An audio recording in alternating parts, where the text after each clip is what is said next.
20. I sit in a booth at Stoney's. On the table in front of me, a mug of coffee, a glass of water, and a giant box of munchkins that Charity shoved into my hands as I was leaving. The box is open. I've managed to eat 2, which explains the powdered sugar on my fingers, lips, and cheek.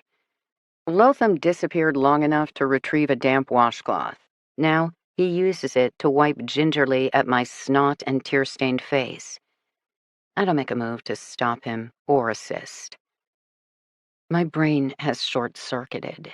My heart has exploded in my chest. That nothing actually happened to me is the least of my worries. Coffee. Lotham orders. I lift the mug, take a sip. Sugar. He provides a chocolate munchkin. I chew obediently. Water. I move on to the glass. Repeat. So I do. 2, 3, 4 more times, till my coffee mug is dry and the water is gone, and a suspicious number of donuts is missing as well. Judging by the smear of red jam at the corner of Lotham's mouth, I'm not the only one using pastries to self-medicate. Start at the beginning. I try. I'm not really sure what there is to say. I met with Mrs. Somdi. I asked her a variety of questions about her daughter, Livia, most of which she couldn't answer, meaning I basically learned what Detective Lotham had surmised the day before. Livia's family wasn't exactly the loving sort. She ordered you to leave, he repeats now. Someone arrived. At the front, I could hear a commotion. I never saw who, but Mrs. Somdi's demeanor changed. She shoved me out the back. She said, I draw a shaky breath. She said the house wasn't safe for girls. She told me if I found her daughter, not to bring her home. Why isn't their house safe for girls? I don't know. The son, JJ. Johnson. Lotham arches a brow. You should call him that, I insist. Really pisses him off.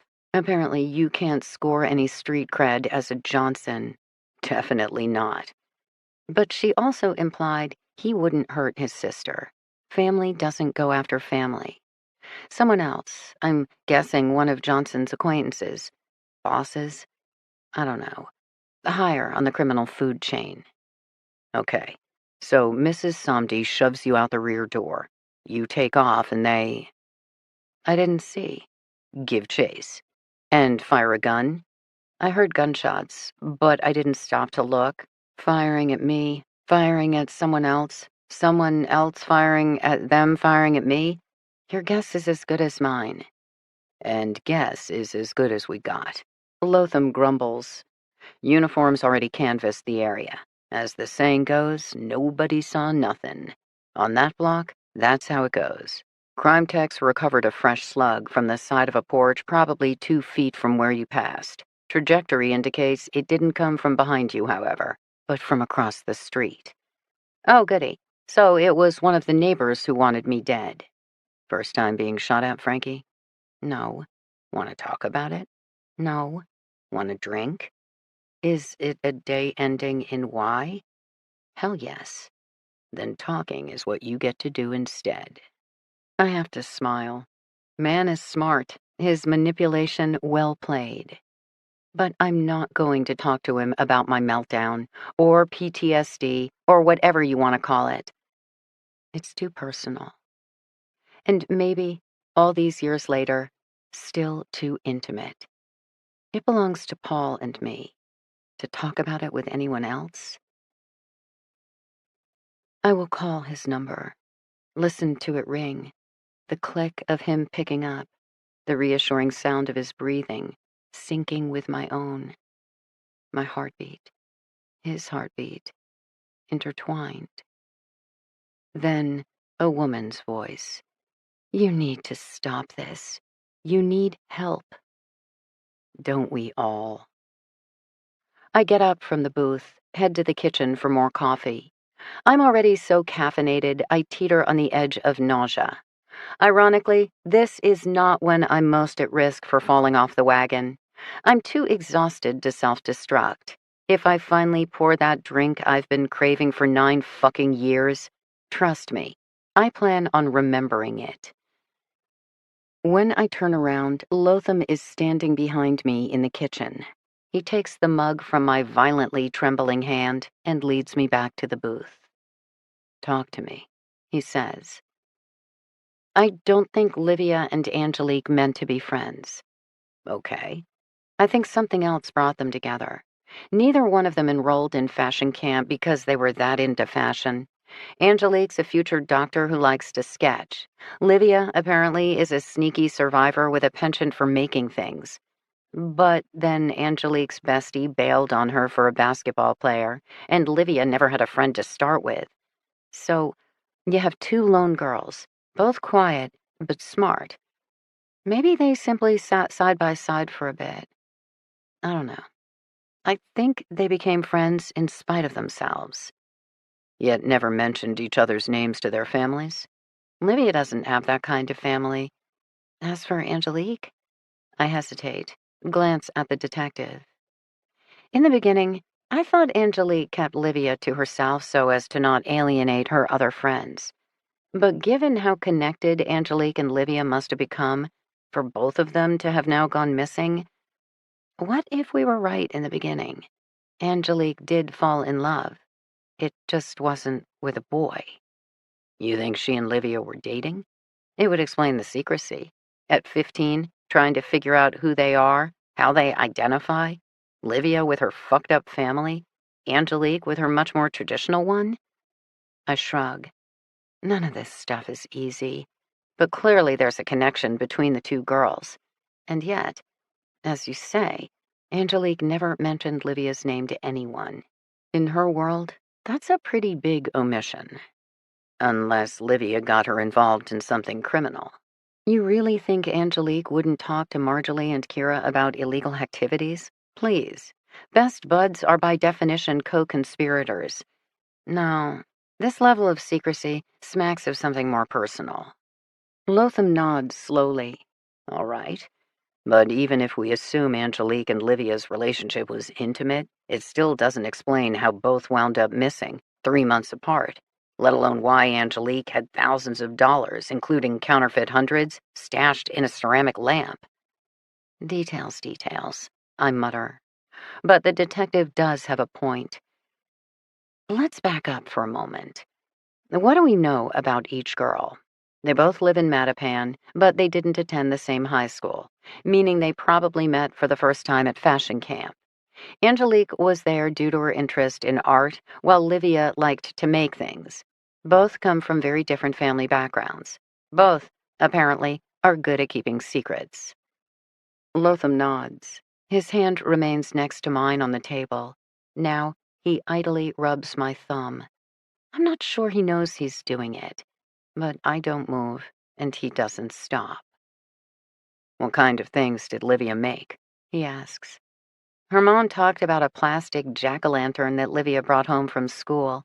Eyes cut out, whole 9 yards. Though I have no idea what kind of class teaches plastic pumpkins. Livia attended a trade school. I was talking to her guidance counselor when I got the report of shots fired.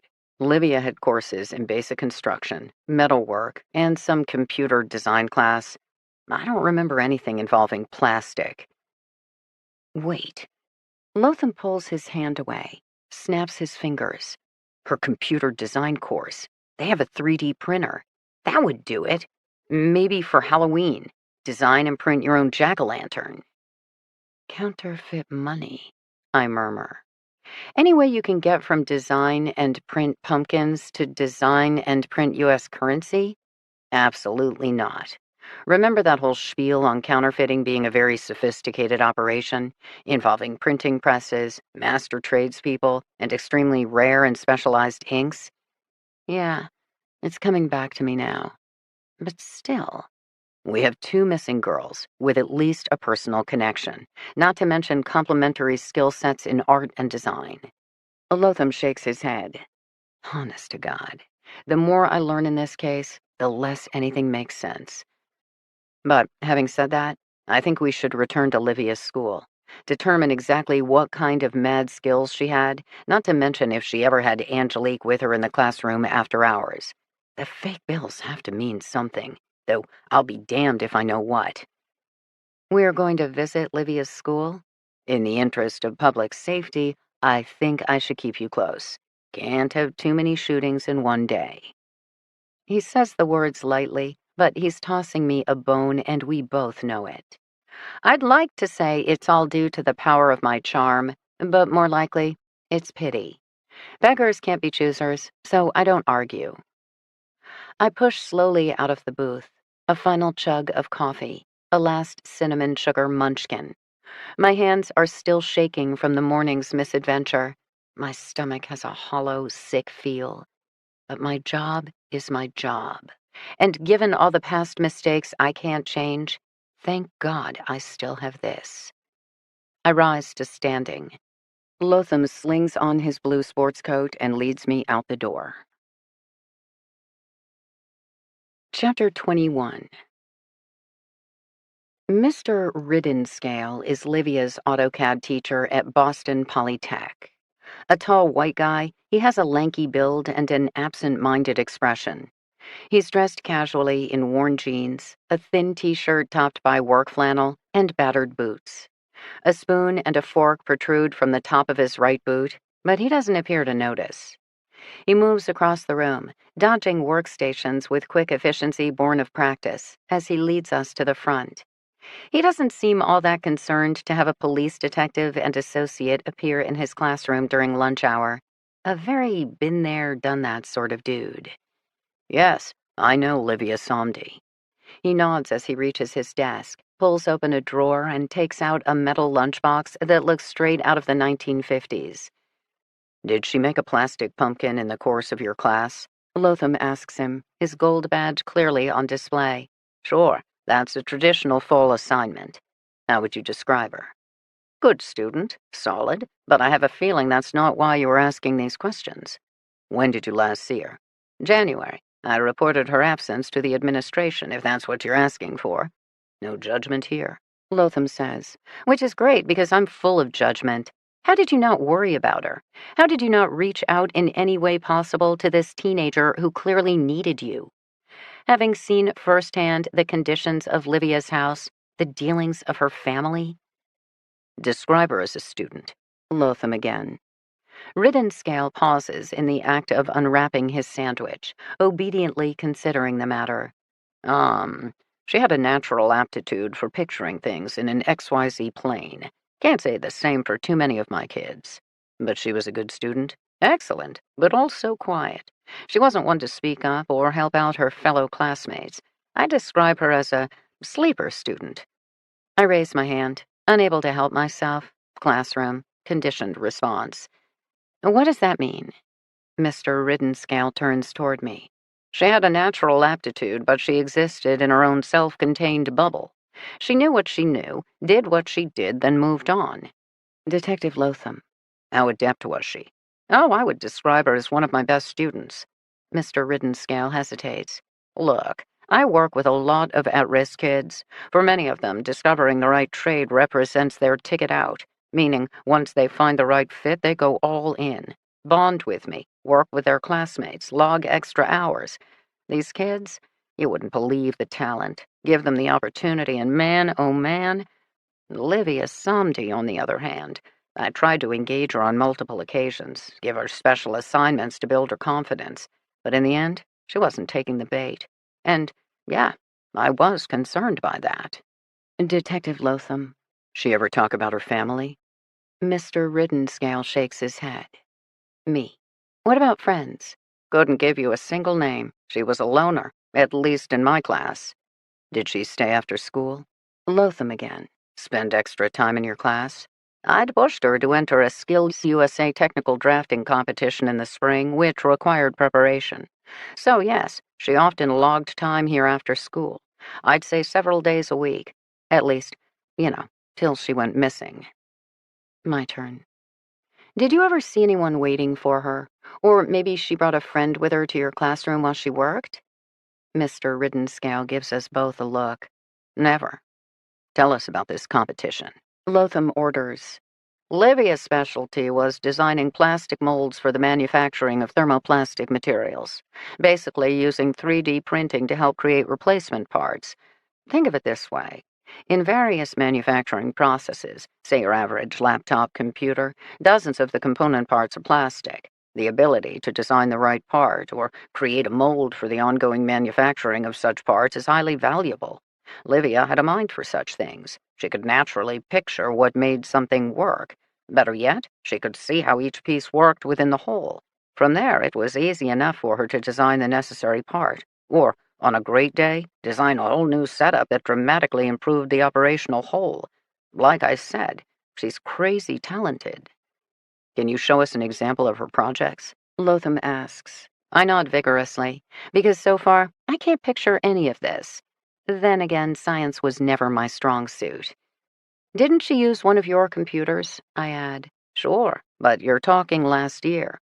I don't have her work saved on the computers anymore. Then again, Mr. Riddenscale taps his nose thoughtfully.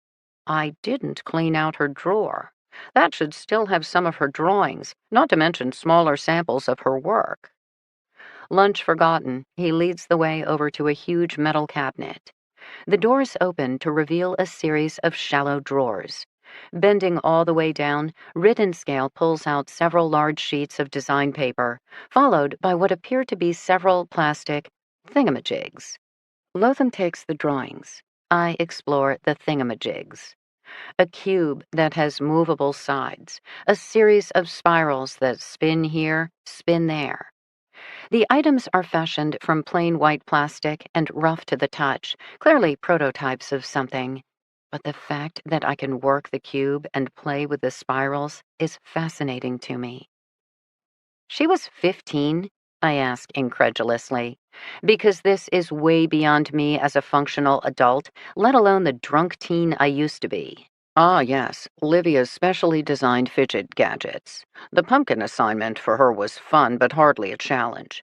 Most kids spent a week on it, whereas Livia designed her jack-o'-lantern in a single day, then designed two of those with the time left over. Several of her fellow students expressed interest, but like I said, she wasn't one to share.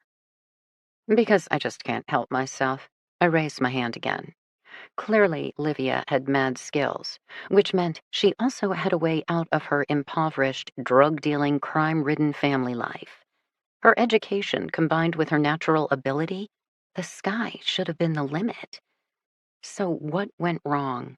Why wasn't she still at school, perfecting more pumpkins and fidget doohickeys and manufacturing molds while preparing to launch the next great exciting chapter of her life? And how did it involve Angelique? This was easy for her? I ask, holding up the fidget gadgets. As in, totally natural? Absolutely. And she could make plastic molds for manufacturing? Something like that? Sure, rudimentary ones, but she was only going to get better, especially given her gift for total system overview, how one part related to the next. That kind of process perspective I can't teach. You get it, or you don't. Beside me, Lotham nods. She ever play around with, I don't know, plastic stamps of images, flowers, U.S. Treasury symbols, whatever? Mr. Riddenscale taps his nose again. No, but she had the ability. Could have even been working on some side projects at home. Ability, yes. Side projects? No. Whatever work Livia did was performed here. The design software is licensed. The kids can't access it on their own computers, let alone for any of these products. He nods toward the plastic chunks in my hand. You need a 3D printer.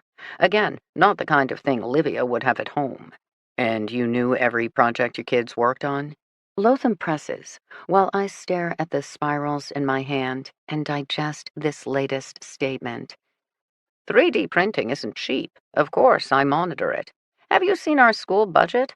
Plus, my job is to review my students' drawings over and over again. You only want to print when you're absolutely ready. Otherwise, it wastes time and materials. Have you seen a 3D printer, Detective? Lotham shakes his head.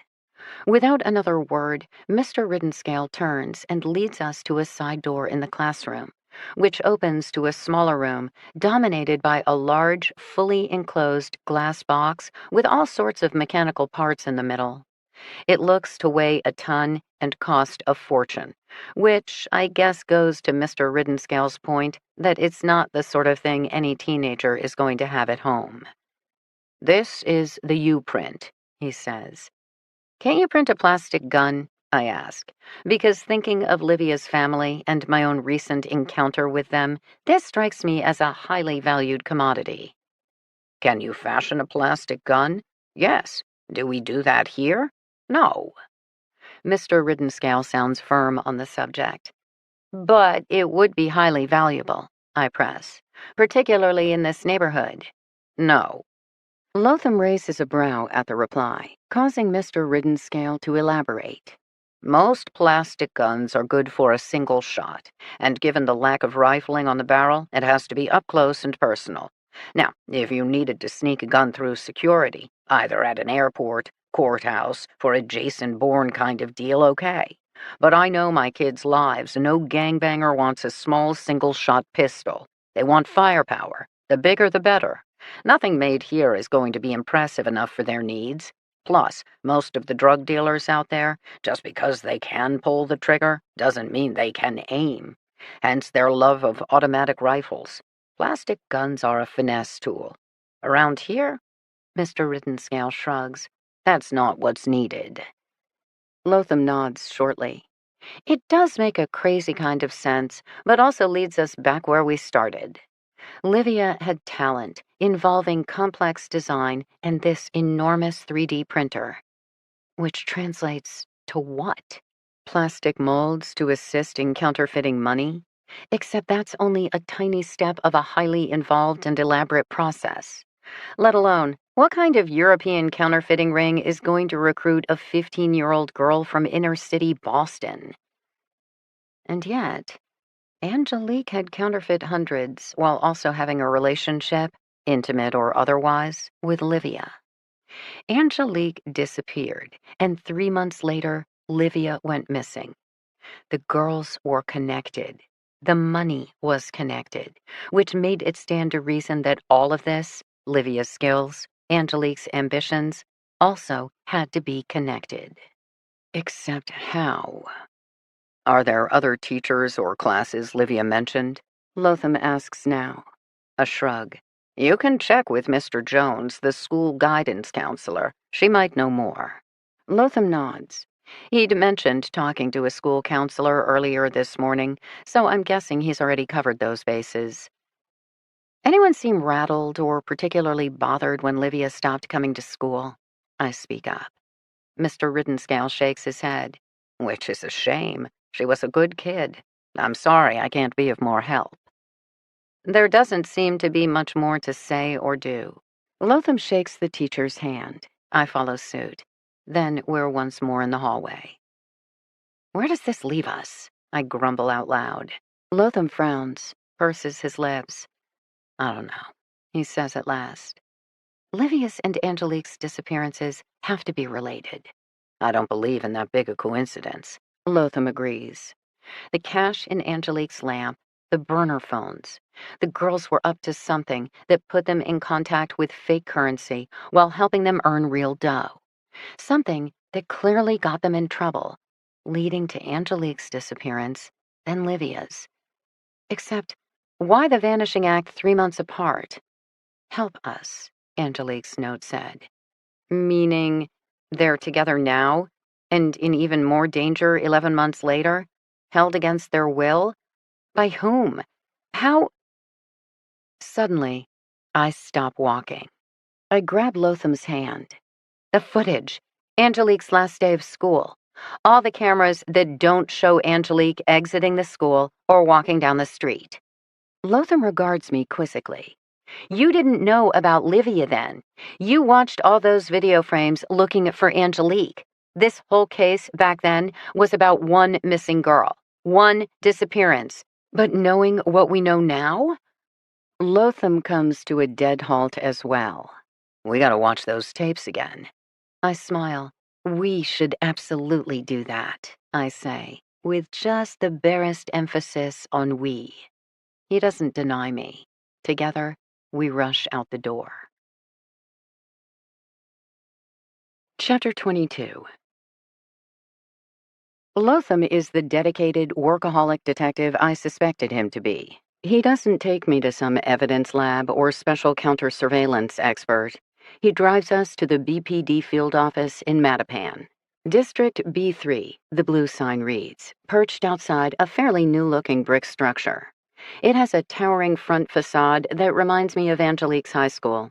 Apparently, New England architecture is all about first appearances. Inside the station, things are a bit more TV cop show. The drop ceiling, cheap flooring, security desk. Lotham waves at the front desk sergeant, having me sign in, while not offering an explanation. The female officer, older with a hawkish face, looks bored, but I'm wide-eyed. My last few investigative gigs have involved places where the local police outpost was barely more than a double wide. In comparison, this is swanky. Boston fucking PD for sure. Lotham weaves his way down the hall, up the stairs. Once more, my job is to scamper behind him. I catch a glimpse of walls covered with most wanted photos juxtaposed with tributes to officers fallen in the line of duty. I don't get to study any of it, as I quicken my pace to keep up with a boxer on a mission. When we finally arrive at Lotham's workspace, it turns out to be a desk in an open bullpen. The low walls of the cubicle bear everything from a few tucked-away photos of beaming school kids, his nieces and nephews, I would guess, to various police agency patches, to several framed Muhammad Ali quotes. Angelique's missing poster is pinned up in one corner, right where he'd see it every time he sat down in front of his computer. He doesn't comment, and neither do I. But I have a curious flushed sensation. I was right. He is who I thought he would be, which is much more than I can say for most people. Lotham fires his desktop to life. He disappears briefly, returns with 2 plastic cups of water. Then he snags a desk chair from the unoccupied cubicle behind him and drags it over. He doesn't speak, just gestures. I take a seat, pick up my water, watch his fingertips fly across his keyboard. I have only limited technical skills, but befitting a big city detective, Lotham appears just as at home in front of a computer as he does out on the streets. Next thing I know, he's shoving back his chair while gesturing me closer. First and best camera angle, he states, taken from the corner grocer across the street. You'll see all the kids exit at end of day Friday, November 5th, day of Angelique's disappearance. I nod and focus on the screen as he hits play. I don't get to hear the school bell, as the video offers images only.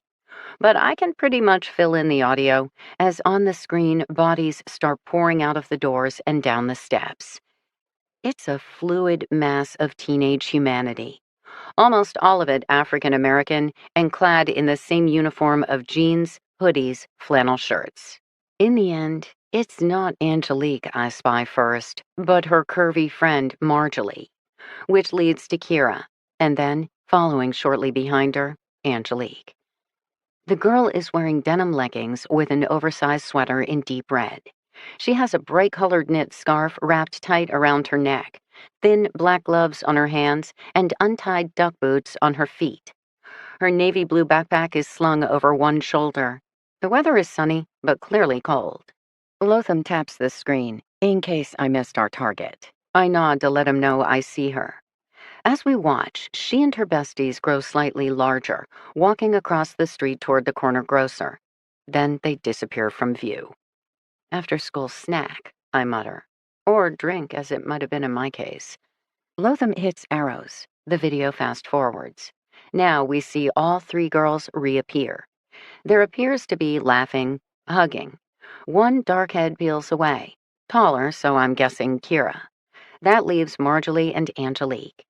Marjorie must return inside the store, as she simply disappears from the frame. But Angelique appears more fully, crossing the street toward her school. She doesn't head for the front steps, however, but disappears, backpack slung over her shoulder as she strides down the long right side of the brick building, toward the infamous bolt hole and side door, where she vanishes completely. It's a disconcerting feeling. A girl. There, with her friends and favorite scarf and school bag, then gone. Until she reappears at a cyber cafe 11 months later. I want to reach out and touch her image on the screen. I wonder if her family still does the same, strokes the framed photo of her smiling cheek before heading to bed each night, places 2 fingers against her matte lips upon waking again each morning. How can a person go from being so present, so alive, to vanished without a trace? I focus my attention back on the screen. I try to think past the image to the Angelique I now know, a smart, serious student, a caretaker for her brother, her aunt, her mom back home. In her brother's words, not a dreamer, but a planner. What I notice now is how she walks, straight, direct, not a trace of uncertainty. Angelique didn't wander down the side of the building to whatever would happen next. She strode purposefully forward. A girl on a mission. What the hell are you doing, Angelique? I mutter. Lotham nods slightly.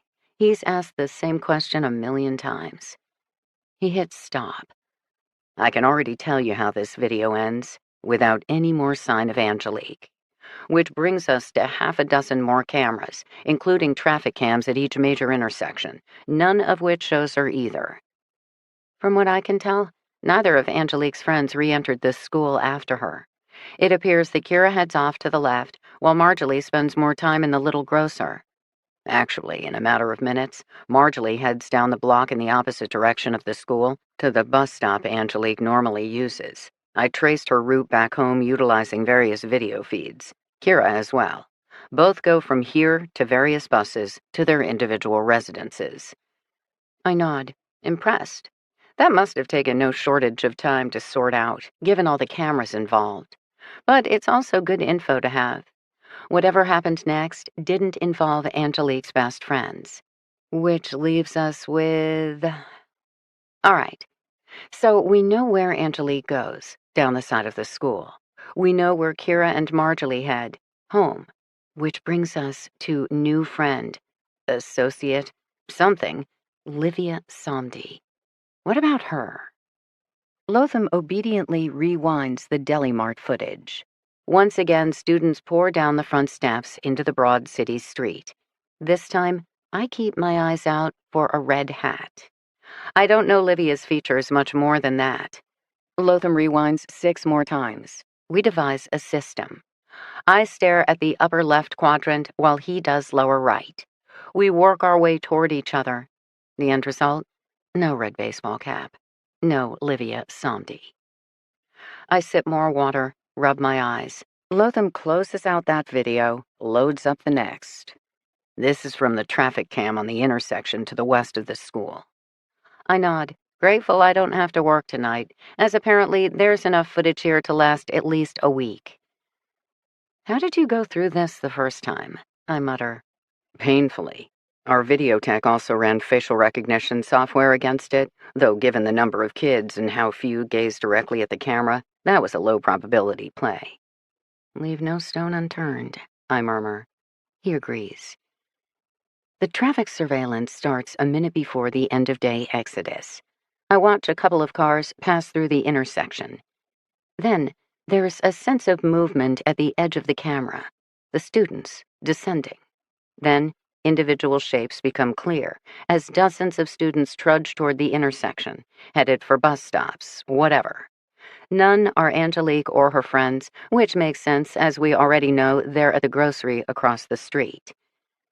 I study the faces anyway, looking not just for Livia Somdi, but anyone who might suddenly strike a spark of inspiration or magically answer our millions of questions.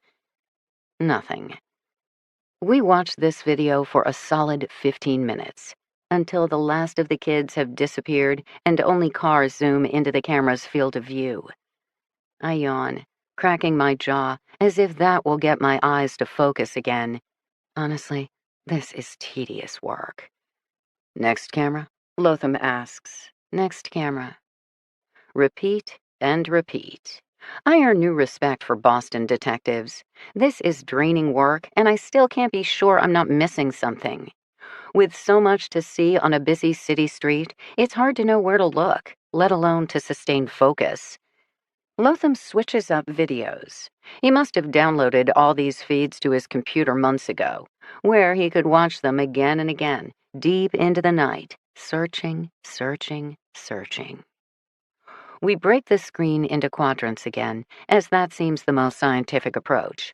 We study, stare, grunt, groan. No luck.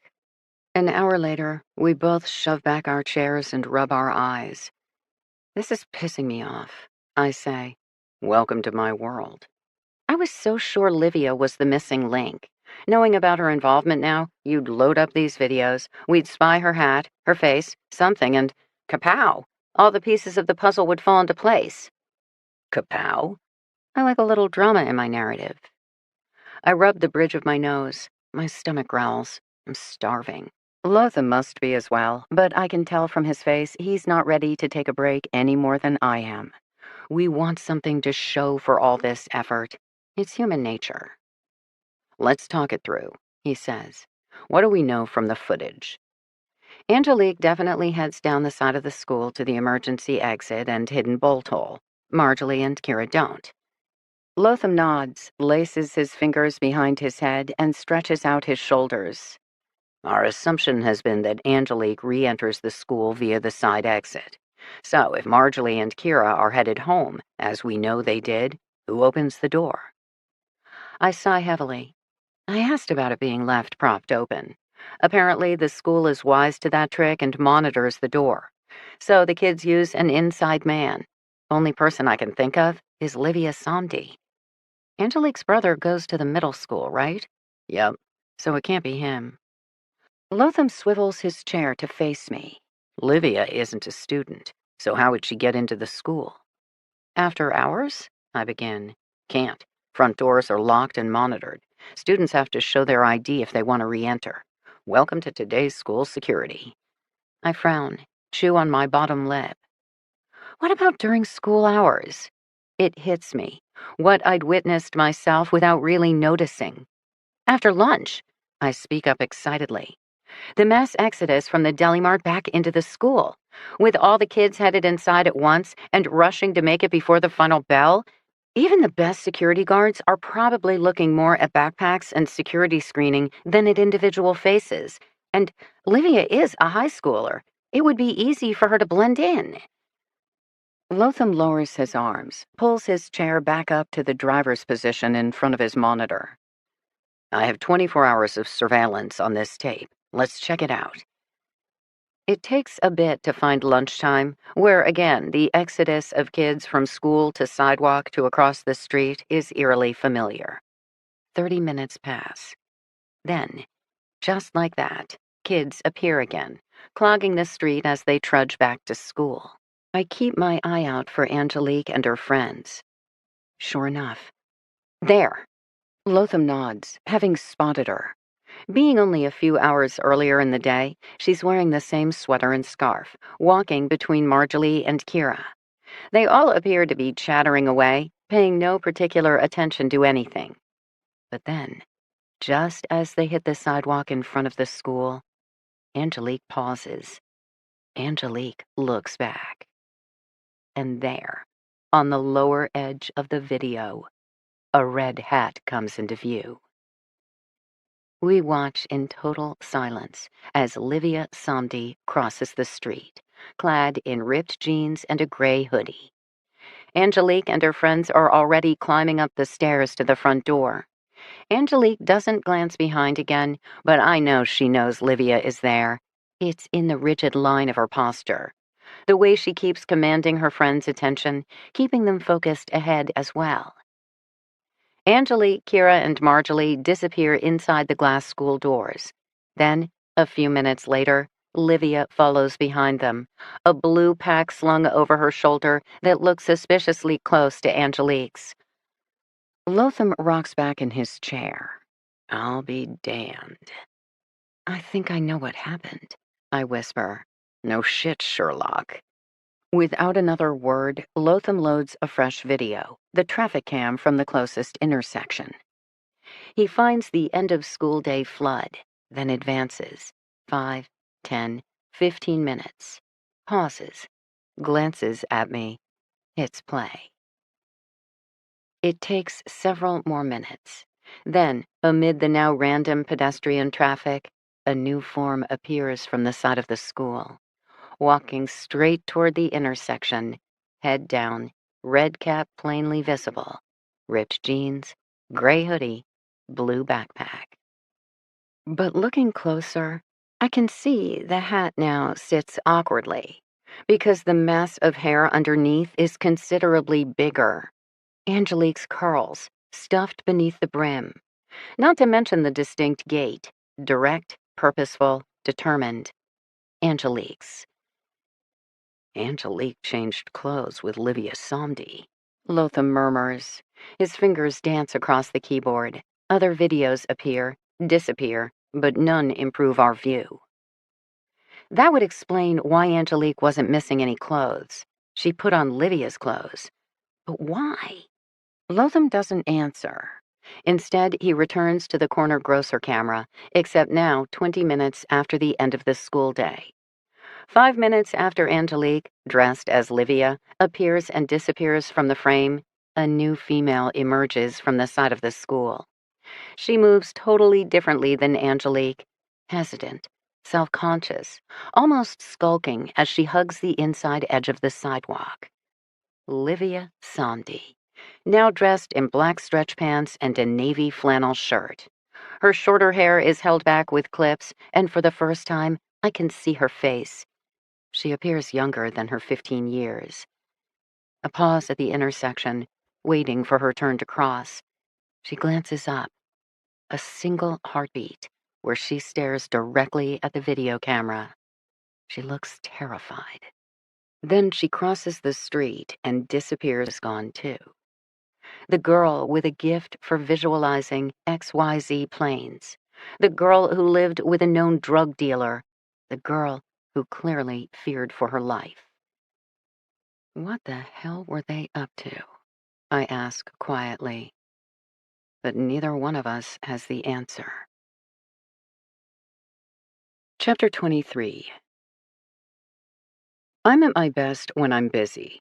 After leaving Detective Lotham, I head back to Stoney's. The pub is up and running with the regulars. Tables half full, noise half volume.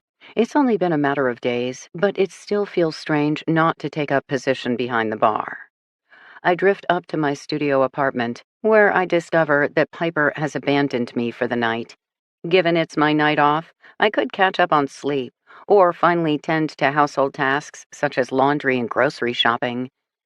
Instead, I do the sensible thing. I attend a meeting. Given the earlier hour, I'm surprised, but not unhappy, to discover Charlie also there. I take the empty seat beside him, sipping on coffee as we run through introductions, then get down to business. This meeting is about the 12 steps, step 9 in particular, making amends. I've never gone through all 12 steps. It's not the apologizing for the wrongs I've done. I get that completely. It's cataloging all my sins that has me hung up. For all my talk of honesty, there's only so much scrutiny I can handle. Though asking for forgiveness is also an issue. How do you apologize to the dead? I get through the meeting, content to once again be in the company of like minds, even if the topic isn't my favorite. I help Charlie clean up after the meeting, working in companionable silence. Then, almost in sync, would you like to grab a cup of coffee? AA speak for, would you like to talk? We smile in unison. Yes. I follow him from the church basement into the fall-tinged night. He seems to know where he's going, so I don't worry about it as we weave from block to block. Finally, we arrive at a tiny little diner I never would have found on my own. When Charlie walks in, with his telltale bulk and army jacket, he's clearly recognized and greeted as a friend. I earn a glance or two from the staff, but his welcome expands to include me. I smile openly, happy for friendly faces after my morning adventures. Charlie takes a seat near the back, He doesn't even have to ask before a mug of rich, dark coffee is set before him. I nod, I'll take the same. I still haven't eaten, so I ask for a menu. Charlie says he's fine. After a brief contemplation, I go with the Greek salad, which makes me think of Lotham and other things I don't want to consider. My salad arrives in a matter of minutes, given we're the only two customers around. I dig in, munching happily on romaine lettuce and Kalamata olives while Charlie sips his coffee. Thank you for yesterday, I say finally. Charlie's sighting of Angelique Liar at the wireless store. His personal request for me at the scene. His tidbit on Livia Somdi also having disappeared. Any news? He asks. Nothing tangible yet. I visited Mrs. Somdi this morning. I hesitate, not sure what to say. There by the grace of God go I, Charlie intones. I nod vigorously, and we lapse into silence, weighted by the shared horror of that one single drink that can undo our hours, months, years of hard work. There's no judgment in AA, only mutual fear. I tried to get her to leave with me. I venture at last. Join me in attending a meeting. Can't help someone who doesn't want to be helped. I nod, chewing slowly. Her house, her son. I don't know if I could do it in those conditions.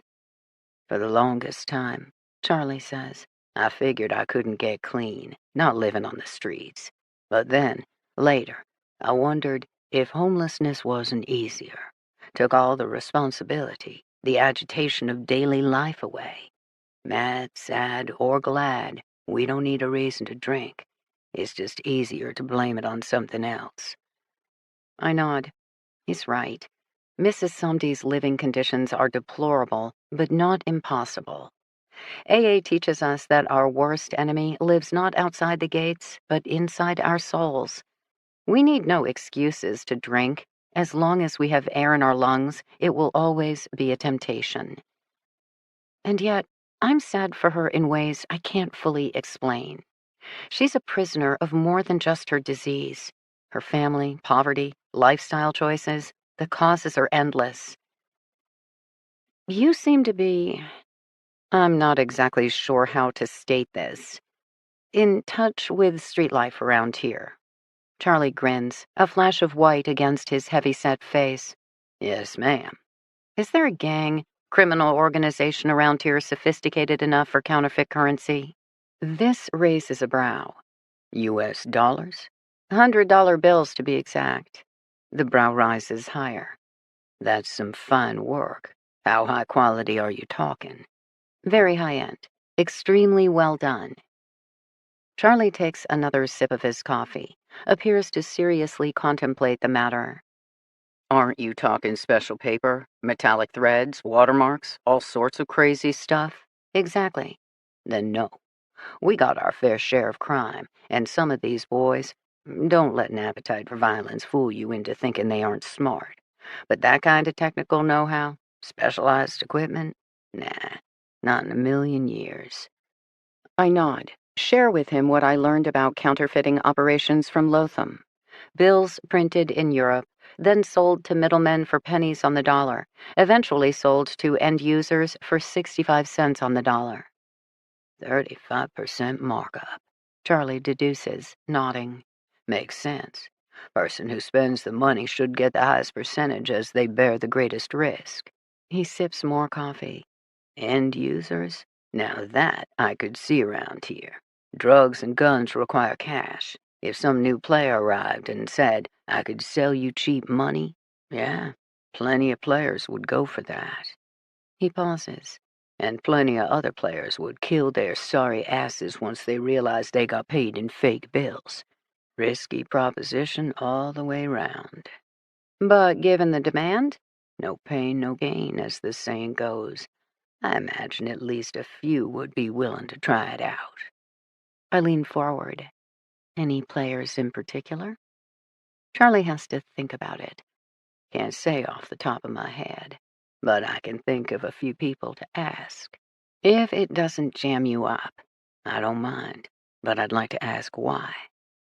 Briefly, I explained to him the counterfeit money discovered in Angelique's lamp, not to mention her friendship with Livia Somdi and Livia's expertise with 3D printers, which may or may not have anything to do with anything, and that Angelique was dressed up as Livia when she disappeared. You're thinking Livia was the real target? Maybe. Possibly. When I'm arrogant enough to know what to think. But then Livia still went missing, and Angelique's still alive. Yes. Hell, that doesn't make a damn lick of sense. Exactly. Charlie drains his coffee mug, waves over the waitress for a refill. All right. So if Livia was the target, and the girls are still alive, Angelique smuggled out a message. Help us. Damn, that's scary. But Charlie considers the matter. If the girls are still alive but can't come home, are like held against their will, I nod. Then they must be worth something, right? Only reason to keep them alive, 'cause the girls know something, or are doing something their captors need. I like the way he puts that. Simple, logical. The girls know something, or are doing something. Which brings us back to Livia's skills with AutoCAD and 3D printing. But that's still not enough for counterfeiting currency, and apparently plastic guns aren't nearly as valuable as we thought. Charlie's turn to nod. If counterfeiting currency is like advanced math or something, then what about other kinds of forgeries? Starting with fake real IDs. Now that would be worth some serious dough. Explain. Back in my day, a fake driver's license was a simple matter of prying apart the lamination and inserting a new photo. More recently, I've heard some of the kids at the rec center talk about buying fakes online, especially foreign IDs, say from Ireland, places like that. You want to sneak into a bar, it gets the job done. But now, with states transitioning to real ID, which is very sophisticated, right? Watermarks, hidden images, reflective ink. Isn't that why it's now the new standard for TSA? Exactly. The old model of fake driver's licenses just doesn't cut it. World's getting serious, meaning everyone, including criminals, gotta get serious. I'm not saying faking a real ID would be easy, but compared to forged bills, gotta be a step down. Charlie shrugs. I think of Angelique showing up at the cyber cafe with a fake ID, then trying to buy a cell phone from the wireless store with the same ID, letting it fall to the ground in her escape. I wonder suddenly if we hadn't missed the obvious. She hadn't been trying to leave us a coded message. The ID itself was the clue. I'll be damned, I mutter. Not as long as you keep from drinking. Charlie, are there any new players in town? I don't know, new gangs or criminal enterprises? Even something that seems like a whisper of a ghost story? Kaiser Sose? That sort of thing? Charlie arches a brow. Street loves a good ghost story, but not that I've heard. What about a newer gang rising to sudden prominence? A power grab? This takes him longer to consider. Maybe, he says at last. For all the evils in Mattapan, most of our gangs are small, fractured. Got not just blacks versus other blacks, but El Salvadorans versus Asian versus Haitians. Can be a block-by-block sort of thing. Keeps the violence high, someone is always shooting someone, but also keeps the level of sophistication low. Nobody gets big enough or lasts long enough to do much damage. What are you suggesting? I don't know what I'm suggesting. Quality fake IDs, quality fake money, or at least access to quality counterfeits. I wait. Off the top of my head, I'd say it doesn't have to be a new gang, he says slowly, but maybe a traditional player with a new connection. I can do some digging. Don't put yourself at risk. Charlie glances down at his imposing size. I've been around a long time, little girl. Grew up in this town. Lived on these streets. Don't you worry about me. But I do. Aren't you sweet for a woman who doesn't stick around? Doesn't mean I'm not sentimental. Think it means exactly that. No. I shake my head seriously. I just know how to live with the pain. He doesn't have an answer for that. You really think these girls, Angelique and Livia, are caught up in some sort of criminal enterprise? He asks at last. I think Livia was clearly terrified of something. You can see it on her face on the security camera. And the fact that Angelique left her school disguised as her friend, Angelique's been described as a nurturer. Let alone, she clearly had a close relationship with Livia. Maybe a very close relationship. Charlie arches a brow but doesn't say anything. I can imagine Angelique trying to devise a plan to help her friend, save Livia. Except, I sigh sadly, they're just kids. And you know how it is with teens. They get in trouble first. Figure out the real danger later. Charlie finishes for me. Exactly. Whatever usefulness they've had for their captors, I'm wondering if it's nearing an end. Hence, Angelique's desperate attempts at contact, posting a coded message, appearing in the wireless shop. Something's changed. The clock ticking down in a genuinely terrible, dangerous way. Given the two have been missing this long, nothing to stop their captors from disappearing them completely. Damn, Charlie mutters. I'll keep an ear out. Then, more softly, so only I can hear, but as long as we're talking danger, you should know I did learn a few things, but it wasn't about them. It takes me a second. About me? You're asking too many questions. Your visit today to the Sandy household got people riled up. Who? And is that why he shot at me? You need to be more careful, my friend. Why? If Livia's brother is just some low-level dope dealer, who cares about my visit? You can get killed for looking wrong around here. Don't trust you're as immune as you think. I tilt up my chin in an impressive display of false bravado. I'm here to find a missing girl, or girls, as the case may be. I'm going to keep going till that job is done. You can start your own rumor on the streets. They want the skinny white chick to go away, then produce Angelique and Livia. I'll be gone within a matter of hours. On my word. Doesn't work like that. Does for me. Charlie smiles, but it's a briefer expression this time. He leans forward. Watch your back, little lady. I've been in tough places before. Not like this. How do you know? Because I've been to war, and it still wasn't as scary as living around here. I don't have an answer to that. I finish my salad. Charlie finishes his coffee. I pay for both of us. Then, despite my protests, Charlie walks me home. Even then, I'm suddenly aware of all the dark shapes around us. Noises from side streets, small gatherings in the dark. One kid with a gun. All it would take. Quick, dirty, effective. Charlie's not wrong about that. At the side entrance to Stoney's, I kiss my newfound friend on the cheek in gratitude, then retreat upstairs and hole up in the solitude of my apartment. I call Lotham. It's late, but it doesn't surprise me that he picks up immediately. You should pull the fake ID Angelique dropped yesterday. I have reason to believe the ID itself might be a clue. A pause.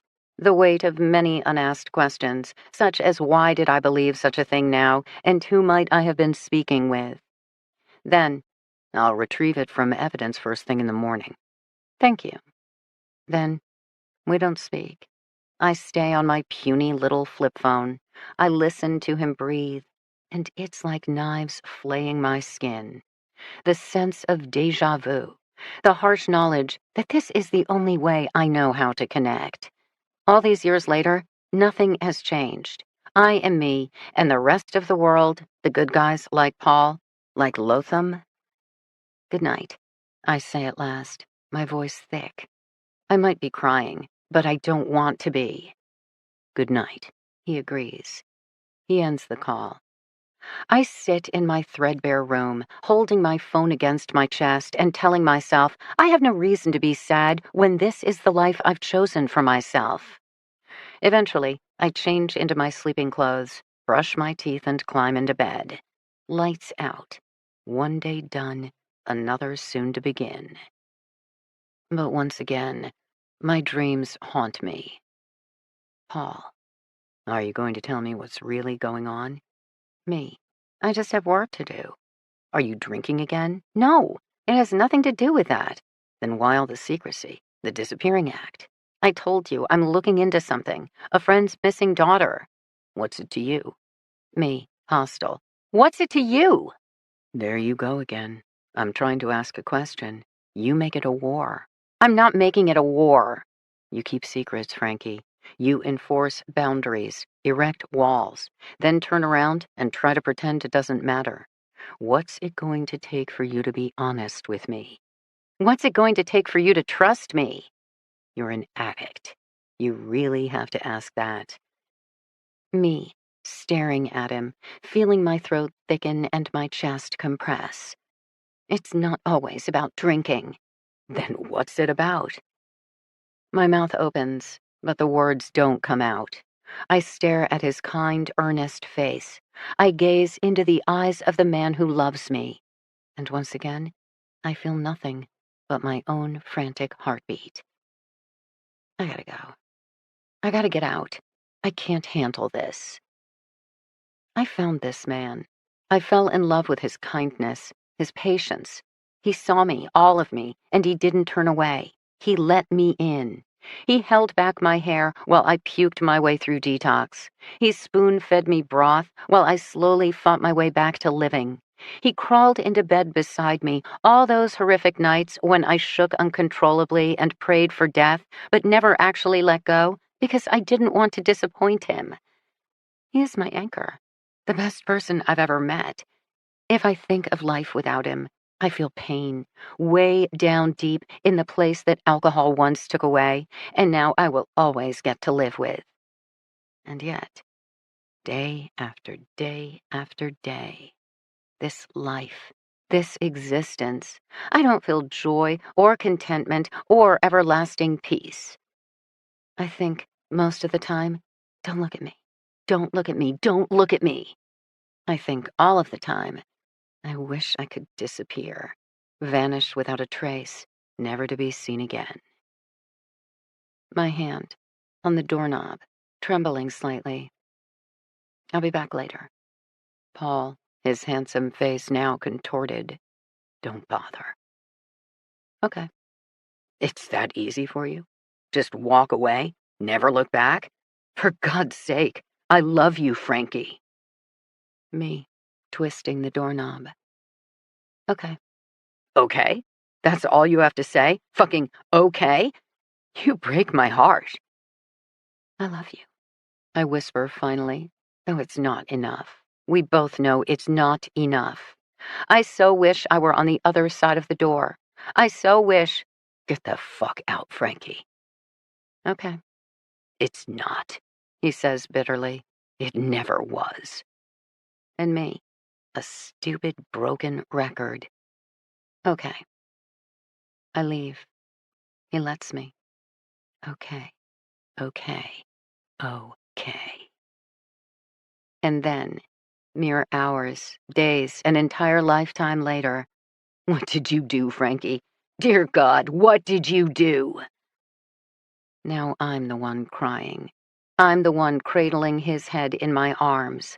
The blood, the blood, the blood, dear God, the blood. I love you. I love you. I love you. I promise I loved you. But there's just so much blood.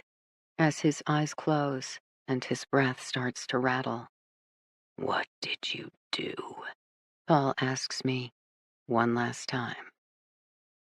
I loved you. I wake up screaming. Or maybe I'm sobbing. It's hard to be sure which. Piper is curled up against my lower back. I focus on the sound of her rumbling purr as I stare into the dark, willing my breathing to ease, the horror to fade. Paul is gone. 2 girls are missing, and I am still me, afraid of everything, of anything. I will find Angelique and Livia, I promise myself, hands fisting the sheets. I will bring them home. I swear it, because I need this. Need it.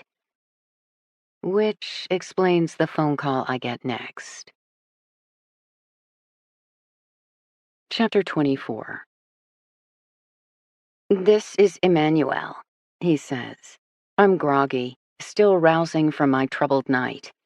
Emmanuel? I'm here, with my aunt. We need to speak to you. Talk. Now, the victim's family. I can meet you at your apartment. We're outside, at the side entrance. Of course they are. 5 minutes, I mutter, which is a total lie. I'm buried in bed, still wearing my nightshirt, breath foul, feral roommate long gone. I hang up the phone and stagger my way to the shower. I subject myself to an ice-cold spray, then throw on jeans and a long-sleeved shirt and head downstairs before I can think better of it. Angelique's family. They might have new information for me, or new information to demand of me. Either way, their pain matters. I crack open the side door of Stoney's establishment long enough to identify Emmanuel and his aunt. Gerline is wearing traditional turquoise hospital scrubs, but there's something about the expression on her face. I blink against the harshness of daylight, glance at my watch. 10 a.m. Late by many standards. Way too early for the night shift crowd. I open the heavy metal door wider. Are you hungry? I ask. We've eaten. Gerline speaks up. Coffee? No one says no to coffee. Plus, Lotham had said it was an important part of Haitian hospitality, and I want to be as welcoming as possible. Gerline nods. I allow her and her nephew entrance. Emmanuel, a pro by now, leads the way to the exact same booth he occupied before, while I disappear long enough to activate machines that produce caffeine. My stomach is grumbling. I inspect Viv's fridge, hope she will forgive me as I select 2 eggs, fire up her griddle, and scramble away. I return with the pot of coffee, pouring out 3 mugs with the deft practice of a lifelong waitress. Emmanuel goes to work with the cream and sugar. I return to the kitchen, where I wolf down the scrambled eggs to settle my stomach, then give myself a brief and silent pep talk. I head back to the dining room. The police, Gerline says at last, clutching her coffee mug. They ask, but they do not tell. You must have word. I understand. The families so often live in anguished limbo, not trusted, not informed, not represented in their own loved ones' missing persons investigations. I've worked plenty of cases where the suspicions regarding the family's involvement have been borne out, but my gut tells me Emmanuel and his aunt aren't part of that group. Briefly, I tell them about the findings involving Angelique's recovered stash of money, that some of the bills appear to be high-quality counterfeits. Gerline's eyes widen in genuine shock, while Emmanuel pauses with his coffee cup in mid-air. Counterfeit? He asks. Probably printed in Europe and imported. We don't have counterfeit money, Gerline says. We don't have money. And yet, Angelique had. Did Angelique ever talk about her friend from the summer camp, Livia Somdi? Twin knows. Do you know Livia? More head shakes. Ever hear her name mentioned? Maybe when Angelique was talking to another one of her friends? Or maybe you came home early to find a new girl visiting your apartment? Gerline shakes her head, more emphatically this time. Emmanuel hesitates. One day, I overheard Lily on the phone. She was trying to calm someone down. I know, she kept repeating. Then, I'm working on it. Please trust me. And? I prod.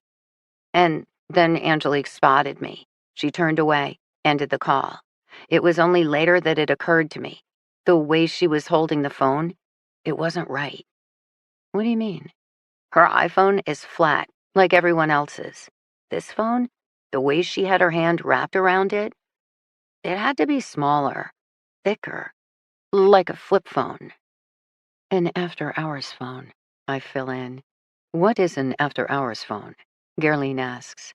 Like a burner phone. We suspected Angelique had a second phone, hence she left her original phone in her backpack.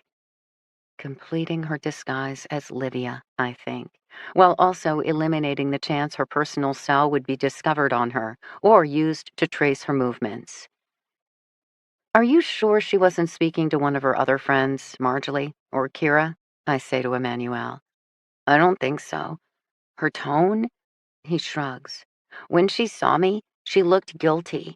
Why would she feel guilty about talking to her friends? Emmanuel is an astute young man. I'm willing to bet he's right. Angelique was speaking on a burner phone with Livia, and once again, I'm struck by her level of secrecy regarding that relationship. But I don't think now is the time to go into that level of detail with Angelique's family. I don't think Angelique was trying to run away or disappear, I say at last. It sounds like she had befriended a girl, Livia, from the summer rec program. Livia's own background? Let's just say it appears she was in some kind of trouble, and Angelique was trying to help her. So much so, Angelique was dressed as Livia that final afternoon in November. That's why the police originally couldn't find evidence of Angelique departing her school. She did it disguised as Livia Samdi. Gerline's eyes widen. She clearly doesn't know what to say. Beside her, Emmanuel appears equally shocked. What does this Livia girl have to say for herself? Gerline asks at last. She also went missing a few months later, except her family never reported it, which is why the police didn't make the connection. The family assumed the girl had run away. This girl is trouble? I don't know. But her brother is a known drug dealer. My Angelique did not do drugs. I hold up a placating hand. No one is saying she did. For that matter, there's no evidence Livia did drugs either. Like Angelique, Livia was a gifted student, except her talents were in computer design and 3D printing. Gerline appears even more lost. Emmanuel recovers first. Lily was smart, and she could draw, but like freehand. I never saw her do anything on a computer. This girl with the drug family, says Gerline. Could the fake money be hers? Because my Angelique. Children make mistakes, yes, but she is a good girl. That kind of money only comes from bad things, and Lily is not that kind of bad. Now it's my turn to feel stupid. When we'd found the money, we hadn't known about Livia yet. But in retrospect, it does seem more probable that the money came from Livia or her drug-dealing brother.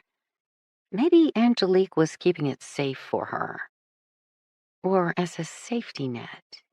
That kind of money, thousands of dollars, would definitely be something Johnson, fine, JJ, would want back. But more to the point, the fake hundreds? Had Angelique and Livia realized they were counterfeit? Two intelligent girls, both known for their attention to detail? Had Livia realized her brother had gotten himself into something much more dangerous than street corner distribution? She could have stolen the money, asked her friend Angelique to hold it for her, or... My mind is starting to spin. I feel like I suddenly have too much information to work with, except again, how to make sense of it all.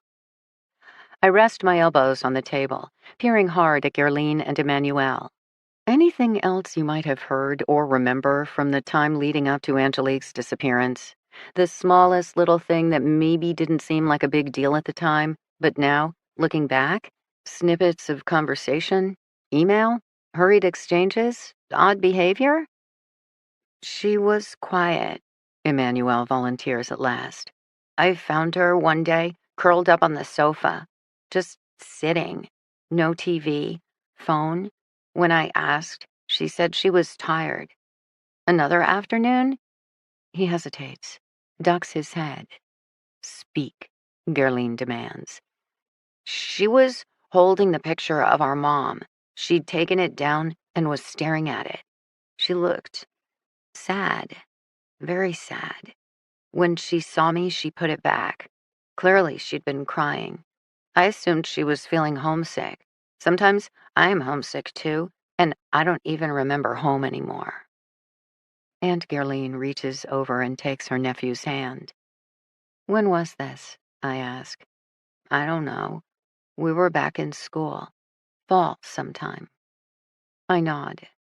I'd already inspected the framed photo during my first search of their apartment, seen the love letter tucked behind the faded picture. Neither child had seen their mother in nearly a decade, but clearly they still yearned for her. Maybe enough that whatever was going on in Angelique's life, she didn't feel she could tell her aunt, so had sought comfort from her mother's photo instead. I take a deep breath. 2 mornings ago, Angelique was spotted at a wireless store in Mattapan Square. Gerline gasps, then appears outraged, Emmanuel as well. This little disclosure is going to get me into a truckload of trouble with Lotham, but I feel it's necessary. As she was walking away, she dropped a fake ID. They're studying it now. I think you should look at it too. I point my chin at Emmanuel. In case she used some kind of code again, you know her best. Emmanuel nods immediately. Despite his young age, he's serious, even solemn. In this moment, I see shades of the older sister he described to me. Problem solvers, doers. Life hasn't always been kind to them, but it's made them stronger, more determined. Opportunity isn't given, it must be made. Which makes me wonder again what Angelique had been up to. Helping a friend made sense, and explained the stash of money as well as her deception, dressing up as Livia to head for some mysterious meeting that Friday. But what had happened next to keep Angelique away from home permanently, while still not being enough to save her friend, who'd disappeared 3 months later? I think back to what Charlie had said. If they were being held against their will, but still alive, then they must have value. But what kind of value did 2 15-year-old girls have? Beyond the obvious, of course, in the sex trade. I felt like it had to have something to do with the counterfeit money, which was our other outlier. Maybe their captors knew the girls had fake hundreds, wanted them to fetch more, make more? Except that was a pretty tall order, given it took highly skilled experts to pull off quality bills. My mind spins through possibilities, but none of them make sense. Livia is the key to understanding what happened in the past, I decide now. She's the missing girl no one even knew was missing, and yet was probably also the original target. Which leaves us with Angelique, given her recent appearances, as the best hope for finding both girls in the future, before time runs out. With that in mind, I finally organize some semblance of next steps.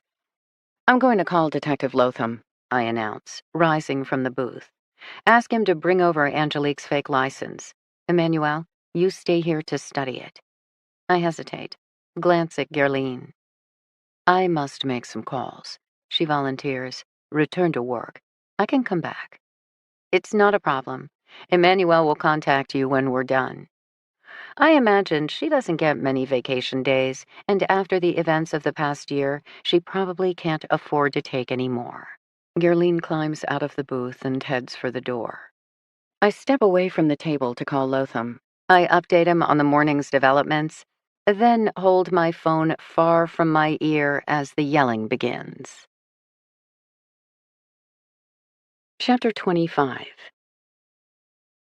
Lotham seems over the worst of his tantrum by the time he arrives at Stoney's. He skewers me with a single glare when I let him in, then stalks over to the booth where Emmanuel remains seated. I've made a second pot of coffee. Wordlessly, I pour out a mug for Lotham. I take a seat next to Emmanuel, while Lotham slides in across from us. Lotham removes a clear plastic bag from the inside of his charcoal gray sports jacket. A thick stripe of red tape screams evidence across the top. Lotham doesn't open the bag, but sets it on the table. I scan the bag's contents. A single Massachusetts driver's license. I remember Emmanuel and me studying the black and white photocopy of this same license, used by Angelique at the cybercafe days ago. The real thing is much more distinct and will hopefully provide better details. No opening the bag, no touching the license, no removing it from my sight, Lotham states. The rules of engagement, which are important for preserving the chain of custody. Emmanuel nods. His young face is once again deadly serious as he picks up the bag, peers at the front of the ID, then flips it over to study the back. The picture is of a young African-American female, black hair scraped back from her face in a tight ponytail, dark brows, dark eyes, full face, much more heavily made up than I would have imagined, while huge beaded earrings provide further distraction. Mostly, I notice her eyes. They don't gaze ahead with the deer-in-headlights stare of so many official IDs, but seem to peer straight into the viewer. They radiate intelligence. "This is my sister," Emmanuel confirms. "But I've never seen her with this jewelry. And Lily hardly ever wore makeup. It's her, but different." "We see that often in fakes," Lotham says. "Tricks for making the subject appear older, or to obscure her real features. On this license, Angelique is supposed to be Tamara Levesque, age 21. Emmanuel cocks his head to the side. "She used this license to post her class essay. But why Tamara Levesque? That name means nothing to me." "Do you know how to check an ID to tell if it's fake?" Lotham asks him presently. "No, sir." This is modeled after the current Massachusetts driver's license, which involves a fairly sophisticated design. Not as high-tech as the real IDs now required for airport security, but still no joke. So, here's what to look for. First off, feel the weight of it. Genuine licenses are high quality, decent weight, nearly impossible to bend. Try it. Emmanuel fingers the license through the plastic bag. Experimentally, he squeezes the ends together. Nothing. In other words, Lotham continues, the initial structure is solid. That's some skill right there.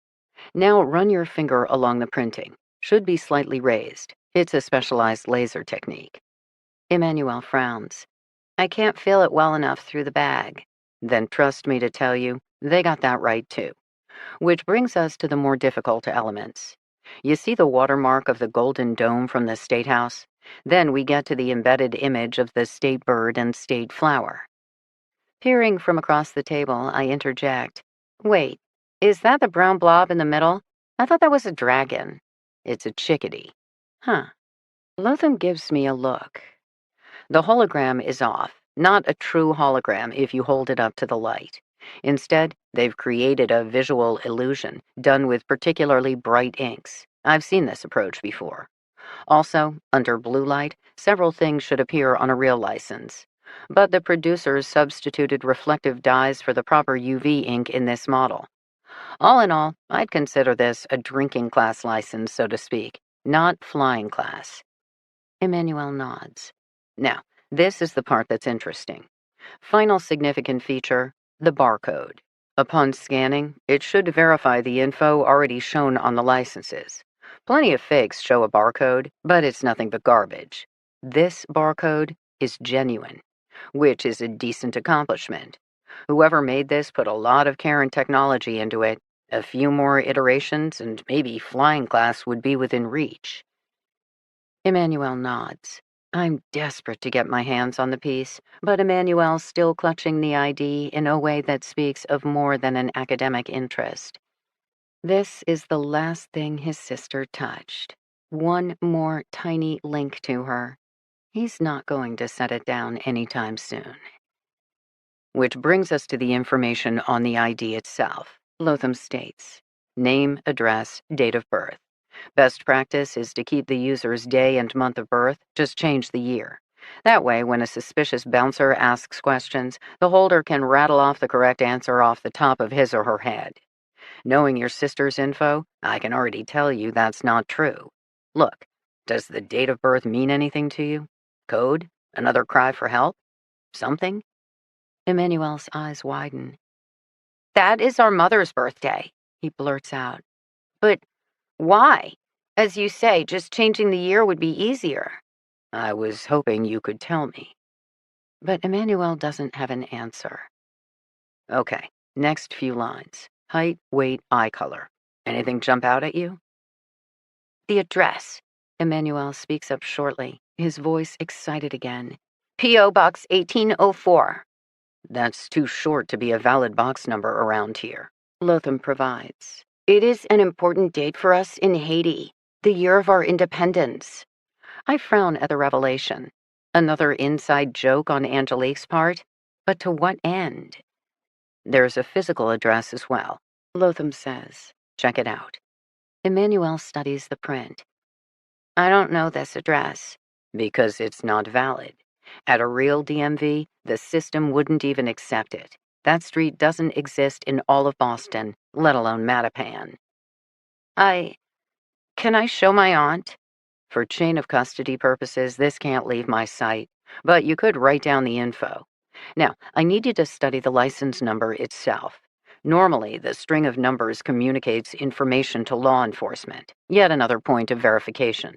Trust when I say this license number is nothing but a string of gibberish, which doesn't make sense. They get the barcode right, only to screw up the license number, which makes me wonder, could this be another code meant for you? Emmanuel scrunches up his face.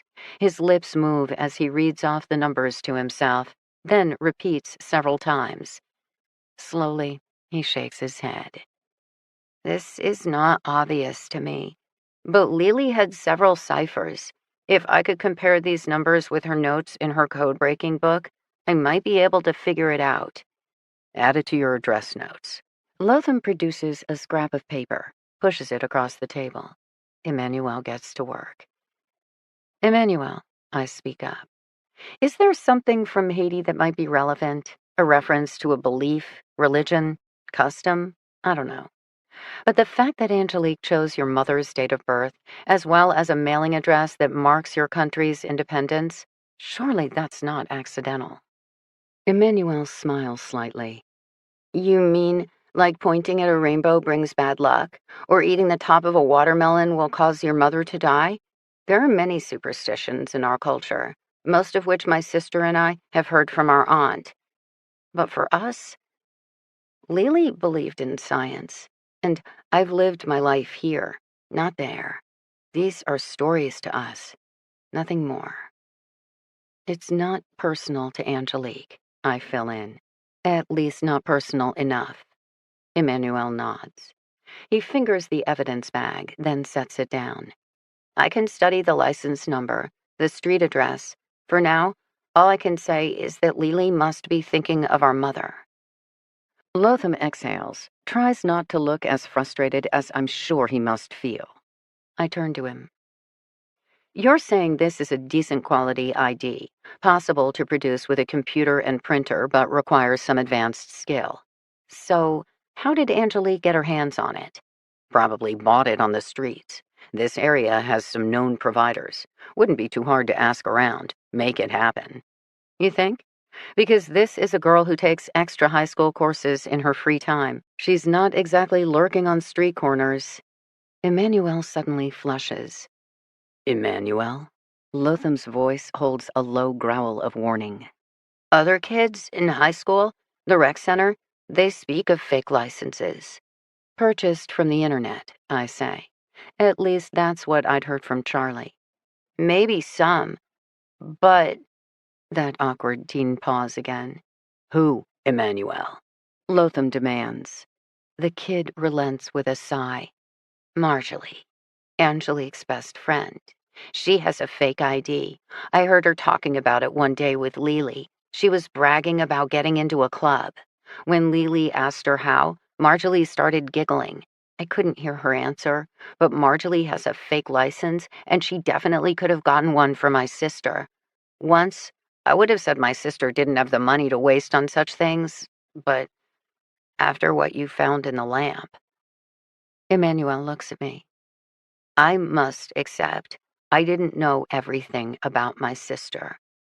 I must wonder, maybe I didn't know her at all. You did, Emmanuel. You know her, and she's counting on that. The coded school essay, the particulars of this license, your sister is out there, and she's talking to you. She's counting on you. But I can tell the kid doesn't believe, and after all the cases I've been through, I can't really argue. I clear the coffee mugs and carry them to the kitchen. I already know where we're going next. Chapter 26. 30 minutes later, I stand across from Angelique's high school, waiting for the bell to ring. Having spent hours yesterday staring at the same view through the corner grocer's security camera, it feels like I've known this place forever, instead of just a single afternoon. Lotham had wanted to march into Boston Academy, gold shield flashing, and drag Marjolie straight down to the station for questioning. Fortunately, cooler heads had prevailed. Now, I have the honor of meeting up with Marjolie and coaxing her back to Lotham's vehicle, parked several blocks away, where we can all chat privately. I'm due for work sooner versus later, so I need this to go quick and easy. No pressure. I hear the bell start its run. There is a roughly 5-minute delay, then the front doors of the academy heave open and the first wave of students pour out, hefting their packs and bolting to freedom. Couple of minutes later, Marjolie appears, head bent close to Kira's as they descend the front steps, deep in conversation. Once again, I'm struck by the contrast between the two. Kira, tall and stunning even from this distance, while Marjolie walks with her shoulders hunched self-consciously. Pretty to Kira's drop-dead gorgeous. Softer to Kira's hard-edged attitude. One leader, one follower. I feel the first prickling of unease just as Marjolie glances up and spots me. Across the street, rows of traffic and rivers of kids between us, she falters. So many expressions flicker across her face. Shame, fear, regret, guilt. A whole boatload of guilt. She knows that I'm here for her.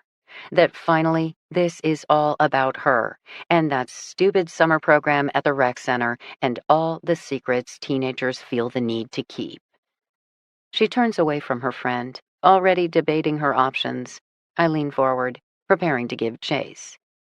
Then Kira spies me. She grabs her friend's arm, totally missing the nuances. She tugs Marjolie forward, and after a final tense moment, the shorter girl gives way. She lets Kira guide her across the street to me. This is it. 11 months later, it's finally time for the truth. I have some questions for Marjolie involving the summer program she attended with Angelique at the rec center. I keep my voice light, tone matter-of-fact, as I rattle off the story Lotham and I had concocted to justify culling Marjolie from the herd. Okay. Marjolie stares down at her feet, her fists tightly clenched around the straps of her backpack. What do you want to know? Kira prods. I think it would be better if we spoke alone. Don't you agree, Marjolie? The shorter girl still won't look at me, while beside her, Kira blinks in confusion. Why do you want to know about summer camp? Did you learn something more about Angel? Kira leans forward eagerly. Tell us. We're her friends. We deserve answers. I keep my gaze on Marjolie. Fashion camp. You and Angelique signed up together? The girl nods.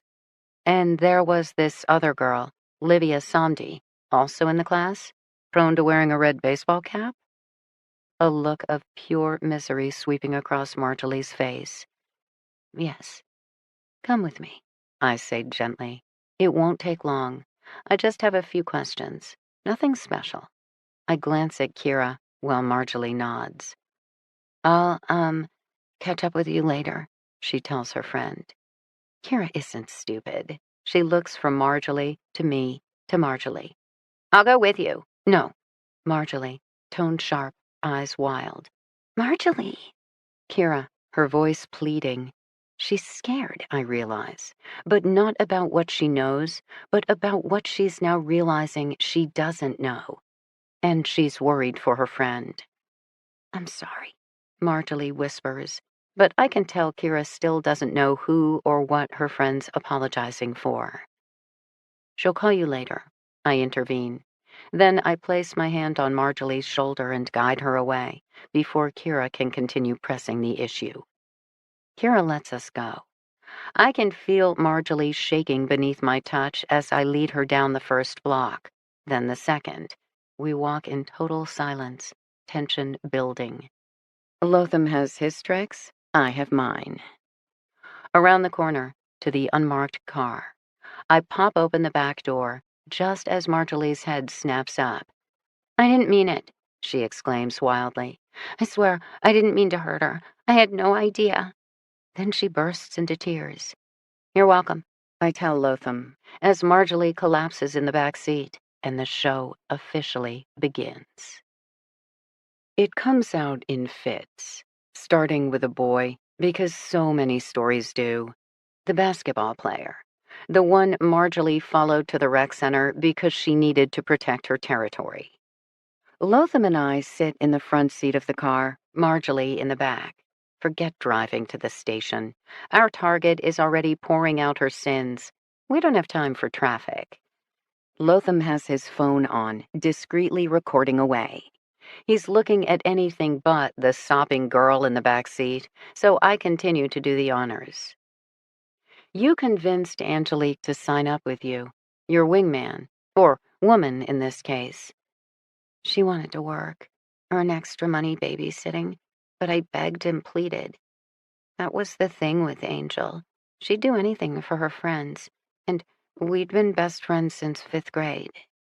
So you and her signed up for fashion camp, except it was never about fashion camp." "Dommy J," Marjolie sighs, sobs. "Heartbreaker?" I ask. "I thought he loved me. I thought I should have known better." Poor girl. I don't think she could look any more miserable. "How old's Dommy J?" I ask. 17, to Marjolie's then 15. "Hot?" Lotham gives me a look, but I stand by my question. "Totally. All the girls wanted him, but he chose me. He said he liked my smile." I nod sympathetically. I already know where this story's going, and I feel terrible for Marjolie, for all the vulnerable, self-conscious girls out there who dared to believe the cool guy wanted them, when really... What happened, Marjolie? You met Dommy J, convinced Angelique to sign up for fashion camp, and then... Angel didn't like him. She warned me. Worse? Marjolie smiles bitterly. She told me I could do better.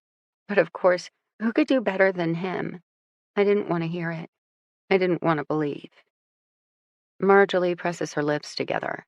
More tears slide down her cheek. I whack Lotham till he belatedly produces a travel pack of tissues. Tommy's older, you know.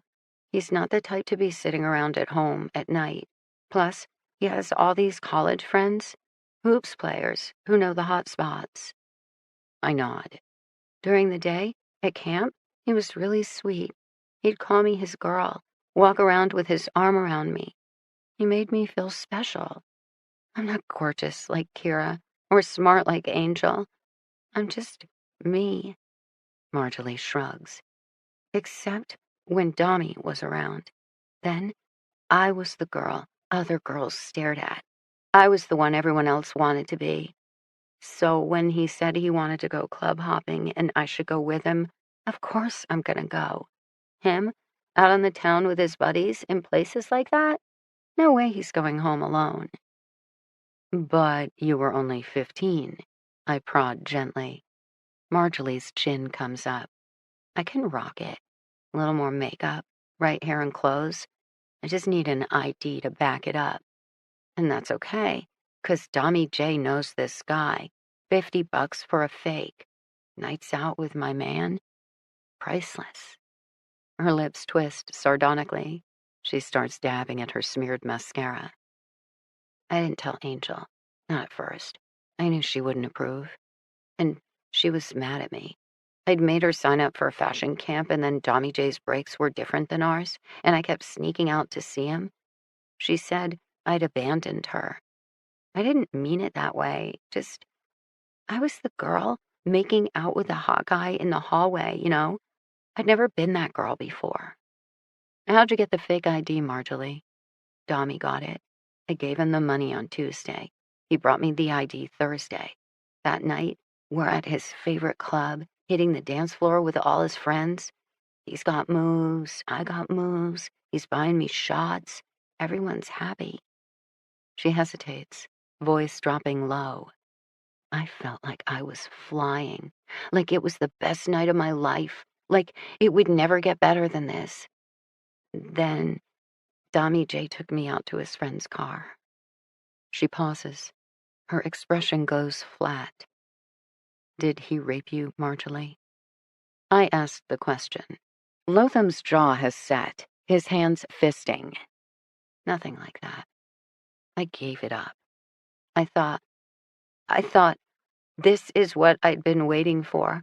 I thought this was the special fucking moment with that special fucking guy. She laughs now, but it's a harsh sound.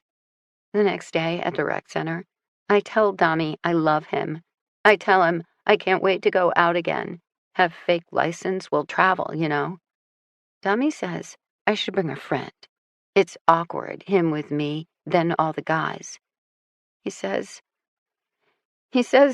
maybe I could bring Kira. Marjolie's drop-dead gorgeous friend. Of course. Oh, honey, I'm so sorry.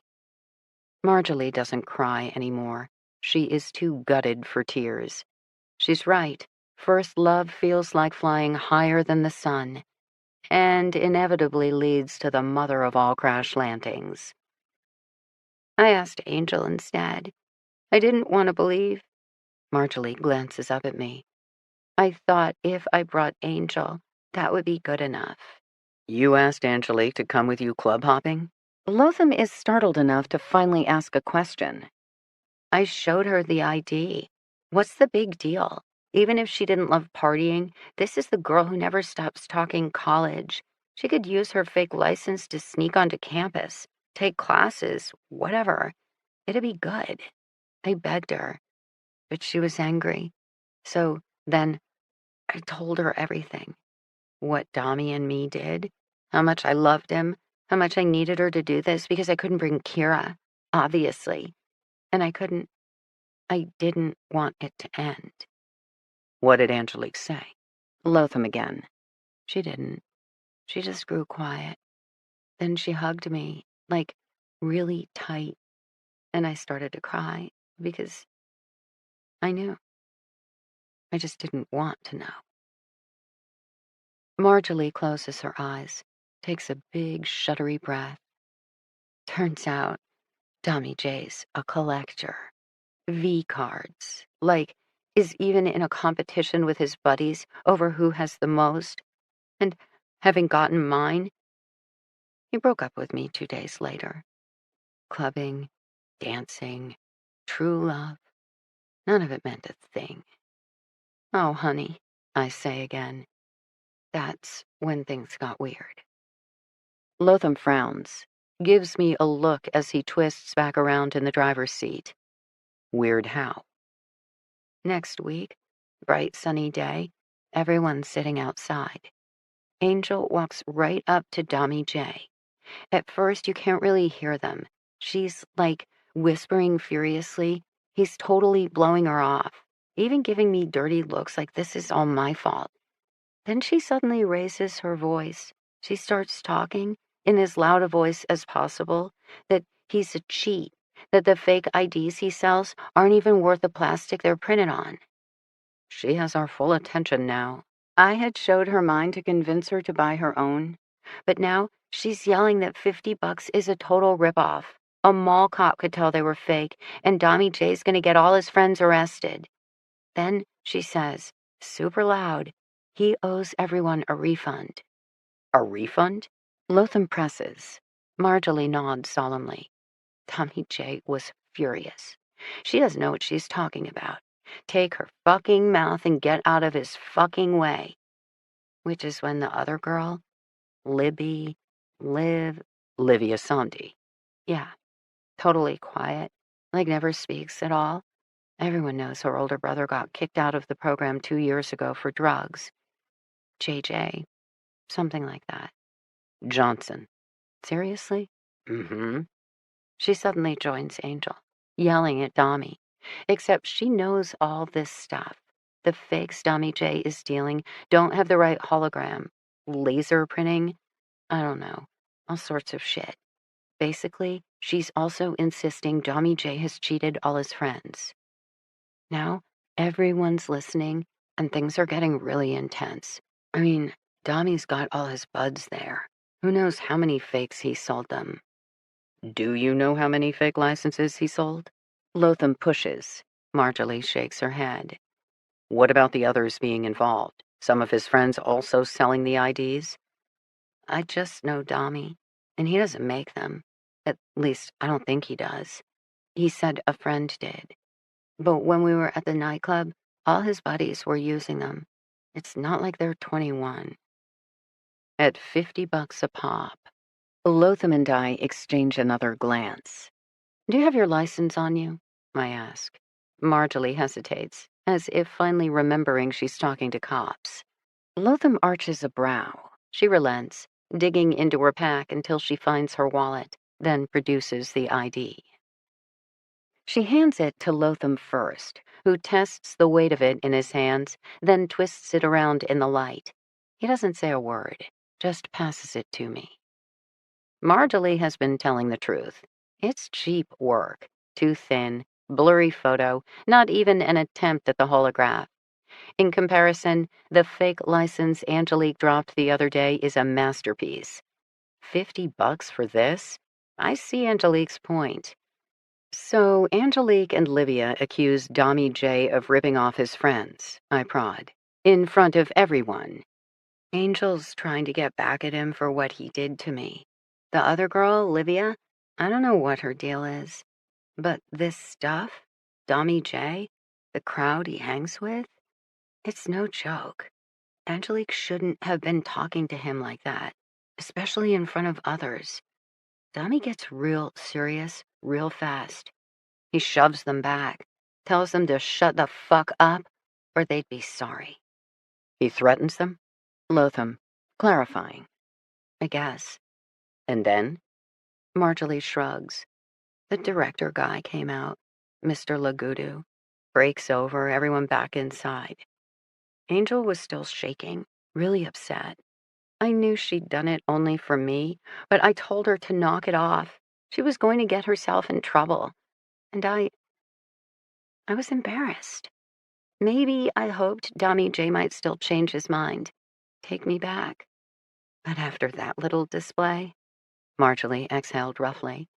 Angel and me had some words. Big fight, really. Angel, she couldn't see it. Sometimes she was too smart, too capable. She didn't understand what it meant to be just a regular girl like me. She didn't understand that sometimes her being her just made me feel bad. Marjorie swallows, falls silent. Things weren't the same between us after that. She kept sitting with the Livia girl. Sometimes I swore they were whispering about me. I wanted to apologize, make things right. I hurt too, you know. I loved this guy. Then he'd gone and done, I don't know. Summer camp really sucked. When it ended and school started again, things settled. Livia was gone, and it was the Angel, Kira, and Marjorie show again. I figured more time would pass. We'd grow close again, like we used to be. Except then, one day, Angel was just gone, and we never got our second chance. And did you see her with Livia Samdi again, after the summer program? I ask. She shakes her head. What about Dami J? Lotham presses. Any more altercations between those two? Not between Angel and him, but between... Marjorie took a deep breath. The last week of this summer program, I'm just leaving when I see Dami J at the street corner. So I slow down, 'cause I'm stupid. That's why. Then I see Livia in her red baseball cap. She's standing right in front of him, but she's not the one yelling this time. He's clearly pissed off, ranting away, and she's like cowering, trying to just weather the storm. Then he grabs her. I'm startled. I've never seen him get physical with a girl before. Suddenly, she gets this look. She plants her feet and stares right at him. She says loudly, "You know who my brother is, don't you?" He says he doesn't give a flying fuck about JJ, which makes her shake her head. "Not JJ," she says. "My other brother." Her other brother? Lotham asks sharply. Exactly. She glances across the street. That's when I see him. Some super tall dude in a blue tracksuit and gold chains. He didn't look all that scary to me. But Dommy now? His reaction? Dommy J drops Livia's arm and backpedals so fast I thought he was going to trip over his own damn feet. He saw this guy across the street and he ran away? Me this time, because I'm suddenly remembering my first visit to the school, the guy I spotted watching me, and possibly spied standing outside the Somdi residence before bullets started to fly. Dommy J looked like he was gonna shit his pants. I've never seen him look that scared. Lotham stares at Marjorie. What did Livia do? That's the thing. Second Dom let her go, she scampered off, but not toward the dude, in the total opposite direction. I saw her face right before she took off down the sidewalk. I swear, she looked just as scared as Dommy. I mean, if this guy is her brother, why is she so freaking anxious to get away from him? Chapter 27. 3 p.m. We pull away from the curb and head once more into Mattapan. I'm going to be late for work, but with a little bit of traffic luck, hopefully not too late. I'm agitated. The thought of spending the next 8 hours serving drinks and wiping down tables when I have so many questions regarding Angelique and Livia right now. When I feel we're so close to learning the truth right now. Alcoholics are notoriously obsessive, particularly involving something as stimulating as right now. What do you make of Marjolie's fake ID? I ask Lotham, my fingertips thrumming restlessly on my knee. Definitely cheap. Surprised it got them into any kind of nightclub. Then again, some places slip a little cash into the bouncer's hand and the deal is done. They just want plausible deniability if things go sideways. Angelique's ID is definitely better quality than the one Marjorie had. Significant step up. I purse my lips, angling myself in the passenger seat to better face him. Isn't that kind of interesting? That she complains to this Dommy J about the quality of his work? About the way he treated her friend. And a year later, Angelique herself is running around with a superior fake. Lotham nods thoughtfully. We've come to a red light. He glances over at me, his face hard to read. You think Angelique made that license? Or helped someone make it? I think if Marjolie's story is true, Livia Somdi knows a lot about fake IDs, while also having the skills to do better. $50 a pop. I mean, if Dommy J can unload hundreds of dollars worth of shitty IDs during a summer rec program, imagine how much Livia could make off quality merchandise. Of all the counterfeiting we've discussed, a fake ID is the most feasible DIY project. With the right software and a specialized printer, I could see two teenage girls pulling it off. Lotham frowns. Unfortunately. Maybe the money in Angelique's lamp came from their own business enterprise. Livia probably enjoyed the design challenge, while Angelique had personal incentive to run Dommy J out of business. Why the counterfeit hundreds? Lotham countered, making a hard right into a stalled stream of city traffic. Maybe someone paid them with fakes. Maybe they didn't know they even had counterfeit bills. So they're smart enough to see the flaws in fake IDs but not forged bills? He raises a valid point. But damned if I can figure out how we get from Russian-printed Ben Franklins to locally manufactured fake driver's licenses. I'm also curious that the executive director of the rec center, Frédéric Lagoudou, never mentioned a huge confrontation between Angelique and Livia and this Dommy J. Unless he came upon it at the very end and had just enough time to break it up while writing it off as another day in paradise. Because surely, once Angelique went missing, her screaming match with a wannabe hoodlum would be worth noting. Let's say Livia Somdi knows something about production, given her design talents. Lotham muses. After the confrontation with Dami J, she and her new bestie Angelique start scheming. They'll make their own fake IDs, superior quality, that will drive dumbass Dami out of business while earning them extra cash. Livia is manufacturing, Angelique marketing and sales. Lotham nods. Cars are not moving. He gives it another 10 seconds, then flashes his grill lights. The car in front of us does its best to squeeze over.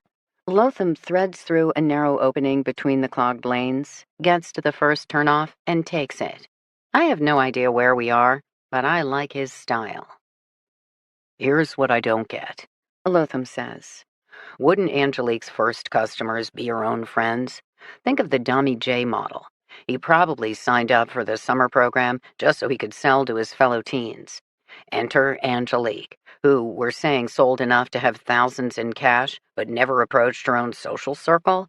That seems odd. I sit back grumpily. Then, remembering my conversation with Charlie. Maybe she and Livia sold online. The international IDs are done that way. And these are two girls who've both been described as quiet. Internet sales would work, while further compartmentalizing this new criminal activity from their real college aspirational lives. Possible. But that introduces more infrastructure. How are they getting paid? Money transfers? Bitcoin? They'd need to have bank accounts, and they're both underage. Not according to Angelique's fake alter ego, Tamara Levesque.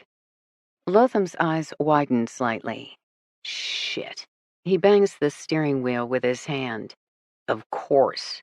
We examined the Levesque ID for forensic clues, then overanalyzed it with the help of Angelique's brother for coded messages. Maybe, all along, the breadcrumb was the name itself, Tamara Levesque, a lead on Angelique's secret life, which has clearly gotten her and her friend in trouble. Oh, I finally get it. As in, Angelique doesn't have bank accounts, and Livia Somdi doesn't have financial records, but Tamara Levesque? Oh! Damn sleep deprivation. Lotham mutters. I'll get on it the second after I drop you off. I sigh heavily. So much happening right now. On the cusp of so many answers right now. We still have a problem, Lotham says, finally able to pick up a little speed as he cuts through a maze of tiny side streets. Assuming Livia and Angelique were doing this together, why did Angelique go missing first? She was posing as Livia, trying to protect her from someone. And it took that someone 3 months to realize he had the wrong girl? That's not a very bright someone. Besides, if you're a criminal who wants to move in on their new and improved fake ID business, wouldn't you just grab both of them? I have to think about it. If Livia is the design genius behind their operation, then she'd be more valuable than Angelique. Maybe that's why she appeared so scared. Maybe Angelique volunteered to take the meeting in Livia's place. When the bad person discovered the subterfuge, they kept Angelique and used her as leverage to force Livia to work for them. Then why take Livia 3 months later? Coercion only works so long? Or operations had grown so fast they needed Livia at their immediate disposal? Maybe they have Livia shut up somewhere, designing a million fake IDs a day, I don't know. And Livia's now the collateral being held against Angelique. Hence, Angelique has resurfaced to perform other smaller tasks, because as long as they have Livia, they know she'll return to them. There's a lot of assumptions in that theory, Lotham informs me. On the other hand, playing the girls off each other is a tried and true strategy, used by human traffickers everywhere. In fact, it's often easier to kidnap 2 people rather than just one, as it gives the kidnapper more leverage over both of them. Those poor girls, I murmur. For Angelique, this whole thing probably started as a way to strike back against the asshat that hurt her bestie. For Livia, maybe it was all about impressing her new friend, inserting herself deeper into Angelique's world. And for their troubles, The two of them have now been kidnapped, while most likely being forced to engage in some kind of criminal activity, license forgeries, something. I don't know if I could handle that kind of stress, especially 11 months later. Lotham nods, arrives at last by the side door of Stoney's. So, to recap, we have the victims, Angelique Badeau and Livia Somdi. We have a possible criminal activity, fake IDs, which still feels small potatoes to me. Thousands a month versus the hundreds of thousands that can be netted through drugs. So, who would be into something like that and have enough incentive to kidnap and hold two teenage girls for nearly a year? What about this brother? Not Johnson, the other Somdi brother who appeared at the rec center. The tall, sinister guy? Lotham shrugs. I'll do some asking around. Chances are the gang task force has a name. I saw him. You saw him? The first time I visited Boston Academy. Skinny black dude, with a fashion sense that's at least 20 years out of date. I'd just wrapped up talking to Kira and Marjorie when I spotted him across the street. He was watching me. Lotham turns in the driver's seat, his shoulders massive in the confined space. And you were going to mention this when? What was there to mention? I was at a public school in Roxbury and a black guy stood across the street. Hello, there's a shocker. Frankly, he had more grounds to report the strange white woman accosting students in the corner deli. I didn't realize his presence had any kind of significance, let alone that he might be Livia Somdi's long-lost brother. For that matter, I didn't know about Livia Somdi. But he definitely knew I was there. I hesitate. I might have seen him a second time as well. Where? Outside the Somdi house. When I was being shot at. Are you fucking kidding me? I wasn't exactly paying attention to the scenery.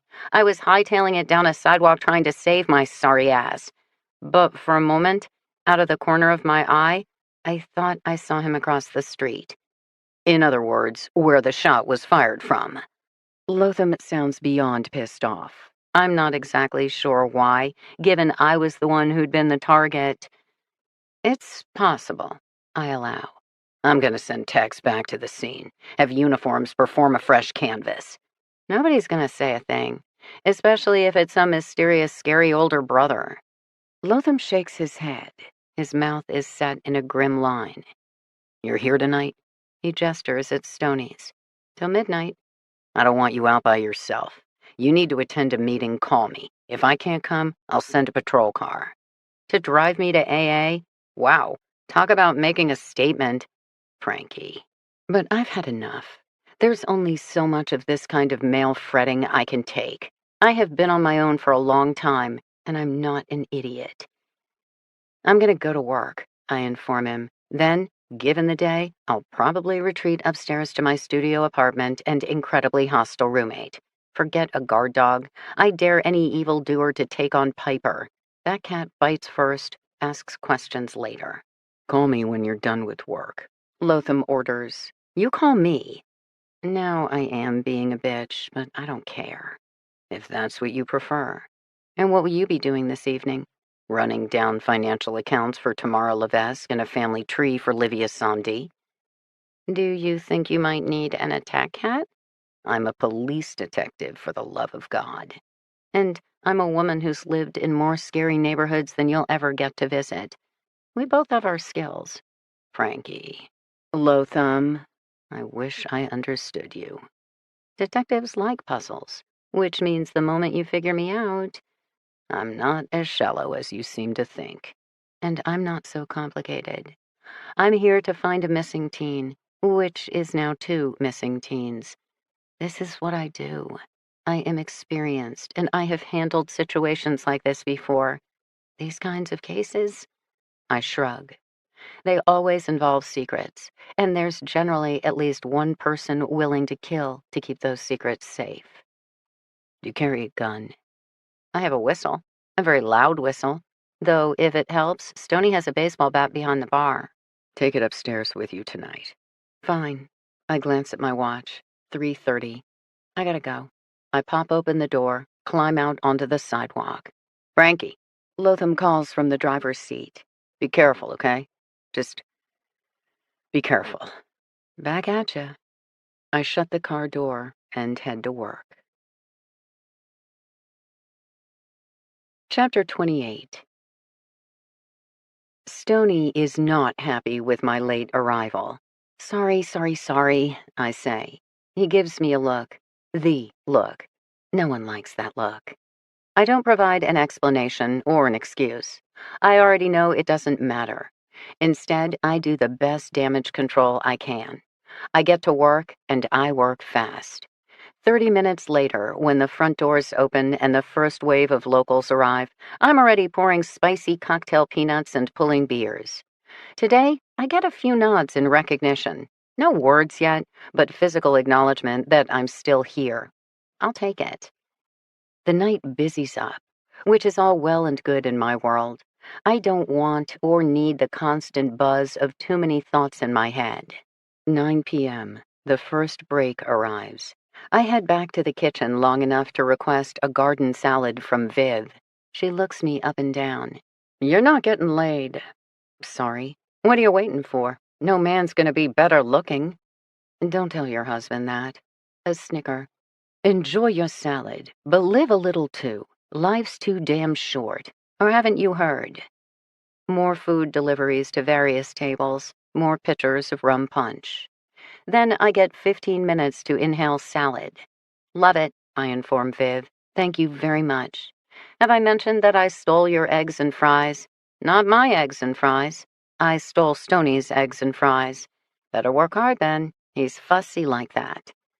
I take that to heart, turning into a whirling dervish of hospitality. Tables served, drinks delivered, smiles extended. I'm like the Wonder Woman of food and beverage. By 11, when things have settled and we're down to the diehards, Stoney says, "Easy now. You're starting to freak me out." I really am sorry. You are a piss-poor employee. Good news, though. I'm not so bad on the missing persons front. Angelique Liar is coming home? Hard ass. Maybe tomorrow. He gives me a look. Maybe, I insist. Then, more thoughtfully. Stoney, you must have seen a bunch of fake IDs in your time. It comes up. What did you think? About what? The market, quality, etc. He shrugs, gathers up dirty dishes. Don't have an opinion. Ones I saw, I seized, per the law. Plus, I don't have any interest in serving kids. Then again, you've seen our crowd. Not exactly the college type. I don't get the big deal myself. If you can die for your country at 18, why not have a beer? Victimless crime? He shrugs. Plenty of bigger things to worry about. What if it's not all about drinking? I mean, an ID can get you access to all sorts of things. Like what? Well, if you're under 18, your own cell phone. After hours phones, he states, no prompting required. You know about those? Everyone knows about those. I scowl. Then it gets you... I honestly falter. Being 18 or 21, depending on your preference, is worth the right to vote, the honor of joining the military, and, well, access to Boston's nightlife. How many kids you think want a fake ID? I ask him, changing gears. Plenty. Boston's a college town.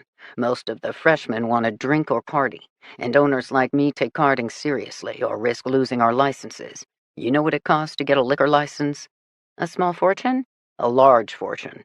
Enough most establishments aren't playing it fast or loose anytime soon. So there's a decent enough demand for fake IDs. A person could make some cash. Another stony shrug. If you're into counterfeiting, why not just print money? Turns out that's really hard. No shit. Well, what about stocks or bonds or banknotes on one particular ancient neighborhood bar? I hear what he says. Might be possible. I don't know. Green card. Someone speaks up from the end of the bar. One of the regulars, Michael Duarte. I've served him several nights, but this is our first conversation. His accent is definitely not from here, though I'm hard-pressed to pick a country. The fact that he's slightly slurring his words doesn't help. Gonna fake something, fake a fucking green card. Or work visa. That's what everyone wants. Michael raises his beer and takes a long pull. Both Stoney and I watch him. You have TPS status? I ask him. As in temporary protected status, which is what most of the Haitian immigrants, such as Angelique and her brother, were granted post-earthquake. Not me. Plenty of others. Can you fake a visa? I ask Stoney, genuinely curious, because the drunk guy raises a good point. Can you fake a passport? He asks me. Not without a lot of expertise. There you go. Harder than $100 bill? I ask him. Beyond my pay grade. He's right, but he's got me thinking about Lotham's point from the car ride home. Even if Angelique and Livia were making thousands a month dealing fake IDs, that's small potatoes compared to illegal drug revenue. Why kidnap two girls over small potatoes? Counterfeiting green cards or work visas would be big leagues, crazy amounts of money. Except if you can't nail a hologram on a Massachusetts driver's license, how the hell are you going to fake a document on par with a U.S. passport? Forging a visa is terrorist cell kind of crazy. Or Russian printed bills kind of savvy. It feels to me it all boils down to one key question. Angelique and Livia were clearly involved with something illegal. But how illegal? What kind of crime would incentivize kidnapping and holding two teenagers for nearly a year? I mull the possibilities as I wrap up for the night, closing out tabs, carrying the last of the dirty dishes to Viv, cleaning. Where's your handsome hunk? She asks me as she finally bustles out, pulling on her coat. My phone hasn't rung.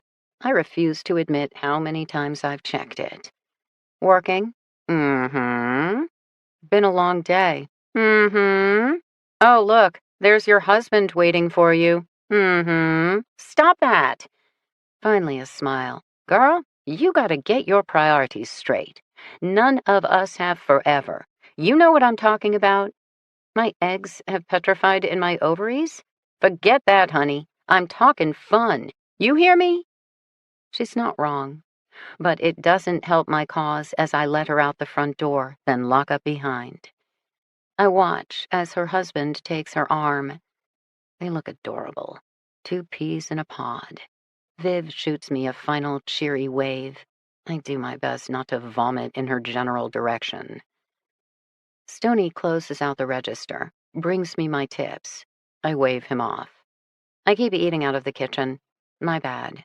You're both eating my food and showing up late? What I lack in discipline, I make up for in personality. He gives me a look. Hey, I'm confessing my sins up front, offering you money back. As employees go, that's not too shabby. He seems to accept this. I even clean up after your homicidal cat. Piper's a good worker, complains less than you do. I haven't bitten off anyone's toe lately. He shrugs. Apparently, that's not as impressive a feat as I'd hoped. You gonna bring that little girl home? He asks me. I'm feeling reckless. Hell, I'm gonna bring two little girls home. Angelique Badeau and Livia Somdi. He hands over the $50 in tip money, cash I sorely need. You do that, and we're even. You love this community, don't you? It's my home. I don't have a home, but I still know what you mean. We both finish up our work in silence. Then Stoney exits stage left, and I climb up the stairs to my apartment. I meant what I said to Lotham. Today had been a long day. Best to retire early. Yet I still check my phone. No calls, no messages. I feel restless, thrumming with the edge of unfinished business. What has Lotham learned about Livia Somdi's other brother? Or what about possible bank accounts for Angelique's alter ego, Tamara Levesque? I hate being in the dark. Pacing my tiny apartment back and forth, feeling my restlessness grow, my skin start to tingle, my scalp pull tight. Maybe I should head to a meeting. Nights like this are exactly when I need a meeting. No need for a fucking police escort. I've lived tougher, seen neighborhoods more dangerous. I wasn't lying to Lotham when I said as much earlier. I can do this. I pull back my curtain. I stare at the street outside. That's when I see him. Standing there, directly in a wash of light where I'm certain to spot him. Very tall, lanky build, red sweatsuit, multiple gold chains. His hair is pulled back from his face in an intricate pattern, revealing a face that is lean, callous, cruel. He stares right at me. I see him. He sees me. I let the curtain drop. I tumble back onto my bed. I think wildly. I need Piper. Where's my attack cat? But when I check under the bed, Piper's gone. I order myself not to panic. I tell myself I'm strong and capable, and I've been in deep shit before. Then I nervously work the lock of my door, easing it open long enough for me to creep downstairs and grab Stoney's bat. As long as I'm there, I check the front door, still secured. Then the side door, also bolted. The side door is unmarked and solid metal. No one is getting through that. The bar's front door, however, smoked glass. It can be shattered. Would probably set off an alarm, but maybe noise doesn't matter. A determined predator on the hunt. In, out, done. I recheck the locks, then head upstairs, holding the bat stiffly before me. Once in my apartment, I hit the bolt lock. I gingerly move the curtain back. I see retro dude still standing on the sidewalk, staring up at me. I should call Lotham and say what? Lydia's evil older brother is watching me? And why haven't I heard from Lotham anyway? Surely Boston's finest has learned something by now, so why the radio silence? 1 a.m., 2 a.m. I sit on the bed facing the door, bat across my knees, phone within easy reach. I doze off, dreams of blood and Paul, and screams so primal they shiver up my spine. I'm chasing Angelique Badeau down a long corridor, never able to catch up. Except then I turn a corner and the tracksuit man is there, pointing a gun. Couldn't leave it alone, he says. He pulls the trigger. Angelique screams and falls to the ground, a bloody hole in her gut. He pulls the trigger again, and now I'm falling to the ground, a bloody hole in my gut. A third booming shot. Paul screams the loudest, blood everywhere, as he collapses beside us. I'm sorry, I gasp, but you killed us. Now they're both angry, and it's all my fault, and so many things I should have done differently, should have done better. I'm falling down, down, down, into an abyss of tortured souls and clasping hands and guilty consciences, mostly my own. A cat appears, growling low. She leaps into the fray, slashing out with her claws. I feel pain, startlingly harsh, refreshingly clear, just as I bolt upright, clutching my arm against my chest. My phone is ringing. I spy Piper, now on my bed, twitching her tail crankily as she grooms her right front paw. I glance down at my forearms to discover fresh scratches. I don't have time to consider the matter. 3 a.m. My phone's still chiming. I answer it. At long last, I hear Lotham's voice. He says, "We have a body." And just like that, I've failed again. Chapter 29. Lotham sits in the rear booth. He's wearing yesterday's snazzy ensemble with his tie loosened and dress shirt wrinkled. He looks gutted. I pour him a cup of hot coffee. When he stares at it blankly, I head to the bar, grab a bottle of rum, and add a shot. Just because I'm an alcoholic doesn't mean other people can't drink. I return the rum, take a seat across from him. I'm still wearing my oversized t-shirt with a pair of men's boxers. They were Paul's once, but we're not here to discuss that. Speak, I order. What happened to your arm? I looked down at the blood-crusted gashes. Piper, did you try to spoon with her or something? Or something. Speak. Lotham takes a fortifying gulp of rum-laced coffee. His hand is shaking.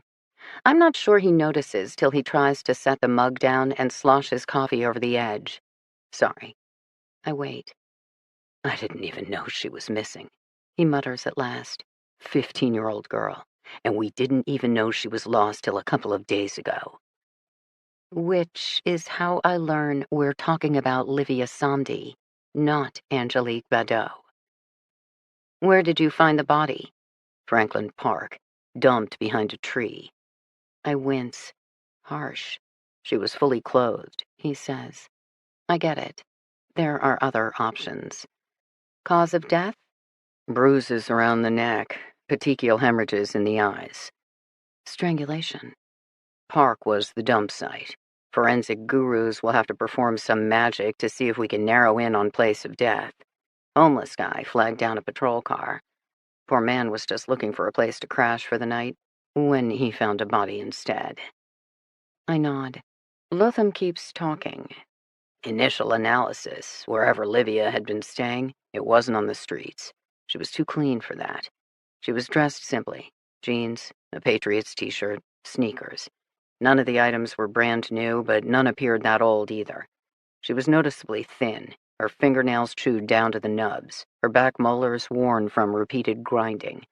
Definite signs of chronic stress, according to the ME, though not necessarily physical abuse. No bruises, fresh lacerations, healing fractures, that sort of thing. She looked pretty good, all things considered. You know, other than her neck. Lotham exhaled heavily, chugged more coffee. Angelique? Homeless man didn't see anyone in the area. We're still reviewing video footage now, but that section of the park is off the beaten path. I'd say whoever dumped her knew what he was doing. It's such a sad term. Dumping, like trash or unwanted goods, instead of a teenage girl. Livia's family? I ask. I did the notification myself. Her mother didn't appear surprised at all. Just flat. That parent who's always feared the worst and now doesn't have to be afraid anymore. I know how it is. JJ was there. Johnson, I say. I don't know why, just to get in one last dig. Of the two, he was the more emotional. Initial response, stricken, followed by pissed off, followed by driving his fist into the wall. This gives me pause. He didn't suspect his sister was dead? No. More to the point, he was enraged. Whatever's going on with that family, I would bet my shield Johnson didn't want his sister harmed, if he even knows what happened to her. You ask about an older brother? I know my job. Lotham speaks up sharply. He's had a rough night, so I let it slide. He takes another gulp of spiked coffee. Fuck, he says at last. I can't disagree with that, so I say nothing at all. JJ had already taken off by the time I broached the subject of an older Samdi sibling. I thought being alone would make it easier to talk with Rosalind, but she shut down. If she hadn't kept sucking the life out of each cigarette, I'm not sure I would have believed she was even there. I'll take another run at her later, but given her love of the police... Lotham isn't asking for me to get involved. As a detective, he would never ask for a civilian to insert herself in an investigation, let alone visit a residence where she's already been shot at. And yet, that's my mental takeaway. Mrs. Samdi doesn't talk to cops, meaning if we want to learn more about Livia's mysterious other brother... Red baseball cap? I ask. Not with the body. In other words, Angelique is still wearing it. Something's changed, I murmur. No shit. Seriously.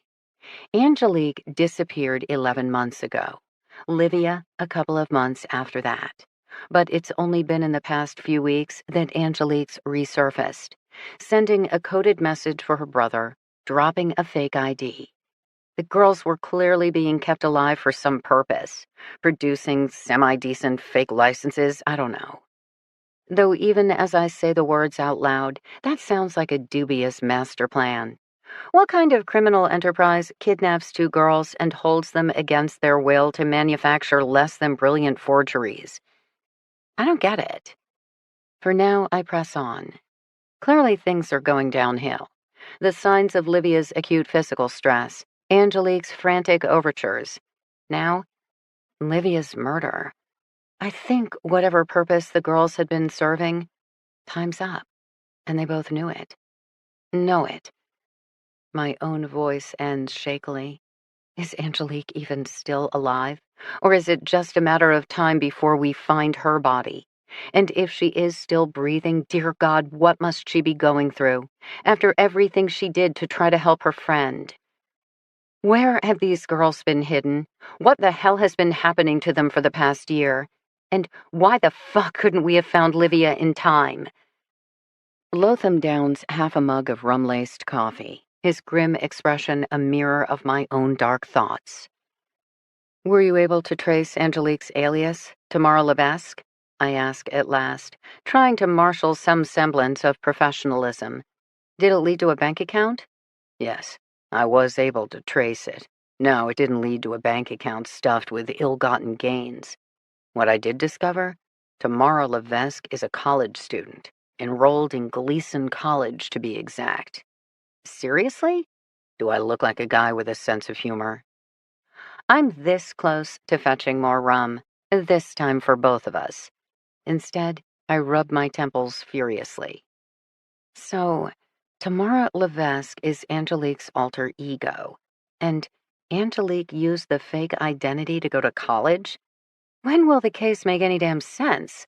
I mutter to no one in particular. Is it a medical school? Nope.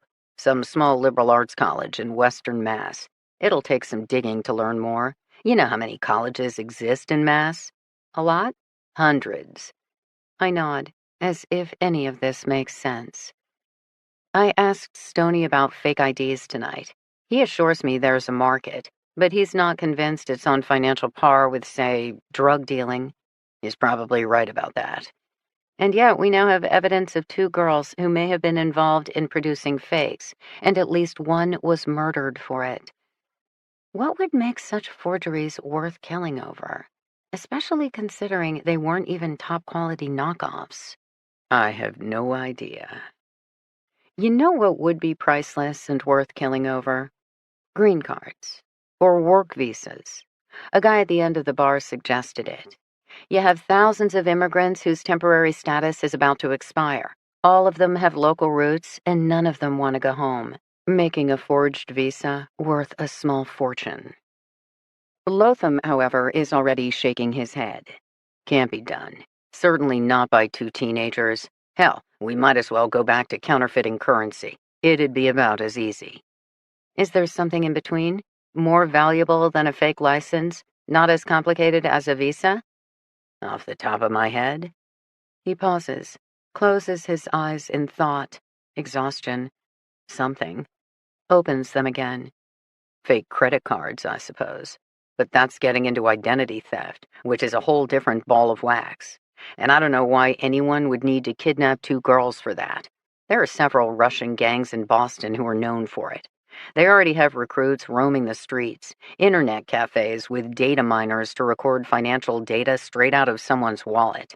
Later, the data is transferred to a cloned card. For those operations, kidnapping would cause more trouble than it's worth. I get what he's saying. Unfortunately, it only adds to our confusion. I take it from the top. Angelique and Livia were abducted for a reason. First, Angelique, who was most likely held hostage to force their original target, Livia, to do whatever it was they wanted Livia to do. Most likely, this something involves computer design, 3D printing, parts manufacturing, whatever. But eventually, Livia disappeared too. For the sake of argument, let's assume it was because operations reached a point where they needed her on site, or desired more control. So now both girls are under wraps, but alive, fed, clothed, housed. Angelique doesn't dare make a break for it or contact her family over fears they'll hurt Livia, and vice versa. And the girls are working, doing something important because otherwise, why be kept alive at all? Maybe it started with the forged licenses, which showed off Livia's skills. But it must have migrated to something with higher revenue potential to justify holding 2 kidnapped girls for nearly a year. Not to mention they'd need a space to keep the girls, plus have at least a couple of guys serving as guards while overseeing operations. They wouldn't necessarily require an entire warehouse for computer-generated forgeries, but space is still space. Lotham nods. For 11 months, the girls have been working on this something. It's gotten so intense and stressful. Livia's breaking down, while Angelique's terrified enough to risk making contact and dropping breadcrumbs. Except it's still not enough. Angelique's worst fears come true. Livia is killed. My voice trails off. Meaning, whatever the project is, it's nearing completion. They don't need Livia anymore, or Angelique. Lotham doesn't disagree, except these are still questions, not answers. Nearly a year later, we're no closer to who, what, or where. Best lead we got is some mythical older brother of Livia's who inspires fear. I saw him again tonight. Who? Our mystery man. He was standing across the street from my apartment. When I pulled back the curtain of my apartment, he stared straight up at me. God damn it! Lotham slams down his coffee mug. You didn't call me? I merely shrug. And say what? He was just standing there. Except, if he was outside my apartment, then he couldn't have been the one killing Livia, could he? I wouldn't jump to that conclusion. We don't have time of death, meaning he could have very well killed Livia, then come to monitor your actions. Damn it! Everything about this case. Damn it, damn it, damn it! You need some sleep. We both need some sleep. Because it'll look better in the morning? It is fucking morning, and a girl is dead. I don't say anything. Just take his hand. I feel his rage, his frustration. I've been there myself 14 times, and it doesn't get any easier to take. Angelique is still alive, I tell him. Maybe. She needs us. Whatever's happening, it's all going down fast. We have to figure this out. We will figure this out. But not like this. When's the last time you even closed your eyes? He doesn't answer. By my calculations, it's probably been days, and exhaustion is clearly taking its toll. Come on, I'm taking you upstairs. Grab an hour or two of rest. Then we can review this again, when we're both a little less insane. Lotham glowers, but doesn't resist as I take his hand, lead him upstairs. My own thoughts are churning, a mix of crushing sorrow for a girl I never met and didn't save. A deepening despair over too many questions and not enough answers. A growing dread that the clock is ticking, mercilessly now, and if we don't figure this out... Help us, Angelique had written, except we didn't. I make Lotham sit on the edge of the mattress. He removes his sidearm and gold shield, placing them neatly on the bedside table.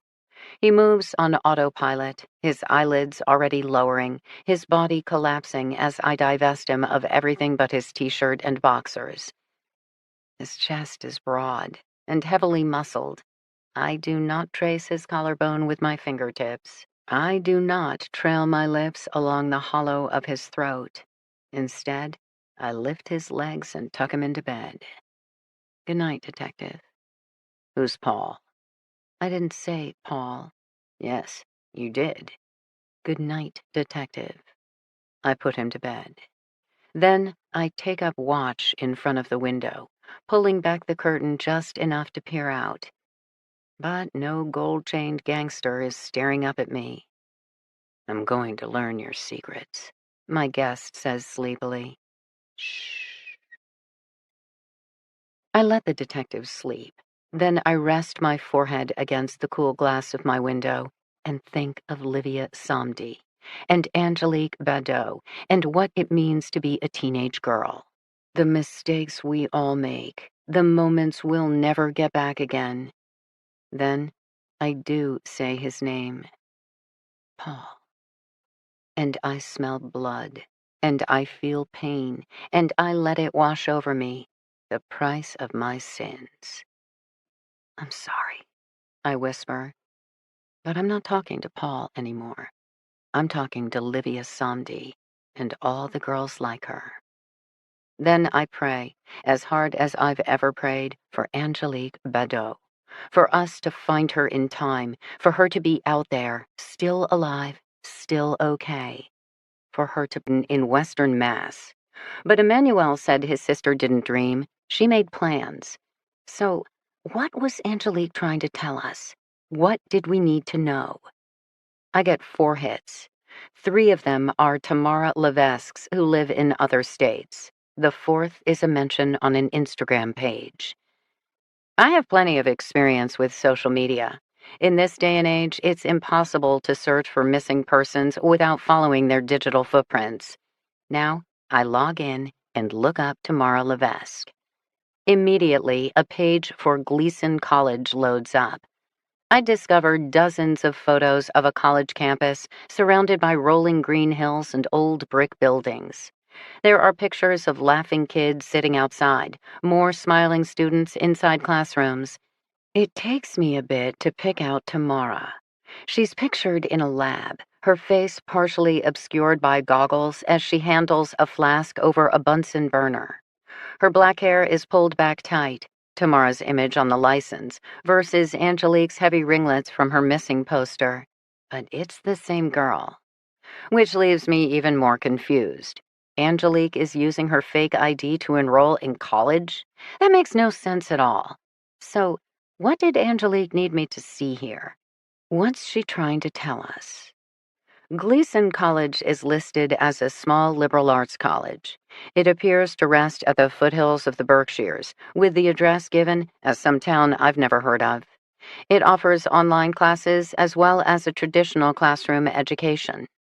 I peruse photo after photo of beaming college students, then read a note from the president, a stern-looking white dude in thick black glasses and gray 3-piece suit. I didn't know people still wore 3-piece suits. I review each photo in detail, then return to the collection as a whole. All in all, Gleason College looks just like any other New England university, albeit with a particularly pretty campus. It's not until my 5th or 6th time through that I spot it. In the background, another female student barely visible in the rear of a classroom. Livia Somdi. I'm certain of it. She and Angelique ran away to join a college? No way. I don't believe it for a minute. So what the hell is going on? I sit back, feeling more lost now than before. After another minute, I expand my Google search to Gleason College as a whole. The website, however, mostly seems to repeat the photos from Instagram. I find a page where I can request additional information. I plug in my email, hoping I'll hear back sooner versus later. Then I get up and pace the entire length of the dining room several times. In the end, there's only one thing I can think of to do next. I need to speak with Livia's mom, Rosalind Somdi, presumably without getting shot at again, which is easier said than done. More pacing.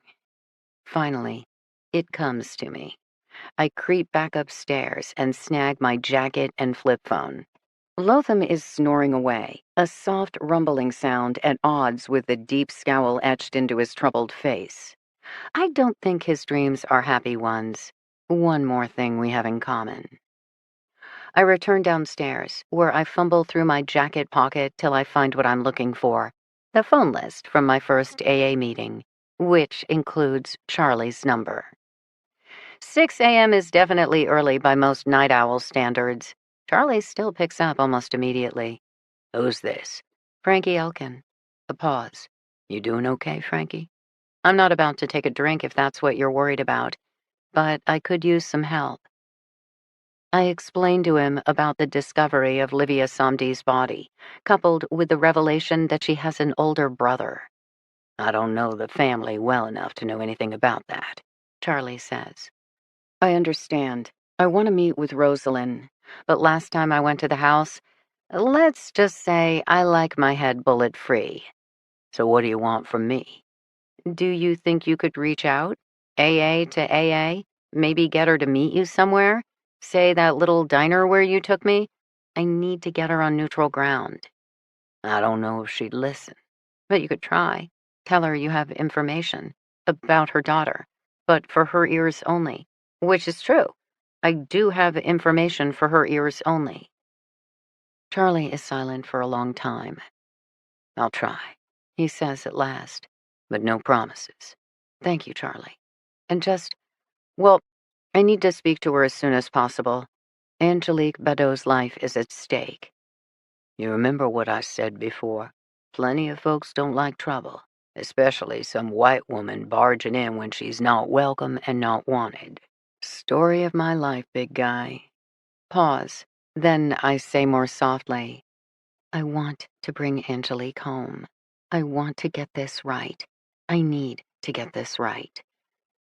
God grant me the serenity to accept the things I cannot change, Charlie intones. I know. I'll see what I can do. But my guess is that family doesn't rise before noon, so it'll be a few hours. Thank you, Charlie. He disconnects. I close up my phone. Noon gives me a solid 5 hours to do something. Next logical line of questioning? I mull the matter over while I climb back up the stairs. I open my door, then halt in my tracks. Lotham's eyes are open and fully alert. He's not moving, though. Possibly because Piper is also awake and now perched on top of the bed, glaring at him. Help, he says as I enter my apartment. Is the big bad boxer scared of a little kitty? Help, he says again. But I don't move closer. I still have blood on my arm from last night. I looked up Gleason College. One of the pictures shows Livia Somdi in the background. I'm sure of it. What? Lotham is startled enough to twist toward me. Piper immediately growls. He returns to his frozen state. I kind of like this game. And the view's not bad at all. Lotham, in a tight-fitting tank, is one good-looking man. Hang on, I'll find some food to distract her. Be right back. You're leaving me alone with her? You have a gun. I'm not shooting a cat. Good, because I'm pretty sure she'll pull a Pet Cemetery and come back even scarier. I retreat downstairs, where I find a small container marked Piper in Viv's refrigerator. I dish out a few pieces of something that smells plenty foul and carry it back to my apartment. Piper is still on Lotham watch. Lotham still hasn't moved a muscle. I set the dish on the floor. Minutes pass. Then, with a final twitch of her tail, Piper leaps gracefully from the bed and pads over to the peace offering. She gives me a narrow look, then gulps down the pieces of chicken liver in 2 bites before retreating once more under the bed. It is now safe to move about the cabin, I inform Lotham. Just don't step too close to the mattress. She likes to go for the heels. Great. Lotham sits all the way up, looking discombobulated, though whether that's from his long night, too little sleep, or a homicidal wake-up call, it's hard to be sure. I gotta go to work, he says. Makes sense. I move to the end of the mattress, where I manage to climb up with a lunging step designed to avoid raking claws. I cross my legs, eyeing my evening's catch. I like the detective. I think he likes me, but I'm still not sure if I want to tell him about my plans regarding Rosalind Somdi. In my experience, men tend to be overprotective, especially law enforcement types. Then I tend to get cranky, if not downright rebellious. I should learn from my mistakes, but again, one of those things that's easier said than done. Who's Paul? Lotham asks. Don't you have a murder to investigate? I can spare 5 minutes. Too bad. The story takes at least 30. Former lover? Boyfriend? Husband? I've never been married. He nods. That tells him enough. How long were you together? 9 months? Maybe a year. Depends how you want to count things. The infamous we can't even agree on our first date? Something like that. We met 12 years ago. He helped me get sober the first time around. He believed in me when I needed someone to have more faith and perseverance than I did. And now? Turned out normal life wasn't for me. Not to mention, he didn't approve of my new hobby. He thought I was being obsessive and self-destructive, substituting one addiction for another. It happens. He's an alcoholic? No, just a man with a savior complex. So he helped you get sober. I got myself sober, thank you very much. Touché. But you meet. First him helping, then it becoming more until you get too interested in playing detective. Are you trying to die this morning? I had a rough night. Me too, buddy. You want answers? Ask some honest questions. Lotham is silent for a while. His breathing has accelerated. Mine too. Where is Paul now? We parted ways 10 years ago. Are you still in touch? I dial his number on occasion. And he takes your call? No. His widow does. Lotham doesn't speak anymore. Neither do I. I'm sorry, he says at last. Nothing to do with you. Still, like you said, you have a murder investigation, and I have work to do as well. Bartending tonight? Shift starts at 3. Until then, don't worry. I'll do my best not to get shot at or chased by anyone who looks like a mall-walking gangbanger. A girl has been murdered. Things are getting serious. I'm aware. You're a civilian. Get out of my bed, detective. Shower is that way if you're interested. There's food down the street. As for me, I don't require a babysitter. I have my own life to tend to. Is it because Paul died? Lotham asks me, his voice softer, genuinely curious. And now, you can't trust anyone? I lean forward slightly. Or maybe, because I can't trust anyone, Paul died. I climb off the bed, turning my back on the detective and stripping off clothes. He wants to take in the show, that's his problem. I have work to do.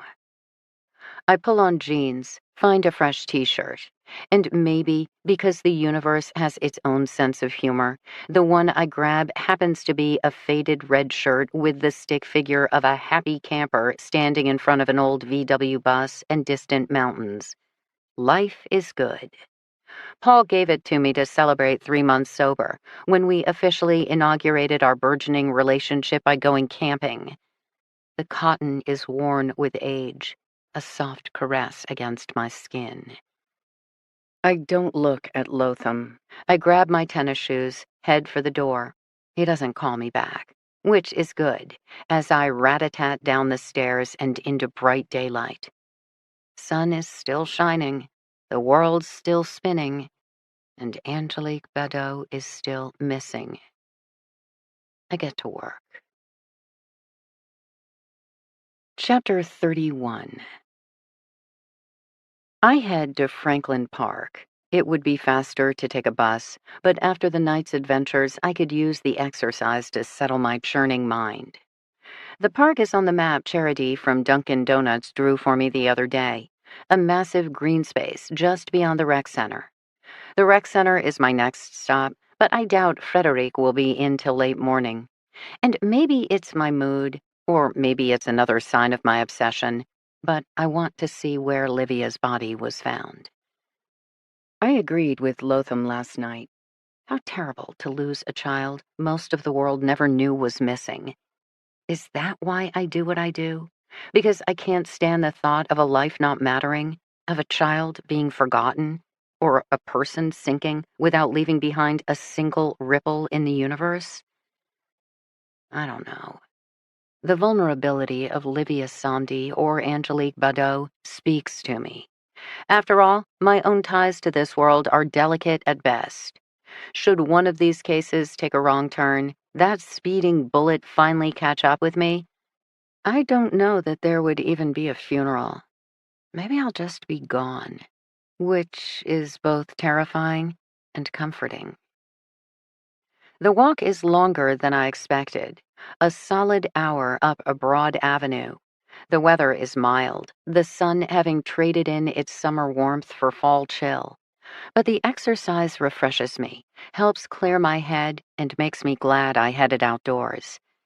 I come to the zoo first. It's small but charming, a classic city setup. This early, it's still closed, but I spy a few women with young children prowling the fenced perimeter. No doubt they've been up since the crack of dawn and are already desperate for distraction. I find a path and walk, though given the massive size of the park, wandering around aimlessly is probably not my best strategy. I decide to stick close to the main road that winds through the green space. I've played this game before, and the sad reality is that a human corpse can be carried only so far. Ergo, any body dump is going to be near a major thoroughfare. Sure enough, 15 minutes later, I come across the first police cruiser, parked alongside the road to ward off looky-loos. Deeper into the park, near a copse of trees, I can just make out a sliver of yellow among the leaves. Crime scene tape. I have arrived. I make a left turn, cresting a small rise. From this angle, I can peer down at the secured area. Another uniformed officer is pacing the perimeter, around and around. Poor officer has probably been here most of the night and is now doing his best to stay awake. I can't see much. A few trees, a smattering of thick green bushes. I should have asked Lotham more questions. Was the body found laid out peacefully, hands crossed over chest, or just tossed to the ground? I'm no expert on murder, but I've been around enough investigations to know there's a difference. One being more personal, tinged with regret, colored by remorse. Say, what might happen if a family member had been forced to take dramatic action versus a third party who'd grown impatient with a terrified teen. Livia's nails were chewed down to the nub, Lotham had said, a clear sign of stress. I continue my study, and within minutes, I know what I need to know. There are plenty of other places to dump a body in this city. Dumpsters, back alleys, abandoned buildings. But this placement, beautiful, serene, private. The kind of person who would bring Livia's body here is the kind of someone who cared. Livia's mysterious older brother? Or perhaps her other brother, drug-dealing JJ? What about Angelique herself? Had she been forced to participate in this atrocity? Again, Control 101. Establish fear and intimidation through death and destruction of the people your subject cares about most. The pieces of this case swirl around me. Two girls with promising futures, at least one scam involving fake IDs, coupled with a second scam involving a scenic university in Western Mass. Except, what did that mean? Because both Livia and Angelique were pictured at the college, yet I didn't believe for a minute they'd run away to join some college under fake names. I stand on the pathway. I can hear birds chirping, feel a soft breeze on my face. It is peaceful. It is beautiful. I gaze down again, where a girl's body was abandoned just last night. Livia Santi deserved so much better. She deserved being found alive. She deserved growing up, discovering her own unique self. She deserved a life. I feel now, more than ever, the weight of my own failure. So many missing persons cases, and yet none I've brought home alive. I'm sorry, I whispered to Livia Samdi. Then I stand quietly and just be. Weigh the magnitude of my regrets. Resolve to do better, because that's the best any of us can do. Then, 10, 15, 20 minutes later, I head back down the path, keeping away from the police to the entrance of the park. 10 a.m. I already know where I'm headed next. Hopefully, Frederic will now be at work at the rec center. Only one way to find out. I have to walk all the way around the rec center building again. It's very quiet here, and with the outdoor fields and courts, it reminds me of the hushed beauty of Franklin Park. Is that significant? My mood has gone dark. Even with the sun on my face, I'm thinking of dead girls and personal failures and memories that won't help me now. Focus. I round the giant metal structure, finding the back doors unlocked and stepping gratefully inside. Once more, the space is hushed and quiet. Lights out in the long corridor with pools of deeper dark marking the abutting classrooms and gym area. Such a huge space, filled with plenty of nooks and crannies for Marjorie to sneak off with her boyfriend, Dami J. Not to mention shadowy corners perfect for drug exchanges, fake ID sales, and I have that tremor again. I don't know what's wrong with me. Starting my day with a handsome man who asks too many personal questions, visiting a crime scene. I'm a mess of nerves. I don't like this building anymore. In its own way, it's also a crime scene. Where Angelique stood up to a bully with the help of her new friend. Where Livia Somdi thought her life was finally looking up. Where some summer programming happened to be going on in the background, but that had nothing on the real drama taking place among the teen participants. If these walls could talk. I find my way to Frederic's office on my first try. In my jumpy state, I'm walking softly, as if I don't want the ghosts of teenagers past to find me. As a result, when I rap lightly on the partially opened door, Frederic startles, knocks a pile of papers off his desk, and whacks his computer monitor. Sorry, not the most auspicious start to a conversation. How did you get in here? He asks sharply. The back door was open. He seems to collect himself. I try to keep it locked when I'm alone in the building. So I'm not the only one spooked by all this empty, lurking space. I just had a few more questions, I start. Frederic nods, bending down to collect his fallen papers. You are looking for Angelique Badeau, he says in his beautiful French-laced English. I remember. Any word from the girl? No, but after my conversation with you, we were able to connect Angelique with Livia Somdi. They were friends. He nods, straightening his long, lean form, but the statement doesn't seem to mean much to him. Livia Somdi also disappeared 8 months ago. This morning, the police found her body in Franklin Park. Now, Frederic swallows hard. It's difficult to read his face. Stoic. Resigned. As a man who works with at-risk kids in an inner-city neighborhood, he's probably had this conversation before. Does it make it easier to take? I am very sorry, he says at last. Then, more tentatively, overdose? She was murdered. I deliver the words bluntly and am rewarded by a ripple of emotion across his smooth, dark features. Then he subsides once more to stoic acceptance. You believe Livia's death and Angelique's disappearance are related? That is why you have returned? Yes. Why? They met here, became friends here, during the summer program. Frederic offers a shrug. Are you sure they met here? Many of our kids already know each other. This neighborhood isn't that big. They met here. What can you tell me about Dami J? The abrupt change in topic catches him off guard the second time. His face goes flat, instinctive defense mechanism, as in he knows plenty about Dami J and is already mentally sorting out what he should and should not reveal. Question is, because he needs to protect himself and the program, or because he's afraid of Dami J? What do you want to know? He asks at last. Excellent strategy.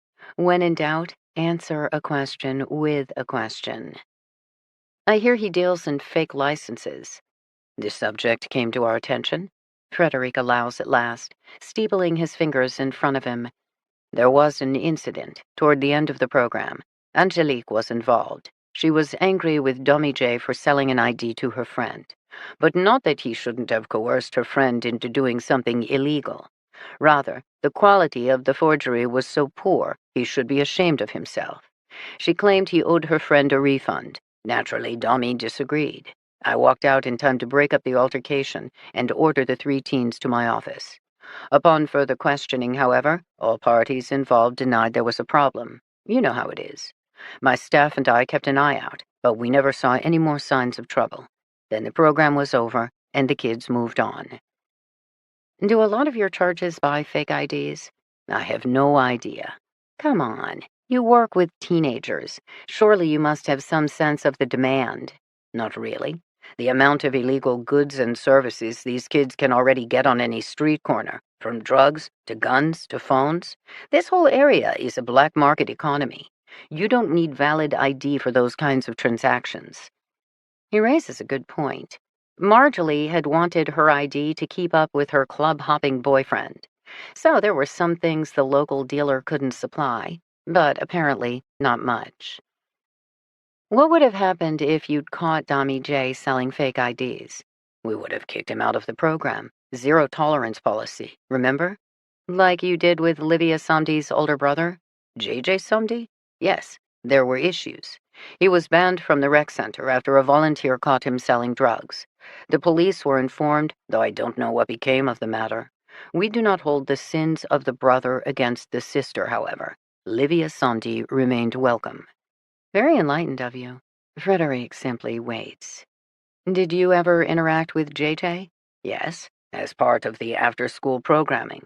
We open up the courts for basketball, other sports, while offering mentoring opportunities, tutoring instructors, and special classes in art, video design, computer programming. Our mission is to keep these kids off the street. We must help them make good decisions as they are growing up surrounded by bad ones. I have a friend who says he helps out with the mentoring. Charlie. Ah, yes, Charlie. The kids, particularly the boys, like him very much. He is one of them, a survivor. When he talks, even our tougher teens will listen, and every now and then, it is enough to make a difference. JJ wasn't the every now and then. No, sadly. But Livia? I didn't know her well enough. She was a gifted artist, as I said, but very quiet. She did our after-school programming, too. She worked with one of our teachers in one of the trade school courses. Trade school catches my attention. You have teachers come help out? Of course. What about computer design classes? Say, taught by Mr. Riddenscale? Absolutely. He is very good. One of our few white teachers. The kids don't make it easy on him, but he is tougher than he looks. Has been working our after-school program for years. Were he and Livia close? I ask immediately. She took one of his classes. And you have computers here? A dozen. We got them through a special grant. What about a 3D printer? Yes. He regards me curiously. Through the same grant. Did Mr. Riddenscale write that grant? Frederic sits up straighter. As a matter of fact. Wait. I don't understand. But I'm already moving. I need to reach Lotham. Demand that he get a warrant and return here immediately. I'll be back, I inform Frederic. Wait, he says again. But I don't. My sense of urgency has taken over. I must move. I must act. Livia is dead. Angelique may be next. The rec center, computers, 3D printers, forgeries. It all ties together. I feel like I'm on the edge of watching the pieces click into place. If I'm not already too late. I nearly run down the long, shadowy corridor. I bolt out the doors, back into the blinding sun, whipping out my cell phone to call Lotham. And run smack into JJ Samdi. Lady, I'm gonna fucking kill you. Chapter 32. I don't have my whistle in my pocket, or my tactical clips in my hair. I'd left my apartment in too much of a huff. I glance at my cell phone, move my thumb to hit emergency. But JJ is one step ahead of me, knocking it out of my hand. Don't move a muscle. He pulls back the flap of his unbuttoned shirt enough for me to see the black butt of the pistol he has shoved into the waistband of his jeans. An intimidating sight, but a dumb move. He'll be lucky if he doesn't blow off his own balls. We are 20 feet outside the rec center doors, but out of sight of the street, and, given how deep in the building is Frederick's office, light years away from the closest known human. That leaves me and my charming personality versus a homicidal drug dealer.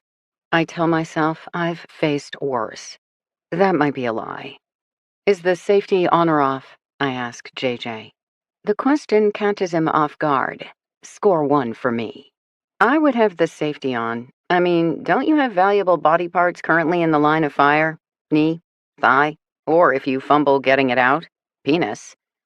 I like saying the word penis in front of boys. It never fails to fluster them. Stop talking. I'm not saying it's common to shoot off a penis. I continue now. But after seeing it once, it's not the kind of thing you forget. So really, I'm thinking of your own well-being. My voice drops. Don't you think your mother has lost enough for one day?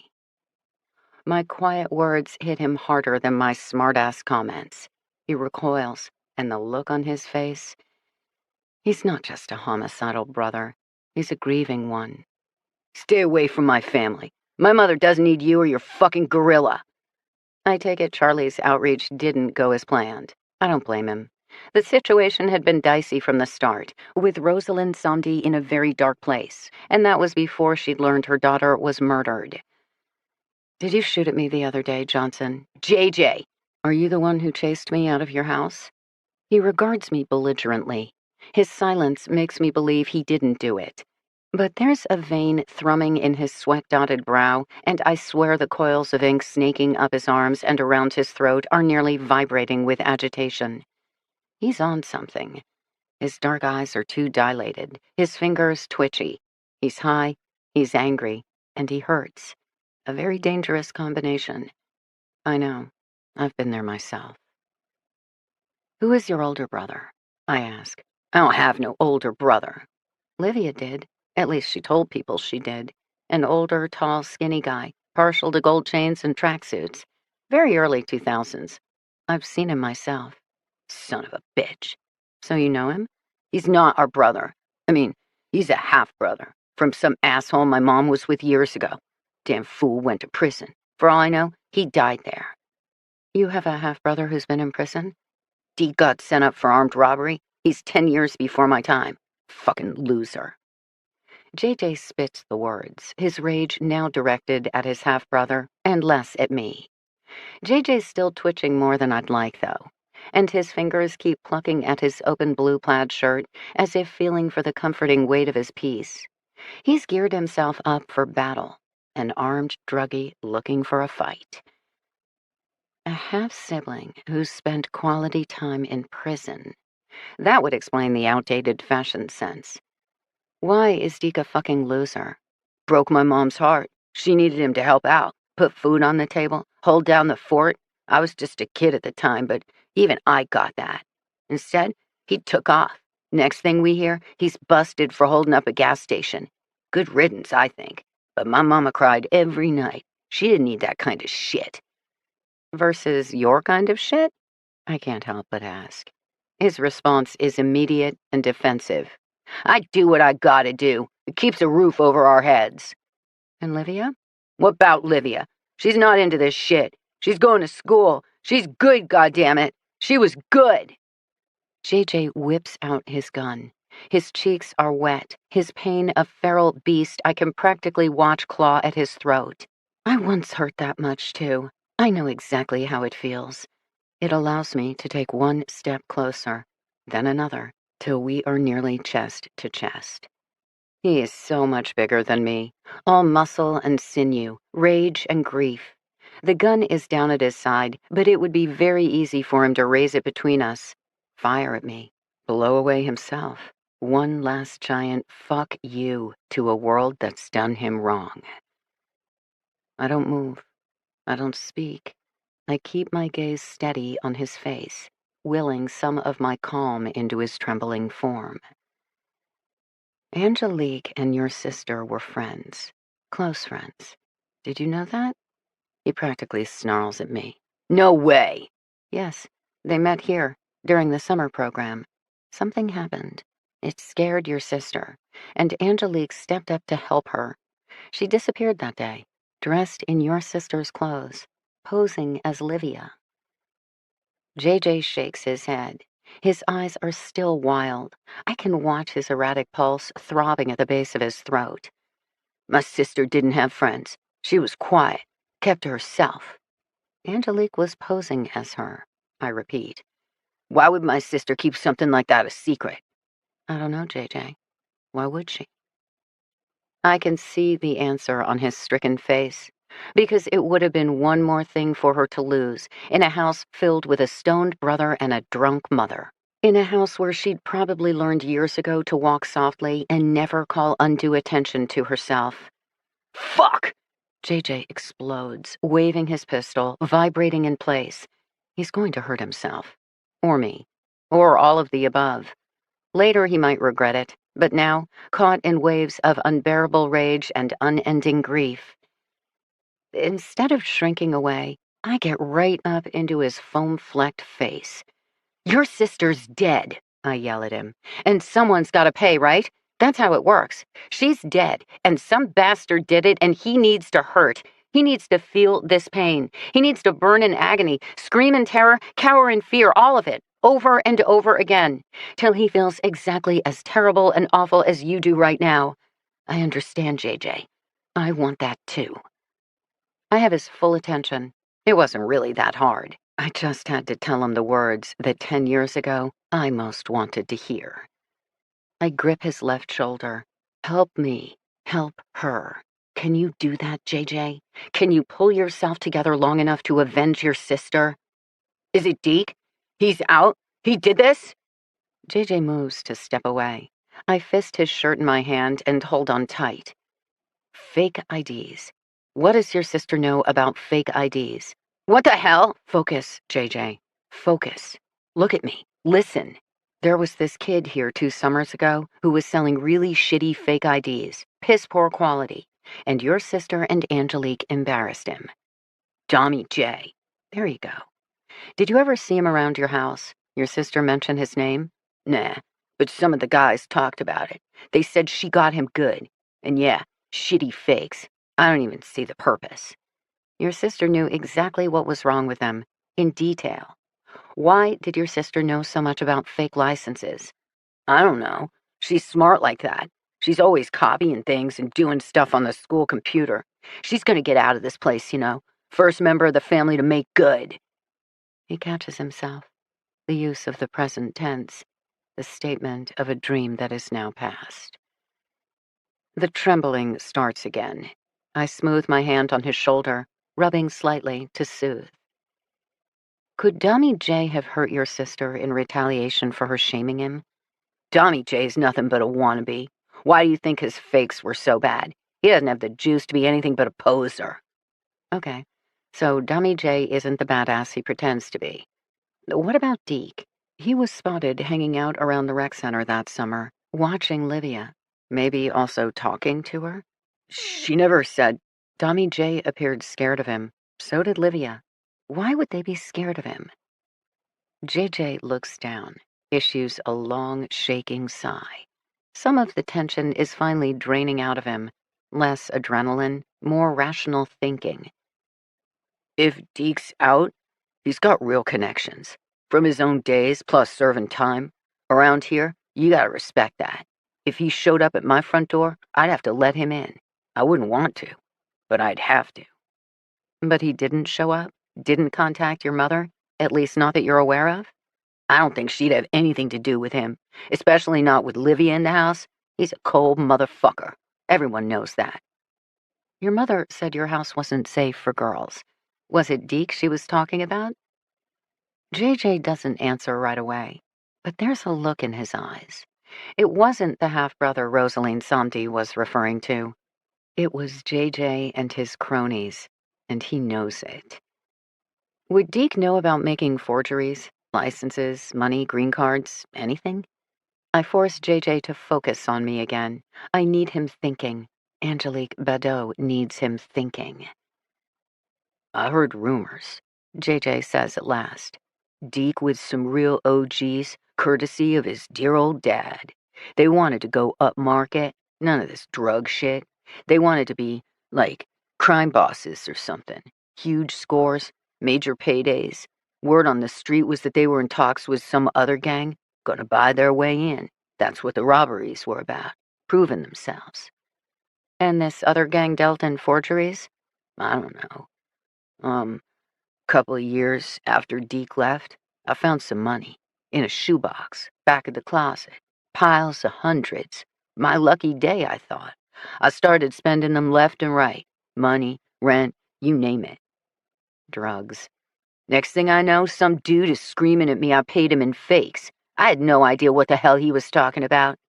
I managed to talk my way out of it, but after that, I hid the rest. Didn't want to stir up more trouble. Your mother always lived at that house, even with your half-brother, Deke? We haven't gone anywhere. Meaning the fake bills. They could have been Deke's, part of his new criminal enterprise? Coulda. I was just a kid.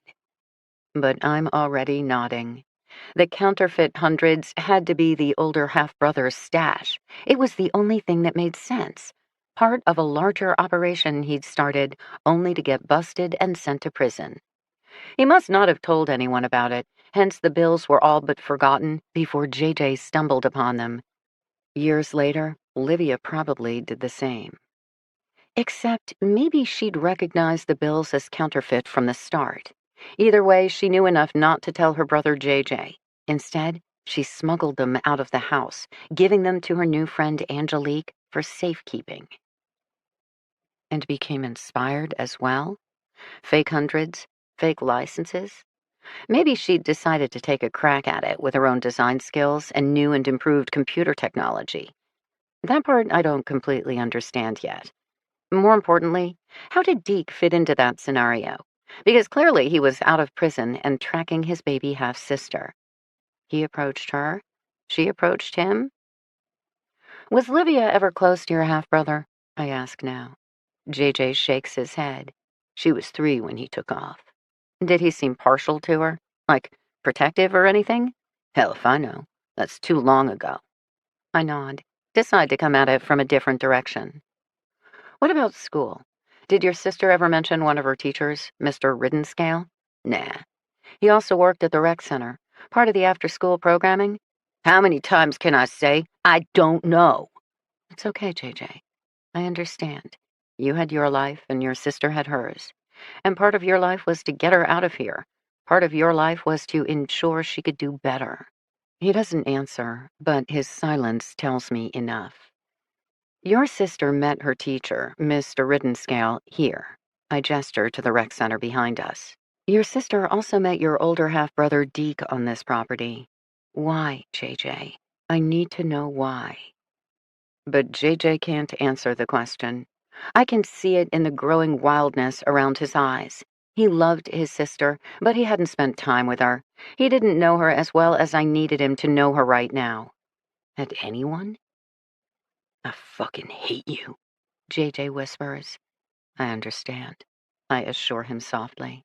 Some days, I hate me too. But I'm going to find out who killed your sister, and you're going to help me. Because she deserved better, right? Because she was Livia Samdi, bright and clever and alive, and the world should mourn her. All of us should know your pain. She is worth it. He nods miserably. I need you to tell me where I can find Deke. Oh, I'll find him. No. We need him alive. I have questions only he can answer. For your sister's sake, no killing your half-brother. Promise me, JJ. Livia's dead, he says. And I can tell from the look on his face that it's the first time he's spoken the words out loud. The permanence of them is like a knife, slashing across his face. What it leaves behind? Even I have to look away. I smooth my hand one last time across JJ's shoulder, then pull back. I'm sorry for his loss. All these years later, I'm sorry for my loss, too. Your sister loved Angelique Badeau. Whatever happened this past year, they were in it together. I know it. We find Angelique, we discover who killed your sister. We do right by both of them. Okay? So, Deke, where can I find him? JJ doesn't answer right away. Finally, he takes a deep breath, straightens up, returns the gun to the waistband of his jeans. He picks up my phone from where it dropped on the ground, flipping it open. His fingers fly across the tiny keys. Then he folds it closed, hands it back to me. Don't worry, he says. When the time comes, I'll find you. Chapter 33. I feel like I have my breathing relatively under control by the time I dial Lotham. But I must not be as good as I think, because in a matter of seconds, what's wrong? Where are you? Is it the guy in the tracksuit? The guy in the tracksuit has a name. Deke. He's Livia and Johnson Samdi's older half-brother. What? I ran into JJ. What? This would go faster if you'd stop interrupting. Are you okay? Tell me that much. I'm fine. I visited the rec center. Now I'm walking home, having made some progress. I'm not walking home, but I don't feel like telling Lotham that particular detail. From the top? Christ, Lotham says. He sounds exhausted. From the top. Rosalind Samdi has an older son named Deke by another man. Apparently, Deke has been in prison for armed robbery, but he's clearly out now, and he's the one who was watching Livia at the rec center. Why? I don't know. According to JJ, his own mother would have nothing to do with Deke. He's such a cold bastard. But get this. Shortly after Deke went to prison, young JJ stumbled upon a shoebox filled with counterfeit hundreds. He was working his way through spending them all when he got caught passing forgeries. After that, he tucked the rest away, where I'm guessing Livia discovered them years later. Older brother Deke had a stash of counterfeit hundreds? Apparently he was an aspirational criminal. Wanted to get into the big leagues. Armed robbery was a means to buy his way into another larger criminal enterprise that offered better career advancement. Lotham doesn't talk right away. It's a lot to take in, so I don't blame him. You think Deke knew his half-siblings were peddling his pre-prison counterfeit stash? I don't know. Deke is clearly out now and had some kind of interaction with Livia.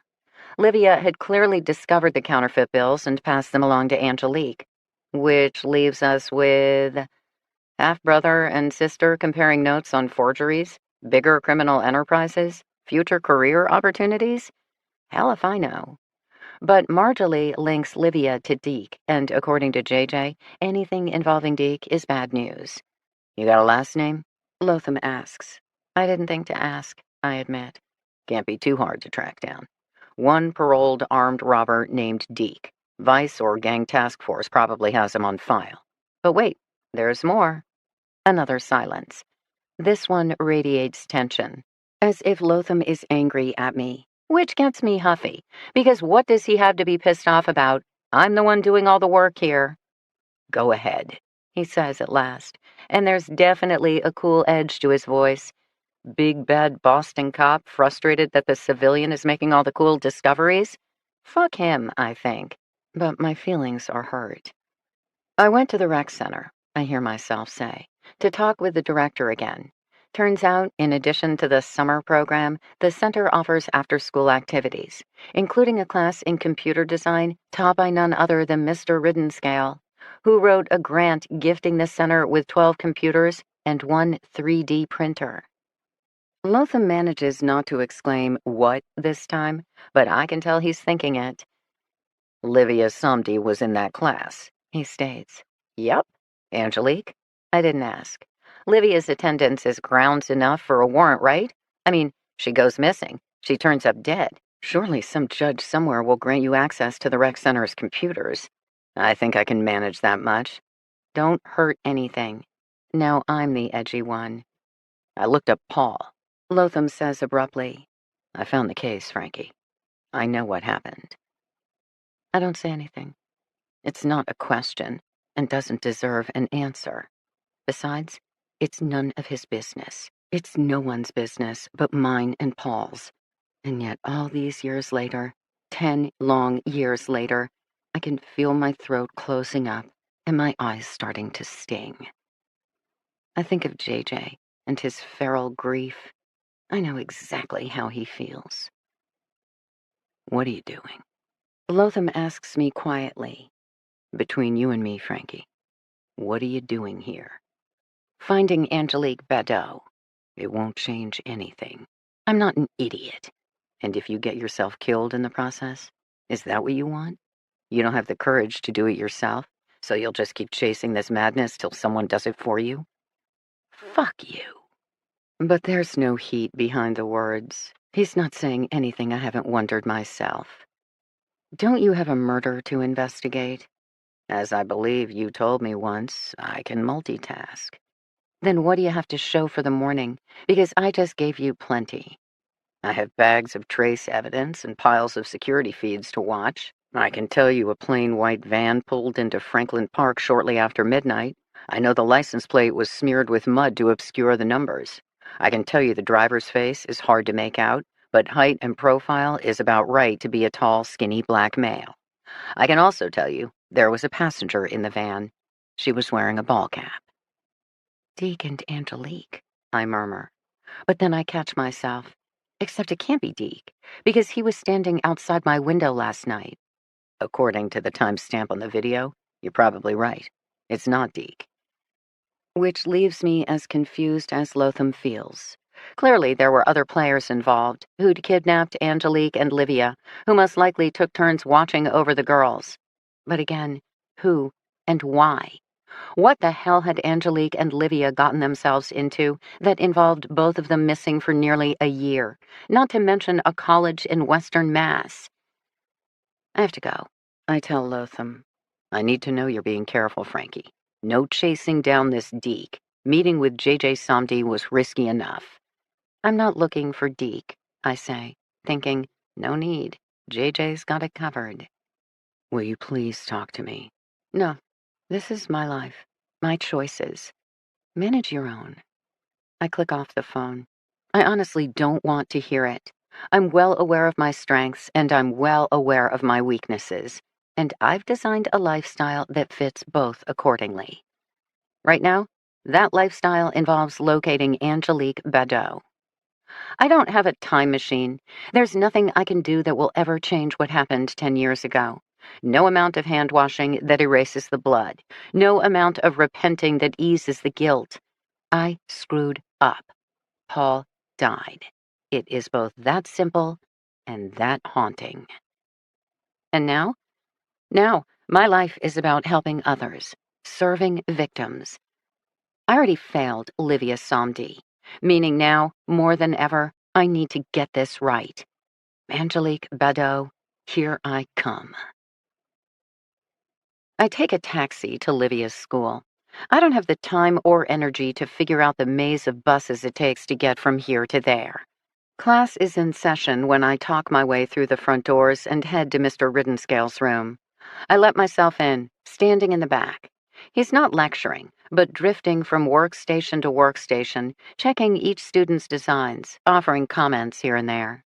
He spots me immediately, pausing as he inspects a male student's drawing on the computer monitor. His guilty conscience? Does he already know why I'm here? Or at least suspect he couldn't get away with it forever? I'm not the police, but I don't need to be. I want answers. After that, Lotham can have at him. I wait. Riddenscale continues to focus on his class. 12 computers, I note now. The same number as at the rec center. This is where it started, I think. Whatever it is that got Livia and Angelique in so much trouble. The idea to design their own fake IDs? If a jerk like Dommy J could do it, why not them?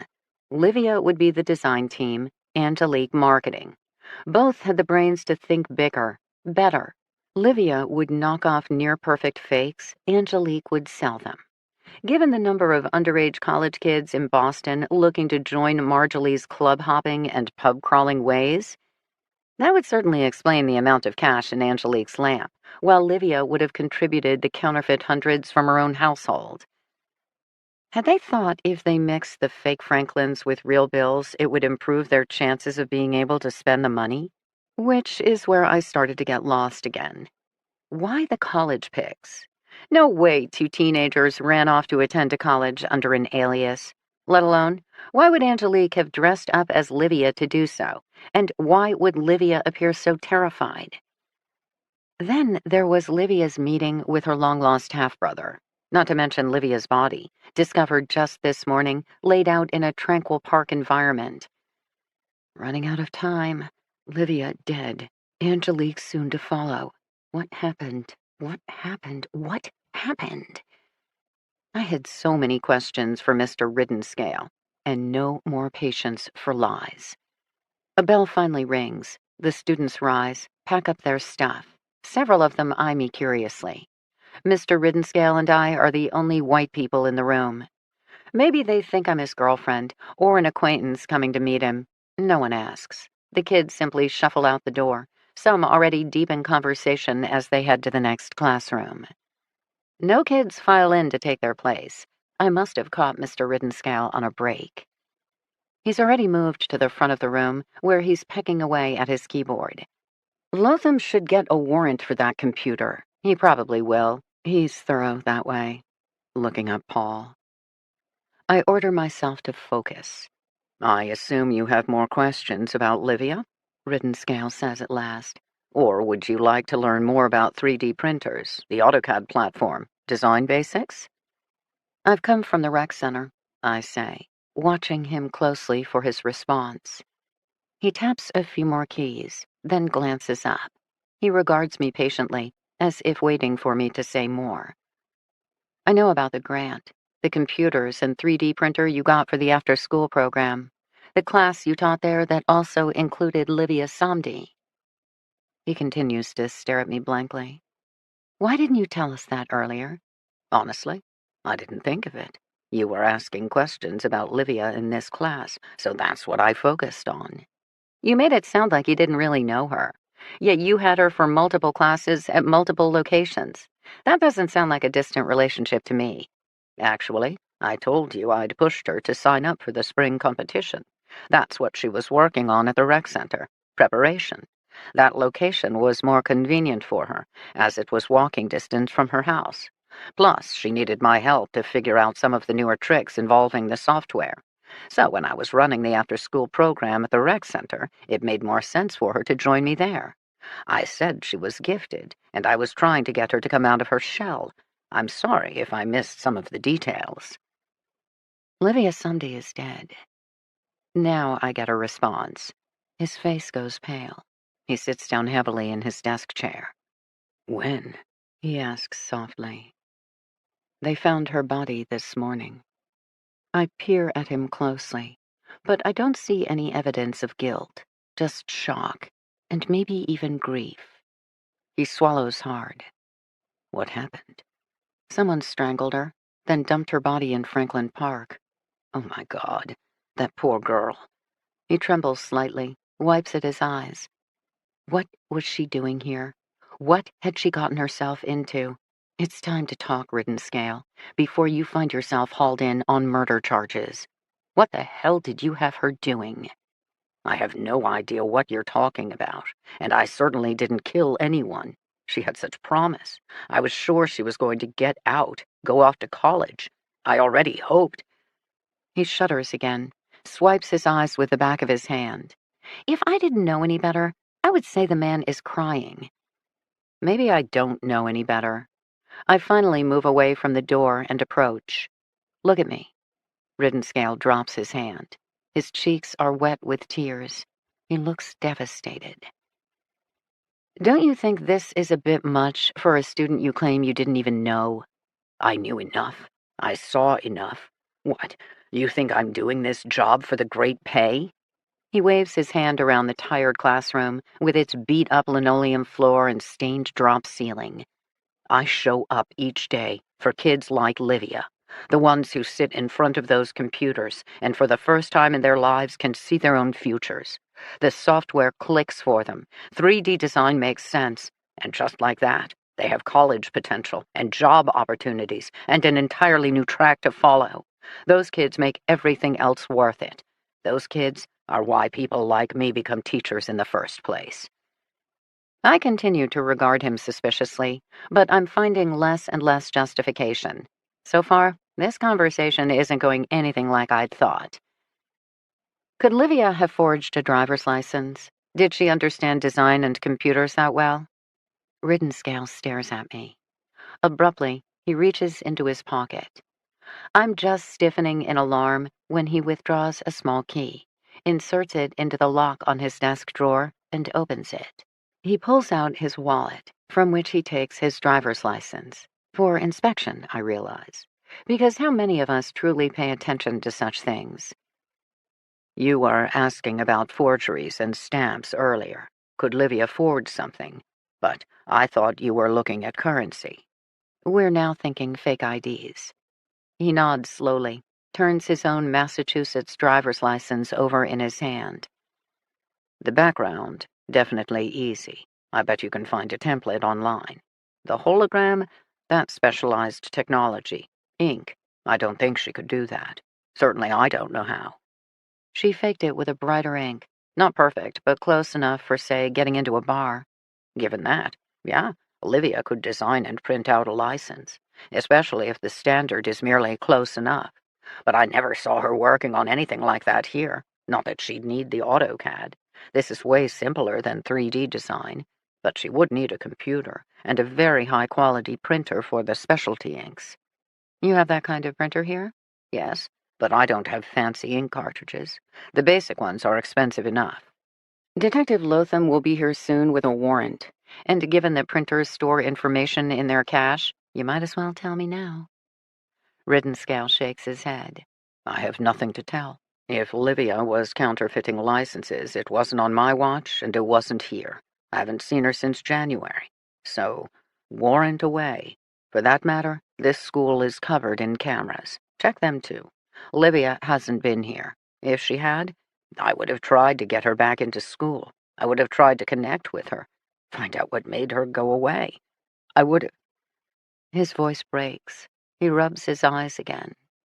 I want to say something, press the advantage, but I've got nothing. Abruptly, I feel stupid, standing in front of a classroom, making a grown man cry. Did you ever see Livia with a tall, skinny guy, prone to retro fashion statements? Mr. Riddenscale looks at me. Older guy? Definitely, at the rec center. He met up with her several times when she was done. I assumed he was her father, come to walk her home. I thought it was sweet. He wasn't her father, I inform him, but her recently paroled half-brother. If you see him again, please contact the police immediately. Okay. Mr. Riddenscale's voice has dropped again, clearly getting overwhelmed. Have you ever heard of Gleason College? I press him, trying desperately to gain some shred of data from this conversation. It's located in Western Mass. No, but then I can't even begin to list all the colleges in Boston. Can I show you something? On your computer. It'll only take a minute. He nods, pushing back from his desk as I take over the keyboard. I load up the website for Gleason College, scrolling through till I find the picture with Livia in the background. Then I gesture for Riddenscale to join me. That certainly looks like Livia on a college website. Huh. He frowns, grabbing the mouse and scrolling down the page to view more photos. Then he clicks on various options from the drop-down menu, surfing the site, with its photo after photo of laughing, happy kids sitting before rolling green hills. Hang on. I may have something for you. I swear I've seen this before. More internet navigation.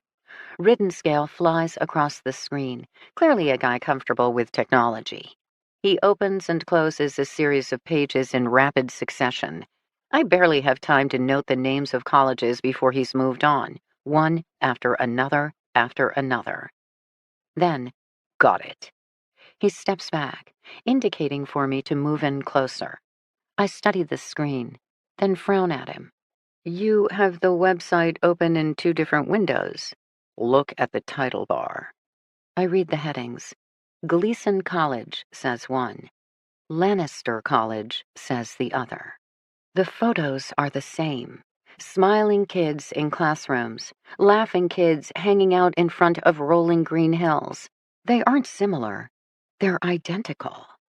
Give me a sec. Riddenscale grabs the keyboard, his fingers flying. He's back on the page for Gleason, clicking on links at the bottom. Again, too fast for me to follow. Okay. You need a computer forensics specialist, to be sure, but this website for Gleason, it's months old, as in this whole college magically sprang to life over the summer, with most of these photos lifted from other colleges' websites, at least the outside shots and pictures of buildings, and I'm going to guess from several different schools now that I'm studying it more. I don't get it. Let me put it this way. I don't know if Livia was faking licenses, but to judge by this website, she definitely faked a school. Though why you'd invent an entire college? Riddenscale shakes his head at me. Your guess is as good as mine. Chapter 34. I exit Livia's school feeling befuddled and overwhelmed. I need to get back to Stoney's for my work shift. I need to call Lotham and let him know about Gleason College. I need magic answers, the secrets of the universe, an X that marks the spot. I rub my forehead, squinting against the bright sun as I pull my phone out of my pocket. I'd just flipped it open when it starts ringing. I answer it in surprise. Hello? This is Emmanuel. They say the police found a girl's body in Franklin Park. Is it? Oh, honey, it's not Angelique. I'm so sorry, Emmanuel. You didn't need to be worried. If it were Angelique, your family would be the first notified, not the morning news. Emmanuel doesn't speak right away. I can hear his breathing, hard and ragged. He must have been terrified. And why the hell hadn't Lotham or Officer O'Shaughnessy contacted Gerline and her nephew? What about the other girl? Emmanuel murmurs.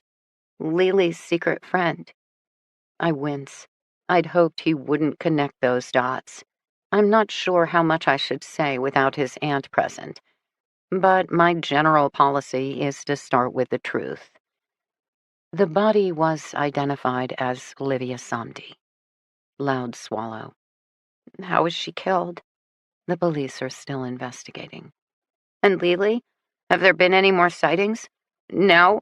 With her friend dead? His voice edges toward fresh panic. No new sightings. But that's good, Emmanuel. It means she's alive. We're going to find her. Long pause. Then, very softly, I'm scared. I'm scared too. You said you found people. Why can't you find her? Why can't anyone find Lily? I give him a moment to deal with his grief. Of course, he's frustrated and terrified. I'm the professional, and I feel the same way myself. So I treat Emmanuel how I would like to be treated. I give him something to do. Emmanuel, have you ever heard of Gleason College? No. Shuddering sigh. He's regaining control, caught off guard by my question, which is exactly what I wanted. It appears Livia or your sister created a website for a fake college. Can you think of any reason why? The website is new, as in from this summer.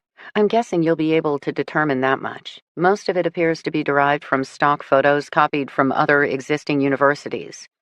I don't know why anyone would do that. Gleason C? I'll look it up. Perfect project for the internet junkie and a legitimate task. Our assumption had been that Angelique and Livia had been kept alive for their skills, though forging a college had never entered our thoughts, and still confused me. But still, the college was a forgery, as Riddenscale had revealed, completed this summer, with Livia now dead just months later. Because that had been the task, and it had been completed? Though again, what could be so special about a college website? I momentarily changed gears. What about the name Deke? Or have you seen a tall, skinny guy in a tracksuit and gold chains hanging around your house? No, I don't know any Deke. Is he another new friend of my sister's? He's a person of interest in the investigation, I say, sounding so much like a cop I'm worried Lotham has contaminated me. A suspect? Now Emmanuel is excited. Not necessarily, but close. We're making progress. I promise, Emmanuel. There is nothing more important to me right now than your sister. Me, Detective Lotham, Officer O'Shaughnessy, we are on this. Full time, all the time, completely obsessed. No, shouldn't you be in school? I was, but then I heard the news, and I just couldn't. I'm outside now. There's a no cell phones policy in the classrooms. Emmanuel pauses. I found something. With a fake license? You decoded the number? My turn for excitement. I can't figure out the license number. It is something, but I'm not sure what. I have a friend with a computer program for algorithms. I'm taking it to him. But the other things? My mother's birthday? The year of Haiti's independence? Lily misses my mom. I nod into the phone. He had mentioned this before. So I got down my mother's picture, and I opened it up. I don't have the heart to tell him I already tried that trick. There's a piece of paper in the back with a note from Lily and a drawing from me. It is our offering to our maman. But this time, when I unfolded it, another slip of paper fell out. Now he has my attention. I'd just noted the sweet picture, never realizing it was on a folded scrap of paper. I'd been focused on locating evidence of more obvious crimes. It's a receipt to an electronics store. Written across the top is a number, a phone number, in Lily's handwriting. Emmanuel, do you have the receipt on you? Yes. Look at it. What did she purchase? I already saw. A track phone. And just like that, I'm beyond excited. Emmanuel, this is perfect. We know your sister had been using a burner phone, correct? Yes, but the police haven't been able to do anything without a phone number. There's nothing to trace, track, etc. You can trace a track phone? If it has GPS technology, yes, you can. And these days, most of them do. It also has to be on at the moment of tracking. Emmanuel is getting it now. The police, they could ping this number, locate my sister, just like that? Assuming she has the phone on her. I hesitate, just now seeing the flaw in my plan. Which may be a long shot. I'm assuming she bought the phone last fall. August 31st. I would guess it's the one she used to communicate with Livia. Once Angelique disappeared, I don't know if she would have kept the phone. If she would have been allowed it, assuming she was being held against her will. Oh. Emmanuel's voice grows small. He's a smart kid. He already understands what I'm not saying. What kind of kidnapper lets his victim keep her cell phone? But I do my best to rally. There's other information the police should be able to access, including previous calls, copies of texts, saved voicemails. There's no telling how much we'll learn from those alone, including exactly what Angelique and Livia were up to. Livia is dead, Emmanuel says. His voice has definitely changed. He sounds flat, almost grim, like a 30-year-old man versus a teen. If she's been killed, we're going to find your sister, Emmanuel. And you finding this receipt, that's huge. Your sister's talking, but you're the one hearing. You get her messages. My voice grows thick, despite myself. You're doing right by her, Emmanuel. I can't. My voice trails off. I have no words to tell him the power of this bond. I just hope he understands. Whatever happens next, it's not his fault. It's on me. And Detective Lotham. And neither one of us wants that kind of regret. Though I can already picture Livia's brother, JJ. The kind of grief and rage that had the tattoos crawling across his skin. I would like to say we will do better, but 15 dead bodies later, I don't know. And it haunts me. Every case, every discovery, Lainey Whitehorse's body at the bottom of her local lake, it all haunts me. I force myself to speak.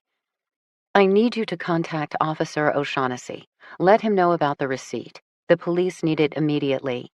I have it in a plastic bag, Emmanuel says, which makes me smile. His very own evidence bag. He has been paying attention. Gleason College, I remind him, glancing at my watch. I need to get moving. I'll look it up, he promises. The site includes a photo with your sister, as well as one with Livia, just so you know. I'm good with websites. I should be able to learn more, especially if it's new and copied from other sites. Thank you, Emmanuel. And just keep an eye out, okay? For your sister, for anything out of the ordinary. I'm spending the afternoon at my friend's. Good. Sounds like a plan. Emmanuel ends the call. I remain standing on the corner, phone still in hand. I'm exhausted, I realize now, and overwhelmed, but also overstimulated, hyper-aware, which makes me feel it. That itch between the shoulder blades. Someone is watching me. I turn in place, not caring if I'm being obvious. I have to know. I want to see him. But I just spot random pedestrians walking down the street. One guy here, two women there. It's quiet this time of day. A little too late for lunch, a little too early to be headed home. One last look, then I start walking to the larger boulevard. I'm going to have to flag down a taxi, burn through more precious dollars, but I'm running out of time. Angelique's running out of time. I dial up Lotham and prepare for his next lecture. I come flying into work right at 3 p.m., after having just enough time to dart upstairs, wash my hands and face, and clip back my hair. Perfectly ready. Not late at all. I hit the tables, grabbing chairs, flipping them to the floor. Spray, wipe, spray, wipe. Then behind the bar, drying trays of clean glasses, stacking them up. To the kitchen, lemons, limes, and cutting board. Slice, peel, garnish trays filled, countertops sparkling, peanut bowls filled, ketchup bottles topped off, beer kegs properly pressurized. 10 minutes later, I attack the shelves of booze, pulling down each bottle, furiously wiping everything, then lining the bottles back up in perfect order. I scrub down the edge of the shelves, touch up the mirrored backdrop. When I turn around, Stoney is standing there, staring at me. "Rough day?" he asks. My head hurts. "Heard you found a girl's body." Livia Somdi, the other missing girl. I falter, my hands falling to the countertop. She was murdered. Stoney waits. I've been trying so hard to figure out the missing pieces, to reconstruct the trail that will lead us to both Livia and to Angelique, but I didn't make it in time. Once again, I'm too late. I hate the raw edge to my voice, but I can't stop it. These cases shouldn't be personal to me, but they are. That's the thing I can't help, and Paul couldn't understand. Stoney waits. I want to get it right, I confess in a rush. I want to be the one who brings home the missing loved one. I want to be there for the parade of hugs and sheer relief. 14 cases later, I need to get it right. Angelique Badeau is still alive, Stoney states. As far as we know. Then you still got a job to do. Stoney holds up his keyring. I get his drift. Working out there, working in here. Livia is gone, but Angelique still needs me. Charlie would approve of this strategy. Focus on the souls you can still save, not on the pieces of yourself you lost along the way. I unlock the front door and get to it. Happy hour starts off too slow for my jangly nerves. I refill peanut bowls the second they're down a nut, top off water glasses after the first sip. Given how many of my customers didn't even ask for water, I earn plenty of strange looks. But I have to keep moving. To stand still is to think. To think is to descend once more into the abyss. Fake IDs, fake colleges, one dead girl, and one caring younger brother desperate to see his sister again. Lotham hadn't been in a chatty mood when I'd called him. He'd been as confused as I was to learn that Gleason C wasn't a real college. Intrigued by the possibilities of the track phone receipt and phone number Emmanuel had discovered, and definitely mum on the subject of Deke's last name, which I was already guessing wasn't Somdi. Lotham had been denied the warrant for the rec center's computer, he'd volunteered grumpily. Not enough probable cause that the computers were connected to Livia's murder, given her body had been found 9 months after she'd last visited the place. He should be able to get a warrant for Angelique's missing track phone, however, and yeah, they could absolutely try pinging it, let alone the data dump of text messages, incoming calls, etc. At this point, we could use a lucky break. I'd ended the call with Lotham with the same tension we'd had at the beginning. Maybe Livia's murder had taken its toll on both of us. Maybe we had taken a toll on us. Shortly after 6 p.m., A familiar form walks through the door, and I exhale a giant sigh of heartfelt relief. Charlie ambles up to the bar and takes a seat. I already have a glass of water waiting for him. Coffee? Food? Non-alcoholic beer? Viv working? Yes, sir. Then I'll take a burger. Tell her it's for me. The man definitely has a twinkle in his eye, and I bet when I mention his name, Viv will have that same sparkle. Have to hand it to the woman. She has good taste in men. I head to the kitchen to place the order. Sure enough, Viv positively preens. You tell Charlie I got him covered. Aren't you married? To the best man in the world, absolutely, honey. But it never hurts to look. YOLO, baby. I have no idea what that means. Don't I know it? Speaking of which, where's your handsome hunk this evening? Probably sitting at his desk sulking. Apparently, he likes his strong, independent women less strong and less independent men. I shrug. He'll come around, sweet cheeks. The good ones always do. Ah, but being the strong, independent type, I'm not sitting around waiting for the phone to ring. And more power to you. You give Charlie a hug for me. That man has the best arms. I don't want to know how she knows that. I return to the bar with a cup of fresh coffee for Charlie, then check in with a couple of customers. Next lull, I plant myself across from him, arms folded, ears waiting. Sorry about Mrs. Somdy, Charlie says. I stopped by in person.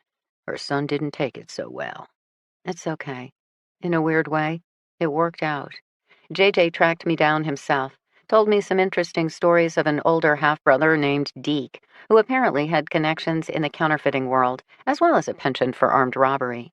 Deke Allery? You serious? That's his full name? And I'm being completely serious. Now fess up. What should I know? Allery's a big name back in the day.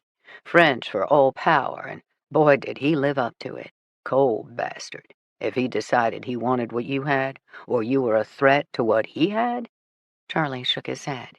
Kind of guy who'd sell out his own mother to get ahead, that's for sure. Maybe he did. I imagine he had some equally cold associates? Deke ran with a serious shit kind of crowd. Kind of men you should have your detective friend look into. Not for you, little lady. Not for you. Charlie's deep voice is so serious, I'm almost tempted to listen. Last I heard, Deke Allery had just started some new business partnership, but then he got sent away for armed robbery, and that was that.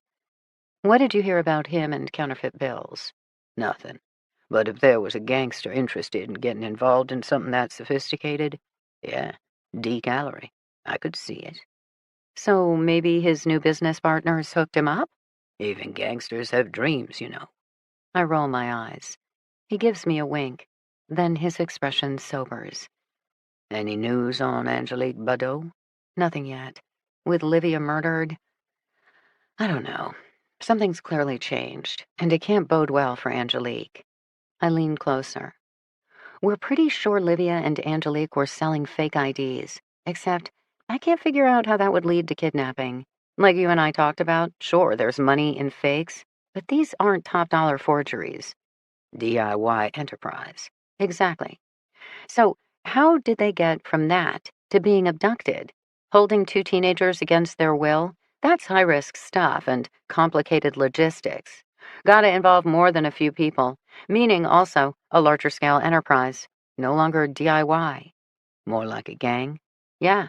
Which made me think of Libya's brother JJ, except based on his reaction to his sister's death, no way. Which leaves us with half-brother Deke, plus a few of his associates. Charlie nods slowly. Sounds about right. But doing what, Charlie? Fake drinking IDs can't be that big money. Like you said, fake passports, identity packages, hell, work visas. That all makes sense. But how do you get from good enough driver's license to that level of expertise? Charlie frowns, taps his coffee mug, frowns again. Viv rings from the kitchen. I head off to fetch Charlie's burger, then get busy settling bills, refreshing drinks. By the time I return, Charlie has an idea. You need an expert. Expert what? Forger. Someone who can walk you through the logistics. That's how you catch a criminal, right? What do they need? What are the issues? That kind of thing. Think like a forger. I met with Livia's AutoCAD teacher. He said the licenses would involve a computer and specialty printer, plus some expensive inks. Didn't sound that complicated, or as if it would require tons of space. I pause. Consider. Though definitely they have to be working out of somewhere. Maybe the same place the girls have been kept? I have another thought. Probably someplace local, as Angelique's been spotted walking around Mattapan. Here's the other thing. The girls had created a website for a college that doesn't exist, and they'd gone into great detail. Photos of a campus, course offerings, a message from the president, the whole 9 yards. Charlie takes a bite of his burger, chews thoughtfully. Why a fake college? That's the question. From forged IDs to a fake college. I'm lost. More chewing, swallowing. I spy a customer trying to grab my attention. I get back to work. Charlie is finishing off his burger by the time I return. I pour him more water. There was this thing, he starts, 5, 6 years ago. Guy invented a company, used it to issue work visas. You mean his company manufactured forged visas? Nah, his fake company produced paperwork that real people could use to apply for real visas. Guy got greedy, though. Soon enough, the powers that be got wise to a small firm needing hundreds of engineers, especially when none of the foreigners applying for work had an engineering degree. Good while it lasted, though. I lean closer. So, not forged visas, which is nearly impossible, but creating supporting documents from a non-existent entity to apply for real visas. I remember what Emmanuel had said about his sister, her drive to take additional courses online so that she could graduate from high school early and get into college as soon as possible, which would earn her a student visa and secure her place in this country. Charlie, what about student visas? A fake college to issue fake student visas? Could be. Wouldn't someone notice? Aren't there checks and balances for that kind of thing? Charlie shrugs. Fake company eventually got shut down, but not before earning millions. System's only as good as the time and energy the bureaucrats have to police it. If a cursory check shows that company or that college exists, who really has time to dig deeper? Not to mention, I hear rumors of kids entering with genuine J1s from genuine schools. Once they're in the country, however, who pays attention to where they go and what they do? But their visas expire, which is an issue if they leave and re-enter the country. But what if they stick around, say, with a new driver's license? I get goosebumps then. What would be worth more money than fake IDs? What would be worth kidnapping 2 enterprising teen girls and holding them hostage? How about setting up a system to generate real student visas? I can even see Angelique's personal interest in taking on such a project, given her immigrant status and her brother's. Maybe that had made it sound like a good idea, before it wasn't. Had Livia involved Deke on her own, or had he approached her? I'm not sure it mattered. Deke, with his criminal partnerships, must have taken over the enterprise and run with it, forcing his half-sister and Angelique to work for them. Given the girls' aptitudes in computer programming and design, this little enterprise could have gone on and on, growing in scope and size. From a fake college for student visas to a fake corporation for work visas, such as Charlie described. That revenue potential would be through the roof. Definitely worth the risk of holding 2 girls captive. Except Livia was now dead. Because having produced the templates, she wasn't needed anymore? Or the stress of the situation had made her too unreliable? And what did her death mean for Angelique? Poor problem-solving Angelique, desperately leaving us breadcrumbs, doing everything in her power to lead us to them. Then late last night, climbing into a van to help dispose of her friend's body, knowing none of her plans had been good enough, knowing she would be next. Thank you, Charlie. I glance at my watch. 8 p.m. Way too early to be cutting out of work, but I don't have a choice. There is no way I can stand here, slinging drinks, not with so much at stake. I need to move. I need to do. I hope Stoney will understand. I untie the apron from around my waist. Charlie stands up at the bar. "Where are you headed?" he asks. "I don't know. Maybe the BPD field office to have it out with Lotham. Or I'm going to head to the rec center. This time of night? It all started there, and all roads keep leading back there. I can't put my finger on it, but that's the place to be." "Then I'm coming with you." I don't argue. A hulking bodyguard is not a bad idea at all. Which leaves me one last task. I bolt back to Stoney's office, where he's pecking away at his ancient computer. "Bye," he says, without looking up. I have a lead. "Bye." "I'll be back. I'm so sorry." Stoney finally glances at me. "Go," he says. So I do. Charlie in tow. We've barely stepped outside the bar when my phone rings. It's Emmanuel, and the boy sounds hysterical. Chapter 35. "Lily," Emmanuel is gasping. "She just called. I heard screaming. She was screaming, 'No, no, no,' then 'Sorry, sorry, sorry,' but not to me, like she was talking to someone else. I think she had the phone tucked away where they couldn't see it. But then there was this huge boom. I didn't understand. I started yelling her name. She came back, speaking right to me. She said, 'I love you.' Then the phone went dead. What is happening, Frankie? What is happening?"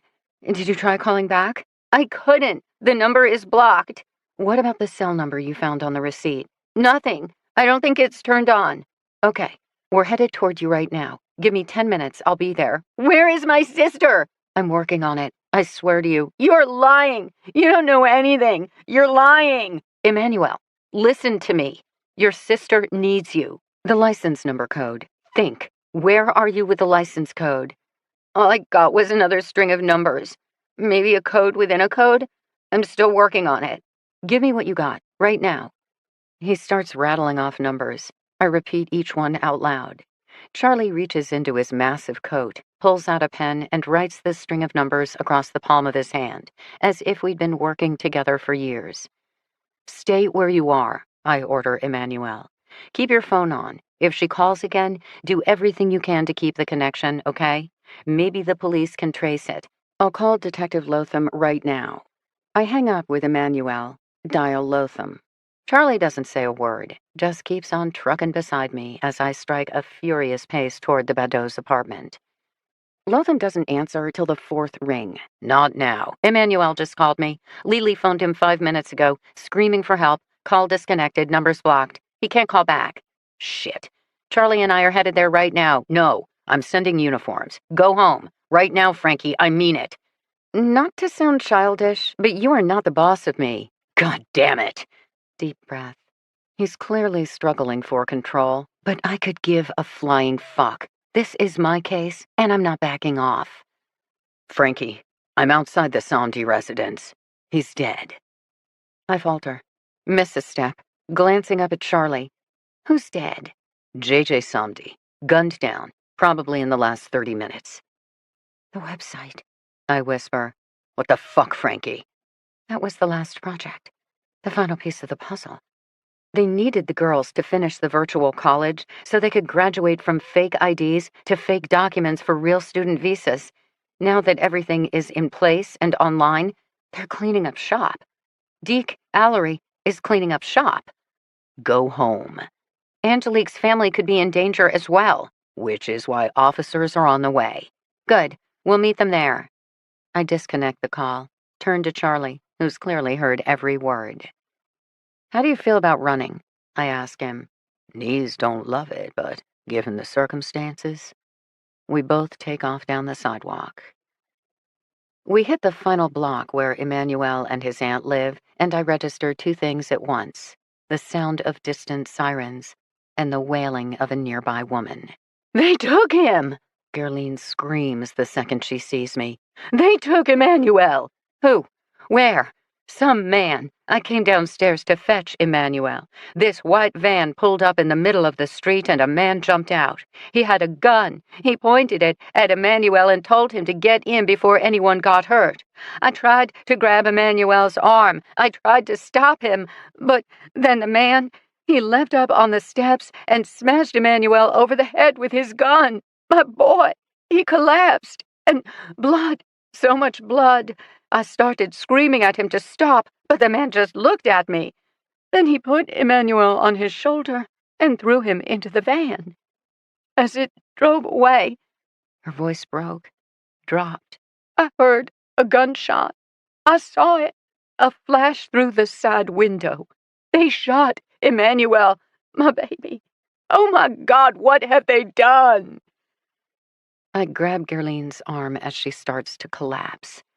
Did the man say anything? I demand, doing my best to anchor both of us. No. What did he look like? Tall, skinny. His hair was all these tiny braids tied back, and he was wearing gold chains. Deke Allery. I exhale. Ma'am. Charlie's turn. The van. Which way did it go? Gerline points down the block. I can hear the police sirens, finally drawing closer. Emmanuel's cell phone. Did he have it on him? He dropped it when the man hit him. Damn. Because the phone would have given us a way to track him, which no doubt Deke also knew. Mrs. Violette, can I enter your apartment? Emmanuel was working on decoding a cipher we believe Angelique may have left for us. I need his notes. Gerline appears too shocked to answer. I leave her with Charlie's comforting bulk while I pound upstairs and burst into the apartment. There, the open laptop on the kitchen table, surrounded by piles of paper. I don't bother to look. Laptop, loose papers, I grab it all, shoving it into a rough pile. I spot a dark blue backpack propped on the floor against the wall, probably also Emmanuel's. I dump everything inside, slinging the pack over my shoulder. A squeal of tires outside, 2 patrol cars screeching to a halt. I hear Gerline wind up again, along with Charlie's soothing undertones. Then Officer O'Shaughnessy's unmistakable voice, demanding to know what's happened. I exit the apartment, pausing on the second-floor landing. If I go downstairs right now, Officer O'Shaughnessy is going to demand my version of events as well. He may also recognize Emmanuel's backpack and force me to hand it over. Time. I feel it. The drumbeat that's been chasing me since early this morning. Right now, right now, right now. Everything is happening right now. If I go downstairs, submit myself to police questioning like a good girl, there will be no right now. There will be talking and explaining, followed by outrage and heated exchanges. Then, heaven help me if Lotham arrives and we have to start the conversation all over again. In the end, it's not much of a decision at all. Angelique.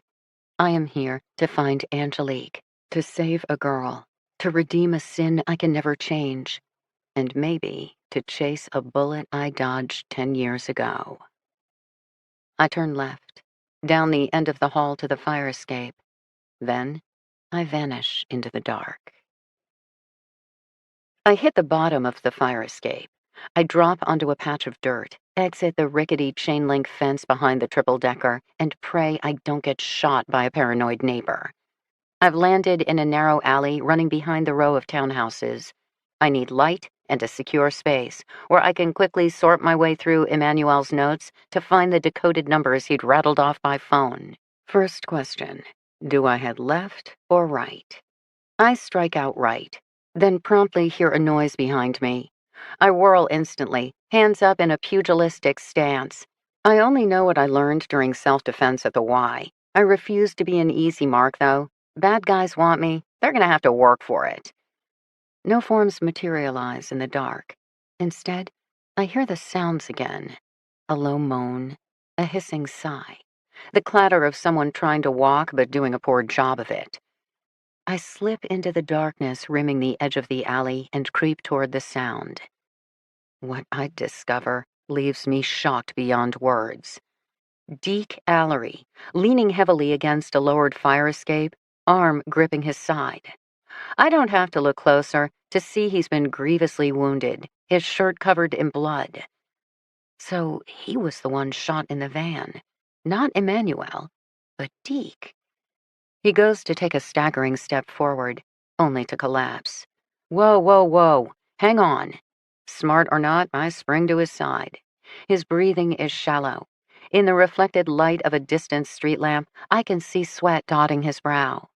The sight threatens to send me spiraling to another time, another place, another man on the ground, bleeding out. Deke grabs my shoulder, gripping painfully. I wince, grateful for the distraction, as he tries to use me as a human crutch. Unfortunately, he's too big and I'm too little. Both of us go careening to the ground. He grunts painfully. I scramble to get my feet back beneath me, assume the offensive. Gun, I demand. Where's the gun? Don't have. Who the hell shot Emmanuel? Where's Angelique? Fired up on adrenaline, I lean over him and scream my questions into his face. I'm sorry, he whispers. His eyes are closed, his skin graying. Another time, another place.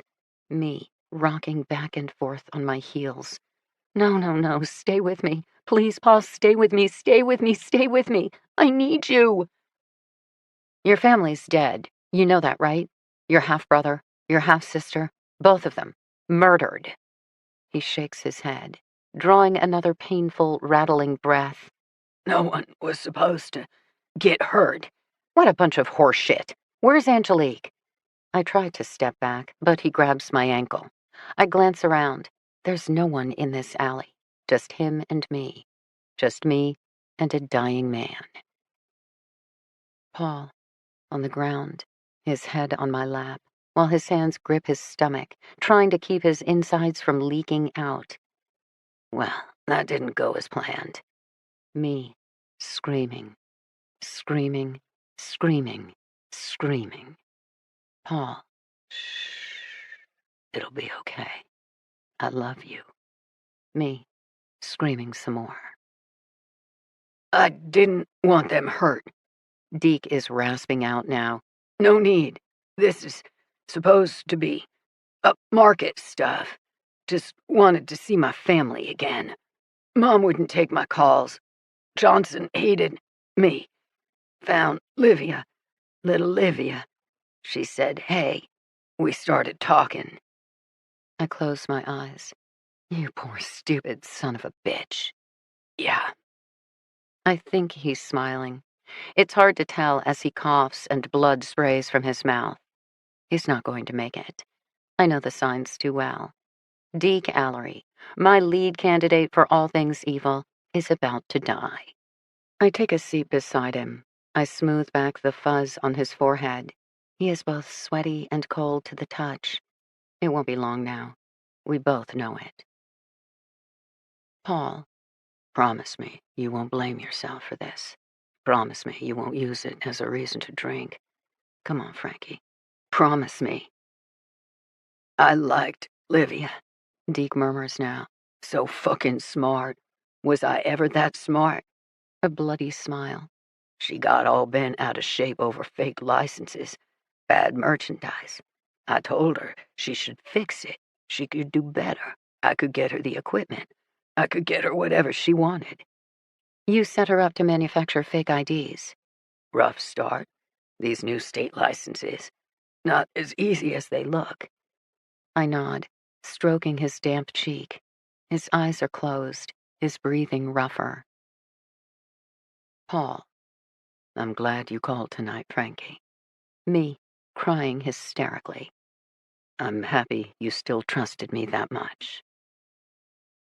Livia brought in a friend after school, worked on it together. Got to a point, product wasn't half bad. I brought the fakes to my suppliers, went into business. But soon, not enough. These guys, real counterfeiting pros, wanted real IDs. Something bigger. Better. Deke coughs wetly, more blood dribbling from the corners of his mouth. Paul, I'm thirsty, so thirsty. Do you have any water, Frankie? Can you get me some water? What happened, Deke? I stroke his cheek. They demanded a meeting with my source. But Livia, too scared. Angelique showed up in her place. She had a new plan. Not real ID. Couldn't. He breaks off, coughing again. He done. Visas. Student visas. Angelique figured out, I provide for him, that forging a visa would be just as difficult as a real ID. However, she could create an entire fictional college that would issue the application documents needed for a real visa. Short nod. Why a college for student visas versus green cards? Student visas. Less scrutiny. And so many colleges. Easier place to start. Plus, Angelique's idea. She wanted for herself. Her brother. So this was the initial offer. Get these documents right and not only make huge sums of money now, but set the stage for larger money later. Except they didn't let Angelique come home from that initial meeting, though, did they? This much Lotham and I had already figured out. Angelique's grand idea put more at stake, so big bad associate guys decided to protect their investment by keeping her, which also provided leverage to force Livia to engage. Faint nod. Deke's breathing is ragged. I can hear the beginnings of a rattle. Paul, hold my hand, Frankie. Please, just hold my hand. Me, I'm sorry, I'm sorry, I'm sorry. I know, and I love you anyway. I've always loved you anyway. But progress wasn't happening fast enough. I pushed now. So they grabbed Livia anyway, forced her and Angelique to work day and night. Livia wasn't doing so good. The pressure. They got nervous. Worried she'd tell. Took her, too. Stuck 'em both in an abandoned building. One leaves, the other suffers. Couple of guys standing watch. I tried, when I could, give them some breathing room. Let Angelique out, but she had to come back. She always came back. For Livia, I supply. She loves Livia. So he knew then how much Angelique and Livia meant to each other. What happened? I asked, stroking his cheek. Not much longer now. I thought I could keep Livia and Angel safe. I thought... You could control the situation? Couldn't. Everything harder than it looked. Guys panicking, girls freaking out. Month into month into month. Took so long. Livia. Poor Livia. Then you came, rocking the boat, so I tried to scare you off. Stop questions. You shot at me, outside JJ and Rosalind Sondi's house. Thought better, if you gone. But I didn't leave, I murmur, and it didn't get better. Angelique thought, if they cooperated, everything'd be okay. She got college website, registry documents, done. Had our first trial. And it worked, didn't it? I fill in for him. Heaven help you all. Angelique's master plan succeeded, meaning suddenly they didn't need any of you anymore. Not Livia, not Angelique, not even you. I tried to warn Livia, wanted her to get out, but caught us. He killed her right in front of me. What happens if you try to run? You got away. You came to Stoney's bar. I saw you, outside my window. Wanted to talk to you, but then saw the cop arrive. Didn't know who I could trust. Where is Angelique, Deke? Tell me. I'll protect her for you. I'll save her, and I'll be sure she knows it was because of you. Deke's breathing is definitely ragged now. Suddenly, his body convulses. He winces, grabs his stomach, then heaves sideways just in time to vomit up blood. Please, Paul, just hang in there. Help is coming, Paul. Paul, please, God. Paul! House cleaning now, Deke whispers. No loose ends. I gave Angelique my phone, told her to warn her brother. They knew about her messages to him, but her call, not in time. They grabbed him, threw him in the van. I went for the gun. Enough is enough. And there it is, the final death rattle I know all too well. Me, clutching Paul's hand, keening, keening, keening. Sirens in the background, still way too far away. They won't be able to save him. No one can save him. Paul, eyes fluttering open. You are so beautiful. First time I saw you, I knew you were the one. So many I tried to fix. But you healed me. I love you, Amy, forever and always. I love you for loving me. Me, keening, keening, keening. As her name goes on and on. Amy, Amy, Amy. The woman he truly loved. The woman who loved him. The woman I could never be. There are no sirens now. No final declarations of love.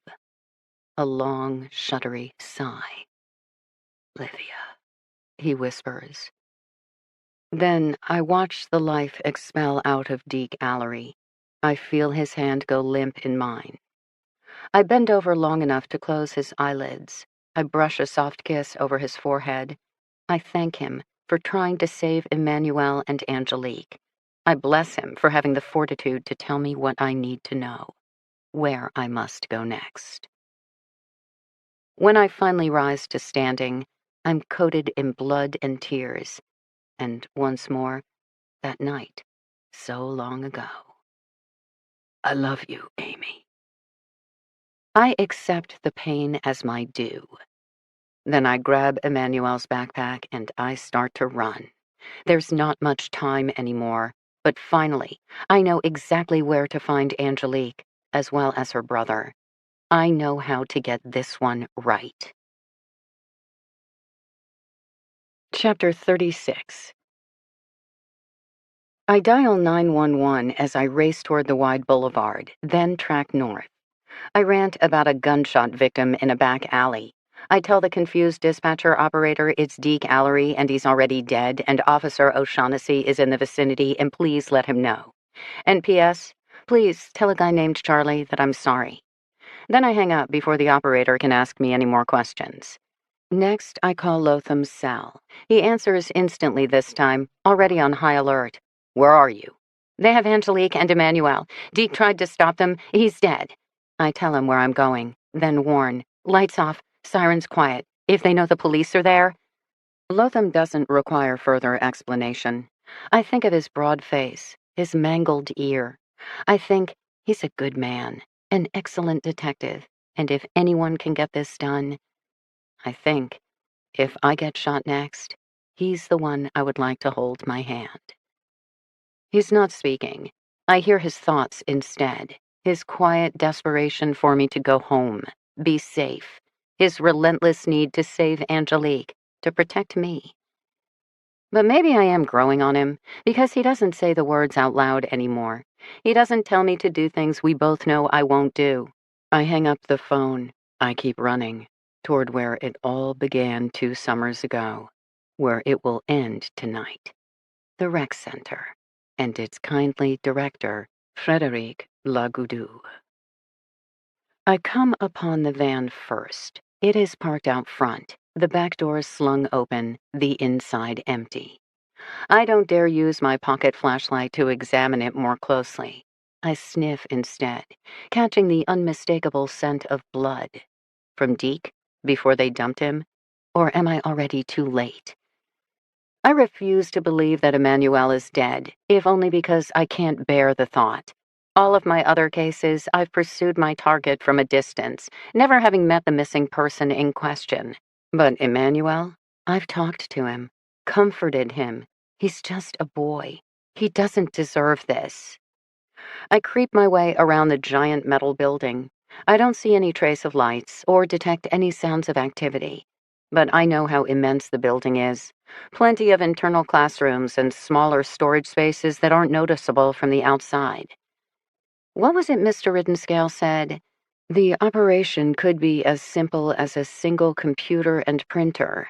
Wouldn't require much square footage at all. Did that mean Livia and Angelique had been there every time I'd visited?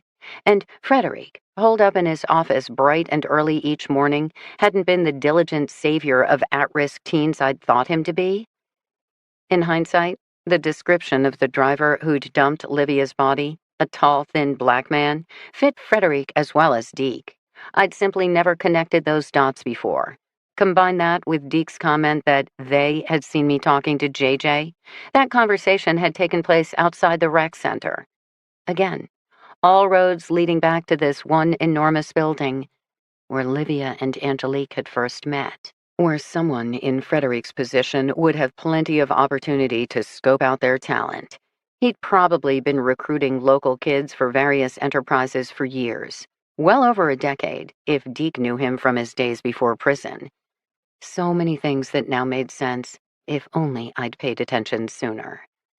Now, I try to remember the name of the shorter, muscular man who'd been in the building the first time I'd visited. Dutch? Something like that. According to Deke, there were multiple other players. Certainly Dutch would make for excellent hired muscle, though there could be criminal partners I'd never met before.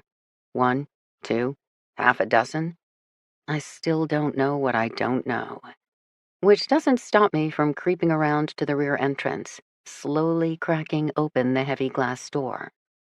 I pause, listen intently.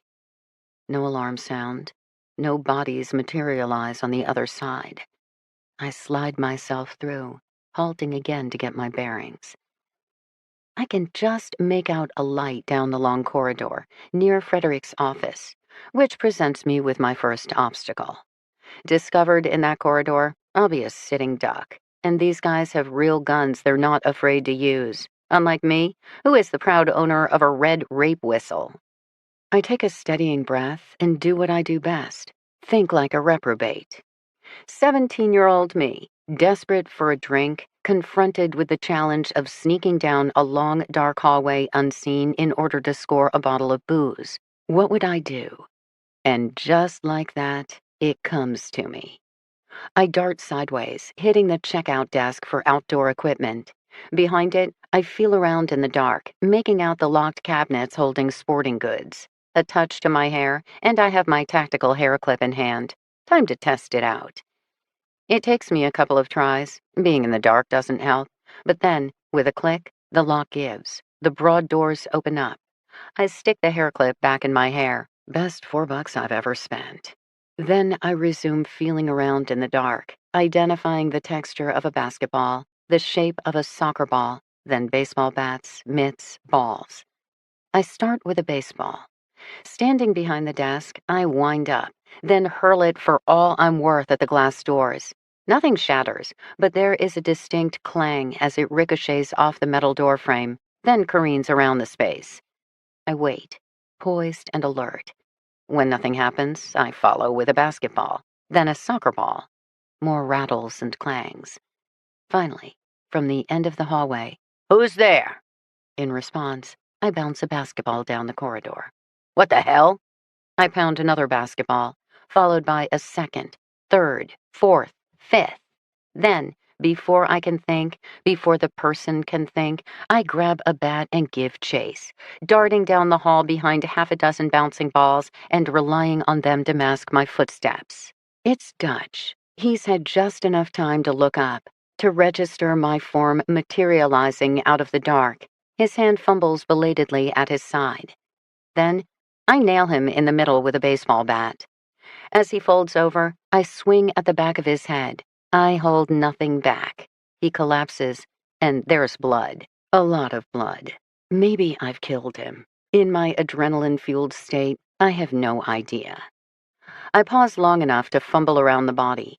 I discover a radio clipped to his waist, as well as a handgun tucked in the back of his jeans. I help myself to both. Then I strip his sweatshirt half off his head and tie it up behind him, restricting his arms, just in case he isn't dead. I check the gun long enough to flip the safety off.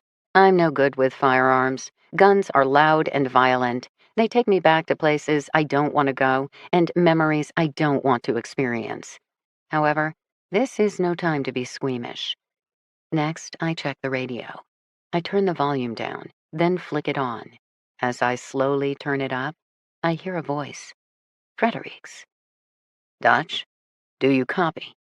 Over. I think about it for a second, then start clicking. SOS. Over and over again. Let's see what Frederick does with that. I drag Dutch's incredibly heavy body over to an open classroom, leaving just his feet visible. Then I find the darkened doorway directly across from it and melt into the shadows. A full minute passes. I know because I count off the seconds, trying to steady my breathing. A figure appears. From this distance, I can't be sure who. But as it draws closer, I can tell it's not tall enough to be Frederick. Henchman number 2, I decide. I don't recognize the approximate size and shape as someone I've met before, but it hardly matters. Have baseball bat will travel. Dutch, the voice whispers. I resume my mental counting. Not yet. Not yet. Dutch, what the hell? Feet spotted. Henchman number 2 racing toward his fallen comrade. Not yet. Now. I spring out the instant the man passes my doorway. A low swing of the bat, directly at the back of the knees, and henchman number 2 is down. He rolls over surprisingly quick. I have an image of a gun lifting, hear the crack of it firing, singe of heat, stinging pain. I swing the bat again, and the gun goes flying. I smack the man over and over, targeting arms, shoulders, chest. I'm breathing hard, a blur of fear and rage. At the last moment, I halt myself, registering that the evil henchman is no longer moving, but groaning low and bubbly. I've broken his ribs, I'm sure of it. I have an instant of guilt. Then I remember Livia's dumped body, Deke's dying form, and I'm over it. I search around in the dark again, find the fallen gun and toss it across the hall into the second classroom. Another radio is clipped around the man's waist. I take it out. Then I am once more on the hunt. The dark hallway is quiet as I creep down it. I'm shaking head to toe. More bad guys? Dozens of them? I have no way of knowing. I'm trying to think of what I learned from Deke, a counterfeiting operation for student visas, requiring one mastermind, followed by enough men to kidnap 2 teenage girls and force them into servitude. That shouldn't require too many bodies, I think. I hope. All criminal enterprises have the incentive to run lean. Fewer people for splitting the profits. Again, I think. I hope. Assuming Deke was one of the minions, plus Dutch and Broken Ribs guy, the operation is now down 3. Can't be many more to go. I think. I hope. Up ahead, I see a light. I hear a voice. It's not a man's voice, though, but a girl's. Quick, she says urgently. Wake up! Please, Emmanuel, please! And just like that, I'm staring at Angelique Badeau inside a lit room. Her hair is pulled back tight, the image from her Tamara Levesque license. She wears jeans and sweatshirt, but she is covered in smears of red. Blood. From the van, I think. From the kidnapping of her brother. Which brings me to Emmanuel, whose bound form lies prostrate on the ground. He doesn't seem to be moving. I'm too late. Please, Angelique hisses again. She kneels at her brother's side, shaking him hard. She is trembling, gaze darting around the classroom. I note several computers and what appears to be a pretty impressive printer. The heart of the operations, I think. But I don't have time to consider the matter. Angelique is clearly on high alert, because of the commotion I've made, or because she knows she and her brother still aren't safe. I want to say her name. I want to march in the room and declare, "My name is Frankie Elkin, and I hereby rescue you." Except I'm terribly aware that a key individual is missing. Frédéric Lagoudou, the center's executive director and the voice I heard on the radio. So where the hell is he? Angelique darts behind her brother, plucking at the knots on his wrists, and several things happen at once.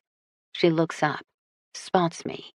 I hold a finger to my lips, gesturing for her to be silent as I heft up my bat. She shakes her head frantically, and I'm tackled from behind, the baseball bat flying from my grasp. "You stupid bitch!"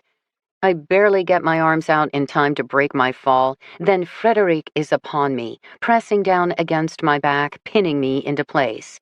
His hand tangles into my hair, jerking my head back. I buck helplessly, but I can't get him off. He's too heavy, and with my arms trapped beneath me, I can't reach the gun at my waist, nor the bat rolling across the floor. He slams my face against the floor. I hear a crack, my nose bursting into a bloody mess, my forehead ringing in stunning pain. Then he yanks up my head again, preparing for the second blow as my eyes water and my mouth fills with blood. He's going to kill me. I am dying. Not a bullet after all. How interesting. "No, no, no!" I hear Angelique's voice, then sense her running approach. "Save yourself," I want to yell at her, but I can't manage the words. She barrels into my attacker, the weight lifting from my back as Frederic topples to the side. I roll away, staggering to my feet, trying desperately to get my bearings. The bat, where is it? Or the gun? It must have fallen from my waist because now I can't find it. "I hate you!" Angelique is scrabbling with Frederic. He's bigger, stronger, but she's incensed, smacking at his head and face. An older sister, desperate to save her brother. A girlfriend, mourning her partner's murder. It's not enough. With a twist of his arm, Frederic throws her off. "God damn it! Angelique!" I cry. She barely gets her hands up before Frederic socks her in the face, followed by a quick jab to her kidneys. She doubles over in pain while I continue frantically searching the floor. Bat, gun, bat, gun. My head is ringing, my vision blurred. A fresh sound. Emmanuel, now awake. Emmanuel, still bound hand and foot, desperately trying to inchworm his way to his sister's side. "Angelique!" he screams. Frederic wallops her again and again. "No," I say helplessly, still staggering about. Frederic materializes before me, and now he's the one with the gun. Sighting me, then Angelique's weeping form, then Emmanuel's bound figure. It's over. I can see it on his face. Simply a matter of whom to shoot first. "Me," I hear myself say. "Shoot me. The kids are no threat to you. You bitch. You shouldn't have come back here. The police are on their way. Run now, while you have the chance. I'll lie. Leave Angelique and Emmanuel alone, and I'll send the police in the opposite direction. I promise." "It doesn't matter." "It does. Deke told us everything. About the website, the fake student visas, Livia's murder. It's over now. Take your profits and get out." "I still have my prize." Frederic grabs Angelique by the arm, forcing her to stand. She gasps in pain. Her face is bloody, but in her eyes I see a fierce light of determination. Or maybe it's simply hatred for this man. It doesn't matter. I'll take either, as I finally spy the bat. 2 feet behind her to the left. Too far for me to reach, but maybe not for her. If I can just distract Frederic, buy Angelique a moment of time. My gaze, darting to the bat, back to her, the bat. Her eyes widen slightly. I think she understands. I remember what Emmanuel said. His sister doesn't dream, she plans. And I think that I'm very sorry I'll never get to meet this amazing young woman, because there's only one way I can think to grab Frederic's attention, and it doesn't end so well for me. Emmanuel, whimpering from the floor. Angelique, tensing in anticipation. Frederic, raising his gun. And me. I'm back in a liquor store, 10 years ago. A young kid, sweating in desperation and shaking with withdrawal, waving a pistol all about. "Give me your money, all of it, now!" Except I don't have any money. I'd just spent the last of it on a bottle of vodka, right before I broke and called Paul and begged him, all these months later, to come save me from myself. Now the store clerk is wide-eyed and anxious. Only Paul is calm as he steps forward, raises his arms in a placating motion. Easy now. No need for anyone to get hurt. Did the kid mean to pull the trigger? Or did it just happen? All these years later, I still don't know. I just remember the sound of the gunshot, the look of horror on the kid's face, and the look of surprise on Paul's as he sank down, down, down. The kid fled out the door. And Paul? Now, I keep my eyes open.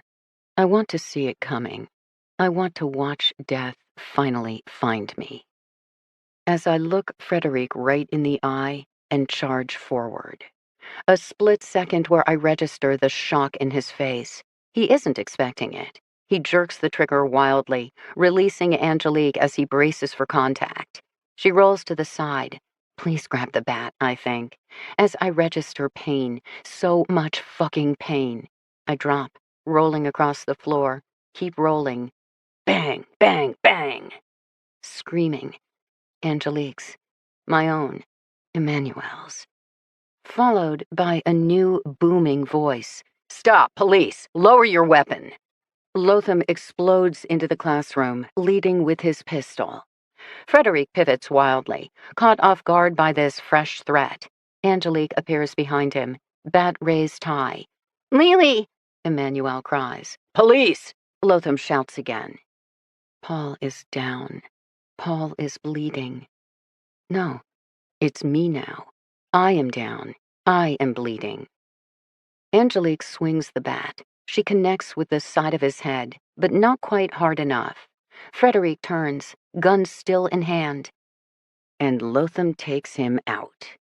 Bang, bang, bang. Angelique drops the bat. Emmanuel, please, help my brother. Lily, are you okay? Lily! More pounding footsteps, cops pouring into the room, flooding down the hall. I should say something. I should move. But I can't seem to get to my feet. I can't seem to find my voice. An unbelievable pressure is building in my chest. Then Lotham is kneeling over me. Hold on there, Frankie. Just hold on. I got you. Angelique, I whisper. Emmanuel. You did it, Frankie. You found her. You rescued both of them. They're safe.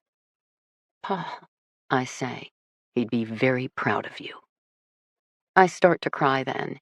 Blood and tears, past and present, old wounds and fresh scars. I got you, Frankie. I got you.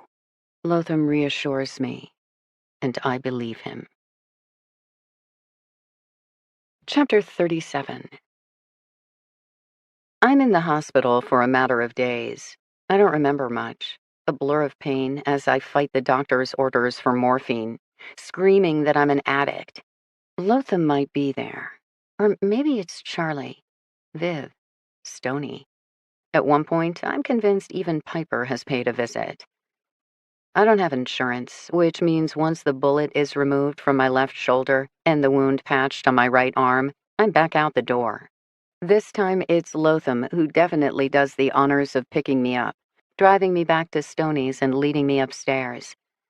I sleep. I dream of Paul, of Angelique, of Deke dying in my arms, of Lydia chasing me through a park. What about me? What about me? When I wake up, I don't have an answer, so I sleep again. In one of my more lucid moments, I learn that Frederic, Dutch, and some guy named Holden have all been arrested. Dutch survived my encounter with him. Holden is still in the hospital, recovering from broken ribs, a broken jaw, and a ruptured spleen. I'm told he'll live. I think I'm grateful, but I can't be sure. Apparently, Frederic had gotten into the drug business nearly 20 years ago. He'd used his position at the rec center to meet and recruit other lower-level dealers before going upmarket with the purchase of hundreds of thousands of dollars in counterfeit currency. He'd initially been amused by Deke's idea to enter the fake license market, but once he'd realized Livia's and Angelique's full potential, he'd quickly gotten on board. Then Angelique's fateful idea to set up a sham college for issuing real student visas, As I'd suspected, the revenue potential was too good to pass up. If he had to kidnap 2 girls, so be it. He'd stashed the girls at an abandoned townhouse just around the corner from the rec center, with Deke, Holden, and Dutch serving as rotating guards. Livia and Angelique would work at night and sleep during the day, lowering their profile.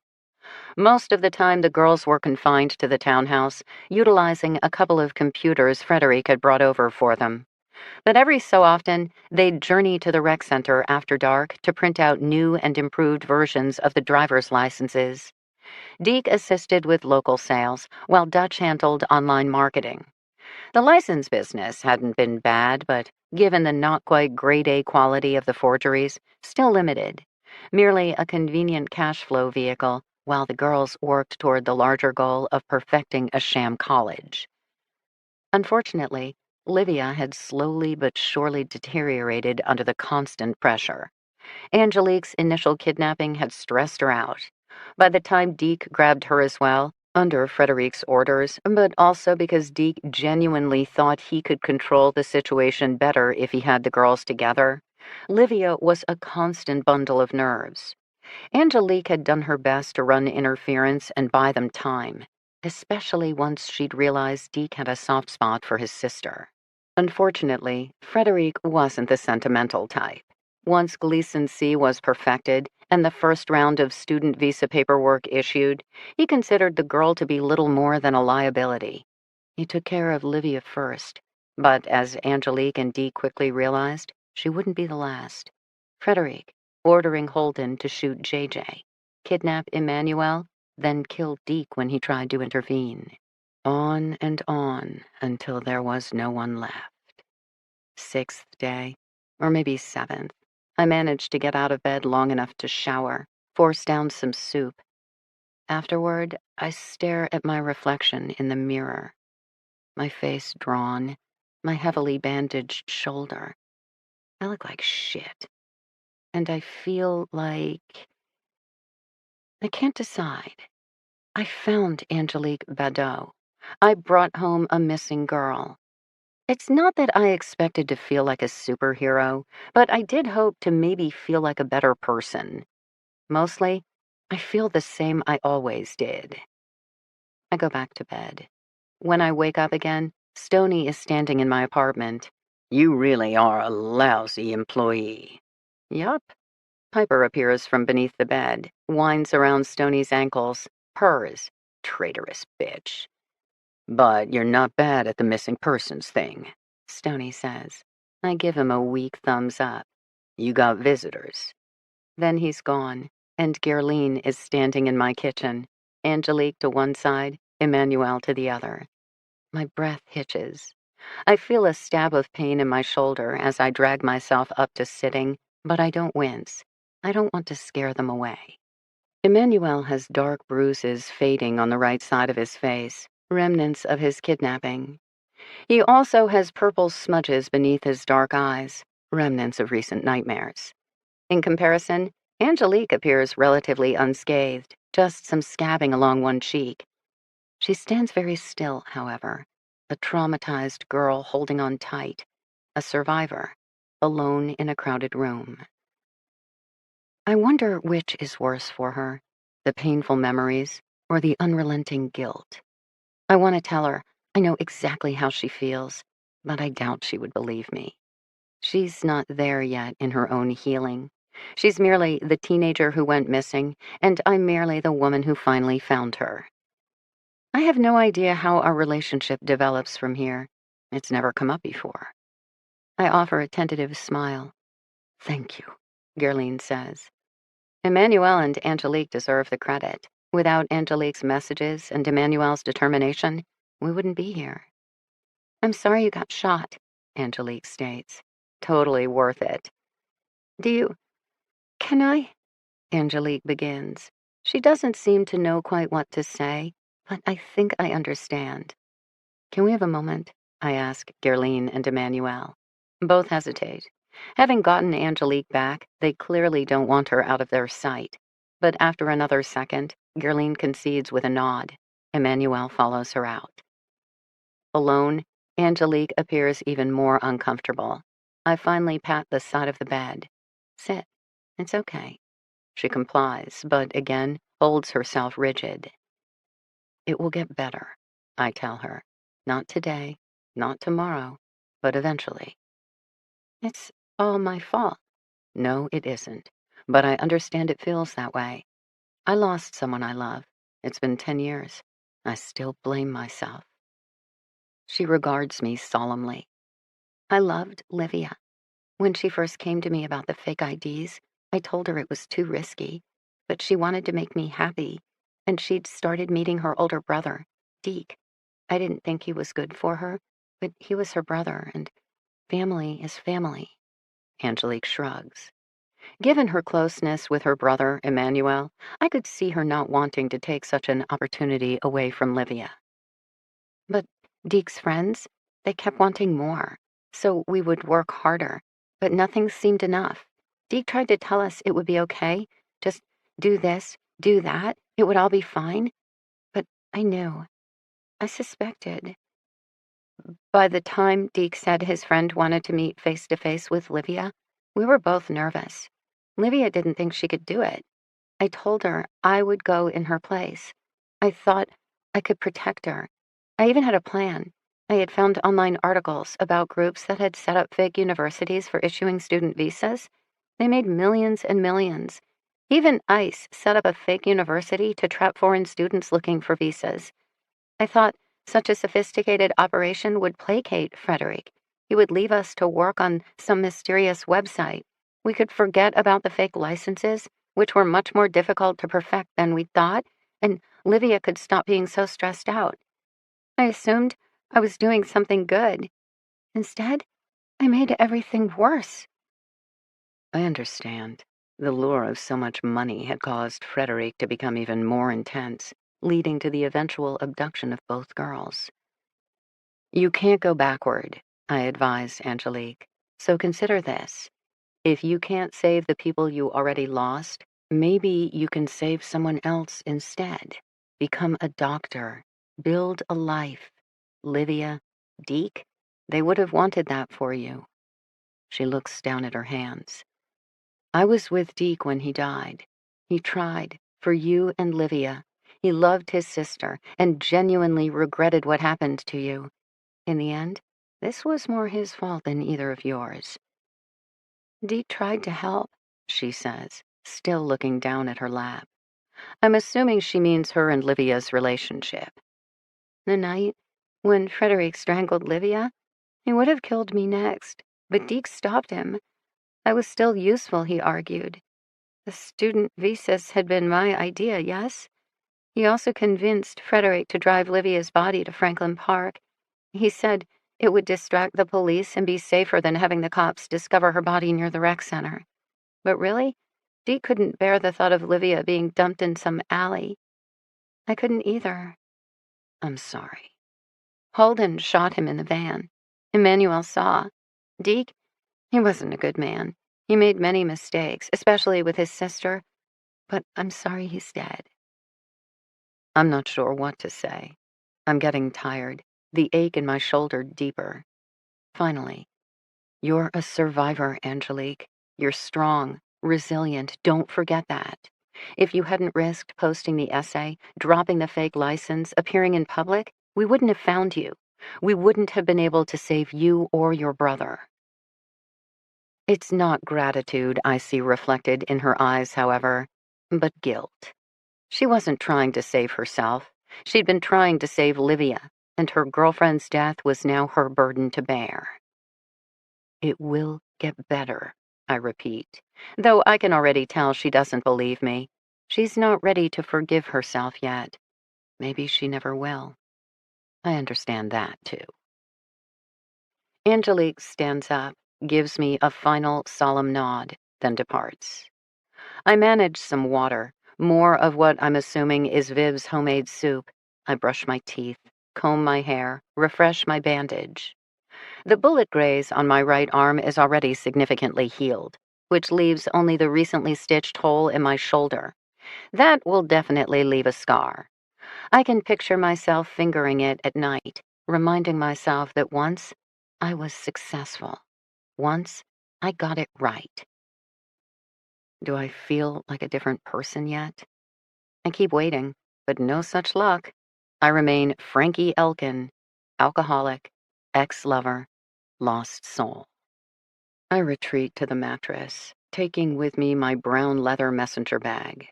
I pull out 2 manila files, pour through the contents till my eyes grow weary. When I wake up again, my room is dark, and a shadow looms beside my bed. Shh, Lotham says as he climbs onto the mattress beside me. Just rest. Then he gathers me up against him, and I feel the heat of his body. I drift off to the steady rhythm of his breathing. Later, when I wake up crying, he wipes away my tears with his fingers, and then with his lips, and I turn myself fully against him. I move urgently and demandingly until he finally gives up and gives in. Then we are skin to skin, gentle but rough, soft but demanding, and it is better than any drop of booze. Afterward, I finally sleep deep and hard, and when I wake up to find him gone, that's okay too. It makes it easier for what I have to do next. I pick up my phone and dial. First time I've ever called in daylight. I'm not even sure she'll pick up. Then, Frankie, please. I found a missing girl. Her name is Angelique Liar. She's 16. I brought her home alive. A pause. That's good. Paul would like that. But you don't need me to tell you that, Frankie. And all these years later, please, can you just stop calling? It hurts. He died saying he loved you. He said, so many he tried to fix, but you healed him. You were the great love of his life. A much longer pause now. Maybe she's crying. I know I am. I've never told her this before. I should have, but I just couldn't. I needed, selfishly, for Paul to be about me. I needed, terribly, to keep his last moments as mine. Thank you, Amy says at last. I can hear her drawing a shuddery breath. I'll stop calling. I'm sorry. I don't know why. But I do. And she does too. Because she is all I have left of him, just like I am her sole connection to his memory. Well, maybe every now and then, she allows. Are you happy? I ask her, genuinely curious.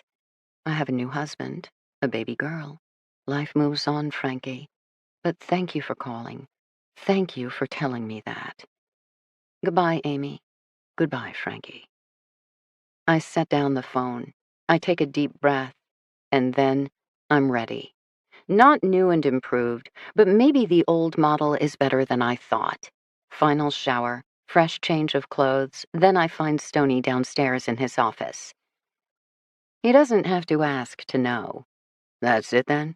Back on the road? I nod. You can keep the apartment till the end of the month. Longer if you want to return to work. I nod. Bet there's more cases around here. Maybe people will even come to you as word gets out. He studies me. I love the lines of his face. A man who's known heartache, but also hope. Thank you, I tell him. And for both of us, it's enough. I return upstairs and pack. 5 shirts, 3 pairs of pants, same threadbare underwear I still haven't gotten around to replacing. I pause long enough to write a note. Lotham will be angry, but he won't be surprised. He is who he is, and I am who I am. My name is Frankie Elkin, and finding missing people is what I do. When the police have given up, when the public no longer remembers, when the media has never bothered to care, I start looking. Now, I take my suitcase, head downstairs, and then I disappear. We hope you have enjoyed our presentation of Before She Disappeared by Lisa Gardner, performed by Hillary Huber. Performance copyright 2020 by Brilliance Publishing, Inc. All rights reserved. For further information concerning this program or other Brilliance audio titles, please visit our website at www.brilliancepublishing.com. No part of this recording may be played for an audience or reproduced in any form. It may not be streamed, downloaded, broadcast, or copied without written permission. Address all inquiries to Brilliance Audio, P.O. Box 887, Grand Haven, Michigan, 49417. Audible hopes you have enjoyed this program. This is Audible. Brilliance Audio presents Before She Disappeared by Lisa Gardner, performed by Hillary Huber. Chapter 1. The water feels like a cold caress against my face. I kick deeper down into the gloom, my long hair trailing behind me like a dark eel. I'm wearing clothes, jeans, tennis shoes, a t-shirt topped with an open windbreaker that wings out and slows my descent. My clothing grows heavier and heavier till I can barely flutter my legs, work my arms. Why am I in clothes? Wetsuit, oxygen tank.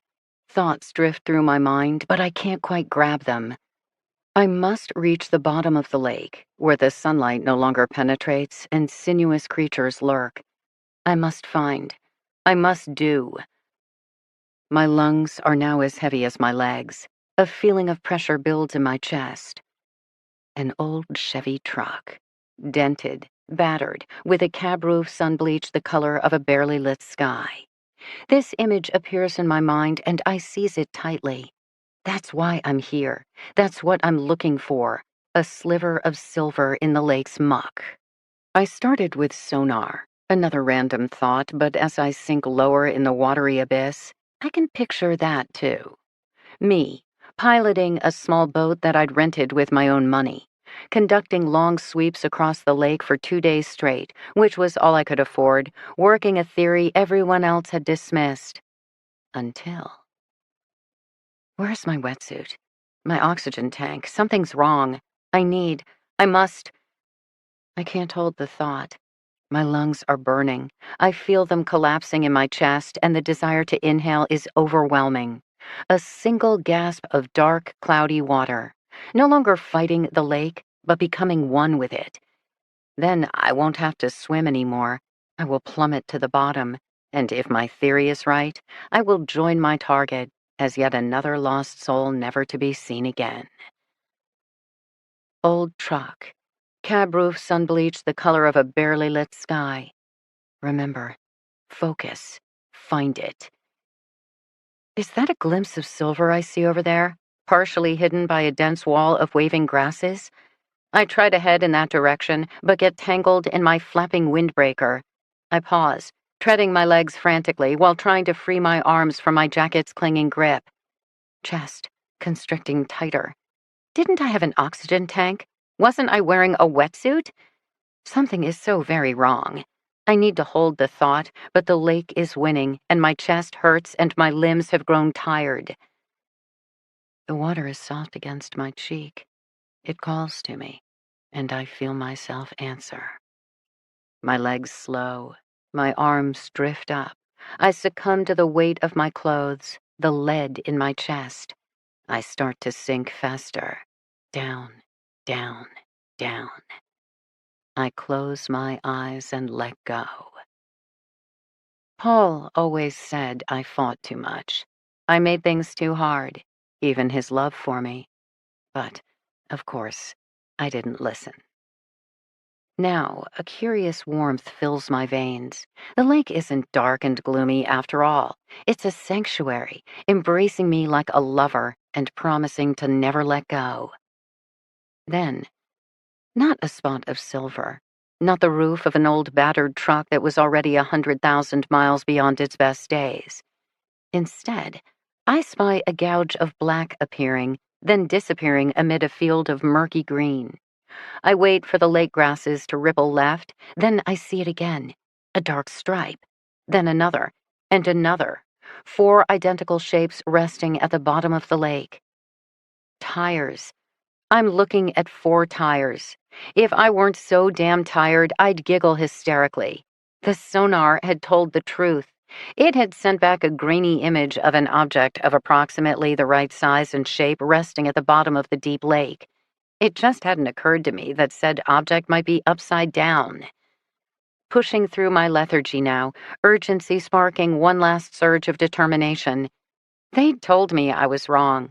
They'd scoffed, the locals coming out to watch with rolling eyes as I'd awkwardly unloaded a boat I had no idea how to captain. They called me crazy to my face, probably muttered worse behind my back. But now, move, find, swim before the lake wins the battle. Wetsuit.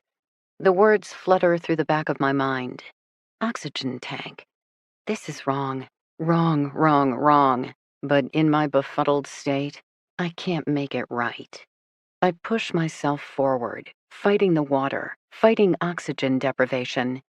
They're right. I am crazy, and wild, and stubborn, and reckless. But I'm not broken. At least not yet. I reach the first tire, grab onto the slimy rubber to get my bearings. Quick now, not much time left. Rear tire. I crab my way along the algae-covered frame till I finally reach the front cab. Then I simply stare. Lainey Whitehorse, 22 years old, waitress, daughter, mother of a 3-year-old, a woman with an already long history of bad taste in men. She disappeared 18 months ago. Runaway, the locals decided. Never, her mother declared. And now she was found, trapped at the bottom of the lake that loomed next to the hairpin turn she drove each night after the end of her 2 a.m. bartending shift. Just as I had theorized while poring over months of interviews, maps, and extremely thin police reports.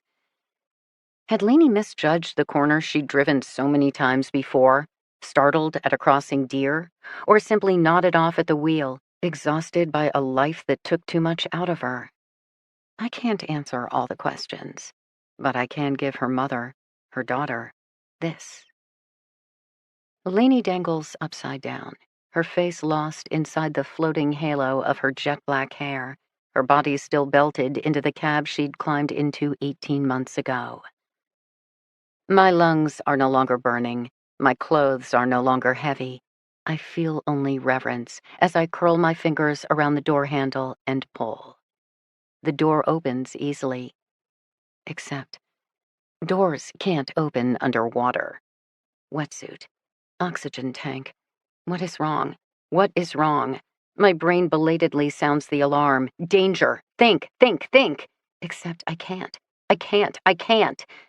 I am inhaling now, breathing in the lake, welcoming it inside my lungs. I have become one with it, or it has become one with me, as Lainey Whitehorse turns her head. She stares at me with her empty eye sockets, gaping mouth, skeletal face. Too late, she tells me. Too late. Then her bony arm thrusts out, snatches my wrist. I kick, try to pull back, but I've lost my grip on the door handle. I have no leverage. My air is gone, and I'm nothing but lake water and weedy grasses. She pulls me into the truck cab with unbelievable strength. One last scream.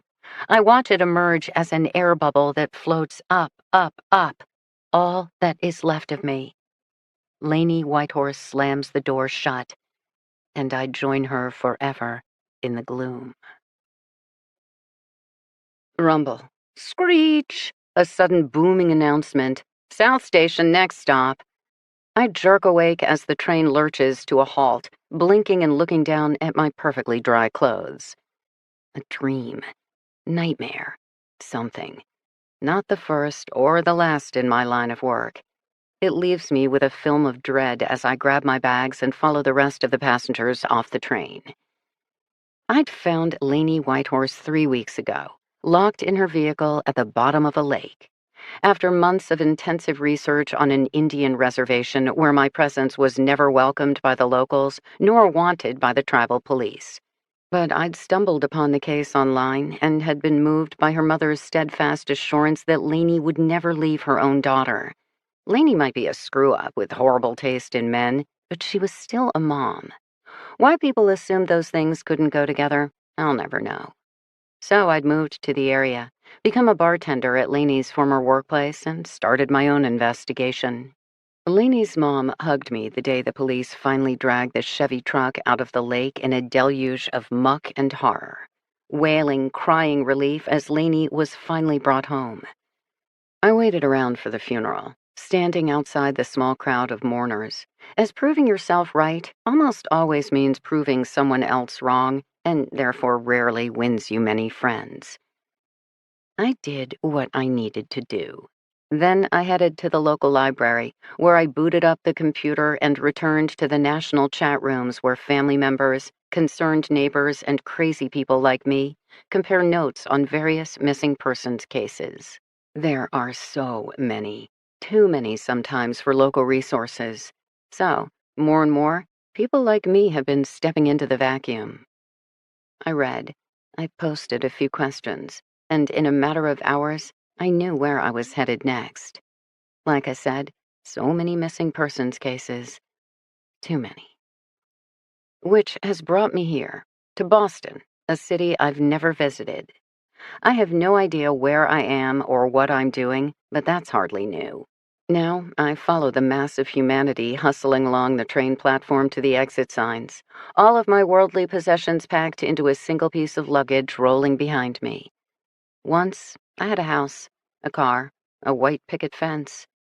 But time erodes, and now, let's just say, I've learned to travel light. Out on the bright sidewalk, I stop, blink, then shutter my eyes completely.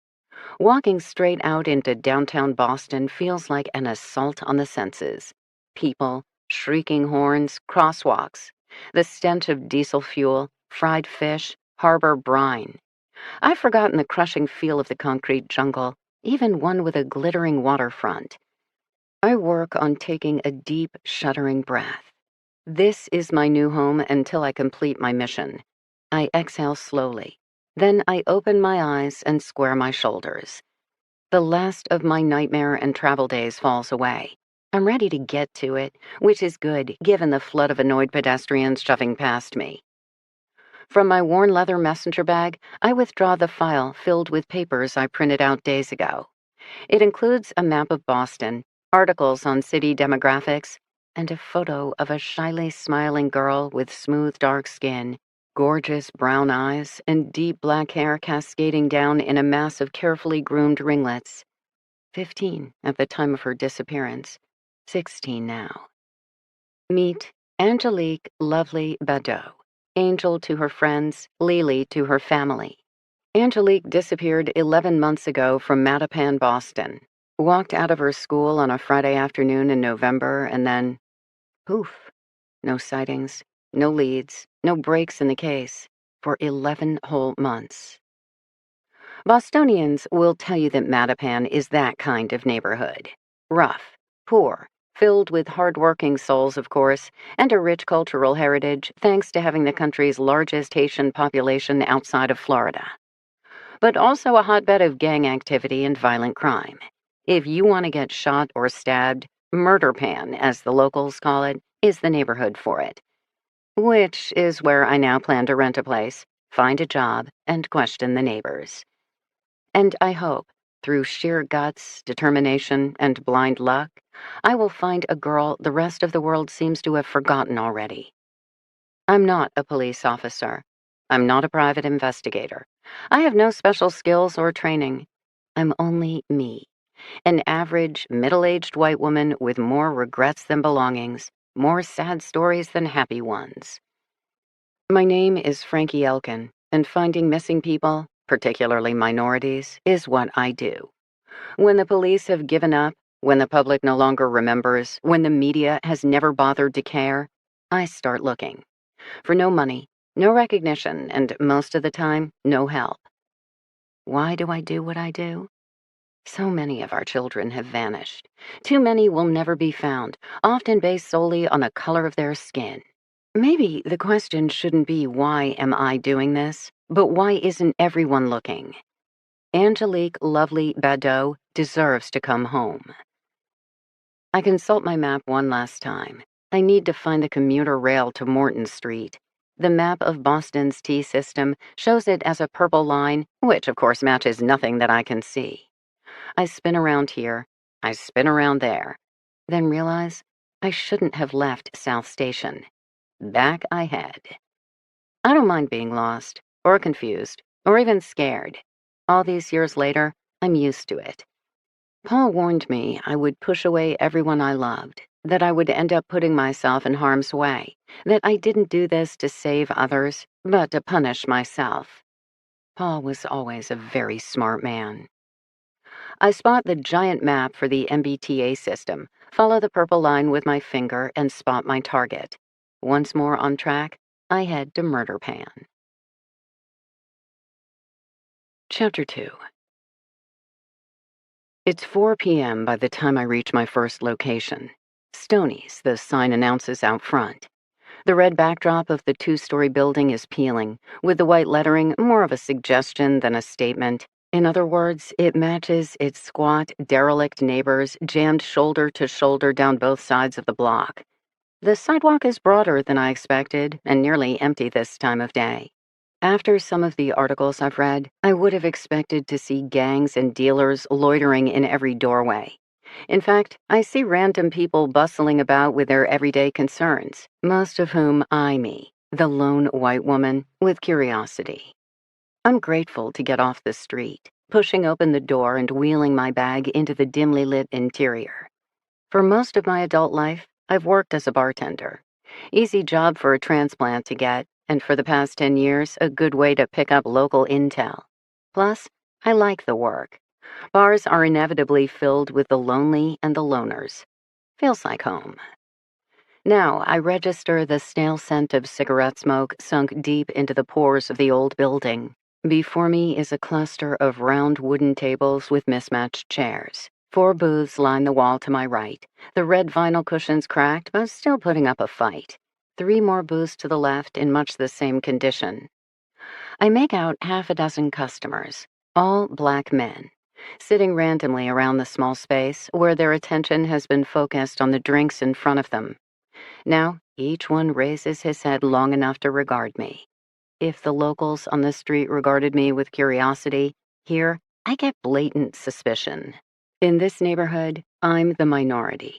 Then again, same with the past year, and the year before that, and the year before that. I'm used to the looks, though that doesn't mean it's always easy to take. At least midday drunks have more serious matters to tend to. One by one, they return to their individual miseries, which leaves me with the dark wood bar, straight ahead, where a lone black man stands, drawing a tray of beer glasses one by one. I head for him. A trim figure, he sports gray hair and a groomed salt and pepper beard. His dark eyes are lined heavily, and he has about him the air of a man who's seen it all and lived to tell the tale. Stoney, I guess. You lost? He sets down one tall glass, picks up another. He wears a white apron tied around his waist and wields the dish towel with practiced dexterity. Definitely the owner, and a long-term tavern operator at that. I'm here about the bartending position. No. He grabs the next glass. I park my suitcase next to the bar, take a seat on a stool. His answer doesn't surprise me. Most of my conversations start this way. 20 years of experience, I tell him. Plus, I have no problem cleaning, brewing coffee, or working a fryolator. Fried food is the natural partner to booze, and this close to the kitchen, the air is thick with grease. Fried chicken, fried potatoes, maybe even fried plantains given the Haitian community. No, he says again. I nod. There's a second towel. I pick it up, select the wet glass nearest to me, and start drying. Stoney scowls at me, but doesn't stop me. No business owner argues with free labor. We both dry in silence. I like the work. The rhythmic feel of twisting a glass, buffing it with a towel. Even dry, the top lip of the glasses bears a faint white line. Years of beer foam, human lips. They're clean, though, which makes me partial to Stoney and his establishment. Plus, he has a room above the bar to let, at a price I can almost afford. I found it posted on a community board. I don't drink, I offer. The first tray of glasses is done. Stoney removes it from the bar, lifts a second tray of wet half-glasses. Teetotaler? Stoney asks. No. Here to save us? You're assuming I've been saved. He grunts at that. We both resume drying. From what I've dug up, a significant portion of Mattapan's population, being from the Caribbean, speaks French, French Creole, patois, etc. But I hear none of that in Stoney's voice. He has the clipped tones of most New Englanders. Maybe he's lived in Boston his entire life, or moved here from New York or Philadelphia to open his own place. It's always dangerous to make assumptions, and yet nearly impossible not to. Friend of Bill's, I volunteer after we've finished the whiskey glasses and that tray is replaced with dozens of shot glasses. We both get back to work. Quick, brisk, thoughtless. The perfect meditative exercise. Stoney doesn't answer. He dries faster than me, but not by much. Water glasses? I ask when the shot glasses are done. He raises a brow. So, not an establishment big on non-alcoholic beverages. Good to know. You have a room to rent, I continue, folding my arms on the heavily lacquered bar. Go home. Don't have one. So this is what I'm thinking. I work for you 4 nights a week, 3 p.m. to closing, in return for free board. Stoney is a man who can communicate volumes with a single eyebrow. You're worried that I'm white, I fill in for him. Or that I'm female. Or both. You think I can't handle myself. I'm a local business, frequented by locals. You're not local. I make a show of twisting around on the bar stool. Funny, because I don't see too many locals lined up for the open position. And you've been advertising for 2 weeks. Room's been vacant even longer than that, which must mean something given how desperate everyone around here is for housing. I regard him curiously. Did someone die up there or something? He shakes his head. With no more glasses to dry, he crosses his arms over his chest and looks me straight on. He still doesn't say a word. I work hard. I tick off a finger. I'm on time, especially because I'm going to be living upstairs, and I won't siphon your booze. I pour fast, I know how to change out a keg, and I'm an excellent listener. Everyone likes a good listener.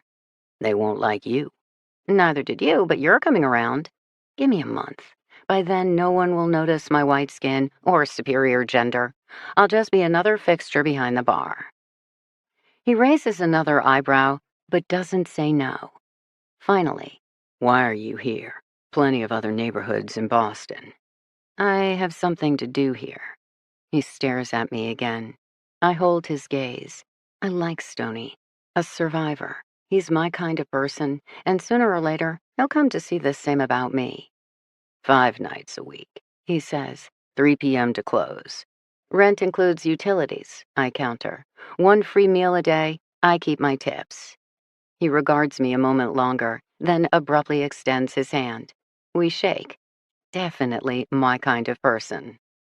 Room comes with a roommate, Stoney informs me. That wasn't in the ad. Now you know. Male or female? Feline. The room comes with a cat, and that's why no one will take it? For the first time, Stoney smiles. It wrinkles his salt and pepper beard, softens his weathered face. You haven't met the cat yet. Stoney leads me upstairs. At first glance, the tiny single-room setup is exactly what I'd expect from an apartment in an overcrowded, economically depressed neighborhood. Double bed shoved against the far wall, lone nightstand to one side, tightly drawn black curtains on the other. A metal rod bolted to the wall serves as a closet opposite the bed, while next to the front door is a small kitchenette with a European-sized fridge and a microwave. No oven, but a coffee maker and a hot pot, which suits me fine. On the other side of the door is a plain white curtain wrapped around a curved rod attached to the ceiling, much like a hospital room setup. A quick look behind the curtain reveals a bathroom with the world's skinniest standing shower and a minuscule mounted sink. Again, City Living 101. Not much space or privacy, but priced right. Not to mention, the room is unerringly clean, while the bed is topped with a surprising colorful handmade quilt. Again, there's more to Stony than meets the eye. I glance around. Where's my roommate?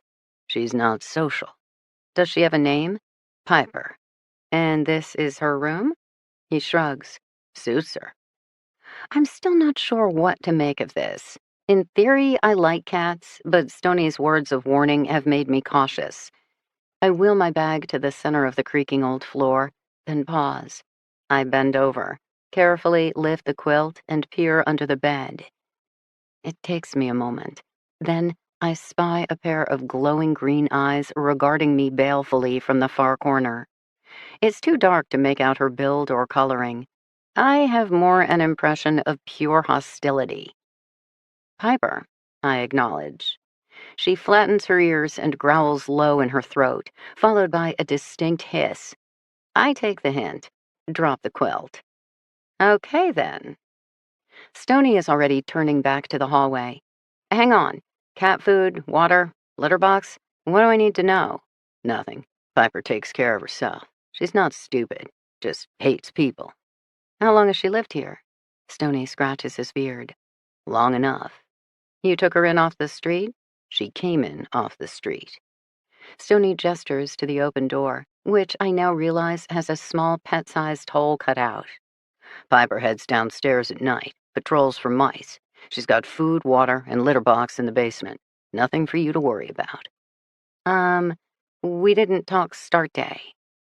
I don't know why, but I suddenly feel a bit panicky. Not about being alone with a cat. So, then, about being alone? Except I'm alone all the time. It's my way of life. No reason to balk at it now. Tomorrow, he says. Oh, door lock isn't so great. Got a computer in that bag. I'd hide it before you leave each day. I nod. Hot water comes and goes. Mostly goes. Okay. No smoking. I don't. No guns. I don't. And in the event of trouble, I rely on my charming personality. He grunts. I keep a baseball bat behind the bar. In the event your wit fails. Good to know. Final nod. Then he's clearly ready to get back to his customers down below, leaving me and the feral cat. He surprises me by turning back at the last minute. Come on down when you're ready and help yourself to some food. I don't have time to wait on a non-paying customer, but you can make yourself a sandwich. I keep all the fixings on hand. It's the most words he's spoken to me. I wonder if Piper received the same offer when she showed up. Maybe Stony has a thing for strays. Or maybe, like most bartenders, he recognizes a lost soul when he sees one. I nod my thanks. He leaves. I remain standing in the middle of my new home. For weeks? Months? I have no idea. Beginning is the hardest part. And though I've done this before, I can't help but feel overwhelmed. Which makes the dark beast of my addiction stir in my belly, opening a single eye to survey the opportunity. While I'm downstairs making a sandwich, I could pour a beer. Or even better, vodka, tequila, whiskey straight up. Something potent and searing that would turn my muscles into liquid and chase all my fears away. I think of Paul. I feel the familiar pain squeezing my chest. Deep breath in, deep breath out. Then I leave my suitcase to the mercy of a feral cat and, as long as it's still light out, head back to the street, where I consult my printed map again and the red X that marks Angelique's aunt's house. I resume walking, aware once more of all the eyes falling upon me and the deepening chill whispering up my neck. I keep my head up, my shoulders back. I smile in greeting. I tell myself I'm strong enough, and I pray this time that I really am. Chapter 3. All I know about this area is what I looked up prior to arrival. Mattapan is densely populated, more than 35,000 people crammed into apartments, city housing, and so-called triple-deckers. The majority of the people are immigrants, which adds splashes of ethnic food and specialty hair salons. There are small pockets of Latin and Asian Americans, as well as an even smaller cluster of Caucasians.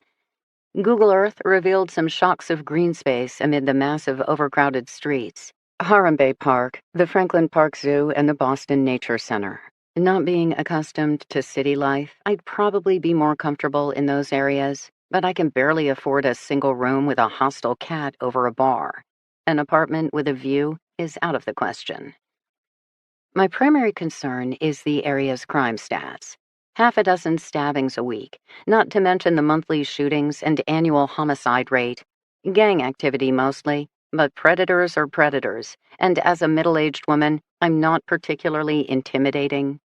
The best I can do, as I start navigating the confusing mishmash of city streets, is utilize basic personal safety rules. 1, I don't carry anything of value. No smartphone, no electronics, no purse. I have the world's stupidest track phone, which is one of the reasons I'm old school when it comes to research and navigation. In lieu of a purse, I have my driver's license and a couple of bills jammed deep into my front pocket. Some kid wants to demand all my worldly goods. Have it. You can't take from someone things she gave up a long time ago. Tucked into my jacket pocket is a red rape whistle, because there are worse things than muggings.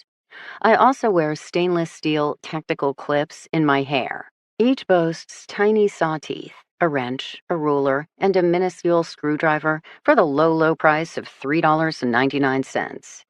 I have no idea if hair clips can really be that effective and hope I never have to find out.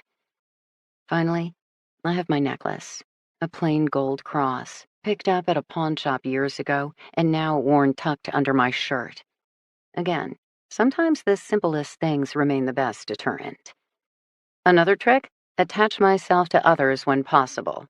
Predators prefer the lone game, so don't look too lonely. This time of evening, that strategy is easy to accomplish. 5 p.m. Buses are screeching to a stop, disgorging piles of weary locals grateful to be heading home. The sun is still out but lower in the sky, a fall breeze starting to kick up, carrying with it the stench of diesel, grime, and human sweat. I catch the occasional whiff of fried food and savory spices. My stomach rumbles again. I've never eaten Haitian food. Judging by the smell, however, I'm looking forward to trying it. For now, I keep hoofing it. I don't really understand Boston's mass transit yet, and I have at least a mile to cover, from Stoney's place to the side street where Angelique's aunt lives. Everywhere I look are tired buildings and worn faces. Bit by bit, I start to parse it out. The groups of teens with thousand-yard stares peering out sullenly from beneath their hooded sweatshirts. The wide streets jammed with brake lights and blaring horns. Intermittent booms of music, from reggae to rap, blasting out of various vehicles. A crowd of older black men, probably returning from a local construction project given the dust on their clothes, laugh and clap one another on the back, grateful for the end of the workday. Ahead of me, another city bus screeches to a halt. This time, a group of black women in pink hospital scrubs and bright-colored headscarves disembark. Local healthcare workers. I fall in step behind the last member of the line as they stream forward into the night. The woman directly in front of me notices the slowing of my gait as I slide in behind her. She nods once in acknowledgement of my presence. I'm no threat to her, and she clearly recognizes my strategy. Safety in numbers. I think of this often, drifting from community to community, always being the stranger and never the neighbor. People all over really are the same. They want to fall in love. They're glad to survive each day. They pray their children will have a better life than they did. These truths bind us. At least, I like to think so. The sun sinks lower, but the street grows brighter. More car lights, shop lights, street lamps. My lead companion peels off to the right with a parting nod. I return the gesture, plodding forward on my own. At the end of the next block, I have to pull out my printed map. I hate doing that in the open, as it marks me as lost, and even now, I can feel gazes boring into my back. I wasn't lying to Stoney when I told him all I had to rely on was my quick wit, which, interestingly enough, can be very useful when dealing with people above the age of 25, but completely irrelevant to anyone younger. I didn't grow up in the city, nor as a young girl did I ever picture myself doing this kind of work. I was raised in a small town in Northern California. My father was a drunk. As an adult looking back, I came to recognize his addiction as I learned to fight my own. But for most of my childhood, I associated my father with silly adventures and sloppy smiles, as well as the smell of beer. My mother was the intense one. Worked 2 jobs, the first as a secretary in a law firm, the second doing the books for mom and pop businesses. I don't remember her smiling, or playing, or even stopping long enough to give me a hug. She got up early and worked late, and in her brief moments at home, mostly gritted her teeth at the dishes my father hadn't done, the meals that hadn't been cooked, the dirty clothes that hadn't been washed. I think my father loved my mother for her fierceness, and she loved him for his sense of fun, until they didn't. I ran around outside a lot, through woods and scrub brush and winding streams. In my childhood, we didn't have Amber Alerts or stranger danger. Even 7-year-olds felt free to dash out their front doors and ride their bikes for miles. I had friends who were latchkey by 9 because, why not? We didn't worry. We just were. I don't think any of us realized that was a magical moment future kids would never get to experience. Certainly, we didn't understand what bad things lurked out there. Until one of my classmates went missing in high school. Then another girl from the town over, and 4 more girls quickly after that. The police caught the killer when I was 25. By then, I'd moved down to LA, with no real plan other than to get the hell out of small-town life and party like a rock star. Turned out I was damn good at the partying part, and pretty enough for others to buy my drinks, my meals, maybe even a new dress or 2. I'd like to say those were my free spirit days, but the truth is, I don't really remember them. It was a rush of drugs and booze and sex, and that I'm alive at all. Paul, he saved me, at least until I grew strong enough to save myself. House, white picket fence, suburban bliss. Funny, the things you can grow up not wanting, then suddenly crave with single-minded obsession. Funnier still, the things you can end up having only to realize you'd been right the first time. But I loved Paul. I still love him, even now. I arrive at my targeted block, which peels off the main road in a sharp diagonal. Definitely no grid system here. Instead, the streets come together, then explode in a crazy hub and spoke system. This is not going to be one of those places I learn to navigate quickly or easily. My best guess, weeks from now, I'll still feel exactly as dazed and confused as I do at this moment. Maybe Boston neighborhoods aren't meant to be understood. You either know where you are, or you don't. I definitely don't. Now, the rows of squat brick commercial buildings are replaced by a wall of triple-deckers, wedged shoulder to shoulder like a line of grumpy old men. I make out chain-link fences, dirt patch yards, and sagging front steps that delineate each residence. Some have new vinyl siding in shades of pale blue and butter yellow. Others appear one strong breeze from total collapse. Mattapan has some of the last affordable housing in the city for a reason. 5th home down the block, with bay windows and a sturdier-looking front porch. This is it. I double-check the house number to be sure, then note the light glowing from the second-floor apartment that is listed as belonging to Angelique Liar's aunt. This is the moment it becomes real, where I go from being well-intentioned to being fully committed. I don't know what will happen next. A tentative welcome, a harsh refusal, a wailing torrent of desperate grief, or steely-eyed suspicion. I've experienced it all, and it never gets any less nerve-wracking. From here on out, my job is to listen, accept, adapt. And hope. Really, truly hope they don't hate me too much. Lainey Whitehorse's grandmother hugged me in the end, though the tribal council pointedly gave me their backs. I remind myself I'm good at what I do. I swear to myself that I will make a difference. I think, uneasily, that like any addict, lying is what I do best. I head up the front steps. On the front porch, I encounter 6 buzzers, meaning the triple-decker hasn't been carved up only by level, but within each floor as well. Beneath the buzzers is a line of black-painted mailboxes, each one locked tight. It's a simple but efficient system for the apartment dwellers. I try the front door, just in case, but am not surprised to find it bolted tight.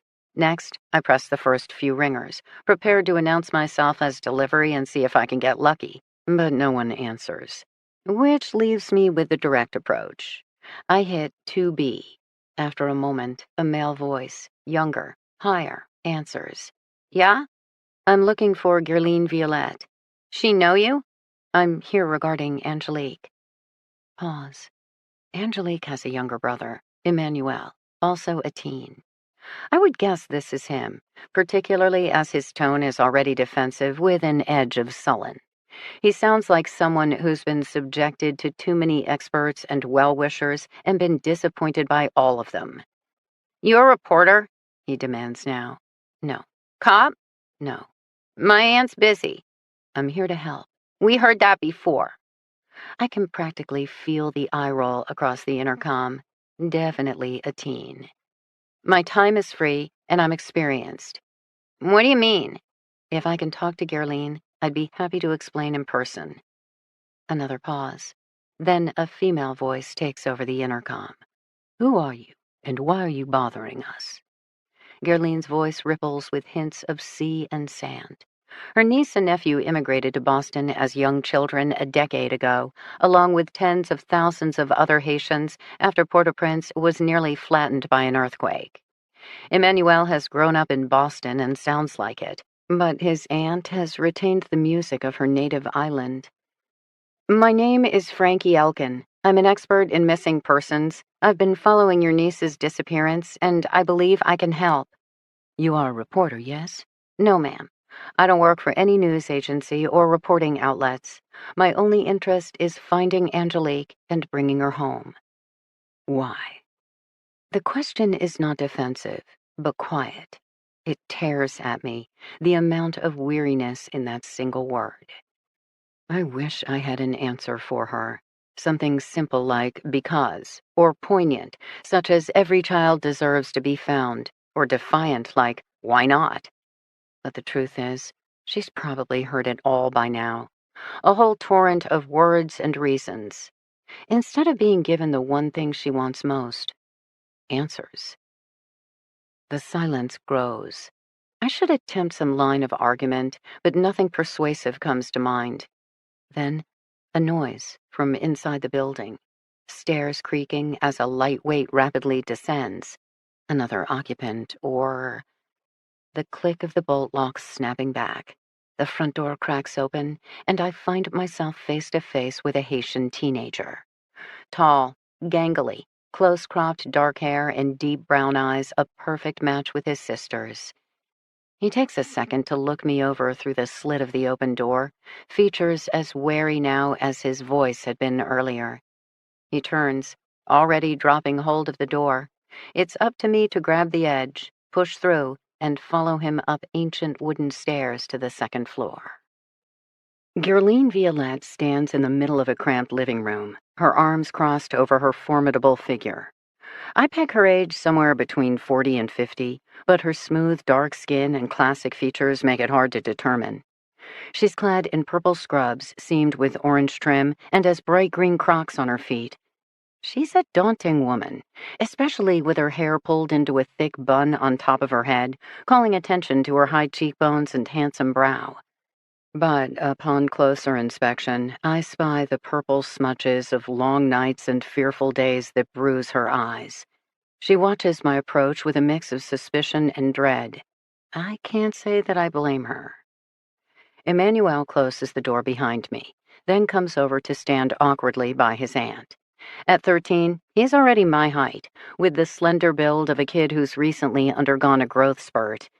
In contrast to his aunt's colorful ensemble, Emmanuel is wearing the official uniform of teen males everywhere: sneaks, jeans, and a worn t-shirt. He looks young, clean-cut, and determined. The man in the family, even if it scares him. These are the kind of cases that break my heart. Belatedly, I stick out my hand. Gerline clasps it briefly, more out of politeness than welcome.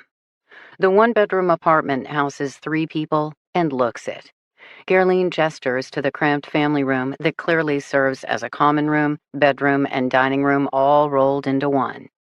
What the room lacks in space, it makes up for in color. Yellow walls, an overstuffed red velvet chair, a sofa piled with bright patterned sleeping quilts, all bleeding into turquoise kitchen cabinets to the right. I go with a red chair, positioned in front of the window. On the wall beside me is a high wooden shelf bearing photos of gold-framed saints, some religious icons, and a single dangling rosary. Below it, running along first the tall bureau, then the long cabinet holding the TV, is a riot of green houseplants, adding to the room's ambiance. Between a pocket of green leaves, I spy a discreet cluster of white candles, arranged in a semicircle with a bowl of water and fresh-cut flowers before them. Angelique's framed photo, the same shyly smiling picture used in the missing persons flyers, is positioned next to candles. Gerline catches me eyeing the makeshift altar, and I quickly look away. According to what I've read, many Haitians practice a mix of Catholicism and voodoo, but it's not something I know much about. I turn my attention to the other knickknacks littering the room. A clear baby food jar filled with sand, a touch of Gerline's island home. Then I spot the requisite school photo of Emmanuel, his teeth a flash of white. Next to it, a smaller picture of an adult female, the colors faded, the background hard to make out. The woman's smile is familiar, however. If I had to guess, Emmanuel and Angelique's mother, who still lives in Haiti. Finally, I spot a photo of a graying couple, framed by palm trees. Gerline and her sister's parents, maybe taken outside their home before the earthquake destroyed it. "You say you can help, yes?" Gerline states, moving to the sofa, her hand resting on the pile of quilts. Emmanuel follows closely behind. He is obviously protective of his aunt. I wonder if he was protective of his older sister, too, or if it was her disappearance that made him realize the need to guard his loved ones. "My name is Frankie Elkin," I repeat for both of them. "I travel all around the country, handling cases just like your niece's." Gerline frowns, trying to absorb what I said. "You are a private investigator?" she asks at last in her French lilted English. "I am not a licensed PI. I'm a volunteer." I'm never sure how to explain this part.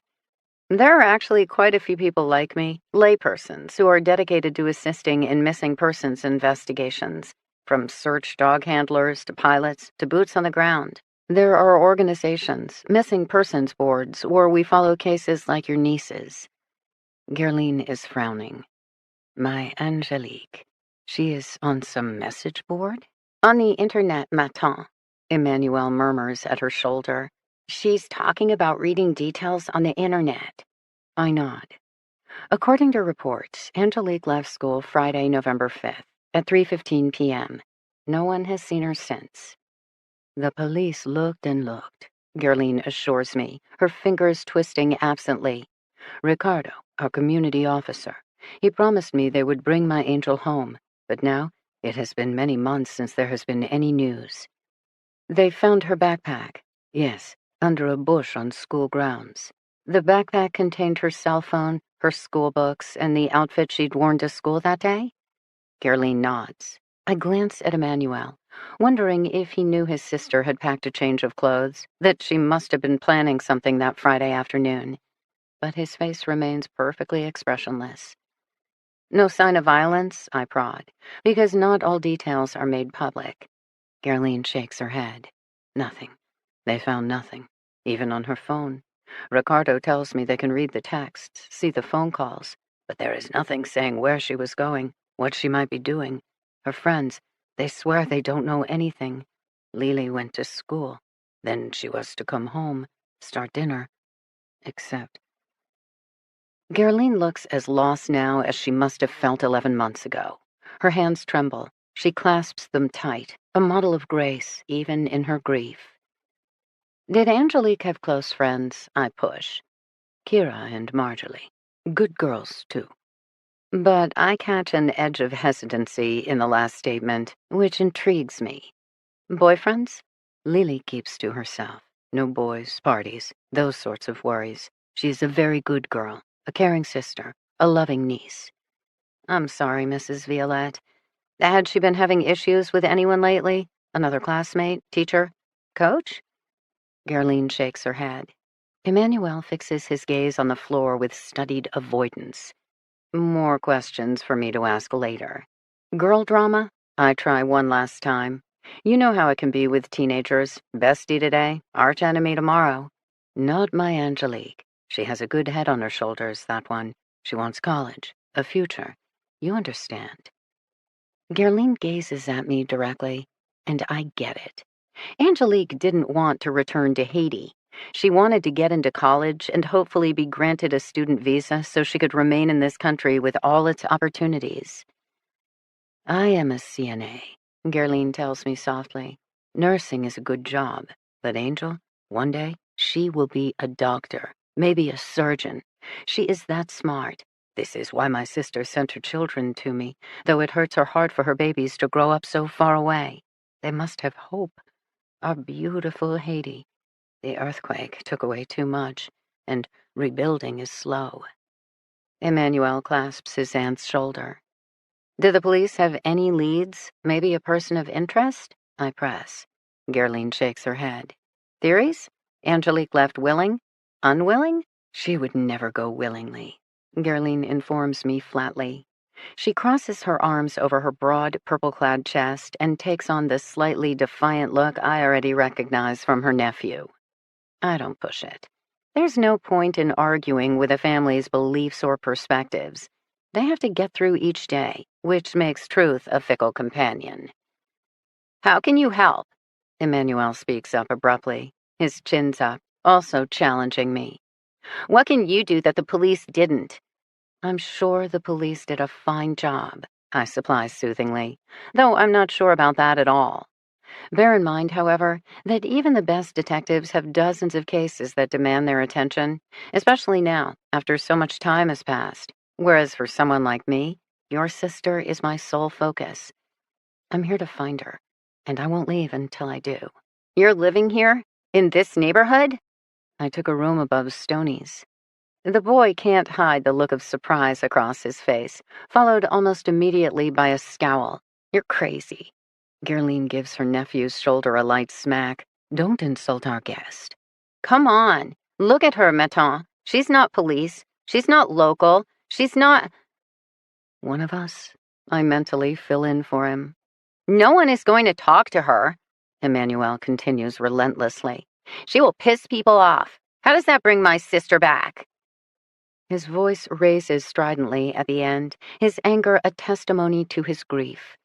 I can tell his aunt understands, just as she can tell I understand. Briefly, we are bonded.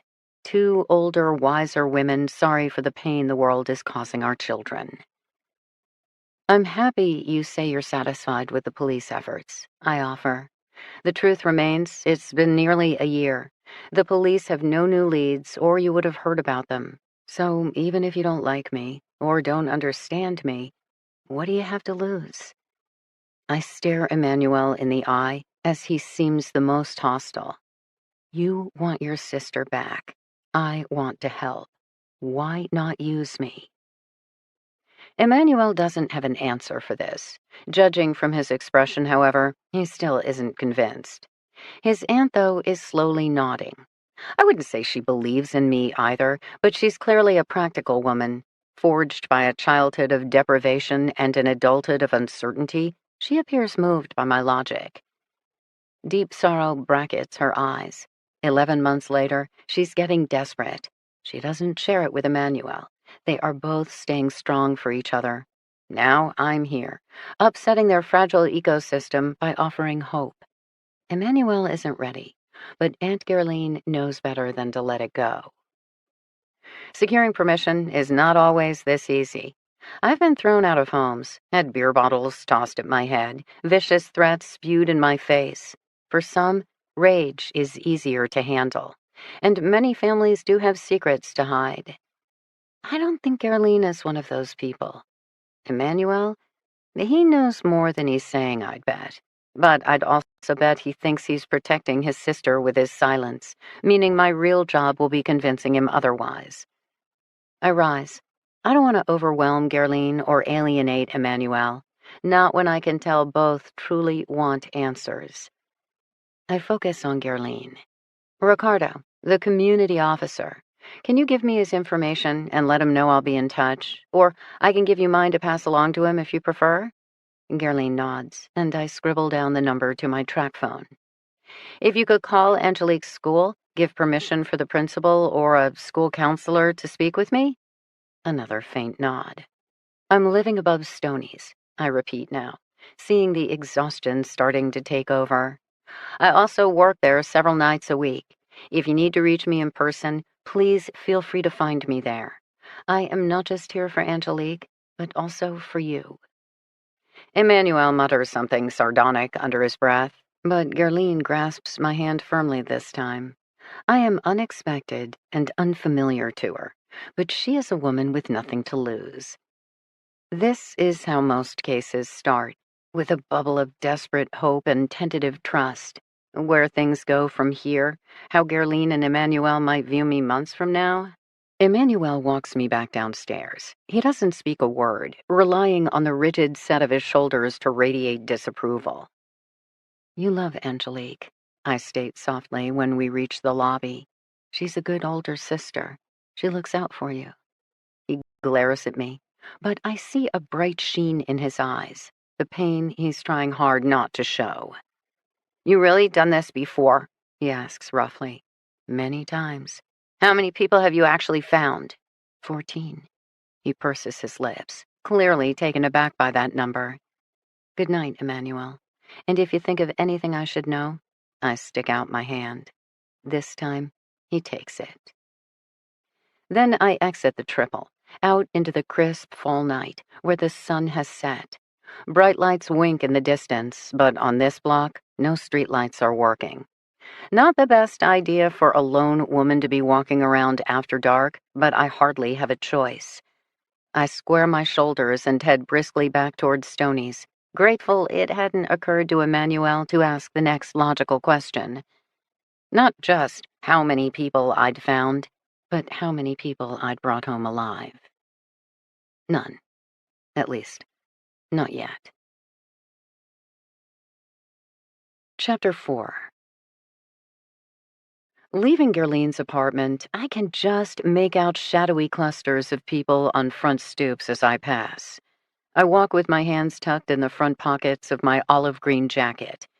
It would be warmer if I buttoned it up, but I don't want to risk any restrictions to my movements, especially as the first shape peels off from a front porch, exits the chain-link fence, and falls in step behind me. I don't pause or turn around. I head straight to the end of the block, where the red crossing light forces me to draw up short. Footsteps behind me. Closer. Closer. I move to the side, clearing an opening beside me. The second person stops in the empty space. Black male, anywhere between 18 and 25. Tall, broad-shouldered, with an oversized Patriots hoodie that makes him appear even taller and broader. He glances at me. I keep my gaze straight ahead. The crossing light turns green. He steps off the curb, one of his strides easily twice the length of my own. I'm just starting to relax, walking now in his wake, when I realize I can still hear footsteps behind me. A second set, which I'm immediately paranoid has been there all along.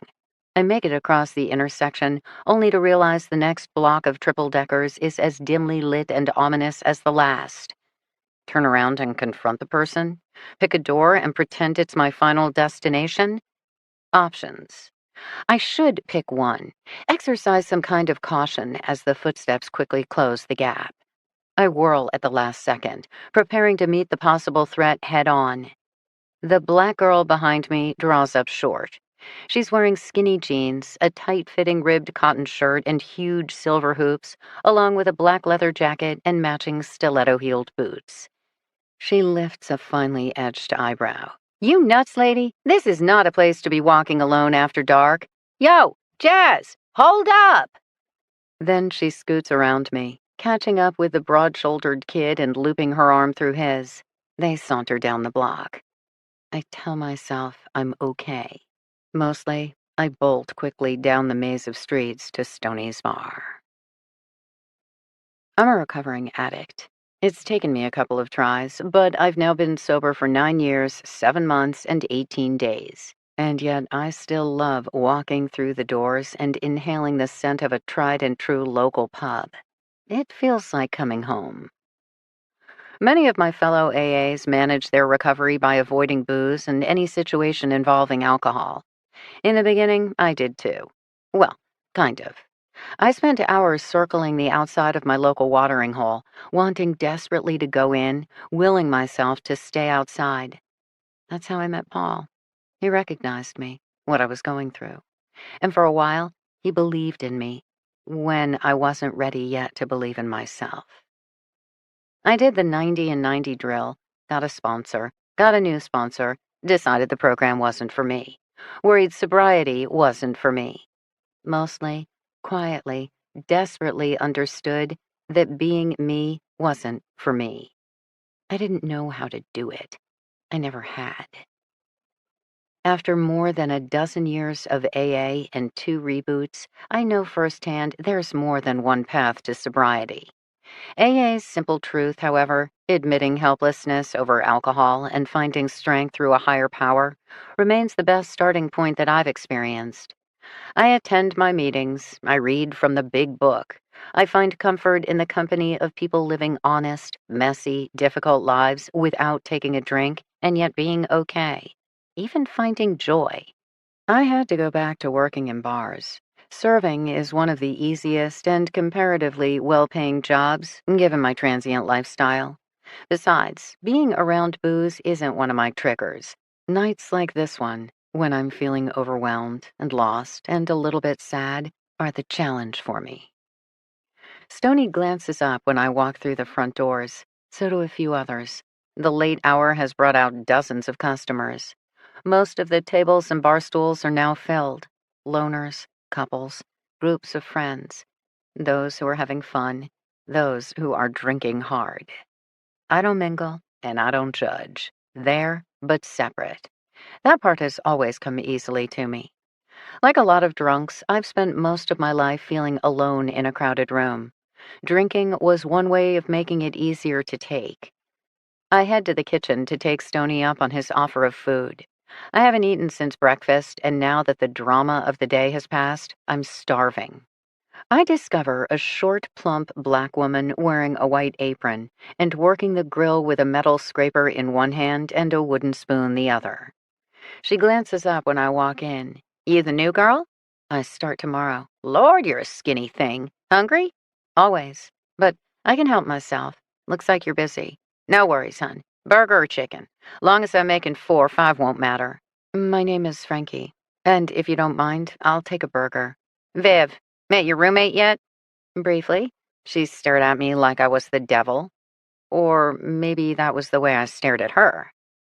Viv lets out a low chuckle that shakes her entire 5'0" body. "She likes me." "Seriously? Chopped chicken livers. Works every time." Viv flips 4 burgers and throws on a 5th frozen patty in the blink of an eye. I respect any person who can cook that fast. "You a lifer?" I ask, meaning a lifetime of working in a kitchen. "Yes, ma'am." "Me too. Behind the bar." "Stoney says you don't drink." 12-stepper. "Mm-hmm. My husband does the same dance. Need a list of local meetings?" "That'd be great." I'd printed out some info before my arrival, but in this matter at least, I've learned to accept help. "What do you put on the burgers?" I push myself away from the door jamb. Viv nods toward the stainless steel prep island, where I see a block of sliced cheese, a jar of pickles, and a bag of buns. Thin white melamine plates are stacked at the end, near canisters of silverware. It's a small kitchen, but efficiently set up. Viv moves straight from the grill to the fryolator and drops in a basket of fries. I wash my hands, then plate the buns, dish out sliced pickles, unpeel slices of cheese. I add a fifth plate for me. Tucked in the kitchen, with the smell of seared hamburgers and crisping fries, I'm famished. Lettuce and tomatoes in the fridge, Viv informs me in a stage whisper. And my special sauce. Keep a batch just for Stony and friends of Stonies. I like you already. Happy hum. Viv tosses the 4 finished burgers onto the plates, flips the 5th, and grabs the fries. She is damn good. I deliver the 4 plates to Stony while Viv finishes up mine. Stony doesn't bat an eye to find me standing at the end of his bar with food delivery. The 3 of us could have been working together for years. I both love the feeling and fear it. There's a reason I'm always the outsider. Many AAs talk about needing to replace one addiction with another as a form of coping. I gave up drinking and took up always being on the move instead. A rolling stone gathers no moss. Paul used to tell me that all the time. Later, he'd accuse me of not listening, but I heard it all. I always heard it all. Viv has moved on to deep frying frozen chicken wings. She hums as she works, a sheen of sweat glistening across her brow. Her movements are unhurried, smooth. Stoney appears with 2 tickets in his hand. He glances at my burger, still mid-preparation, then hands me the tickets and disappears. I read off the orders for Viv, then smash the top of my burger and dig in. "Stool in the corner," Viv sings out. Sure enough, there's an old wooden stool tucked in the shadow of the fridge. I pull it up to the prep counter and take a seat. Since Viv has already proved she has no problems talking while she works, "I heard there's a girl gone missing," I cue up. "Angelique Liar," Viv confirms. The sizzle of meat as she tosses 2 more ground beef patties on the grill. What happened? A wave of the metal scraper in the air. "Girl walked out of high school one day and bam, no one's seen or heard from her since." Drugs? Gangs? I ask. Viv turns long enough to give me a look. "'Cause she's black?" "White kids have gangs too," I assure her. For that matter, so do most groups, including all the middle-class, middle-aged white guys suddenly becoming biker dudes. You could argue gangs are one of our common denominators. "What are you, some sociologist lady? Or worse?" Viv sniffs at me suspiciously. "Some white do-gooder here to save us from ourselves?" I would never presume that a woman who wields a wooden spoon with your degree of proficiency needs saving. Viv gives a small nod, flipping 2 burgers, then raising the chicken fryer basket. "Police still looking? For the girl?" I shovel in another bite. "They say so. Hasn't been any news in months." What's the local take? Shrug. "Sounds like the girl was a good student, smart, not the kind for gangs. Then again, tough times to be an immigrant, especially one of the 10-year Haitians." 10-year Haitians? The ones that came after that earthquake. This area has always had a large community. So after the earthquake struck, people fled here, where they had family to help them out.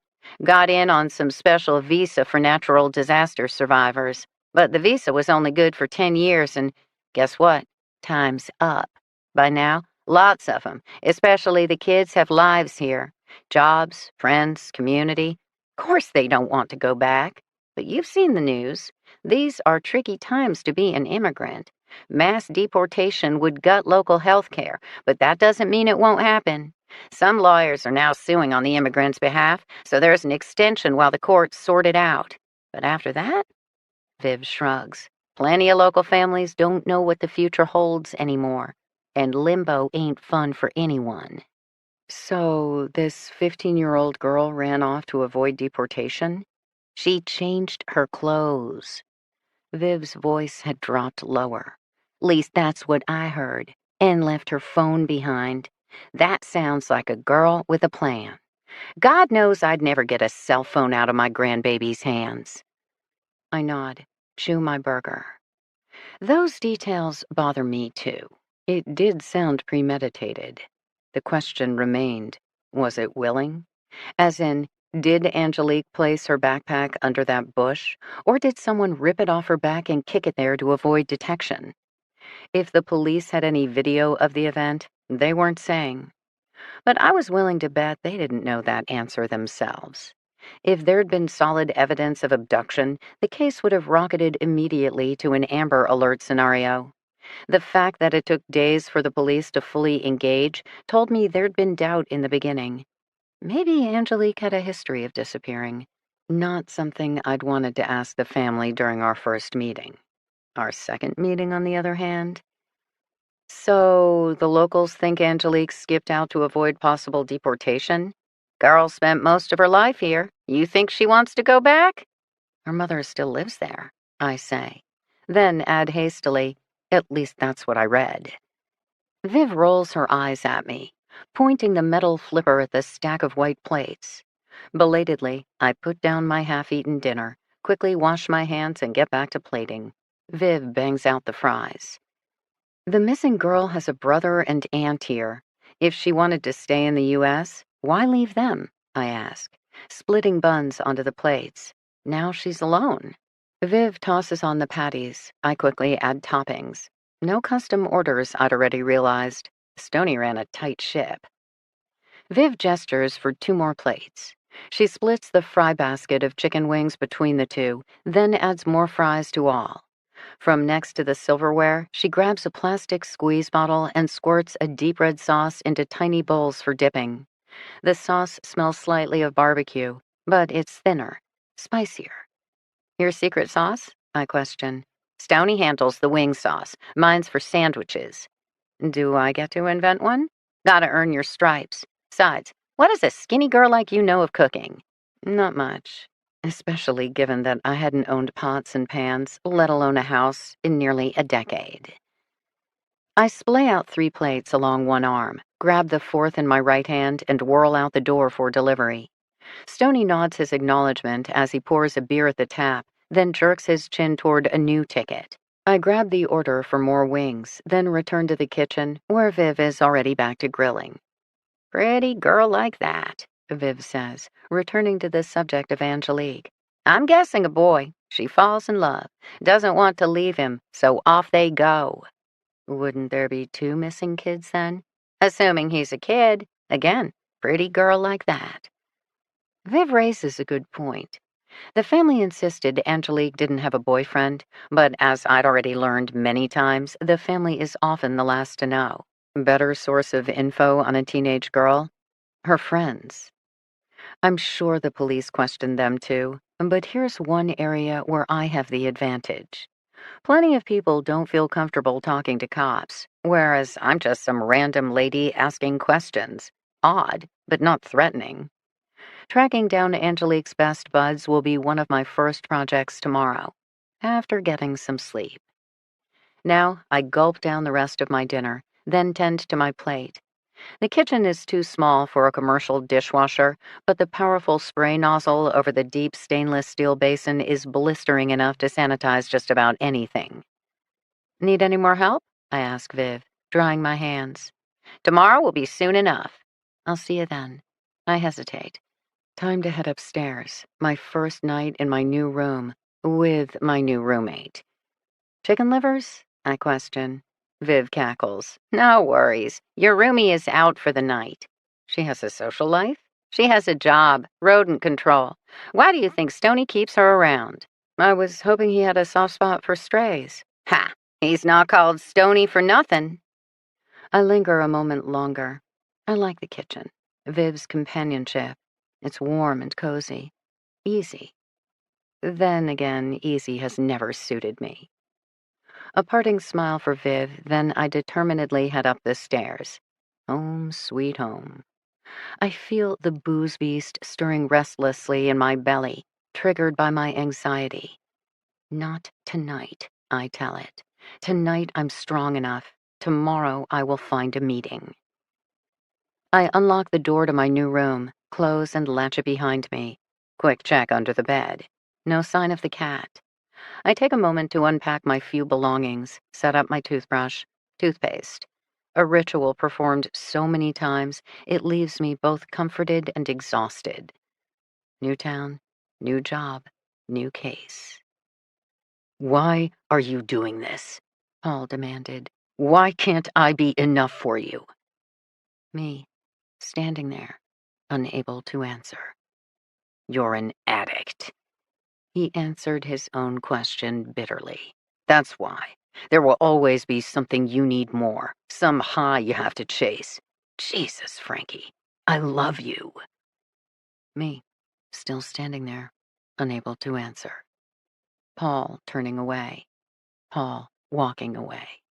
Me, not following. Now, I change into the boxer shorts and worn t-shirt I wear for bed.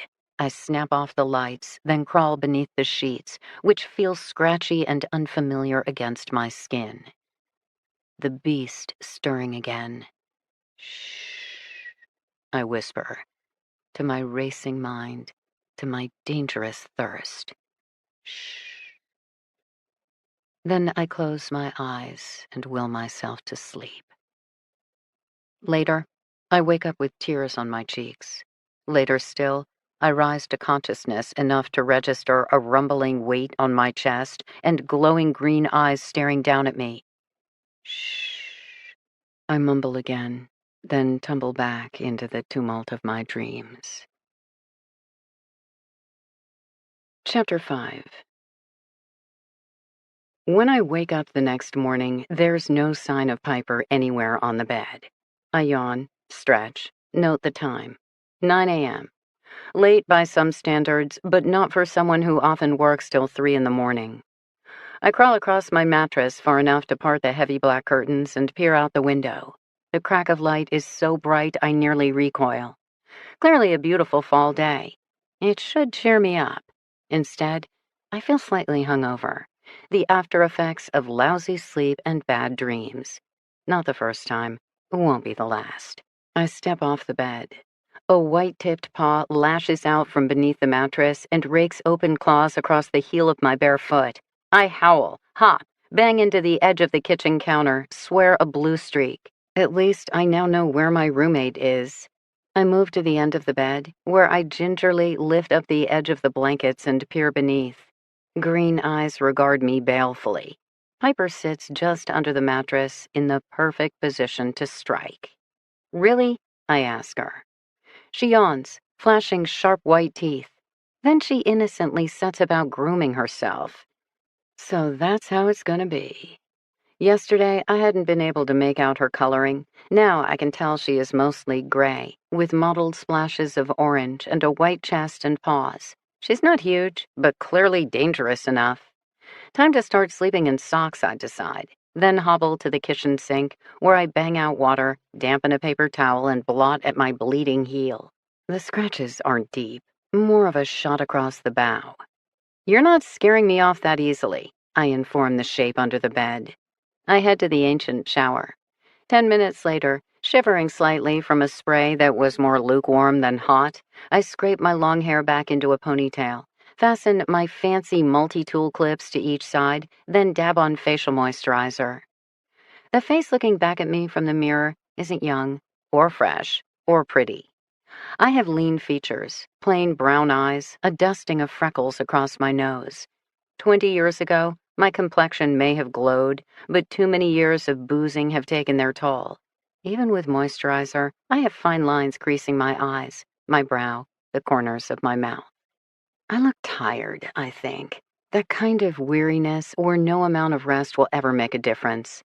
I finger my chin, feeling the prickle of random hairs that hadn't been there 10 years ago, the soft pouch of skin sagging beneath my jawline. I'm not sure what I'm looking for. Some sign of the girl I used to be, or some proof of the woman I am now.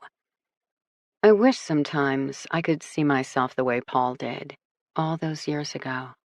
By the end, he wished the same. I pull away from the mirror, exit the curtained-off bathroom. After all this time on the road, I've developed a uniform. 2 pairs of worn jeans, 1 pair of cargo pants, and 1 pair of black yoga pants. I have 3 short-sleeved tops and 3 long-sleeved, all interchangeable. My olive green canvas jacket is medium weight. It lacks the lining needed for winter wear, but should get me through the next month. It's easy enough to add a scarf or gloves if I need them. For shoes, I have 1 pair of sneakers and 1 pair of sturdy brown boots. 7 pairs of underwear, definitely on the dingy side. 7 pairs of socks, each a bit more worn than the last. I should stay here long enough to build the cash reserve necessary to refresh my wardrobe. But most of that depends on Angelique Liar. So far, I'm understanding why the media reports on her disappearance were thin and vague. There's no narrative. Angelique was a good girl. She might have run away. She might have had her backpack stolen. She might have abandoned it herself after changing into fresh clothes. Who was this girl? What happened to her in the middle of one of the most densely populated neighborhoods in Boston? And nearly a year later, how can she remain vanished without a trace?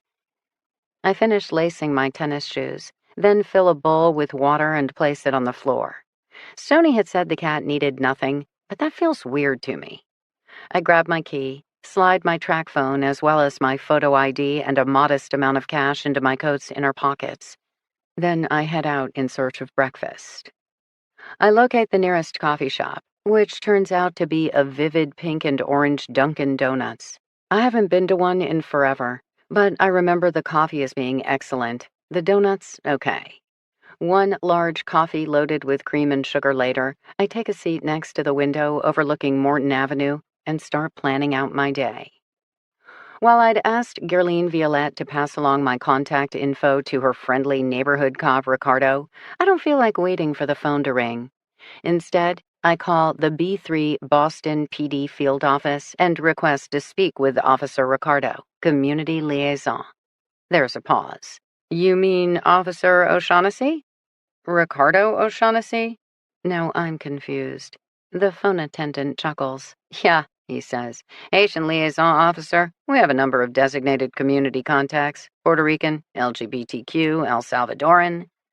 For a moment, I'm genuinely flummoxed. Most of the backwoods towns I've visited have been doing good to employ 1 or 2 officers to handle everything, let alone specialists for each community group. It's a whole new world out here, I guess. I confirm Officer Ricardo O'Shaughnessy, then provide my name and number. As for my message, I hesitate, then state. I'm calling with the permission of Gerline Violette to follow up on Angelique's disappearance. I say it just like that, as if I know exactly what I'm talking about. Maybe I'm even an old friend of the family. The operator doesn't comment, just jots it all down. I leave my phone sitting out on the sticky tabletop while I nurse my large coffee and jot a list of initial questions I want answered. I've just underlined cell phone 3 times. I noticed 2 cell phone provider stores last night, and what kind of teenager abandons her old phone without at least attempting to pick up another? When my track phone rings, I answer it quickly, discovering Officer Ricardo O'Shaughnessy on the other end, not sounding happy. Who are you? My name is Frankie Elkin. What's your angle? You looking for money? 'Cause you're barking up the wrong tree. If we could meet in person. This is horseshit. The family has been through enough. I'm here to help. Snort. Listen. Meet me. My turn to interject. Just 5 minutes. Jot down my driver's license number, general description, anything you need to check me out. But I'm sure when Gerline called you this morning, she said I had her permission to talk to you. For her sake, grant me at least a quick introduction. Then allow me 1 question. That's all. 1 question, then I'll leave you alone. Another dubious snort, followed by silence.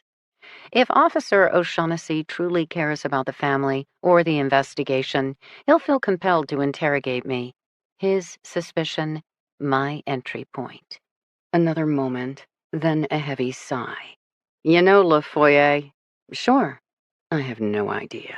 Meet me there in an hour. Absolutely. He hangs up, which gives me a moment to chug my coffee, grab my notes, then approach the 6 employees clustered behind the serving counter, eyeing the white chick with open curiosity. Le Foyer? I ask hopefully. 4 out of the 6 raise their hands. I offer up my map. The manager, an imposing-looking woman whose name tag identifies her as Charity, takes my map, jots down some notes, then hands it over. And just like that, I'm off and running again. I'm learning quickly that Boston isn't a town of neat and orderly streets. Instead, the lines on my map have me taking a diagonal here to a diagonal there. I stop and consult my directions often. Walking down the sidewalks during daylight is a very different experience from last night. For one thing, I hardly see any other souls. For another, several of the winding streets offer rows of well-maintained freestanding homes, most looking straight out of the 50s and many with cars that I only wish I could afford parked on the driveway. I pass a blue-painted house whose white trim is decorated with cutout hearts, then a front porch with intricate red and gold woodwork carved into the shape of flowers. There is also more green space than I expected, from tended yards to community gardens to grassy parks. I don't feel nervous at all walking down these streets. In fact, I'm beginning to think this quaint neighborhood might be one of the best-kept secrets in Boston. Maybe there's a whole other reason the locals want to scare outsiders away. This kind of charming, affordable housing I'd certainly want to keep to myself. I'm just coming to the major intersection with Blue Hill Avenue when I pass a tall chain-link fence to my left. I'm thinking automotive repair shop when I catch the first whiff. My feet stop on their own. I inhale a second time. Pastry dough, sugar, spice. My stomach is already grumbling as I realize the setback brick building is my target, Le Foyer Bakery. If it tastes half as good as it smells, I'm in. I don't know what Officer O'Shaughnessy looks like. I'm guessing I'll recognize him by his uniform. As for me, I'm the only white person I've seen this morning, so I'm guessing I'm easy to spot as well. I head into the bakery, where the intoxicating smell is even stronger. I note several display cases crammed full of huge, cracker-like rectangles that seem to be dusted in sugar. Then there are trays heavy with homemade peanut brittle, as well as cashew brittle. I don't see any labels, prices, or menus. Apparently, I'm supposed to know what I'm looking at and what I want. The two people ahead of me are placing brisk orders in what I'm guessing is French or Haitian Creole. A third is talking on his phone, also in Creole. The door opens behind me. A uniformed officer appears, mid-30s, solidly built. Officer O'Shaughnessy, I would presume. He nods at me once, then breaks into a broad smile I realize belatedly is for the pretty young thing standing at the counter behind me. She grins back happily. I have a feeling I know why we're meeting at this bakery. Frankie Elkin? Officer O'Shaughnessy approaches, extends a hand. He nods at the two customers finishing up their orders. Whether because he knows them or is being polite is harder to tell. It smells amazing in here, I say, shaking his hand. You ever eaten Haitian meat patties? I shake my head. Then you're in for a treat. Beef, chicken, or herring? Chicken. O'Shaughnessy approaches the counter, works his magic on his female friend. They both chatter away in French or a dialect I don't know, while she takes out a brown paper bag and starts doling out golden puff pastry squares from the warmer on the countertop. The girl rings up the order. O'Shaughnessy takes the bag, which is already starting to darken with splotches of grease. A final dazzling grin for the pretty girl, her blushing smile back. Then he returns to me, hefting up his bag of treasures. I don't see any place to sit inside, so I follow the officer outside, where he takes up position on the concrete steps. He holds out the bag. I tentatively reach in and draw out one of the pastry squares. It smells wonderful. He eyes me wordlessly while I take a first bite, followed quickly by another. Best damn food in the city, he informs me. I nod enthusiastically. The pastry is light and flaky, the chicken filling both sweet and savory. I may have to eat several more just to place all the flavors. It's not a hardship. O'Shaughnessy settles in more comfortably.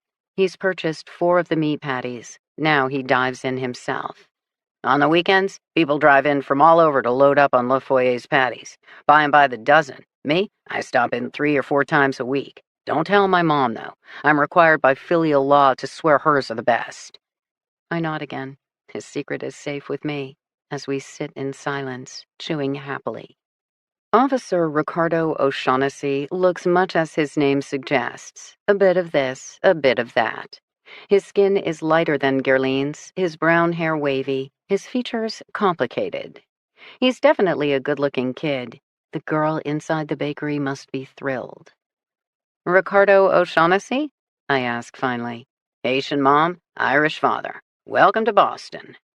Father a cop? Yup, and mother a nurse. Just to shake things up, though, I got one sister who's joined the force and one brother in nursing school. I nod in appreciation. You're the Haitian liaison? Grew up in this neighborhood, known it all my life. A lot of my mother's family is still around, too. Point is, I have a relationship with this community, and plenty of the West Indies population in Mattapan, from the old-timers to the newbies, feel more comfortable reaching out to a familiar face. Do you speak French? Creole. I can also do an impressive jig. He deadpans. He finishes up his second treat, goes to work wiping the grease off his fingertips. I judge him to be a solid enough cop, but still young. More attitude than experience. I want to pat his hand, tell him that no matter what I discover next with the Angelique case, it's not his fault. Photo ID? He requests sharply, apparently ready to get down to business. I dig out my driver's license from my front pocket with my left hand and slide it over to him. He checks it out. California? You're a long way from home. I shrug, finish one of the best breakfasts of my life, and reach for a napkin. He places my ID on the steps between us, snaps a photo of it with his cell phone. His fingers fly at the base of the screen. I'm guessing he delivered the photo to a buddy for basic background. I would if I were him. He tucks his phone in his jacket pocket, hands me back my license. Why you here? He asks. A job. Cheap rent. Cat? I sigh heavily. There's no good way to have this conversation. I'm a civilian, he's a cop, and most police will tell you no civilian has any business doing a cop's job. I give it my best shot. Look, you're going to get back a report on me telling you nothing of interest. I pay my taxes, I own only what fits into a travel bag, and I haven't bothered with a house, car, or credit card in nearly a decade. I am who I am. I do what I do. For the next few months, that will involve bartending several nights a week, while living above Stoney's and searching for Angelique Badeau. You know her? Never met her. Just as I never met Lainey Whitehorse, a hard-working mom from the Navajo Nation, or Gwen Margaret Andel, proud Filipina and oldest of 3 children, or Peggy Struzeski Griffith, a slightly crazy, book-loving blonde. But I found them too. Run the names. You'll see what I mean. Ricardo frowns at me. I'll run the names, he warns. I spread my hands to indicate I have nothing to hide. Then I lean back against the metal railing so I can see his face better and he can see mine. You and your officers won't like me, I state. I understand, but I have the right to ask questions, just like anyone else. What I do learn, of course, I'll share with the proper authorities. I don't have any jurisdiction here. It's not like I can search homes or interrogate unwilling parties or make an arrest. I simply want to learn the truth and gain closure for the family. I'll cooperate with the police every step of the way. You know how many murders we have around here? Ricardo asks me. A lot, as well as a shocking number of non-fatal stabbings. You know why? This area is a hotbed of gang activity. He nods. They're organized block by block. D block, H block, this street, that street. We're talking black gangs, Haitian gangs, Puerto Rican. Hell, we even have one corner held by the Chinese. You know what they all have in common? They don't like cops, I guess. They don't like outsiders. He rakes me up and down. You, Frankie Elkin, are an outsider. My safety is my responsibility. Till you get yourself in trouble and good officers have to wade into a dangerous situation to save your ass. They took an oath. I don't believe it was to serve and protect only people who make intelligent life choices. Leave the family alone. They've been through enough. Isn't that for them to decide? Drop the act. You're here purely to help. For how long?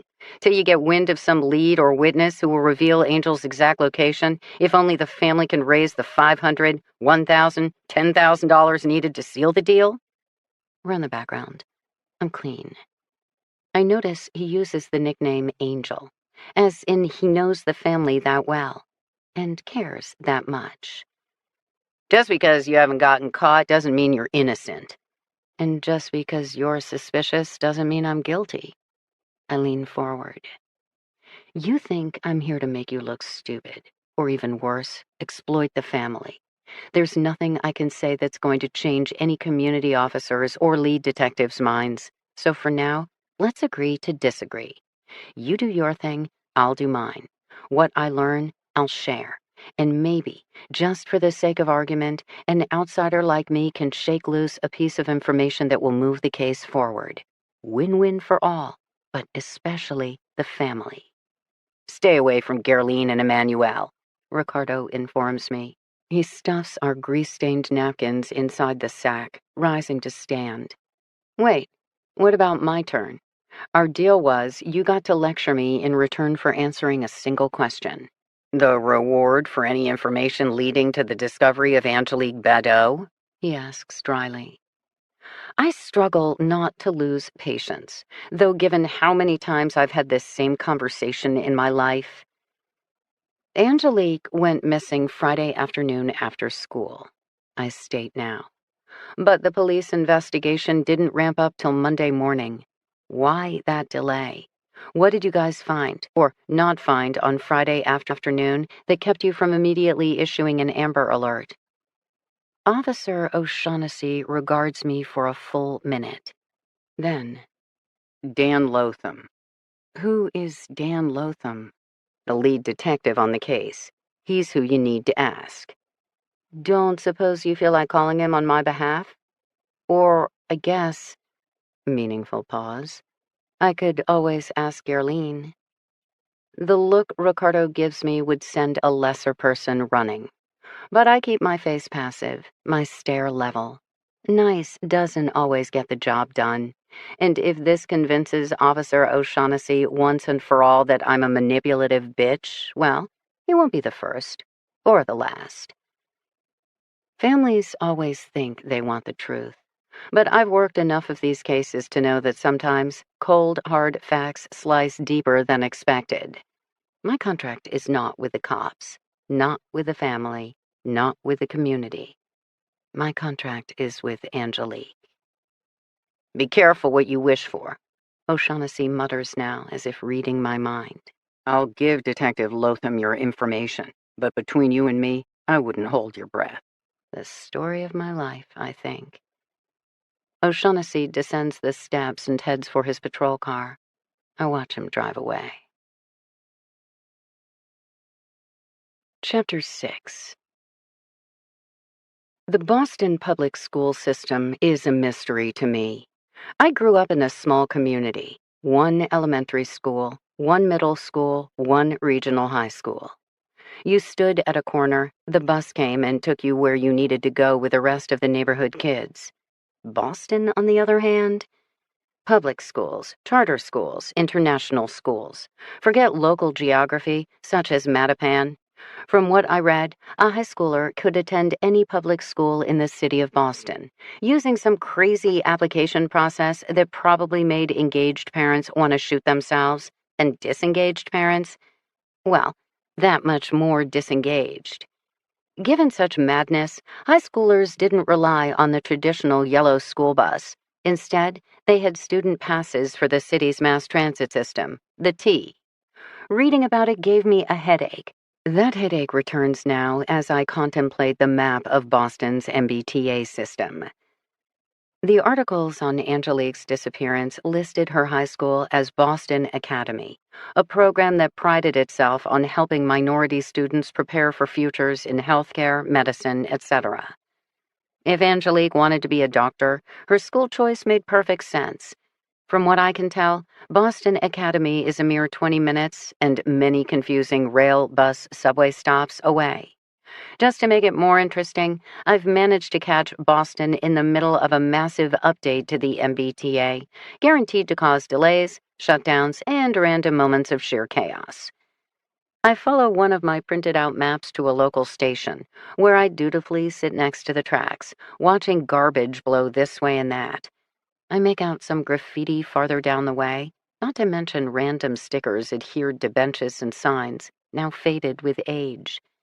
A tattered poster is fastened near the T sign. Missing, it reads in large print. Below, barely visible after 11 months of weather, Angelique's official headshot. I feel a moment of fresh sadness. Not just because this girl is missing, but because from here on out, she will be defined by this one image. Was she happy the day this photo was snapped? Thinking about school? Dreaming about boys? Or plotting her next adventure with her friends? Or, if her disappearance really was a planned event of her own making, was she already working at the details even as this photo was taken? Hoping no one would look too close? Fearing someone might notice? I try to study the smudged photo for answers, but of course it offers none. A rumble along the tracks, then my train arrives. Except it doesn't look like a train to me, more like a vintage trolley. Orange, single car, cute. I'm supposed to take the trolley a couple of stops, then transfer to a bus. I once worked a case in a state park where the entire search area was accessible only via horseback. How hard could this be? I screw up getting off at my first stop, ironically enough, because I'm studying this stupid map. I get off at the next and double back on foot, feeling frazzled and rushed as I don't have much time if I want to catch Angelique's school friends during their lunch break. My other option is to wait for them after school, but I have to be back at work then. I don't think Stoney will tolerate an employee showing up late for her very first day, even if she did survive her feline roommate the night before. I make my second attempt to locate the right bus, only to find myself now headed in the wrong direction. Third stop, when I'm definitely starting to freak out and trying hard not to show it, an older African-American woman with carefully coiffed gray curls and perfect red lipstick reaches up from her seat and gently tugs at the hem of my jacket. "Would you like some help, dear?" "Yes, please." I plop down in the seat beside her, handing over my now wrinkled printout. She eyes it carefully, then hands it back. "I've never been any good with maps." She taps her temple with a manicured nail. "But I have it all right here. Tell me where you're going, child, and I'll get you there." Her name is Lena. She's a retired receptionist, off to visit her sister for the day. She reminds me of a grande dame, not just impeccably groomed, but with the kind of self-possession that comes from hard-fought battles and harder-won forgiveness. We speak for 3 minutes, long enough for me to decide I want to be her when I grow up. Armed with her directions, I set off again. It takes me only a moment to realize Lena's right. If I hold in my head where I want to go, my feet take me in the right direction. One glance at the map, however, and all bets are off. Maybe because the transit map bears no resemblance to surface streets. It offers an oversimplified series of blue, green, red, and yellow spines that are far too neat for the reality of an overgrown historic city bristling with random byways. I still make 2 wrong turns, but at last I find myself standing in front of Boston Academy in South Dorchester. The school sits atop a grassy knoll, one of the few touches of green I can see. If Mattapan is densely populated, high on crime and low on the socio-economic totem pole, South Dorchester appears to be its kissing cousin. The academy boasts an imposing 3-story facade with broad windows and huge glass doors that lead straight to twin metal detectors. Behind the carved granite entrance, the body of the building unfolds in a series of tall brick wings. Each exterior window is the same size, and they are equally spaced, row after row after row. The grounds provide a perimeter of patchy green grass interspersed with clumps of woody shrubs, some rhododendrons, hydrangea, and what looks to be forsythia. None of it is terribly well tended, but still a nice respite from brick and concrete. I hear a bell tone from deep inside the belly of the school, signaling something. Students don't come pouring out, so I continue my inspection. I'm curious about a number of things. First, it looked to me like Angelique's daily school commute brought her within 2 blocks of the academy. From there, it's a fairly straight walk from her bus stop to the Institute's front doors, which I'm certain, given the presence of the metal detectors, all students are required to use. One egress in and out. All schools, but particularly inner city schools, are big on control.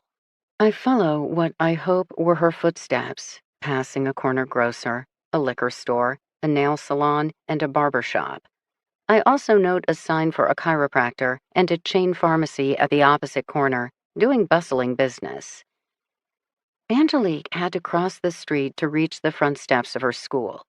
If she did that at the corner intersection, then her final stretch would be 100 feet of grassy school grounds, tucked behind a low wrought iron fence. Plenty of small bushes line the perimeter, but being right next to the street, they are littered with disposable coffee cups, plastic water bottles, even nips of booze. I spot Fireball whiskey, 3 kinds of vodka, then Jim Beam, an oldie but a goodie. From the students or the neighbors, I'm not sure I want to know the answer to that. Gerline had said Angelique's backpack was recovered from underneath a bush near school grounds, meaning if I were a student and wanted to hide something. I look across the street at the row of businesses facing the school, an entire block of them, meaning dozens of watching eyes, potential witnesses, and security cameras. Whatever happened that Friday 11 months ago, it definitely didn't happen here. This whole stretch is far too visible. I continue around the block, down the side of the brick building. I have out my small spiral-bound notebook, jotting down a quick note of this, that. Mostly, I'm counting security cameras, marking egresses, and mapping the bushes that fall in between. From time to time, I stray onto school grounds, stepping over the low wrought iron border to check out groupings of low shrubs. No trees, I notice. Nothing to interfere with the line of sight. Smart. Frankie Elkin? I glance up to find a big guy in a charcoal gray suit staring at me from the sidewalk.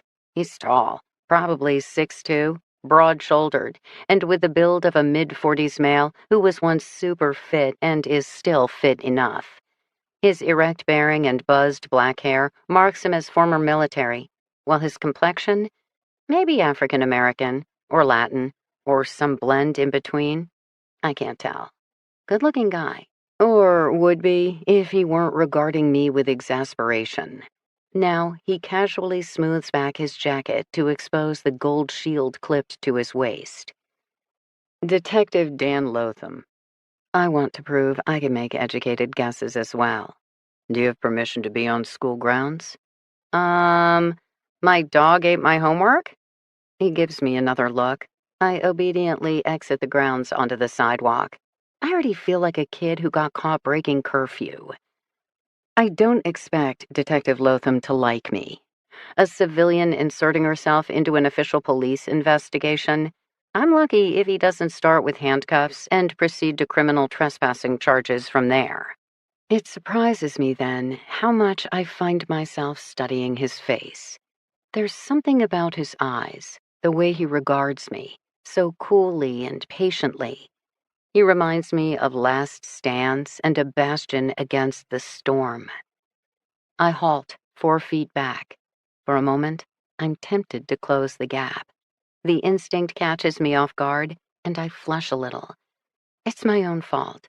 It's been a long time now since I've allowed myself human contact, and just because I choose to be alone doesn't mean I never feel lonely. Her backpack was here. My statement comes out tentative. I swallow, continue in a more assertive tone. 4th bush in. You can still see a slight hollow worn into the ground, plus some of the lower branches of the azalea are broken. Clearly, my comment surprises him. The exact location of Angelique's recovered pack wasn't in the papers, proving I'm capable of learning some things all by myself. I continue quickly, without giving him a chance to demand I walk away or lecture me on letting the professionals do their jobs. The front of this school is covered by at least 6 cameras between the academy's security system and businesses across the street. The other sides are slightly less monitored, but traffic cams still capture each corner. Plus, again, more establishments across the way. As perimeters go, the academy is well supervised. Until we get to here. I gestured to the area where we are standing. No businesses across the street, no traffic cams mid-block, no school surveillance. He doesn't interrupt, just narrows his eyes at me, meaning I probably do have it right, further pissing him off. There's a side door halfway down this stretch of the school, an emergency egress, which I'm guessing is locked externally as a matter of protocol. It forces the students to enter through the front doors, where they're subject to metal detectors and spot searches. Meaning there's either not a single weapon or ounce of drugs in this one high school. Or, I shrug. Detective Lotham rolls his eyes. There's no institution in the world that's contraband-free, and we both know it. Administrations implement controls, and almost nearly as fast, the inmates figure out how to circumvent the system. I warmed my subject. Looks to me like the students stash their guns, knives, narcotics under the bushes here, probably first thing in the morning, then wait for a break between classes. Then it's easy enough to prop open the side egress, scurry out, and recover the illicit goods with none the wiser. Meaning plenty of students know about this spot, including Angelique. There's a second bolt hole 20 yards down. Detective Lotham drawls, probably just to prove I don't know it all. I shrug. Here, 20 yards from here, it doesn't matter. Angelique's backpack was left in a strategic location known by the students, not the administration. Meaning someone knew what they were doing. Meaning that someone might very well have been Angelique, stashing her personal belongings where she figured they'd be safe. Before she... That's the part I don't know yet. The part nobody knows yet. I ignore Detective Lotham and his relentless glower, turning in a small circle to sort out the rest of my mind. Angelique had changed her clothes, I murmur. The clothes she wore to school were in her pack, along with her cell phone. Meaning, once she'd exited the front doors of the school, she came around the side of the building here to stash her school bag. Except, she had to change clothes somewhere in between. I look across the street, then up ahead to the corner, where there's a larger concentration of small businesses.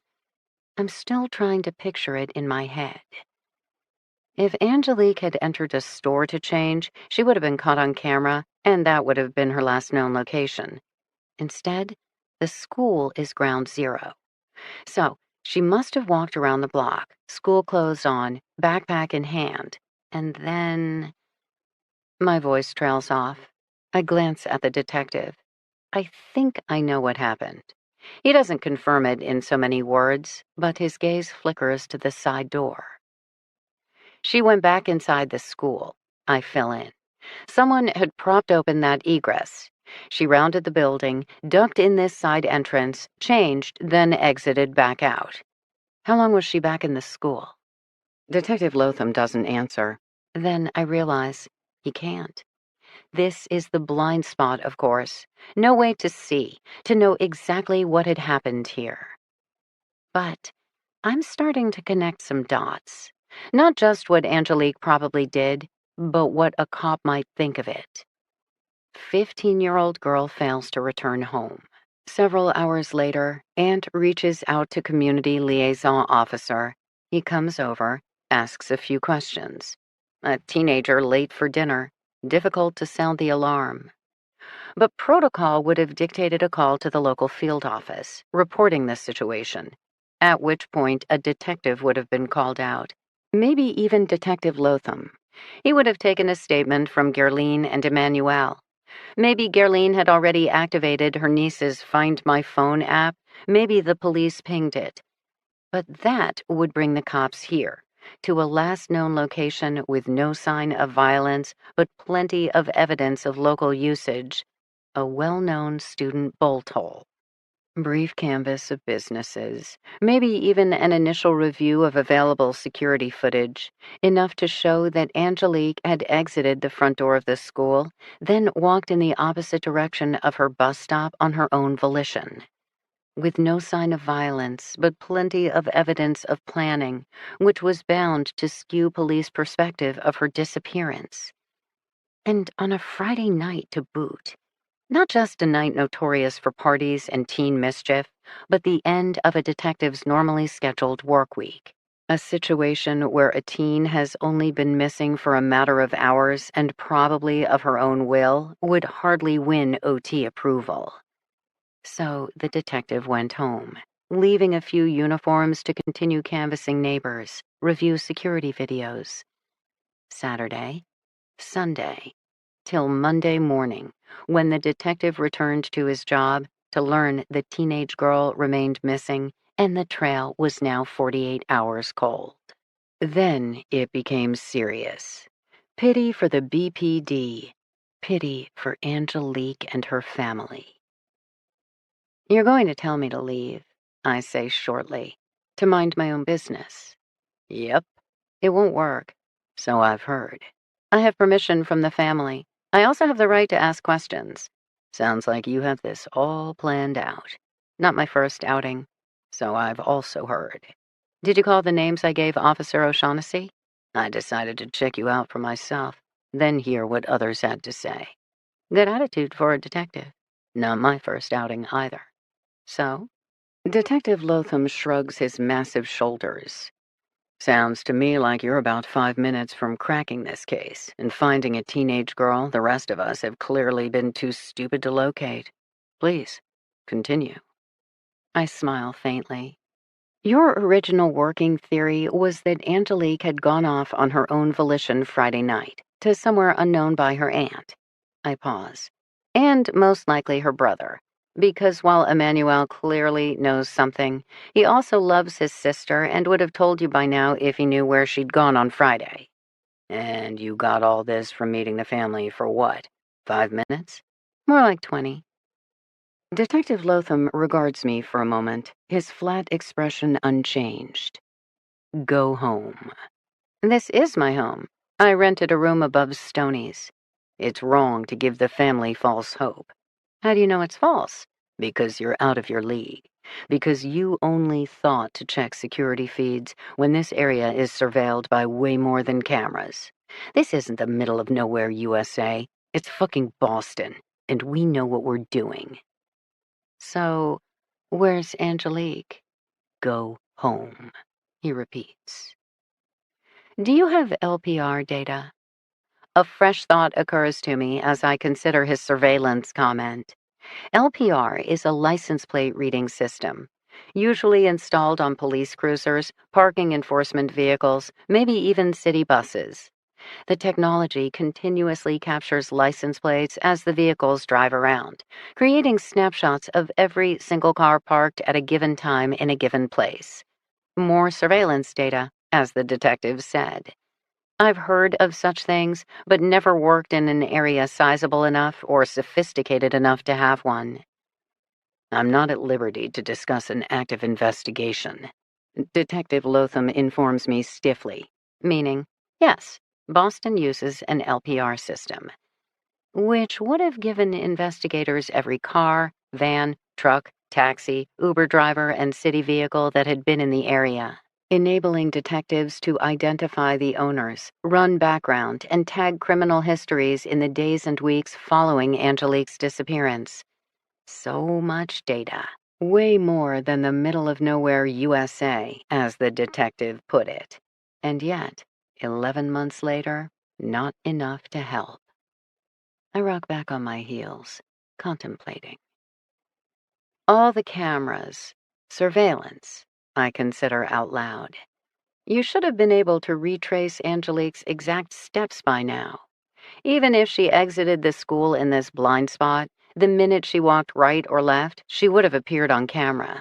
Whether she was on foot, in the passenger side of a car, tucked in the back of an Uber, something. Detective Lotham says nothing. She could have caught a bus or walked to the T stop, I continue musing out loud. But you would have tracked that too. Her path to the station, then standing around, backpack free, wearing her new clothes. Of course, once she boarded and swiped her student pass, that would create yet another trail of breadcrumbs to follow, assuming she swiped her card. Lotham appears bored with the conversation. It's possible she used cash for a single-use ticket. Then again, we got cameras on buses, subways, and trains as well. And a whole MBTA police force well-versed in studying such visuals. Boston is clever that way. He's being sarcastic, but I take the assessment seriously. In other words, Angelique didn't take mass transit because you would have spotted her.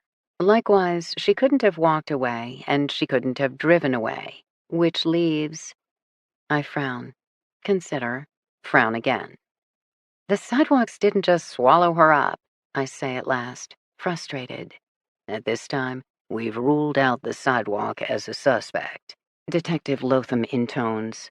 Wise ass. Then you missed something, I announce firmly, never one to avoid a fight. Technology is great, but it's not foolproof. Maybe fucking Boston, the world's cleverest city, has grown too dependent on its toys. I don't know. But a 15-year-old girl didn't just disappear off the face of the earth. There's an answer to this puzzle. There always is. I pause, then nod vigorously. I'm glad I came. Whether you know it or not, you need me. Excuse me? According to you, you have plenty of resources and experience, not to mention a shitload of technology at your disposal. He glowers at me again. And 11 months later, how has that worked for you? Listen, I don't understand half the crap you do as a big city cop. I've only ever read about LPR, let alone the other bells and whistles the BPD brings to the party. But it doesn't matter. Your best practices have failed you. Who the fuck do you think you are? An outsider. But that's what it takes to find most of our missing children in the end. Stay away from my investigation. Detective Lotham warns. No. Screw with the family? Mess up our case? What case? Fuck you. He closes the gap between us, his arms out, posture aggressive whether he means it or not. He's bigger than me, stronger, angrier, but it doesn't scare me. As a matter of fact, I like that about him. He should be pissed off. He should be protective of the family. It proves he cares. Though it worries me too, because police incompetence would have been an easy answer to this puzzle. And so far, Detective Lotham doesn't strike me as either burned out or lazy. So, what happened to a smart, shy teenager? She'd once stood right about where I am standing now. And then? I'll be in touch, I inform Detective Lotham. His dark eyes nearly bulge out of his head with outrage. I smile. I'll be the first to admit that these kind of high-conflict moments aren't always fun for other people. And yet, they've always been fun for me. You don't have to talk to me, I say now, stepping back. But you also can't stop me. So the real question is, do you want me running around on my own, or do you want to assert some control by offering a level of cooperation? That choice is yours. Either way, I'm gonna do what I'm gonna do. And that's find Angelique Badeau. You're nuts. A little bit of crazy never hurt. Asking the wrong questions can. He has a point there. Another bell, ringing from inside the Technical Institute. This one is followed by more noise. The stir of hundreds of kids, squeaking back chairs, popping open doors, stomping down halls. Lunch break. Which brings me back to my original task, and yet another reason to ditch official police presence. I signal my departure with a wave, then head back toward the street corner. Detective Lotham stays where he is, watching me go. I disappear into the student traffic as it expels from the academy's front doors and pours down the steps. I count to 5. When I look back, the detective is no longer in sight, just as I'd hoped. I allow myself a single smile. Then I go back to work. Chapter 7. Teenagers are loud. It feels to me like there are hundreds of them swarming across the street, forming smaller pools on the sidewalk, then flooding into the corner grocer. No school uniforms. The kids wear ripped jeans or spandex tights, paired with sports tops, flannel shirts, or long fall sweaters. All in all, I'm not dressed that differently, which, given the age gap, is probably not a good thing. I try to focus on the girls, parsing out individual faces. Gerline listed Angelique's BFFs as Kira and Marjorie. Unfortunately, I have no idea what they look like. Detective Lotham and his cohorts have most likely vacuumed Angelique's social media accounts for every crumb of information by now. They should know her life inside and out, from her family and friends to her favorite foods, zodiac sign, and nervous habits. I have none of that. At least not yet. I consider myself old school. I talk to people versus reading tweets. I ask questions versus consulting forensic reports. Obviously, it's harder for me to get that kind of access.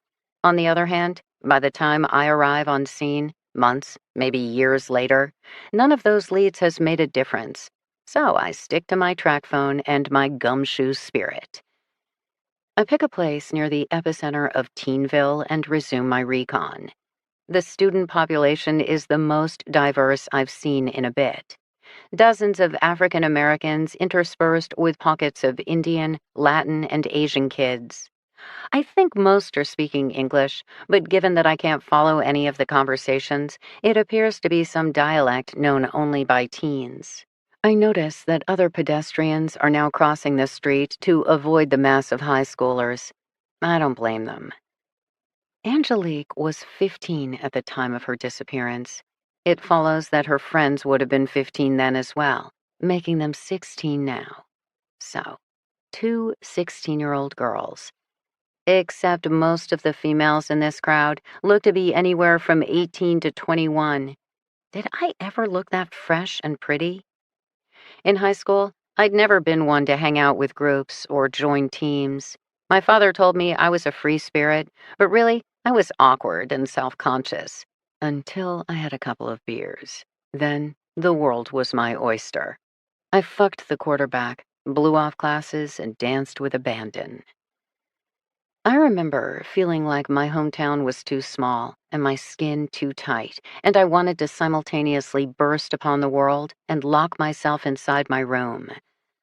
I loved my drunken, irresponsible father. I hated my demanding, critical mother. I wished for bigger boobs and a smaller waist and that girl's hair and this girl's gorgeous skin. Whatever I had wasn't what I wanted. But what did I want? I had no idea. These poor kids, I think now. Like this whole age isn't confusing enough without adding in a missing classmate. Yellow ribbons. It takes me a minute to spot the pattern. Not just a random accessory pinned to one girl's top or stuck on one guy's shoulder, but half a dozen of them attached to various students. In honor of Angelique. Has to be.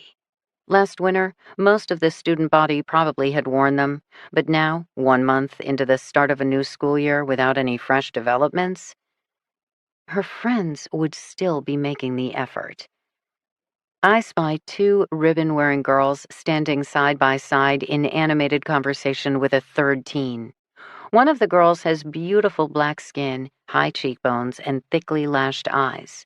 She is clutching the blue straps of her backpack on her shoulders, her gaze constantly working the street, even as she chatters away with her classmates. Hypervigilant. I know how that feels. I work my way through the cluster of kids. A few nod. Most cast suspicious glances. I'm definitely persona non grata. I close in on the trio of girls. The restless one notes my approach first. Her dark eyes narrow. She stops talking, then whacks the girl closest to shut up. Bit by bit, the kids nearest to us fall into wary silence. I feel like a gazelle, walking through a pack of lions. Same rules of survival apply. Make no sudden moves. Show no fear. I come to a halt in front of the strap-clutching girl. She stares straight at me. expression already set. Marjorie? Kira? I ask. Who wants to know? I'm Frankie Elkin. I'm here to find Angelique. The girl laughs. It's a harsh sound. Lady, if you're looking for the suburbs, you already made, like, 4 wrong turns. Kira? I guess. The shorter girl next to her startles. My target rolls her eyes.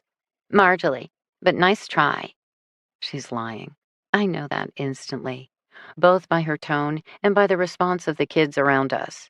Some are surprised, but most are smirking.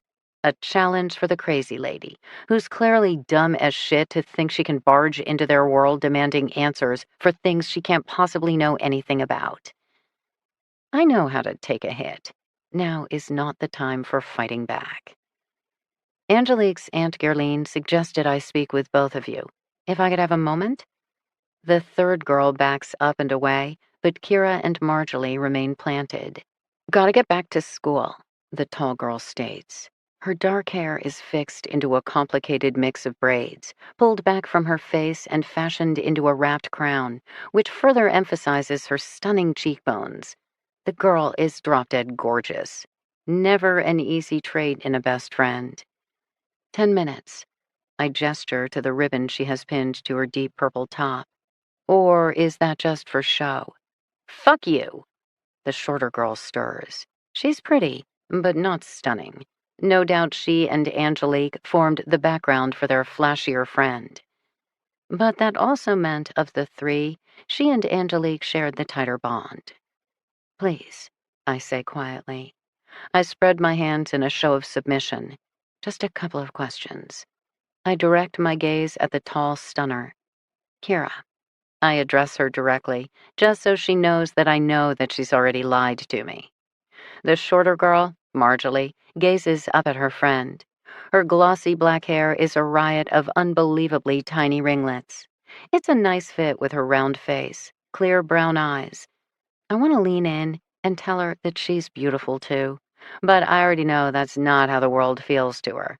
Her friend is gorgeous. She's cute. Kira leads, Marjorie follows.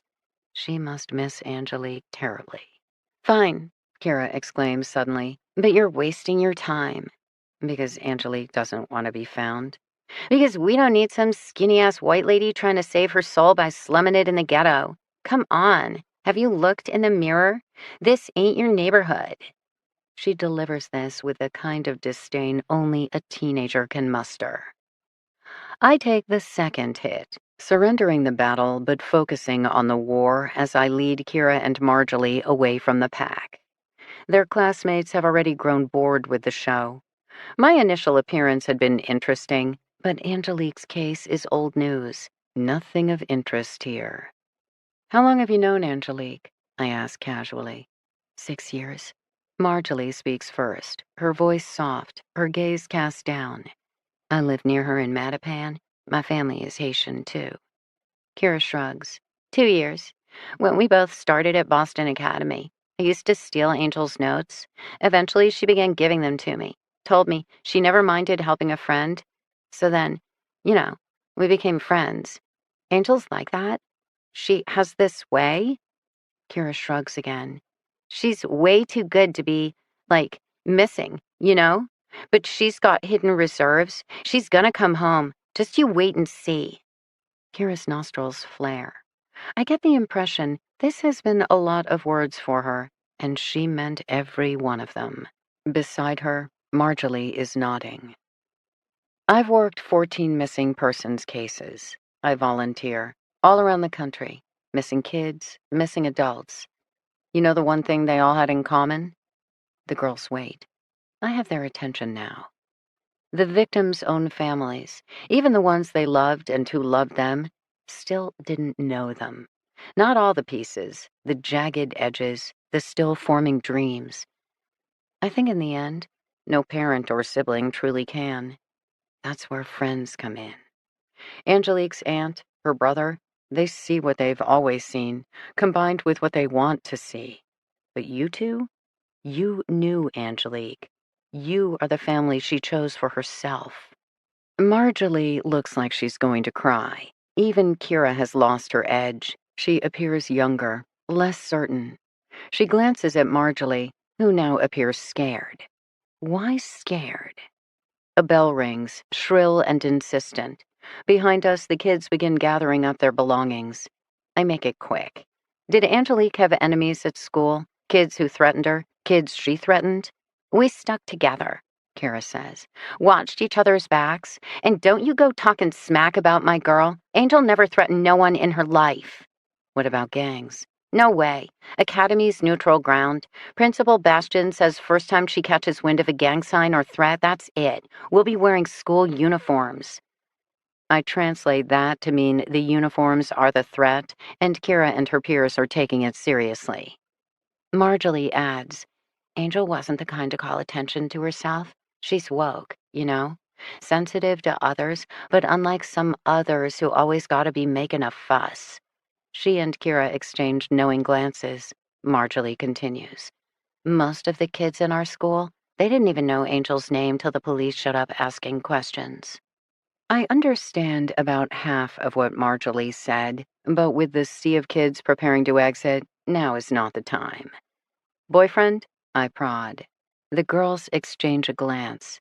Marjorie is uncomfortable. Kira sets her jaw. Yes, Angel had a boyfriend. I fill in. No, Kira corrects. At least, we don't know. Marjorie clarifies quickly.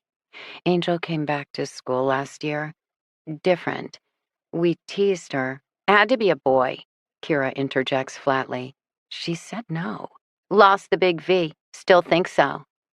Kira glances haughtily at her friend. Not gonna convince me otherwise. Good for her.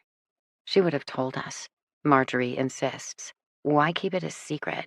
Maybe he's batshit ugly. Marjorie huffs out a breath, turns to me. Kira just likes to pretend she knows Angel the best.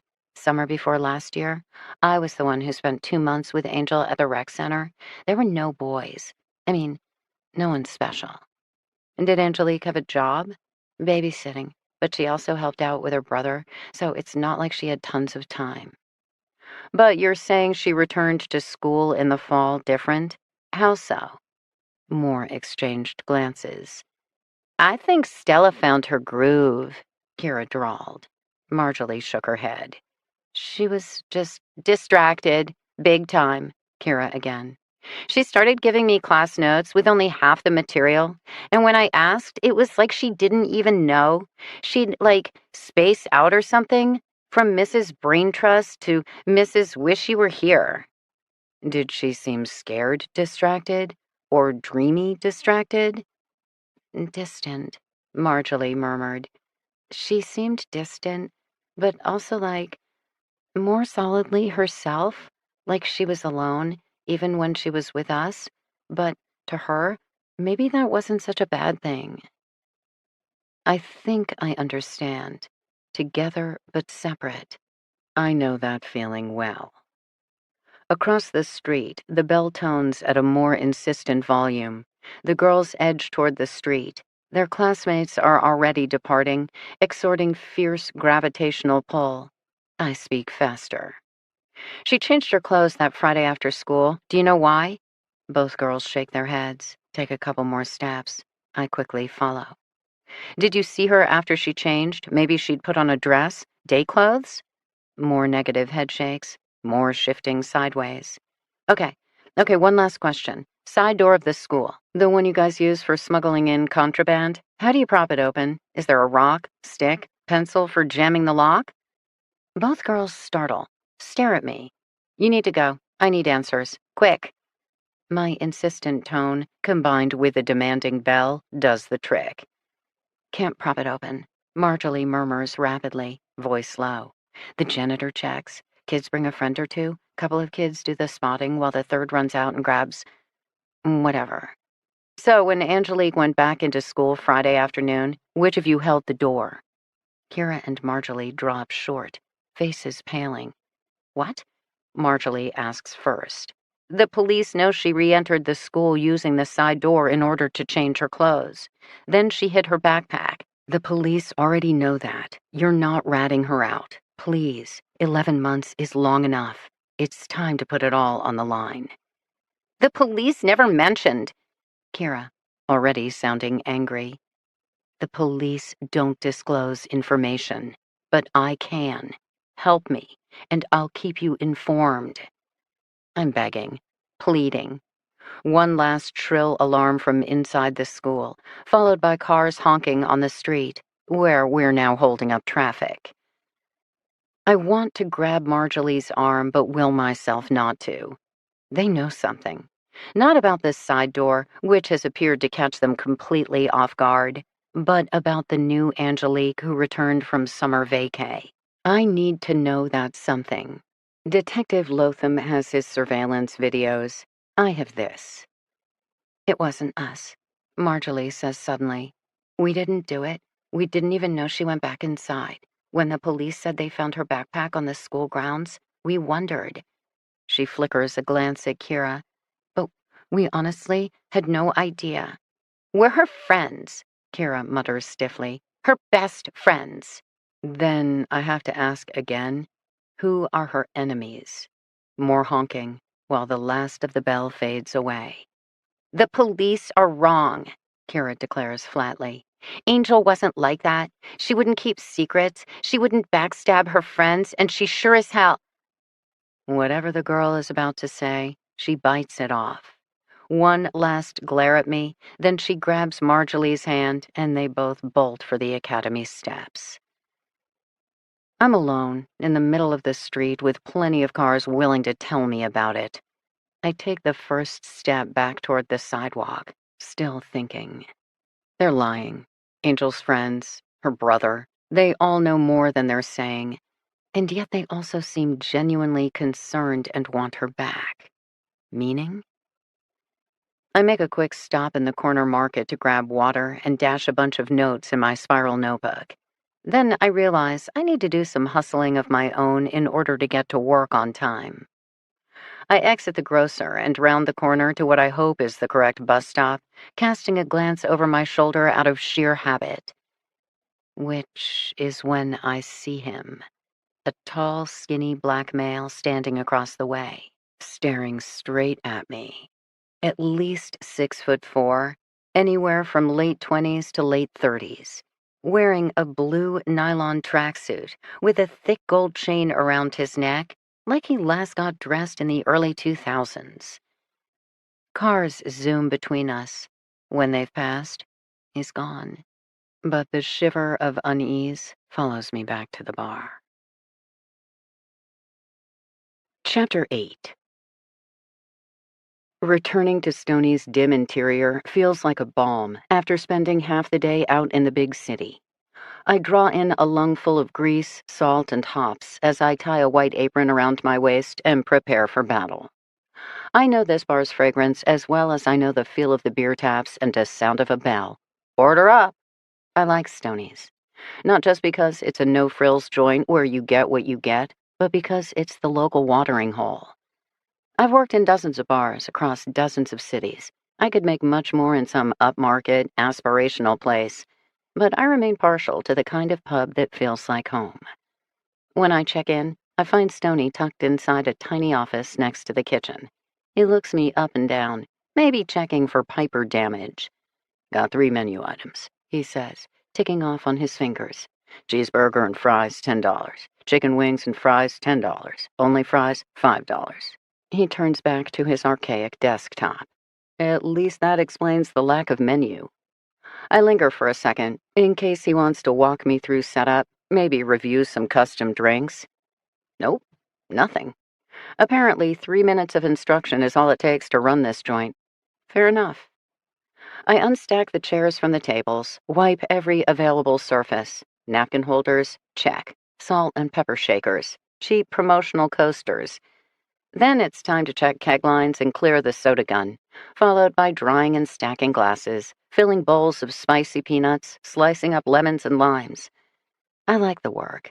Quick and mindless. It allows my attention to wander. Emmanuel Badeau and his look of suspicion. Detective Lotham and his look of hostility.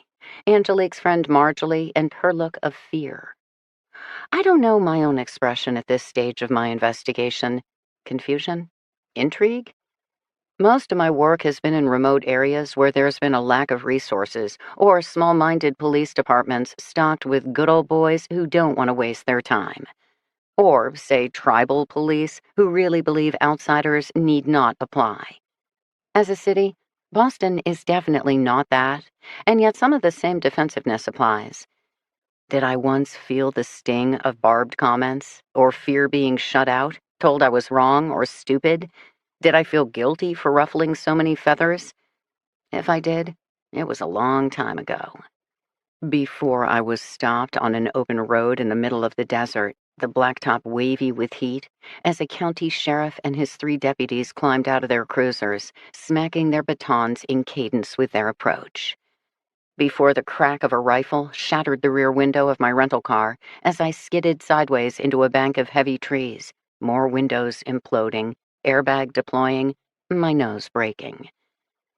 Before a screaming uncle pulled me from his sister's front porch, punching me and crying that it was all my fault, then falling to his knees and simply crying because his 6-year-old niece was never coming home, and maybe he shouldn't have drunk himself into oblivion the night he was babysitting. Memories sear. I have so many of them now. They're not precious moments, but burning hot coals I keep picking up and turning over in my mind. They hurt. I study them harder. They burn deeper. I come back for more. Paul accused me of remaining an addict even after I stopped drinking. I don't think he understood that's exactly how it works. I am my demons, and my demons are me. Some days I do all the talking, and some days my monster does all the drinking, but every day it's all me. Viv arrives with a hum and a wave as the first few customers walk in. I receive wary glances from most of my customers. I am, for the moment at least, the only white person in the room. But I keep the alcohol coming, and as hour speeds into busier hour, with me smoothly drawing down draft beers, pouring out shots, tossing in limes, everyone settles. I deliver food slips to Viv, pick up waiting plates for tables. Stoney and I fall into an easy shorthand of numbered fingers as he splits his time between back kitchen and front counter. We pass quickly from an easy happy hour to a hopping dinner rush to the late-hour locals who have nowhere else to be at 10 o'clock on a work night. I zip back a tray of dirty glasses, placing them in the bottom of the vast stainless steel sink and topping them with steaming hot water. Then I'm back at the bar, looking for the next drink order. Detective Lotham takes his seat in front of me. No gray suit, but jeans and a navy blue sweater that stretches across his broad chest. Off duty, then. He regards me. Friend or foe? He's still debating the matter, which means time for more fun. What can I get you? Oh, wait, let me guess. Bourbon? Neat. His brow furrows. Good God, no. Corona? Though he didn't seem the type. Rum chata. Seriously? Around here, real men drink rum. I shake my head, reach up for the simple white bottle. I'd never even heard of the liqueur till this evening. Now I'd received multiple orders for it. It reminds me of a Caribbean version of Bailey's, except it's lighter in color and smells like rice pudding topped with cinnamon. I'd asked Viv about it during one of my kitchen excursions. She'd muttered darkly about cremas, Christmas time, and I'd better demand a raise by then. Now I get out a half glass, scoop in ice, douse it in white boozy sweetness, then push it toward the detective. One girly drink for the big guy. I'll be back. I head to the other end of the bar, topping off water for one customer, pouring fresh beers for 3 more. I keep my movements easy, my face bright, and pretend I don't feel Detective Lotham's stare burning a hole in my back. A wave from the corner booth. I walk around to take an order for 3 burgers from a trio of elderly gentlemen who seem to be having a very good time.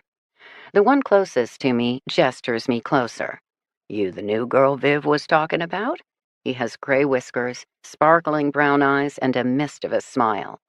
I'm willing to bet he was hell on wheels back in the day. And that day might have been yesterday. I'm the new girl, I confirm. Mm-hmm. I'll tell you what, girlie. That Viv give you any trouble, you come find me. I'll set her straight. Viv? You're offering to protect me from Viv? That's right. She can be uppity. Bossy, too. And I should know. I'm her big brother. That's so. Albert. Nice to meet you, Albert. But I'm afraid I'm going to have to be blunt. We both know that you're no match for Viv. Thanks for the offer, though. The man's friends chortle across the table. My customer's grin broadens. Whatever the test, apparently I passed it.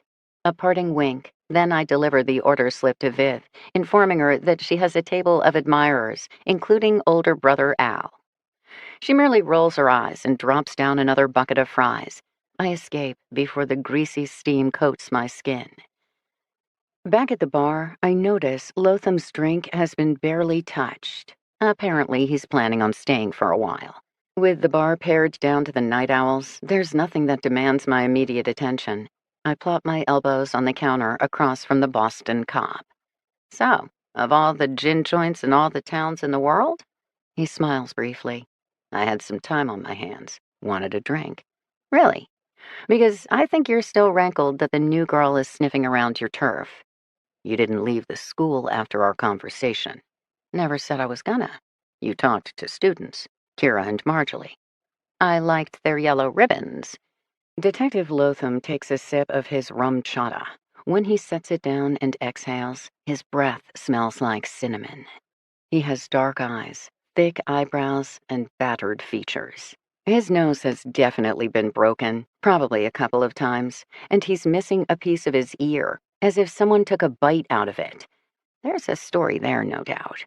I like that about his face, that it's a roadmap of been there, done that. It's interesting. In my drinking days, I devoted my share of nights to drunken hookups. Even back then, it wasn't about the sex for me, which was generally a clumsy and forgettable affair. I liked the quiet right after, when neither of us were speaking, just the sound of chests heaving, heartbeats slowing, that short, fleeting moment that occurs right before regret. When you can smell the sweat on your body, now mixing with someone else's, and wonder again how you can remain so disconnected. Like it wasn't your arms, wasn't your legs, was never your body to begin with. I wouldn't invite a man like Detective Lotham up to my room for sex, but even now, I wouldn't mind tracing the line of his chewed-up ear, his weathered jawline. I stand, putting distance between us, then pour myself a glass of water and down it. I called the names you gave O'Shaughnessy. Lotham offers up casually. And? Wouldn't say they sang your praises, but it does sound like you're legit. I mean, as legit as an inexperienced, untrained civilian can be. I'll take that as a compliment. No seeking of financial reward or attention from the press. I shudder automatically. I don't care for the press.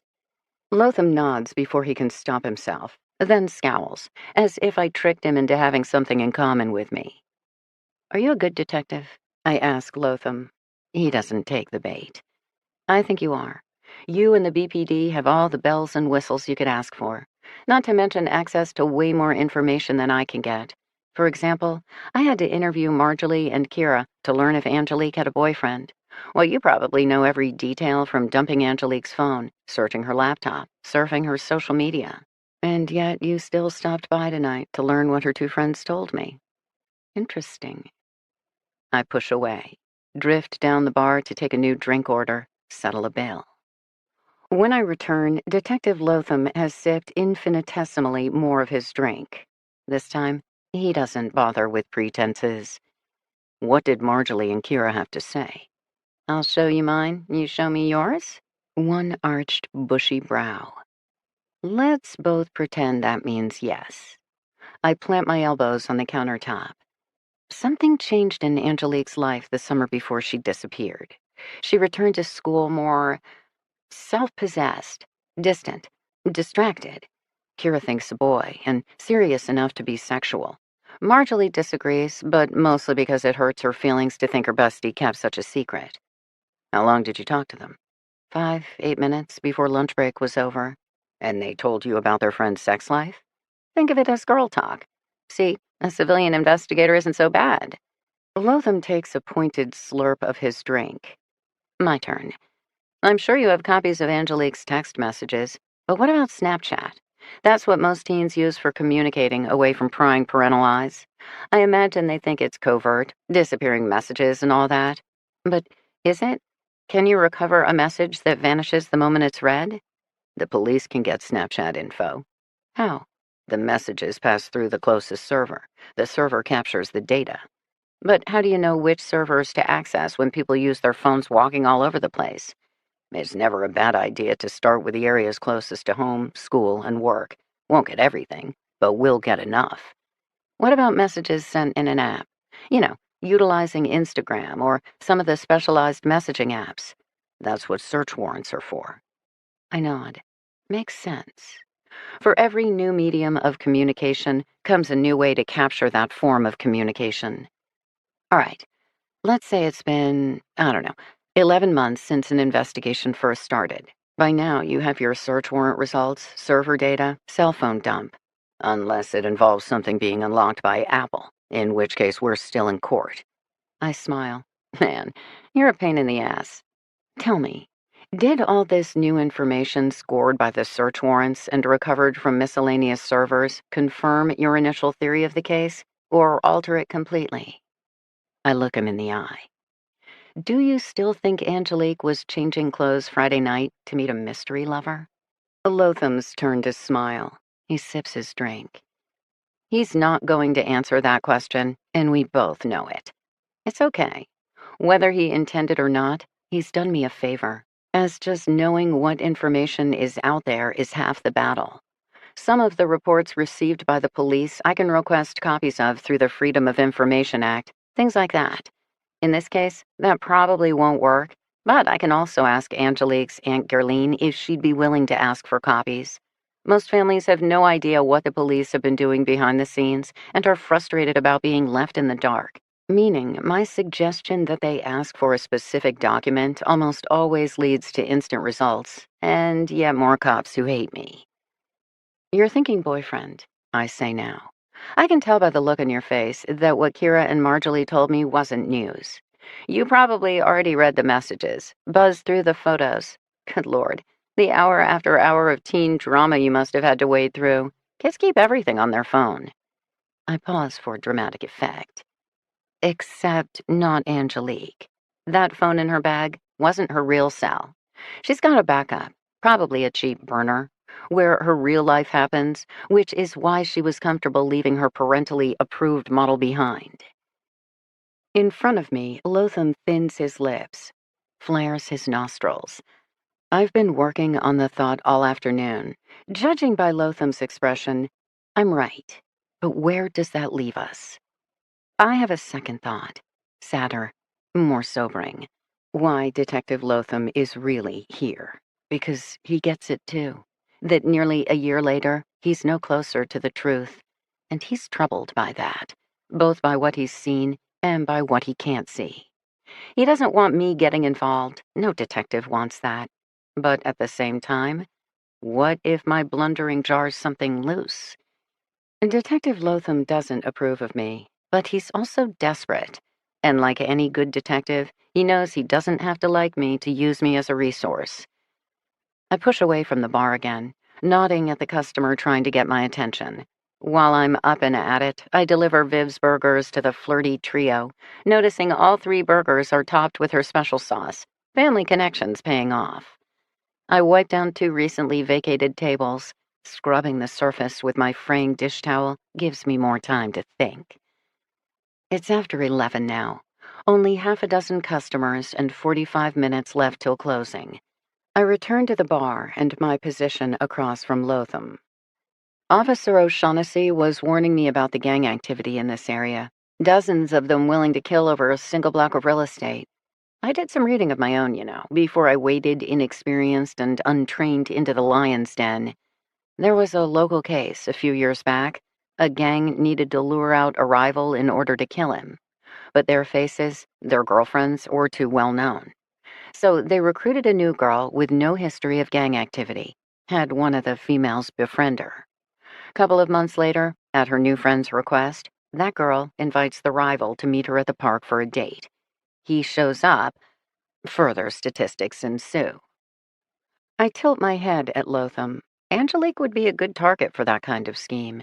Shy, quiet girl, also innocent and pretty. Maybe she was befriended, maybe threatened, but for whatever reason, she ended up in a situation beyond her control. I remember that case. Lotham nods. There was a retaliatory shooting shortly thereafter. Killed 3 more. But if that's what this is, I contemplate, once again leaning in close. Why didn't she come home when it was over? Unless something worse happened? A shooting followed by a retaliatory shooting, like you mentioned? But in that case, you'd have a bunch of cops deployed to those scenes, and one of them should have seen or heard about Angelique. True. Plus, there's another problem with that scenario. Do tell. Gangbangers don't fly. It takes me a second, then I get it. If Angelique were meeting up with new friends and/or gangsters, there should still be some image caught on video. Maybe cameras missed the blip of a moment when Angelique appeared here or across there. But for her to head deeper into the hood, traversing neighborhoods and parks, whether by foot, subway, or car, no way some camera somewhere didn't capture her image. By now, I wouldn't be surprised if Detective Lotham hadn't personally viewed all possible video feeds dozens of times. I've done it myself, poring over maps again and again. It's how I found Lainey Whitehorse, because in the end, the lake was the only place she could have gone, regardless of the tribal police saying there were no tire marks in the mud, or flattened bushes along the shore to indicate an accident and justify the cost of a water search. I don't know why that was, or how an ancient Chevy went from a hairpin turn to 30 yards out into a lake without leaving any trace behind. Maybe not all things are meant to be understood. Of course, in Angelique's case, there remains one other terrible, awful scenario. Sex trafficking, I murmur now. Innocent girls are often lured into the life. Angelique fits the description as that kind of target as well, meaning maybe she thought she was going on a date with a new man in her life, except, I shrug, she never got to come home. Lotham doesn't answer right away. He spins his drink, watching the white liqueur coat the chips of ice. Boston has a human trafficking unit. They can reach out to CIs, run facial rec against all the local sex services sites, partner with the National Center for Missing and Exploited Children. Prostitution is no longer a street game. It's gone digital, just like everything else. Customers log in, peruse the menu, place the order. Sick, to be sure, but it does allow us to cover a lot more ground using cybertech. Let's just say the human trafficking unit has nothing new to report. Stoney appears at the end of the bar, clad in his usual worn jeans and blue chambray shirt. He looks at his watch. 2 minutes to midnight by my count, but apparently close enough for him, as he raps the bar 3 times hard with his fist. Last call. Customers toss back drinks, rise to standing, cash out accounts, one by one, till only Detective Lotham remains. Stoney gives him a look, seems to decide he's nothing to fear, then retreats to the kitchen. I yawn. Gonna help me clean? I ask, starting to stack up dirty glasses. I'm trying to figure you out. If only someone could. You really don't work for money. And give up this kind of reckless abandon?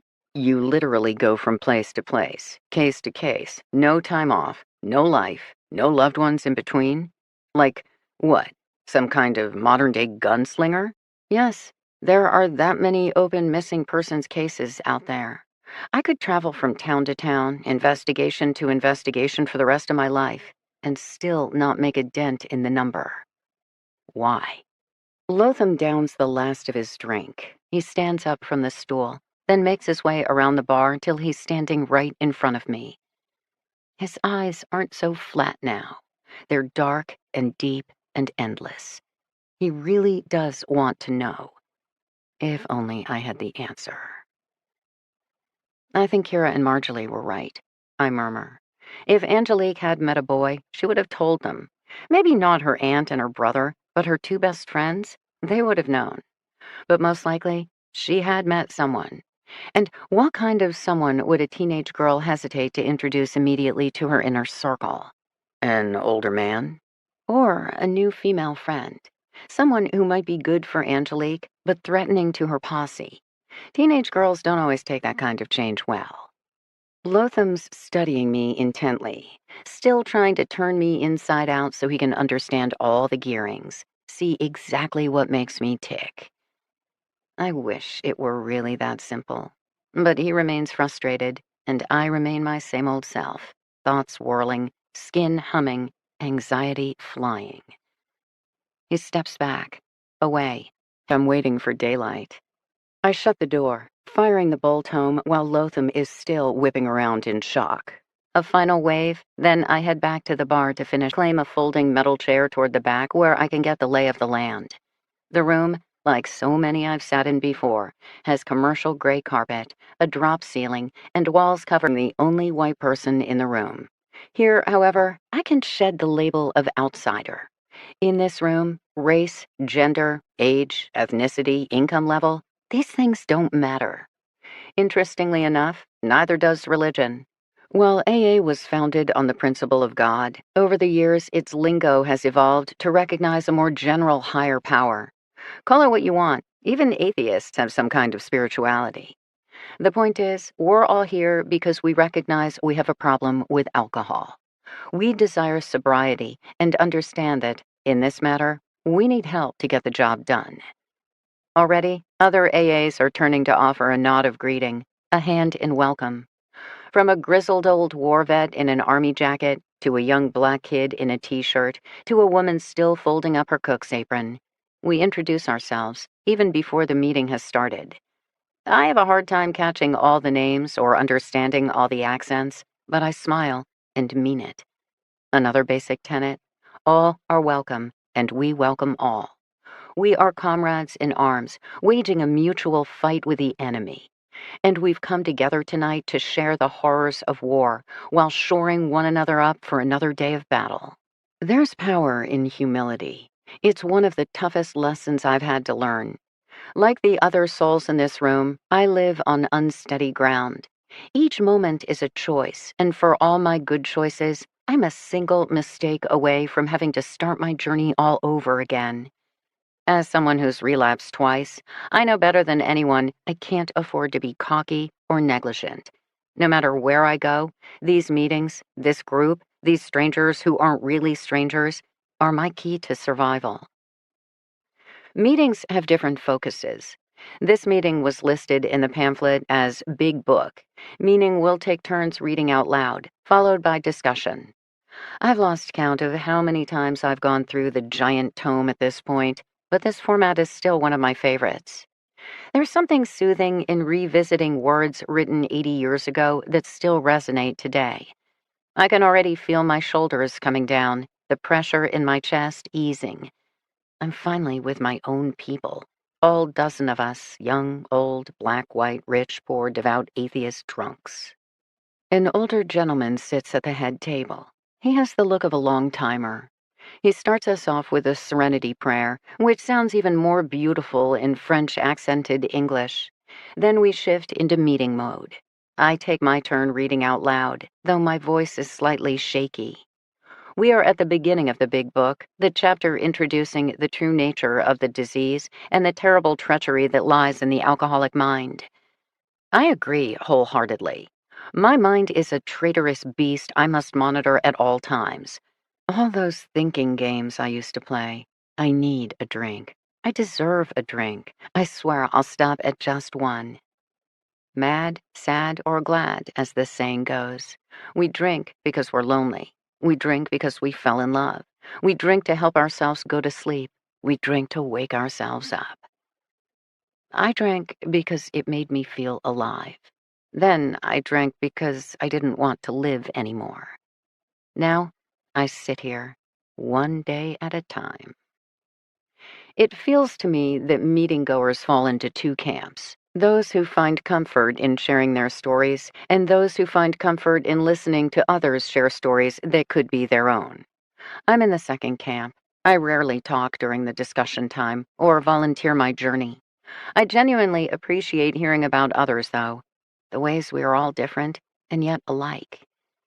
Tonight, talking about the nature of the disease, allergy, whatever you want to call it, I recognized the classic story elements from my own life. A family legacy of alcoholism, a parent who was a chronic drunk, another parent who was a chronic enabler, hitting that awkward, anxious phase of high school, not knowing who I was or where I belonged, and consequently, tossing back a beer at that party, or stealing a shot of my parents' liquor before boarding the school bus. That magical, melting feeling that immediately followed. That sense of almost primal recognition. I like this. I want this. I need this. Even now, I remember those first few drinks with longing. Those blissful early days of love before I realized just how toxic and abusive the relationship was about to become. The army guy shares his story of bottoming out, his wife kicking him to the curb, his kids refusing his calls, spending months sleeping on the streets till another vet found him and dragged him to the hospital to begin detox. More nods around the room. I didn't bottom out, as much as I crashed in a series of waves. Low, lower, lowest. By my 20s, my entire lifestyle revolved around booze. I existed to drink and drank to exist. Mostly, I have dark, spiraling memories of neon lights and a strange, hideous laughter ringing in my ears. When I sobered up, it was only to realize that laughter was my own. So, of course, I drank again. Then there was Paul, holding out his hand, offering to save me. In the beginning, it was enough. Later came the hard knowledge that no one can save you from yourself. The meeting reaches the hour mark. We each produce $1, toss it in a basket, then rise to standing. I'm curious if this is a Lord's Prayer group or not. The traditional meetings end with it, but more and more groups have drifted away. This is a traditional group. I take the hand of an older black woman to my right and a cab driver with an accent I still don't recognize on my left.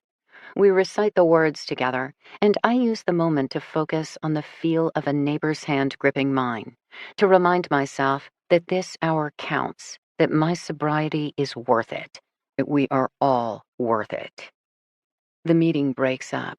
We help pile up books, pick up coffee cups. The army vet had coffee prep duty. I move to his side to rinse out the coffee pot while he puts away creamer and sugar. His name is Charlie. I introduce myself again while we clean up together, explaining I've just moved into the area. The meeting leader comes over. He has 2 pamphlets in his hand, plus a torn piece of notebook paper. A list of daily meetings, he informs me, handing over the green pamphlet. More information on upcoming AA events. The blue pamphlet. I wipe my hands with a paper towel and peruse both brochures. The nice thing about major cities, they have robust AA populations. I didn't have nearly this many choices at my former location, especially these middle-of-the-night meetings, targeting those of us in the restaurant industry who get off after midnight and need support before heading home. Arnold, the man says, sticking out his hand again. Copious introductions is an AA way of life. We all know what it's like to feel lost in a crowd. Frankie, and thank you also for the phone list. I hold up the notebook sheet. Top one's mine. Third is Charlie's. The vet nods at me. Second here, that's Ariel. He points to the woman who'd been wearing a chef's apron. She crosses over to shake my hand. You need anything. Arnold gestures to the phone list, indicating I should feel free to use it. Thank you, I say, and I mean it. 10 days, 10 months, 10 years, you never know when the next craving is going to hit, and in those moments, a single connection can make all the difference. Even after our relationship ended, I'd often call Paul. 1 a.m., 2 a.m., 3 a.m., it hardly mattered. I'd dial his number, hold the phone next to my ear, listen to the sound of ringing, followed by the click of someone picking up on the other end. He didn't speak. He didn't have to. He knew it was me just as I knew it was him. We'd lie in silence together. I'd focus on the sound of his breathing, feel it like his heartbeat against the palm of my hand back in the days when we were still together, and I pressed myself against him in the middle of the night to keep my body, my thoughts, my very sanity from spinning apart, minute into minute, until it was enough. Then I'd hang up the phone and be separate once more. 2 weeks ago, after Laney Whitehorse's funeral, when the work was done and my goal accomplished, and I lay in bed in my cheap motel room, feeling all the emptiness and sadness crash down upon me, I called his number again. Except this time, there wasn't silence on the other end. This time, a woman picked up. She said, "You need to stop this." Then, not unkindly, "You need help." I hung up the phone, my heart racing wildly in my chest. Then I curled up in the fetal position and burst into tears. The truth can be like that. "Hey," I say now, addressing the three people before me. "I need to buy a new phone, something simple and cheap, like a burner. Do you know where I can get one?" "There's a T-Mobile around the corner," Ariel mentions. She's buttoning up a light jacket. "Sounds expensive." Arnold doesn't say anything, but Charlie the vet nods. I figured it would be him. Funny how any addict can spot a dealer. We are crazy good judges of character. Just don't ask us about ourselves. I hang back with Charlie as Arnold and Ariel hit the stairs. "How cheap you looking?" Charlie asks, moving over to the light switch. "Very. I'm just now back to work, so extremely low on funds." "I do some volunteering at the rec center," Charlie says, flipping out the lights and herding me toward the stairs. "I've heard the kids talk about after-hours phones." "After hours?" "After closing hours. You'll find a guy or two lurking outside the mobile carriers. They have old phones with new SIM cards. Now, I mean old phones, flip phones, that kind of thing." I nod. "A lot of kids pick those up. Can use them for a month or two at 10, $20 a pop." I'm thinking if I'm a teenage girl embarking on a secret life with limited funds, that's an excellent price point. I drop my voice in a pseudo-whisper.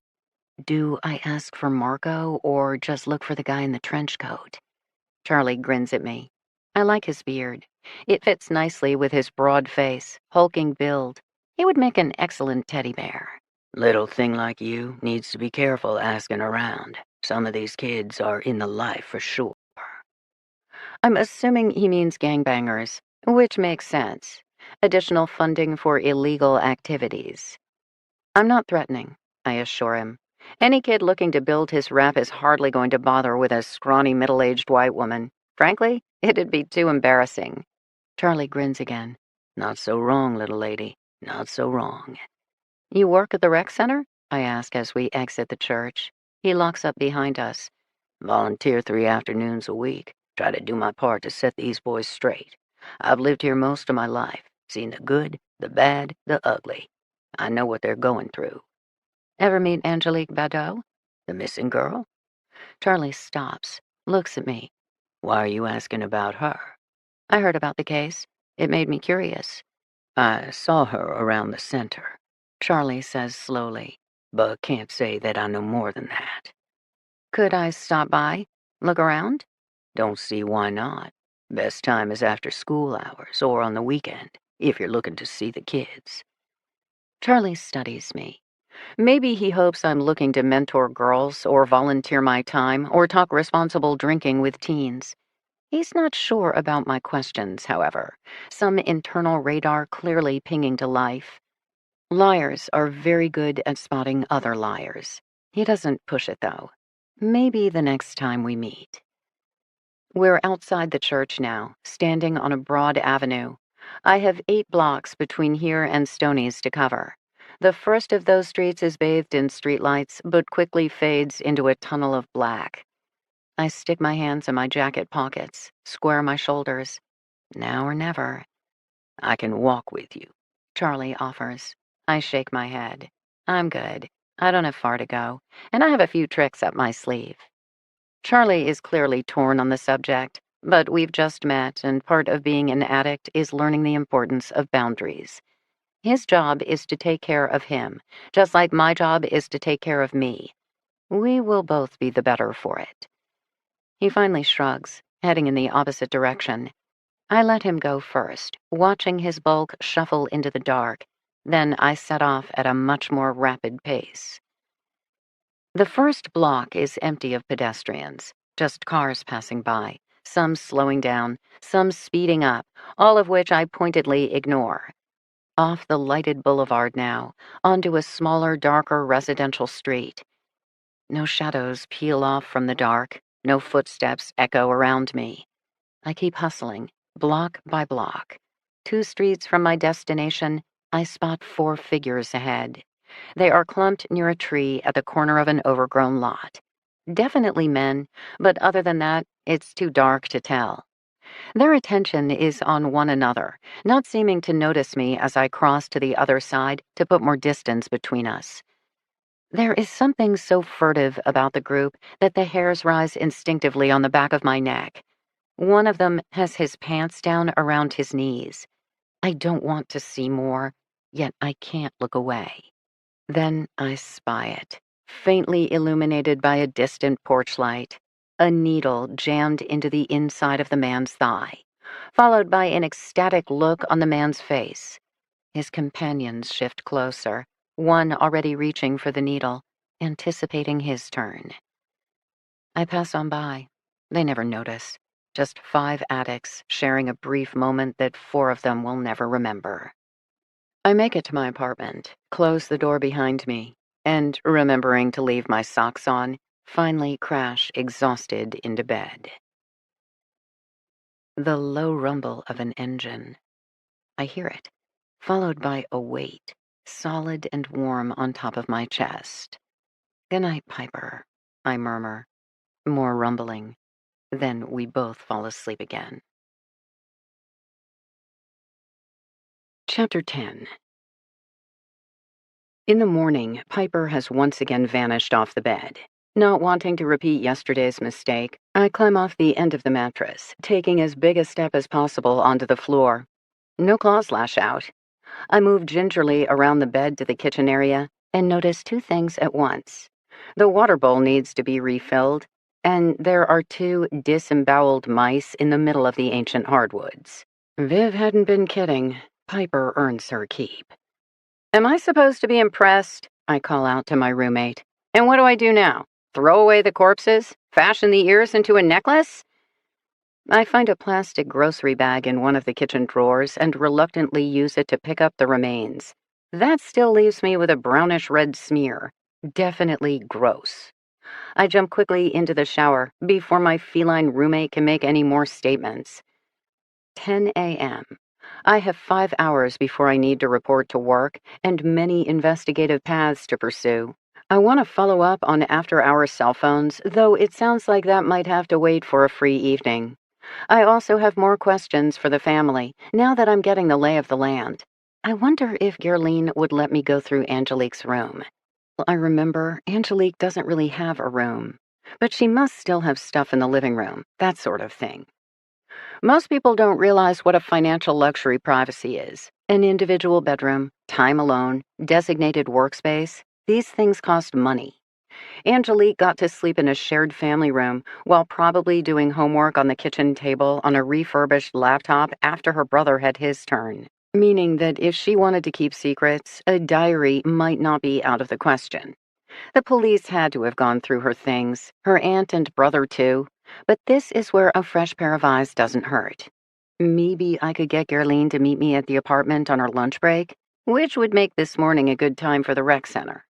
Even if there aren't kids around, it would be helpful to meet the staff who work there, some of whom may remember Angelique from the summer before she went missing. It's worth a shot. I lace up my tennis shoes, throw on my olive-colored jacket, and head down the stairs and out the side door, where I receive my next surprise of the morning. Emmanuel Badeau, who's clearly skipped school, is waiting impatiently for me. "I have something to show you," he says without preamble, pushing away from the side of the building. "But you can't tell my aunt." I don't have time to say yes or no before he unzips his backpack and removes a battered laptop. I turn back around, unlock the door, and lead him into Stoney's bar. "You do not know my sister," he starts. "People think because she's a teenager she must be silly or stupid or impulsive. She's none of these things." "Water?" I ask. "Coffee," he orders. "What are you, 13? Emmanuel looks up at me blankly. Apparently drinking coffee at 13 is not shocking in his world. I head to the kitchen to brew up a pot, because I certainly need a cup, giving him time to boot up the laptop.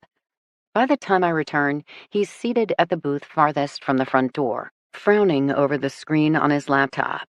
The machine is making a funny whirring noise that doesn't sound particularly healthy to me. Idly, he lifts up the slender instrument and bangs it down on the table. The grinding noise stops. The battered case, I notice, is covered in stickers. Everything from favorite coffee shops to the Haitian flag to the Red Sox. You can learn a lot about a person from their stickers. So far, I've deduced that Emmanuel has the same interests as an average teenager. "Cream? Sugar?" I ask. The answer turns out to be all of the above. Emmanuel pours enough extras into his mug to turn it into a coffee-flavored milkshake. I take my first sip of shuddering hot brew and remind myself it would not taste better with a shot of Bailey's, or Kahlua, or maybe even that rum chata stuff. Emmanuel turns the laptop till I can see the screen from my side of the table. It takes me a moment to understand what I'm seeing. It's like a virtual bulletin board, filled with photos of his sister, and plastered with what appear to be scanned copies of newspaper articles. There are bubble comments here and there, and fierce words scrawled across certain sections in bold. Big sister, caring daughter, star student. It's a digital collage. Without asking for permission, I take the laptop and pull it over to me. I study each image, each pull-out quote. A faded photo of a baby with her face covered in smeared bananas. A photo of a little girl sitting on an old couch next to an infant, patting his head like one would pet a dog. Next photo, Angelique and her toddler brother are holding hands, beaming in front of a homemade swing. Then the most recent photos. Angelique sitting at the table in the apartment, head over her schoolwork. Angelique on the sofa, holding up an exasperated hand as if to ward off the photographer. Angelique curled up asleep on the sofa, colorful quilt pulled up to her neck, an anatomy book splayed beneath her chin, where it must have fallen when she dozed off. Angelique smiling that same shy smile from her missing poster. But also Angelique laughing, Angelique working, 15-year-old Angelique growing up in front of my eyes. Then I start scanning the words, and I understand everything. "It was you," I murmur, looking up at Emmanuel. "You're the one who keeps posting online, visiting the message boards. Your posts. You're the one who brought me here." "I didn't mean you." He scowls darkly. "Tell me about this." I push the laptop back to him. "How did you do this? Why?" He takes a moment, clearly gathering his thoughts. "That Friday, when my sister didn't come home, when my maman called Officer O'Shaughnessy, I could see they didn't take the situation seriously. 'She will come home,' they said. 'Maybe she had to run an errand or make plans with friends. Don't worry, don't worry, don't worry. These things happen with teenagers. But these things don't happen with my sister. Not with Lily.'" His personal nickname for his big sister, from when he was little and couldn't pronounce Angelique. I had read about it online. A detail provided by Emmanuel, I realize now, in order to humanize his sister. Make her real, not just for sympathizers, but to any predator who might be holding her. "Officer O'Shaughnessy promised he would ask around. He even called a detective to make my aunt happy, and more officers arrived to question our neighbors. But I could tell they didn't believe anything was wrong, that they thought at any moment the door would open and my sister would appear." "They interviewed your neighbors?" "Up and down the block, the ones who would answer the door." "Knock and talks," I murmur, the beginning of any search. "I conducted my own knock and talks." Emmanuel feels out the sound of the official words. Except I reached out to Lily's friends. When they said they didn't know where she could be, I knew she was in trouble, and I knew the police would not be able to help us. But I can't knock on every door. I can't make adults talk to me or force the police to listen.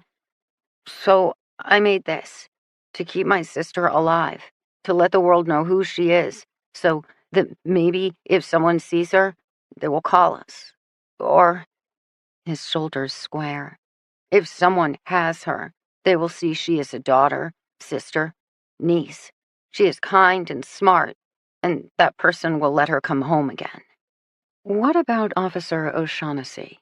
I thought your aunt liked him. She likes that he speaks Creole, that he drinks soursop and brings over his mother's homemade meat patties. He's familiar, but he's not the same. He's an American whose family came from Haiti. My aunt, my sister, myself, we are Haitians who now live in America. He has never felt the ground shake beneath his feet. He doesn't understand that it can happen again. The way Emmanuel says this, I realize he's not talking strictly about the earthquake that flattened Port-au-Prince 10 years earlier. He's speaking of their life even now, filled with an uncertain future. Are you happy here? I ask. Did Angelique want to stay? We want to be Americans, very much. Lily talks of nothing else. I've heard of the complications of your visa status, that it's already run out twice and may still be revoked. Was Angelique scared that she would have to return to Haiti?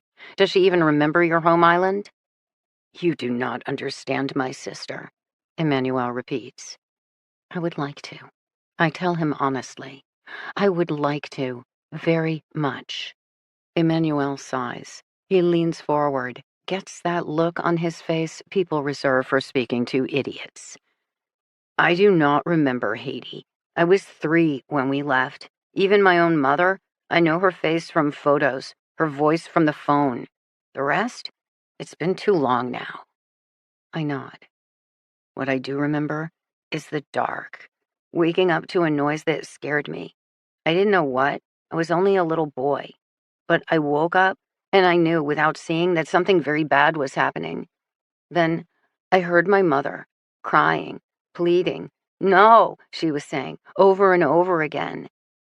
Then I heard a terrible sound again, smacking, like flesh hitting flesh. I'm not sure what to say. I couldn't get up. I peed the bed in terror. Then Lily took my hand in the dark. She told me it was just the TV, even though we both knew it wasn't. She sang me a song, one of our favorites. And after a while, I sang with her. She would have been what, 6 at the time? Emmanuel nods. His gaze is far away, his young face grim.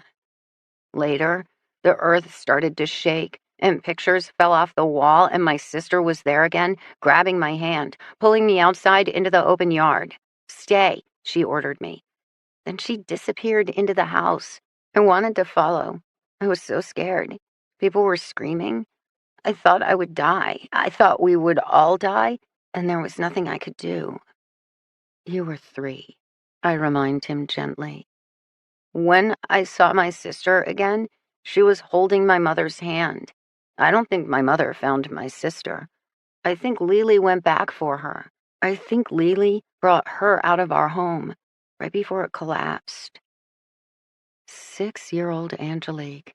It's possible, I suppose, but I also wonder how much of this memory is clouded by a baby brother who idolizes his big sister. We had a father, Emmanuel tells me. I've never seen pictures of him. Lily, my aunt, my mother, they never speak of him. I remember his voice. I remember his fists. And I remember Lily did not lead him out of our house. This catches me off guard. I sit back, trying to understand what Emmanuel clearly believes. That 6-year-old Angelique not only saved him and their mother during the earthquake, but she, deliberately, left their abusive father behind.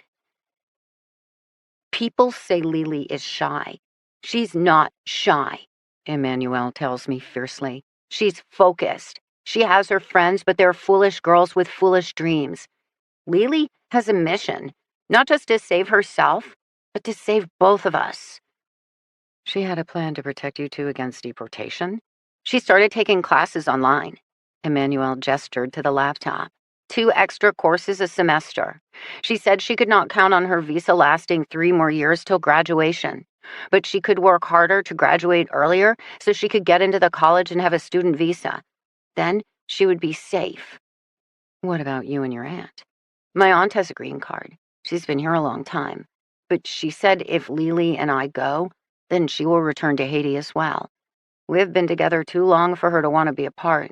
We are hers, the children of her sister's body and her heart. I imagine that sounds even more beautiful in Creole. So, if Angelique had a student visa, then she and my aunt would be safe. Maybe then they could petition for just me, or buy some time. Lily told me not to worry. She always told me not to worry. You don't think she simply took off to avoid deportation? Never. I point my chin at the laptop. Did you and she share that? Yes. The police must have examined it. They took it, kept it for months till Officer O'Shaughnessy asked for it back. He knew I needed it for my schoolwork. They find anything? No, but I knew they wouldn't. I regard Emmanuel seriously. Because you had the laptop for at least a full weekend before the police became serious about their efforts, and in that time... I didn't remove anything.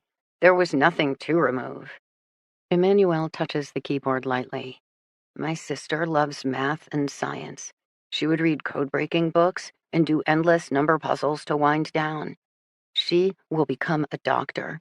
None of us doubt her. But this is my superpower. His fingers dance across the keyboard. By midnight Friday, when Lily still hadn't come home, this is where I first started looking. I tore apart every gigabyte of data on the hard drive. Nothing. By the time the police requested it on Monday, what did I care? As usual, they were too late. But your sister is very smart. And aren't there a ton of apps designed solely to help teenagers avoid their parents' spying eyes? Emmanuel merely shrugs. Lily might keep secrets from our aunt, but she wouldn't keep secrets from me. What about her phone? We don't have it. It was in her backpack, or I would have checked it too.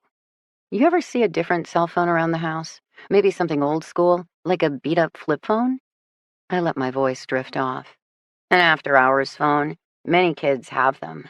Then you all know about them, including Angelique? Yes. Emmanuel hesitated. Once, I noticed what I thought might be a phone tucked underneath Angel's school papers, but then it was gone, and I never saw it again. When was this? Over a year ago. September, maybe. Last year. 2 months before Angelique went missing? He nods. What about the rec center? What about it? I understand Angelique spent the summer before school started there. They have a day program for teens. Emmanuel nods. We both attended. With your friends from school? Our friends from the neighborhood. Most of our classmates live too far away. So lots of new kids? Yes. Did you make new friends? Yes. And Angelique? A shrug. No one she mentioned. She had Marjorie, of course. They walked over together each day. What about a young man? Emmanuel flops back in the booth. Now you sound like the stupid police. Sorry. My sister did not meet some boy. She would not leave me or my aunt or her dreams of medicine for some boy. There is so much disdain in his voice. I wonder if Emmanuel is protesting too much. But what he says next catches me off guard. I think that God's got a sick sense of humor, and when I die, I expect to find him laughing. He suddenly quotes. It takes me a moment. Wait, isn't that Depeche Mode? But what do my high school memories have to do with anything? 80s music is very popular, Emmanuel states seriously. I still don't get it. Emmanuel looks around, as if expecting the sudden appearance of eavesdroppers, then whispers quietly. Lily doesn't believe in love. She doesn't believe in God either. No one will save us, Tifre. She told me that all the time. When I woke up with nightmares, when I first cried with homesickness, "No one will save us, Tifre, but it is okay, for we will save ourselves." That's what my sister believes in, her strength, her determination, her plan. She was not waiting for our aunt to magically secure our visas or for some lawyers to sue on our behalf. Lily believes in Lily. We will be okay because she will work hard enough to make it so. A pause. You cannot tell my aunt this. It would break her heart. I nod slowly, leaning back in silence. The sister he describes, a girl who at the tender age of 6 supposedly had the fortitude to save her own mother and brother, who was still actively in pursuit of a better future for them all. I think I would have liked that girl very much, and I don't want to believe she could have been derailed by something as fickle as male attention. Then again, 15 is that age, and maybe the girl who didn't get to act like a normal 6-year-old wanted for one moment to be foolish and giddy. I couldn't blame her for that. Are you continuing to update this site? I asked Emmanuel. Yes, the police, they were too slow to start, and now, all this time without any progress, we do not see or hear from them so much anymore, even at school. It's a new year. The other kids, teachers, they move on. It's not their home that is empty. You're hoping this might gather national interest, maybe get your sister's case on a major news program, reignite the investigation. I send letters and emails every week. They don't answer. But my sister, his voice breaks slightly. She's worth it. The whole world should know her. The whole world should be looking. Why? Why aren't they looking? Then he can't talk. Emmanuel looks down at the table, blinking rapidly. I reach across, lightly fold my fingers over his hand. He doesn't pull away, but we both know it's not my comfort he wants. I'm not GMA, I say, or 48 Hours, or any of those national shows. No, he states bitterly, nothing like a teen to give it to you straight. But I can promise you, I continue, that I do care, and I am looking, and I won't leave till your sister comes home. She's not your family. I choose her anyway. According to you, she's worth it. That's good enough for me. He glances up, his eyes damp with tears. She did not run away. I believe you. She did not leave us for some boy. Okay, but something has changed. Clearly. No, I mean recently. The past few weeks. Before, when she first disappeared, I monitored the internet for signs of activity all the time. But it's been a while. I nod. I'd stopped paying attention, but then you came and you asked questions, and last night? What happened last night, Emmanuel? I logged into one of her classes. Emmanuel murmurs. I just wanted to picture her leaning over the computer, tapping away. I wanted to feel close to her again. But I couldn't. You couldn't log in, or you couldn't feel any hint of your sister? The course was closed. Like you said, it's been 11 months. No, not suspended or canceled. Closed, as in the work completed, so the class is no more. Sometime in the past month, my sister logged in. She submitted the homework. She passed the test. Emmanuel stares at me. Last week? My missing sister? I don't understand. I can't explain, but of all things, Lily completed her online class. She's out there, somewhere, still doing her schoolwork, but not coming home to us. Why? Of all things, why? Chapter 11. Detective Lotham is not happy to hear from me. The news that I'm with Emmanuel and the teen has something to share doesn't improve his mood. What? You talked to him for 4 minutes this morning and now he's bared his soul? Actually, he came to me. First thing, no 4 minutes required. The detective growled. I have that kind of effect on law enforcement. Why? I treat the question as rhetorical. The answer, that Emmanuel brought his discovery to me because I'm not a cop, is hardly going to improve Lotham's mood. Stay, the detective orders. I'll call up the crime scene techs and be right there. You don't need crime scene techs. You said he found something on the computer. The internet. His computer is just the access point. And if you seize, for the second time, the laptop he needs for his schoolwork, then he's definitely not sharing anything with either of us ever again. Bring yourself, detective. That'll be enough. More grumbling, but surprisingly enough, 20 minutes later, Detective Lotham knocks on the front door, all by his lonesome. I've taken the time to brew another pot of coffee and make 2 giant plates of French fries. I haven't had breakfast yet, and you can never go wrong with fries. Given how quickly Emmanuel inhales the first batch, he agrees. This is cozy, Lotham mutters to me as he stalks in, inhaling the scent of coffee and grease. Which would you like first, caffeine or sarcasm? Caffeine. At least you have some common sense. I leave the wide-eyed detective to sort himself out while I pour a third mug. Emmanuel is already regarding Lotham warily. If I didn't know any better, I would say the teen looks hurt. Had he been grateful when the detective finally arrived at his apartment? The presence of so many officers, forensic experts? A kid who'd grown up watching American crime shows, he must have assumed the next scene would include his sister's tearful return. Except 11 months later, Detective Lotham hadn't brought home his sister. I don't expect this conversation to be fun for anyone. I eye the wall of booze with longing. Feel your feels, as the saying goes. Except so many feelings are hard to take. While waiting for Detective Lotham, I'd convinced Emmanuel to call his aunt. She couldn't answer her phone at work, he told me, so he left a message explaining where he was and what he was doing. Odds are she'd listened to the recording during her lunch break, which gave us maybe an hour before she came barreling through the door as well. Stoney's Bar is one happening place. French fries? I asked the detective, pushing the second plate in his direction as he slides into the booth across from Emmanuel.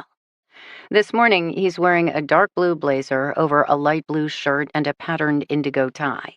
Sharp dresser, I think, but I still prefer his broken nose and tattered ear. If clothes are camouflage, then scars are exclamation points of honesty. Lotham lifts his coffee mug, gives me a look, then picks up a fry. I offer ketchup. Emmanuel and Lotham reach for it at the same time, and we're off and running. Start at the beginning, I tell Emmanuel. So he does. Lotham, to his credit, doesn't interrupt or make any more scowly faces. He drinks his coffee, scarfs more fries, and listens, face intent. When Emmanuel's done, Lotham produces a little spiral notebook and his cell phone. With his phone, he takes a photo of the laptop screen, with the web address of Angelique's school site clearly visible. Then he pushes his notebook across the table and has Emmanuel jot down Angelique's username and password. So, Angelique registered at this GED Now site to take online courses. Emmanuel nods. In order to graduate high school early. A fresh nod. And this U.S. history class was what she'd started before she disappeared? She'd been taking it over the summer. Who knew this? Emmanuel shrugs. My aunt, and me, of course. I don't know how much she talked schoolwork with her friends. Lotham is staring at the computer screen. I don't remember this from our original conversations, or having seen anything in the reports on the forensic exam of the computer. You wouldn't. An online class is an online class. The computer doesn't matter. The codes to access the class do. Lotham picks up his notebook. Angelique's username is a basic Gmail account, which makes sense. Her password, however, looks like a string of random numbers followed by an exclamation mark. Lotham shares it with me. I glance up at Emmanuel. You can remember this? I ask him. It's a code, he murmurs. The numbers stand for letters, from a cipher Lily made up when we were younger. It reads, Doc to be. As in doctor to be? Exactly. Lotham makes another note. This is her primary password, the one she uses most of the time? I don't know. I understand her cipher. We'd send each other coded notes using it. But we share this laptop, and I've watched her log in enough times. She knew I knew. What did it matter? Can you see when she logged into the class? Lotham asks. Or how many times? Emmanuel takes the computer back. Normally, you would check browser history, but given she didn't log in from this computer to complete the coursework, he chews his lower lip, dark eyes narrowed in thought.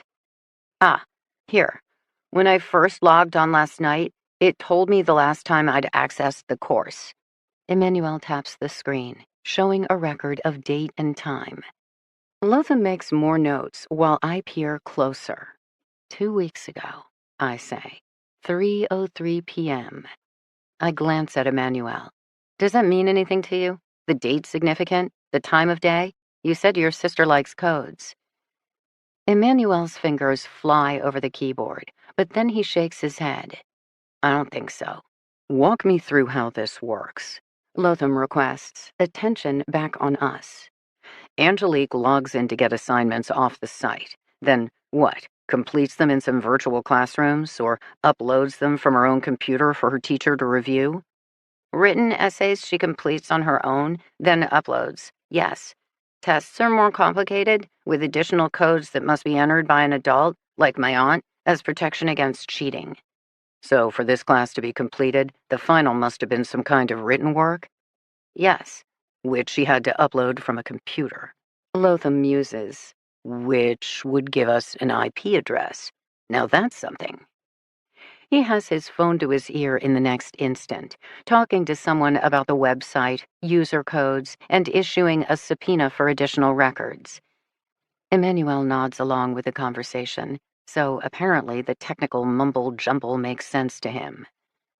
I have a different question. When Angelique disappeared, did you or your aunt contact this site, tell her teachers she had vanished? My aunt gets emails from this site, keeping her notified of Angel's progress. The courses cost money, so the school wants guardians to be informed. When assignments stopped being turned in, she would have been notified. But of all the things for my aunt to answer, worry about? What did Angelique post? Lotham is off the phone, looking at us again. Can you pull up the essay? Emmanuel shakes his head. The class is closed out. I can't enter the course to look at past work. Could you contact the course instructor? I ask. I mean, you have your sister's email and password. Can't you just be her and fire off an email asking for a copy of the final assignment back? Your computer crashed right after sending? A virus ate your hard drive? Something? Both Emmanuel and Lotham appear impressed, so apparently my basic internet skills have some merit. Emmanuel works the keyboard again. I can insta-chat, he declares after a moment. The class professor is listed as being available. Hang on. I sip my coffee. It's almost noon now. I wonder when Stoney is going to arrive and realize I've turned his bar into some kind of investigative headquarters, and what he might do or say about that. This may be the shortest job I've ever had. Well, there was that place I was employed at for all of 20 minutes. Probably the fact I'd shown up totally loaded and crying hysterically hadn't helped. Then that restaurant where I'd caught my hair on fire during the first shift. Emmanuel frowns at the screen. The teacher is Dr. Kappa. She says she thought she might hear from me. Lotham and I exchange glances. While the essay doesn't reflect the quality of my previous work, Emmanuel reads out loud, there's no need for a redo given my passing grade. Get the damn assignment, Lotham growls.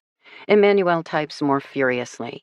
I have no idea what he's saying to the teacher, if he's still pretending to be Angelique or now explaining the situation, but minute rolls into minute, Lotham shifting restlessly beside me. Then, she sent it. I had to open the messenger system. Okay, here we go. The file was uploaded when Angelique last accessed the site. From an internet cafe. Emmanuel pushes the laptop across the table to Lotham, who snaps a photo of the file's information and once again starts working his phone. You can tell all that from the upload? I ask Emmanuel. Cyber cafes have certain string codes, he murmurs, already back to work. Hang on. Here it is, the essay.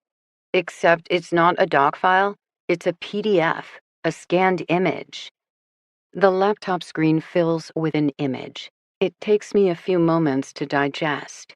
It appears to be a copy of torn pieces of yellow legal pad paper. It was scanned in color, revealing fold marks and smudges in the background. Western Expansion is written across the top in a small, neat script, followed by the body of the essay. Is that her? I ask. It's Lily's penmanship, Emmanuel confirms, still scanning the screen.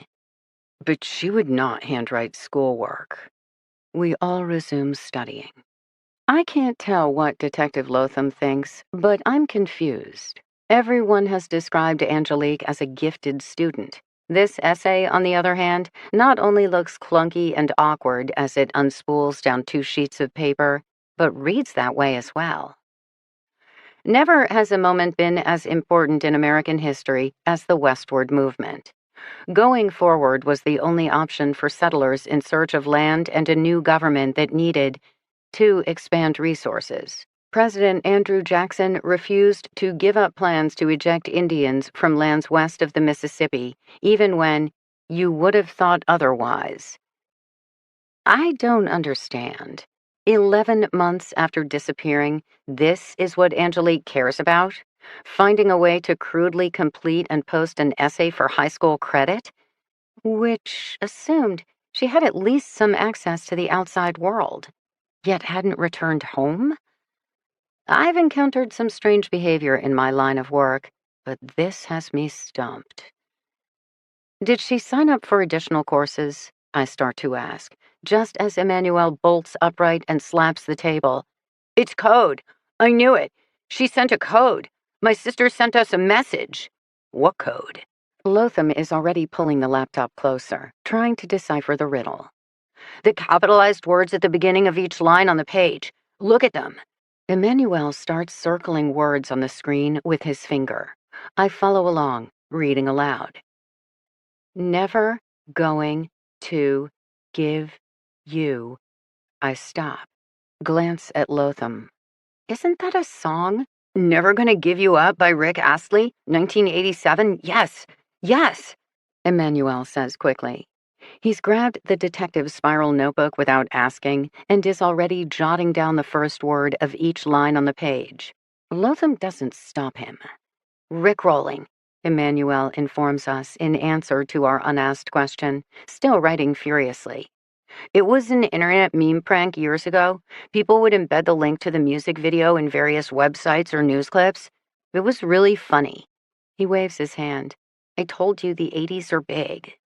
Lotham looks at me. I shrug, confirming we are both that old. Lily didn't care about the memes. She got excited about the paper. The paper? Lotham takes the bait. A quantum physics essay written by a student. It perfectly incorporated the lyrics from the entire song. Lily loved it. The idea of a brilliantly written paper also being a joke. How clever, you know? And she liked this song. Used to sing it while getting ready in the morning. Emmanuel's writing suddenly falters. He glances up, his expression stark. These capitalized words are from the song, right? He shows us the list of lyrics he's scrawled down. If you were to pay attention, knew what to look for, the message is funny. Some stupid things kids do. He said it, not us. But 2 words don't belong. They're capitalized, but they're much further down in the essay, and they're not part of the lyrics. She tucked them in, hoped whoever was watching wouldn't notice. Emmanuel's voice drops to a whisper as his gaze rises to meet ours. Help us. My sister wrote, help us. That's the message. Except, who is us? Chapter 12. Lotham is back to his phone, a major detective working a major case. He paces the entire length of the tavern as he rips off strings of commands. I don't have minions to order about, or experts to call in, so I remain with Emmanuel. His face has shuddered. He stares at his laptop as if trying to see through it. Maybe he's wishing he'd logged on sooner to find the note. Maybe he's sorry he found it now. I give him 30 seconds, then start stacking our used coffee mugs on the empty plates. Come with me. What? Time to clean up. Emmanuel's eyes widen. What kind of crazy person worries about dishes at a time like this? But I don't make it a request, and he's too well trained to defy direct orders. He follows me into the kitchen. I set him to work with the high-power spray and industrial-grade dishwashing detergent. While he tends to the dishes, I go to work on the coffee pot, then clean up around the fryolator. Your sister sent that note for you, I say. Emmanuel pauses momentarily, then picks up the next coffee mug. She sent that note to you, I continue. She posted it, knowing you would see it. Who else would be logging into some virtual high school? Who else would think to look there, other than the younger brother who knew her that well? I don't understand. Where she went, what happened, who she is with now. I don't understand. None of us do. But this is good, Emmanuel. It's contact. If she did it once, maybe she'll have a chance to do it again. My sister has been kidnapped. He says the words as if testing them out. She made it to the internet cafe, but she must still be fearful if she couldn't just ask for help. Why wouldn't she be able to ask for help? Who is us? This is good, I repeat. She's alive. Lily's not safe, he says. Help us. Help us. Help us. His shock is wearing off. I know what comes next. I move to the sink. I shut off the spray, taking the mug from his now shaking hand and setting it down. We don't know what we don't know, I tell him, my fingers holding his as his breath starts to hitch and his shoulders tremble. She's thinking, Emmanuel. As you said, your sister doesn't dream, she makes plans. Disguising a plea for help as a history essay, then waiting for the right moment to upload it to the internet for her brother to discover. That's brilliant. Your sister found a way to reach out to you, and you were there, Emmanuel. Whatever happens next, you got the message. You were there for her. His eyes well. He wants to cry. He doesn't want to appear weak. He's nearly broken with fear. He's desperate to remain strong. Then, noises from the dining room behind us. Gerline appears in the kitchen doorway, coat still on, bearing still imposing. She doesn't so much glance at me, but sweeps through the tight space and enfolds her nephew into her arms. Emmanuel's shoulders shake harder, though no sound comes out. His aunt strokes his hair and murmurs soft words, a family unit of two that used to be three. I leave them to their shared grief as I go to find Detective Lotham and figure out what I should do next. An hour later, Gerline and Emmanuel are ensconced in the booth, heads bowed together, while Detective Lotham stands in the opposite corner in deep conversation with Officer O'Shaughnessy. They keep their voices low, but the intensity of the discussion has me and Angelique's family straining our ears. Finally, both cops pause, mutter something I can't quite catch, then break from their police huddle and make their way over to them. I'm behind the bar, pretending to stack glasses and clean already scoured surfaces, simply to give myself something to do. The French fries have settled queasily in my stomach. Or maybe it's the growing implications of what Angelique's hidden help message must mean. Does the name Tamara Levesque mean anything to you? Detective Lotham asks Aunt Gerline and Emmanuel. Both shake their heads as Officer O'Shaughnessy slides into the booth opposite them. He clasps the aunt's hand, and she lets him. All right, this is what we know. Lotham doesn't take a seat, but remains standing. I've already noticed that about him. He's one of those people who do their best thinking while moving. He's restless and, especially under stress, radiates a certain raw presence.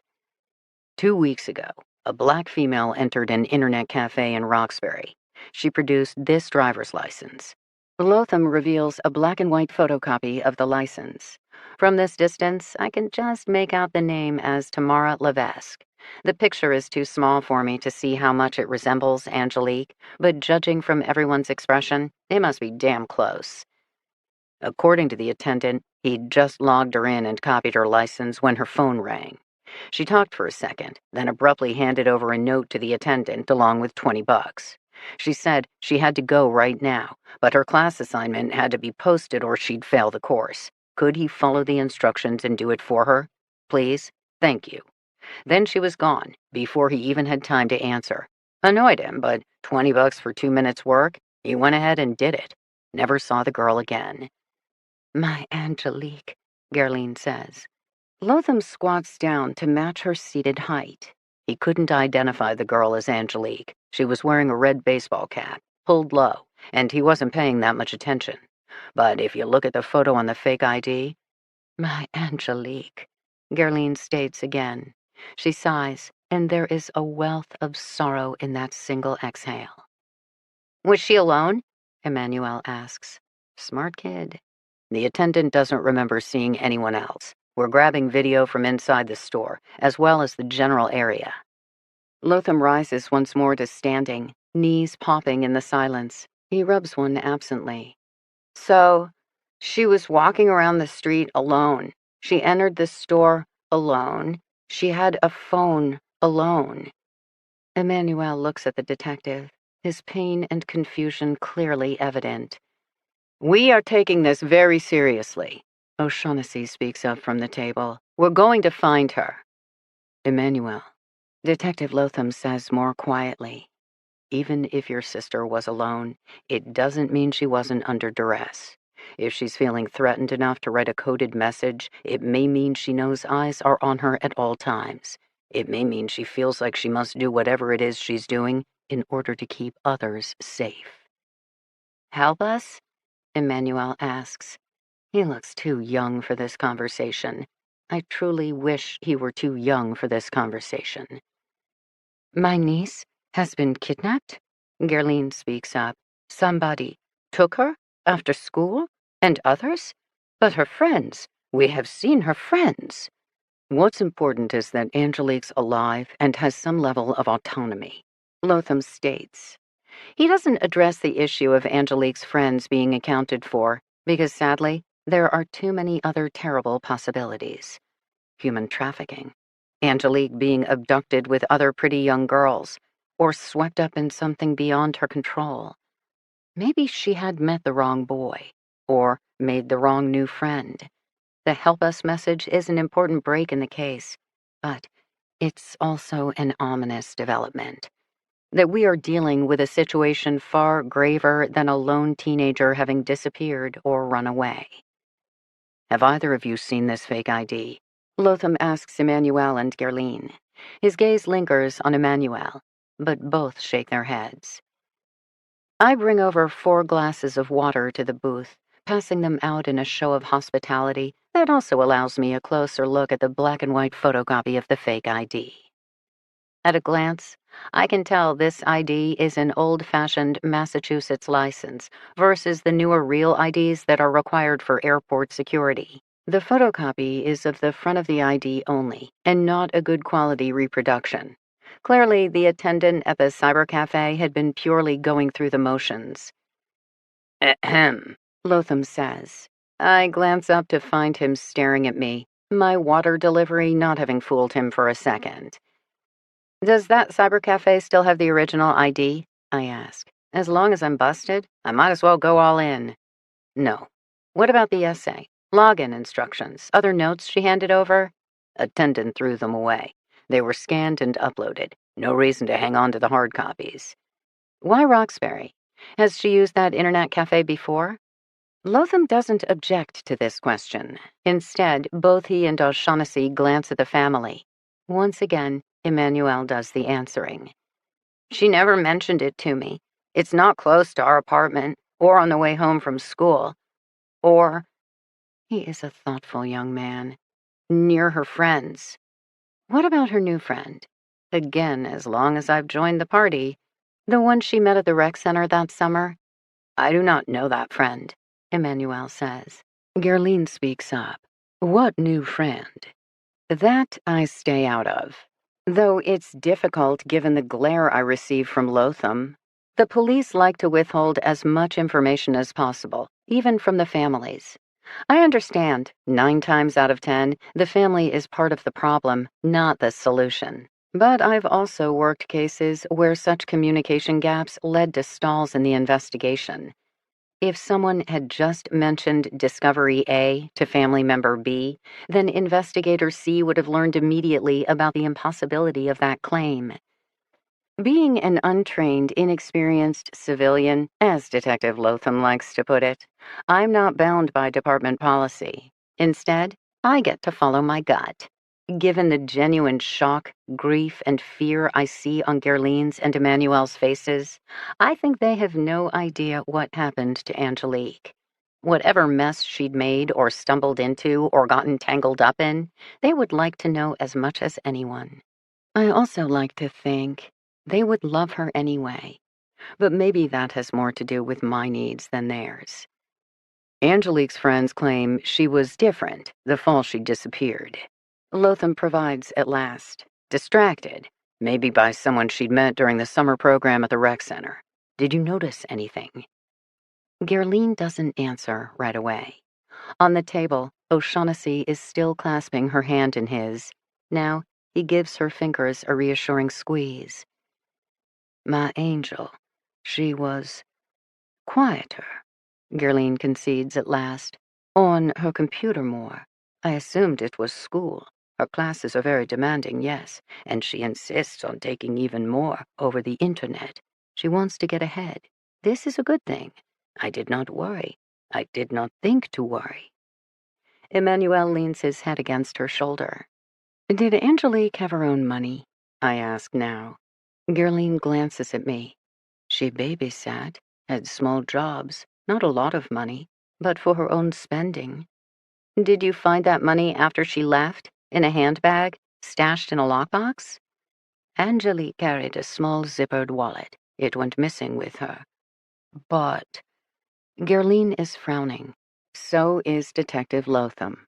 When we searched the apartment, he provides, we didn't find any cash, nor was the wallet in her backpack. Most likely she had it on her when she disappeared. How much in savings, Gerline? Hundreds? Thousands? I mean, if Angelique had been babysitting for a bit and wasn't one to spend money on frivolous things. But Gerline shakes her head. Angelique spent her money on her extra classes. I did not like that. I would have liked to pay for them, let her keep her money for fun. But, Gerline shrugs, it is only me to buy our food, pay our rent, plus send money back home. I nod. So does O'Shaughnessy. Would a couple $100 be out of the question? I push now. Gerline still seems uncertain, but Emmanuel nods. I turn my attention to Lotham. That's a lot of cash for a person to be carrying around these streets, I murmur, for her to have all of that in her wallet the day she went missing. Lotham clearly doesn't like this thought any more than I do. A girl as smart as Angelique definitely wouldn't be roaming around with hundreds of dollars in cash as a matter of habit. And yet, if all the money was gone, she must have taken it out of its hiding spot for that Friday and brought it with her to school, for the something special she was planning to do afterward.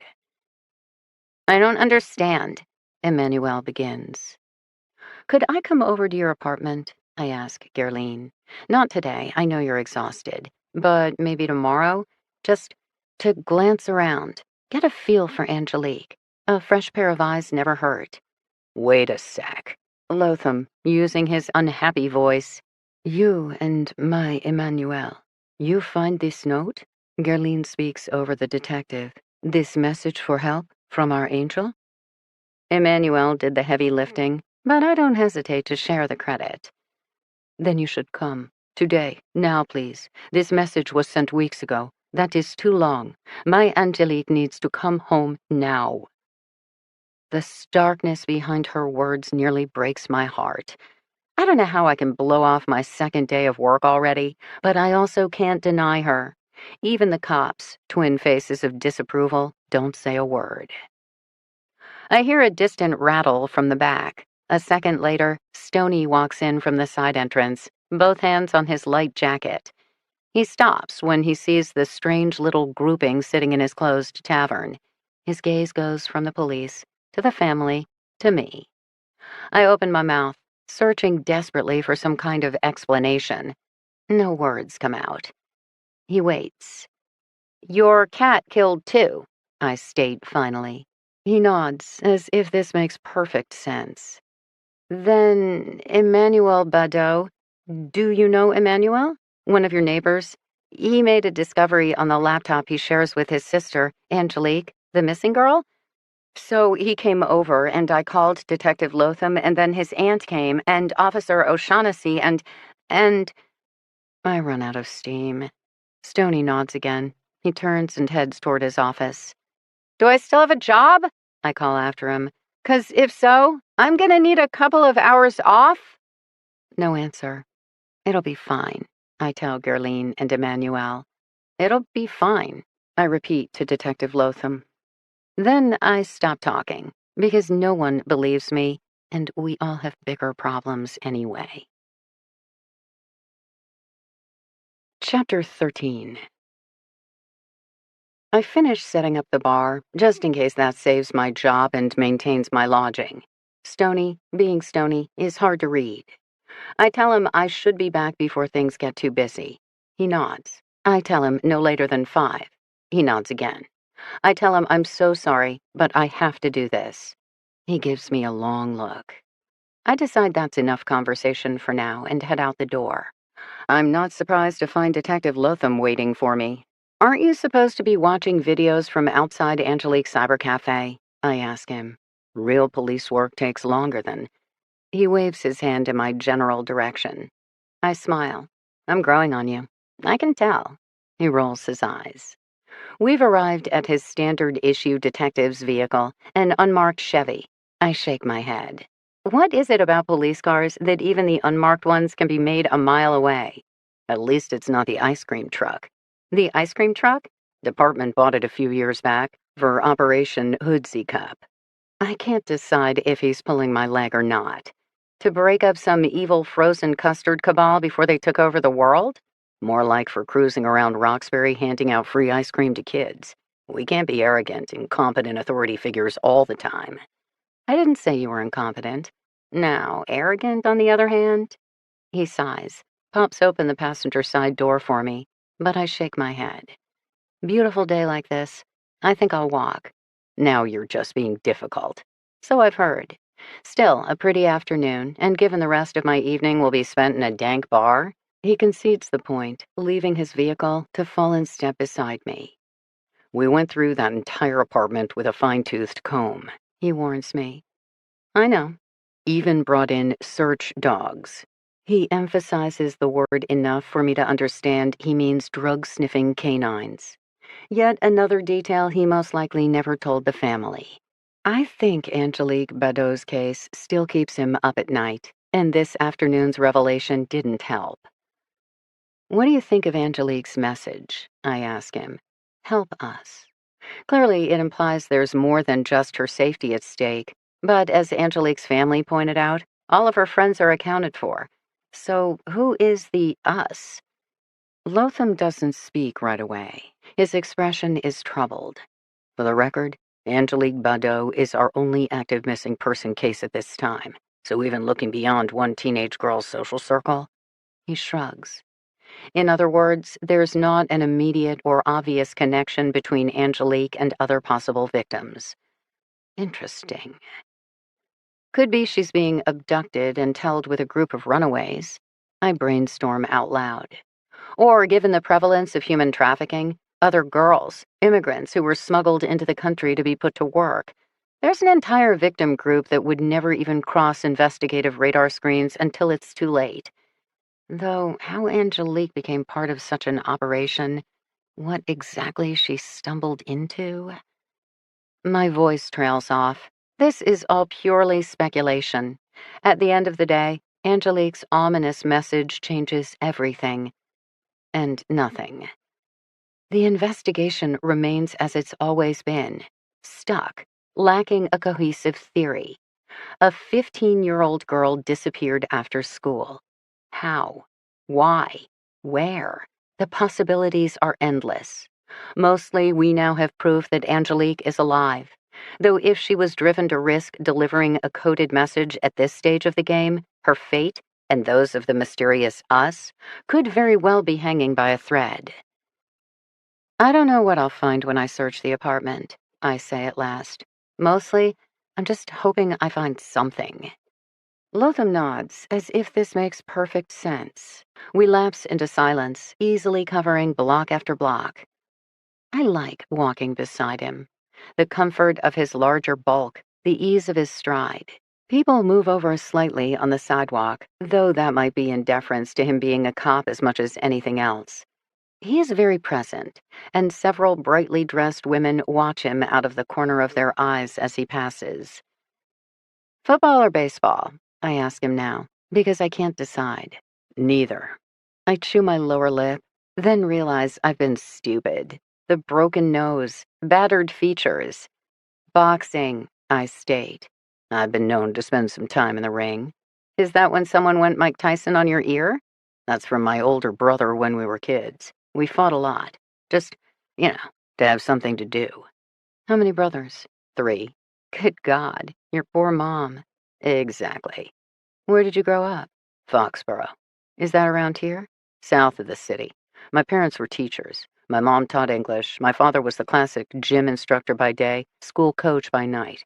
He was at a middle school, so he coached across the board. Football in the fall, basketball in the winter, baseball in the spring. But his first love was boxing. He took my brothers and me to the gym on the weekends. Your turn. Grew up on the West Coast. Mom worked hard. Dad drank hard. Both are now dead. He stares at me hard enough as we pause at a crosswalk that I finally add, car accident. The other vehicle was at fault, which was a total shocker given my father's drinking and my mother's rage. The driver drifted over the center line, hit them head on. They died instantly. It's funny. My parents had a terrible marriage. I don't remember either of them ever being happy. And yet the fact they died together brings me comfort. He nods in understanding. Military, I deduce next, inspecting his haircut. Possibly Army, but I'm thinking with those looks, former Marine. No such thing as a former Marine, he says, answering my question. Post-high school? He quizzes me. Excelled at partying. I spend a lot of time in church basements now. But you work in a bar. Being around booze isn't such a big deal for me, and bartending is my only life skill. You don't have a home, or a husband, or kids. You just travel all around doing this. Inserting myself into other people's problems? Exactly. Definitely growing on you. And your deal? Wife, kid, white picket fence? My job is a demanding enough spouse, and my nieces and nephews keep me busy. You're the favorite uncle, aren't you? Swoop in, hop them up on video games, sugar them up with soda, then ride off into the sunset. Guilty as charged. He arches a brow. My turn. Everyone has someone, don't they? Ghosts of Christmas past, I tell him lightly, all I'm going to say on the subject. Okay, bonus round. In this day and age of racial tension, gender fluidity, and political polarization, how do you most define yourself? This earns me serious contemplation. After a moment, black male, not African American, because according to my mother, there's more in the mix, including Portuguese, though I don't know any more about that culture than Africa. Definitely, I'm a Boston cop, not Southern, not West Coast, purely New England. After that, good son, amazing uncle. And you? White, female, heterosexual? Fishing, are you? My turn to tease, then become serious. Demographically speaking, I am white, female, heterosexual, agnostic, progressive, Californian. But first and foremost, I'm an addict, which has taught me enough of my own weaknesses to be more understanding of others. And this is why strangers magically talk to you? Maybe I'm just that good a listener. We've arrived at the Badeau's apartment. Lotham pauses before climbing up the front steps. He has a piece of white lint on his indigo tie. I have to repress the urge to reach out and flick it off. He defines himself as a blackmail Boston cop, but to me, he is a port in the storm, whether he wants to be or not. I would like to step into that silence that surrounds him, lay my head against his shoulder, discover if his stillness could seep into my own wild, restless being. I find myself leaning closer. "Why do you do this?" he asks me softly, dark gaze pinning my own. I have no idea. "What is it you're looking for?" "The truth. Even if it's ugly, it's always ugly." "Try not to hurt the family too much," he murmurs. And I have to smile, because I understand completely. Missing persons cases. I turn and climb the front steps. After another moment, he follows.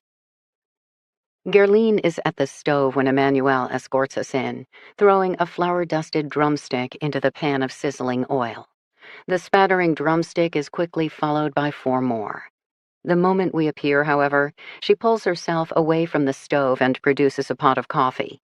She doesn't ask, but pours out 2 mugs, handing one to each of us. Having just consumed my body weight in caffeine, I'm tempted to wave off, but the look on her face stops me. Stoic, but welcoming. She is going through her steps, just as earlier today, I did mine. As if reading my mind, Lotham murmurs beside me. "Take it. It's a Haitian thing. Drink up." I take the mug, thanking her profusely. Given she hadn't offered me coffee the first time I appeared, I appreciate that I've now risen in her esteem, while already wondering how long that will last. The living area is too small for 4, especially when one of them is supersized. Lotham takes the hint. He downs his mug, then disappears back to the second-floor landing, where I can soon hear him yapping away on the phone. Emmanuel remains with me, his hands fidgeting in front of him. "What would you like to see?" he asks at last. Gerline moves away from me in the tiny space to throw more chicken into the skillet. More hissing and crackling. "Walk me through the living arrangements." Emmanuel shows me the doorway leading to the single bedroom, which belongs to his aunt. Across from it is a cramped bathroom with a single vanity, toilet, and tub shower combo. There is a mirrored medicine cabinet above the sink, a cheap shelving unit over the toilet. Shared space is cluttered space, which leaves me with much to sort out. For now, I follow Emmanuel back to the family room. He gestures to the couch. "For Lily," he explains, then to the floor. "For me." A nightstand next to the sofa. "For my sister." Followed by a dresser wedged next to the TV stand, then the lowest shelf of the entertainment unit, which is lined with books.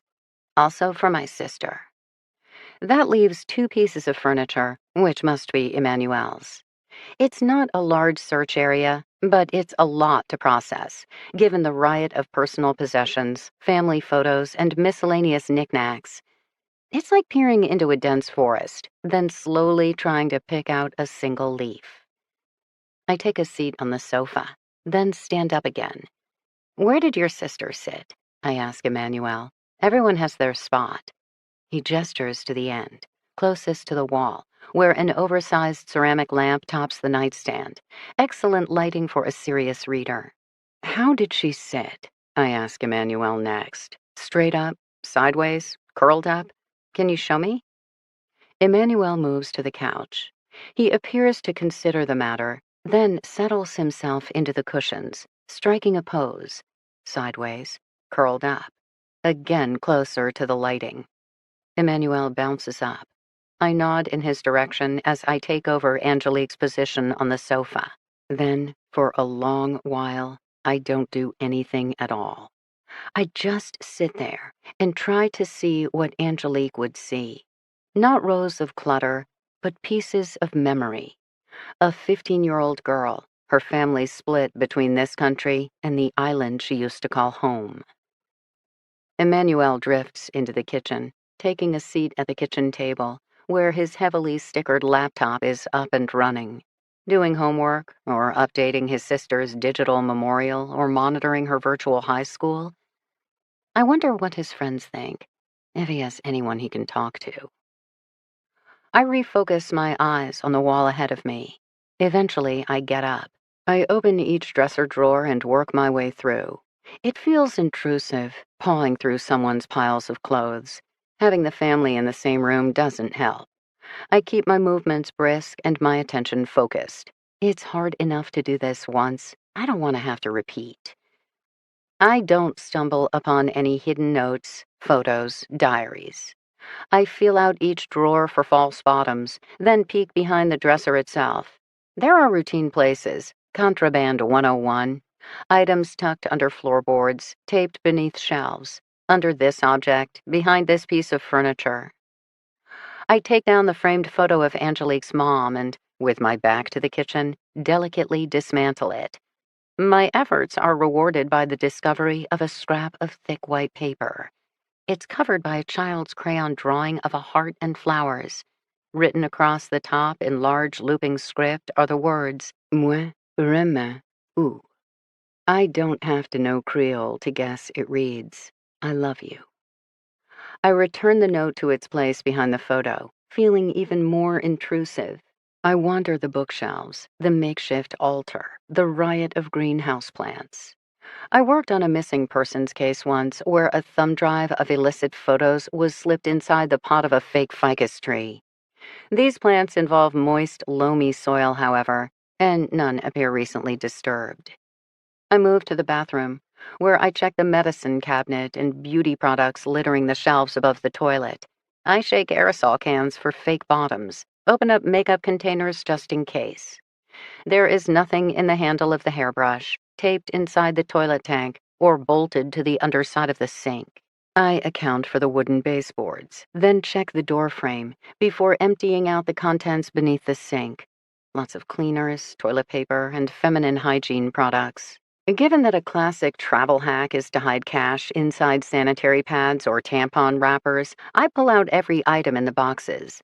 When I look up, Detective Lotham has returned and is shaking his head at me. I shrug, get back to it. Other classic hiding spots. Inside the freezer, inside the door of the freezer, tucked between wall cabinets or behind crown molding. I once found a stash of dope inside a vacuum cleaner.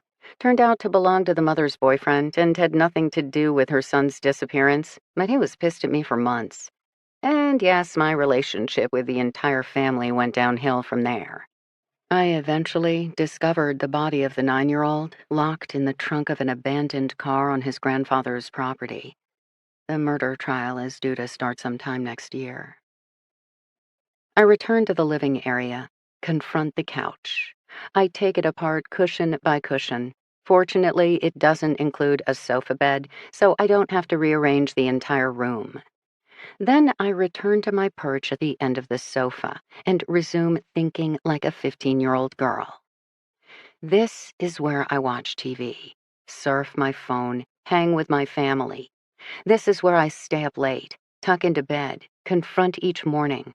In this entire apartment, this corner of the couch, this nightstand, that bureau, are mine alone.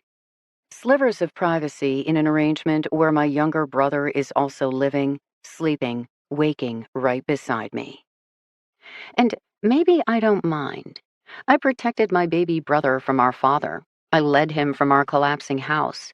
Even now, I have promised us both a better future. But maybe I met someone? Or someone found me? Maybe, for a moment, I wanted my own dream, my own secret, my own life. But how? In a place this small, in an apartment this crowded, where even my computer is shared? I leave the photos and inspect the row of books. I take down each one, reading the title, fluffing the pages. A few are in French, but most are English. None of them are books that I understand. Apparently, Angelique liked to read everything from bios on Madame Curie to Elizabeth Blackwell. I flip through an anatomy book where I discover inserted sheets from Angelique's sketchpad, incredibly realistic renderings of skeletal systems and muscle groups. She was clearly a gifted artist, at least to my untrained eye. I give up on that mission and return to the couch. It's already been more than an hour. The chicken is done and currently warming in the oven. If I wasn't intruding before, I am now. Gerline has joined her nephew at the table, both of them clearly anxious. I should leave them so they can finally collapse in peace. One last try. I'm 15. I've met a female friend, boyfriend, exciting stranger. I don't know what Angelique was into. That's the whole problem. But I know one thing she had, a second phone, which she would have had to hide from her aunt and brother, but would want to check frequently. I twist around. There's nothing tucked in the sofa cushions, nor taped beneath the coffee table, nor under the sofa. I lean closer to the nightstand, snapping on the brightly colored lamp. And then, just like that, I know. Her spot on the sofa, the way she sat, not leaning forward or slouching down, but angling toward the wall. Better light to read by, I'd thought. But maybe it was just plain better light. Now I reach up and snap off the bulb. Then I pick up the entire lamp with its large ceramic base covered in checks of red, purples, and turquoise. When I shake it, there's no rattling sound or sense of movement, but the weight of it, so solid, so heavy. I feel beneath it until my fingers close around the large bolt that holds the whole thing together. I don't need a tool. The bolt is already loose, waiting. I twist the nut. I slowly pull off the base. And just like that, banded rolls of bills go thumping out onto the floor. 1, 2, 3, 4, 5, 6. Not hundreds of dollars, but thousands in tightly bundled cash. A screech at the kitchen table as Emmanuel shoves back his chair. A terrible gasp from Gerline, hand flying to her mouth. Detective Lotham appears in the doorway. I shake out 3 more rolls. We all watch them roll across the rug. Thousands and thousands of dollars in cold, hard cash. Way more money than any teenager could have accrued by legal means. Gerline places her head in her hands and starts to cry. Chapter 14.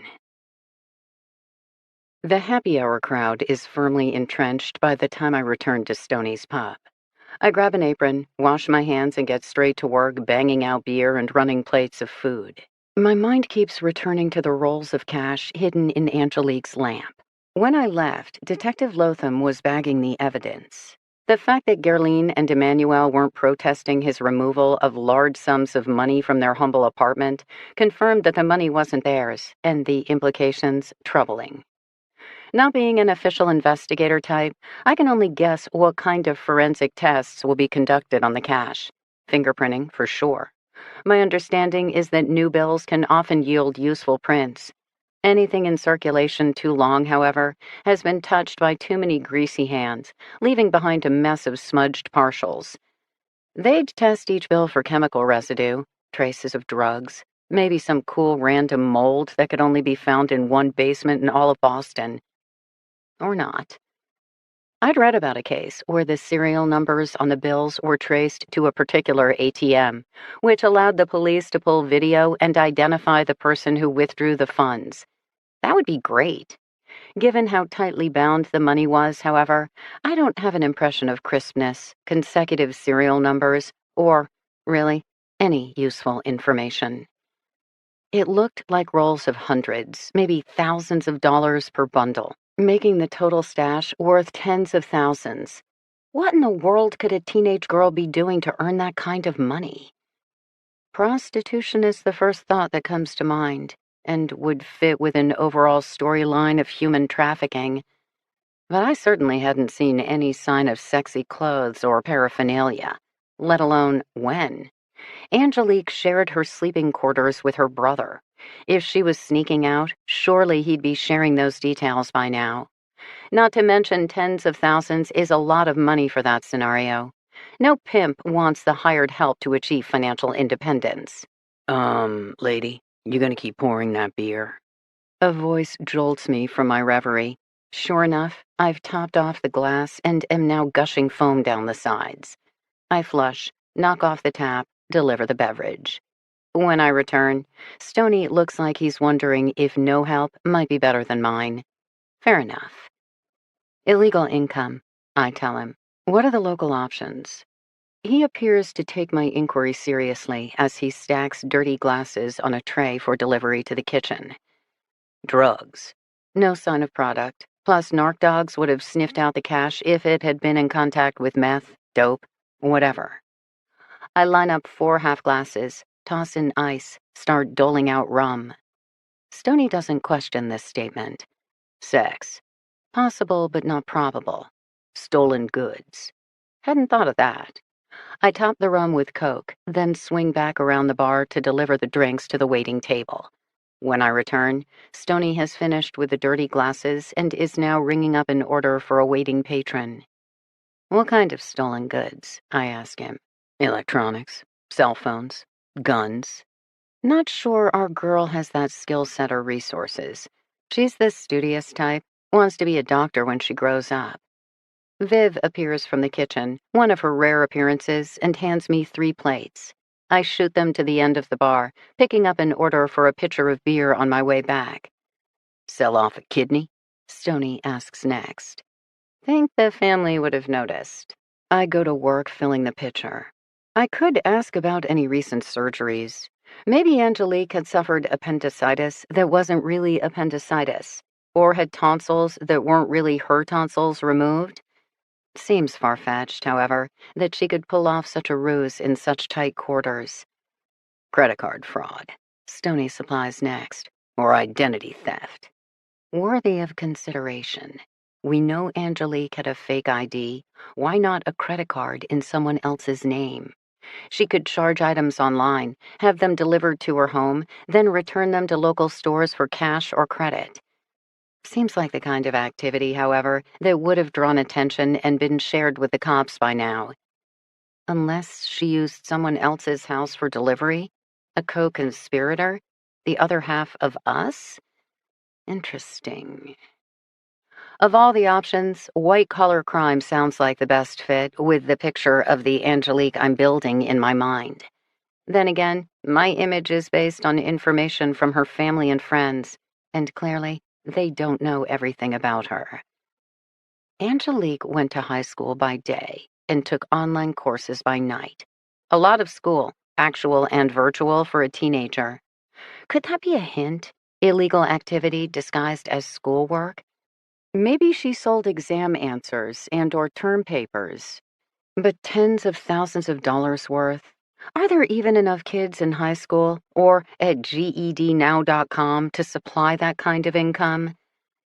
I keep turning it over in my mind, but still can't come up with a venture, illegal or otherwise, that can account for Angelique's level of cash. What if she found the money? Or stole it?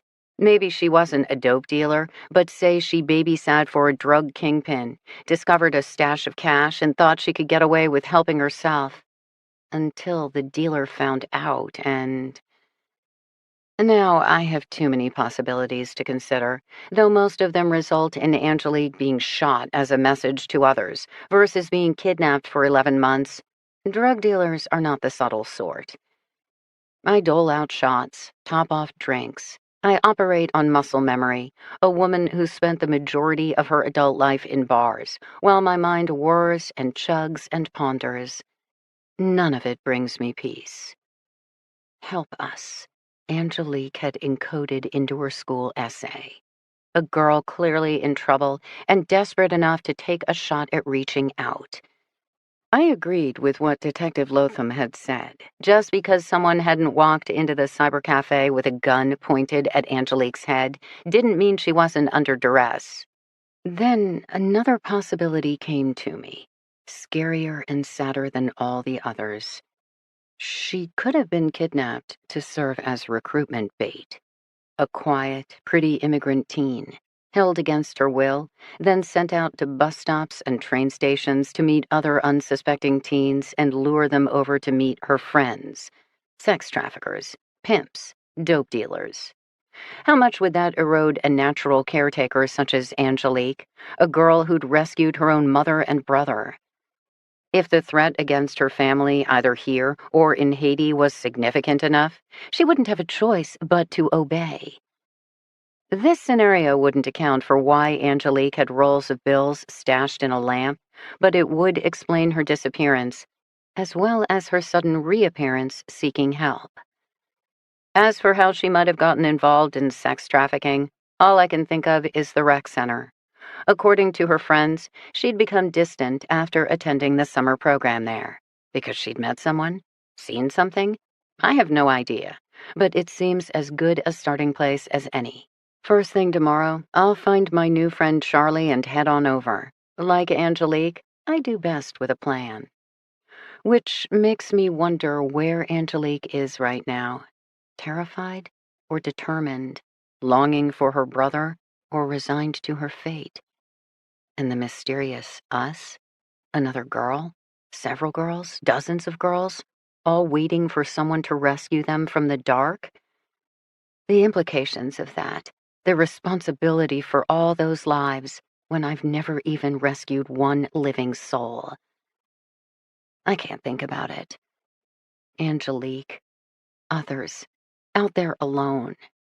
Please, please, please, for their sakes, let me get this right.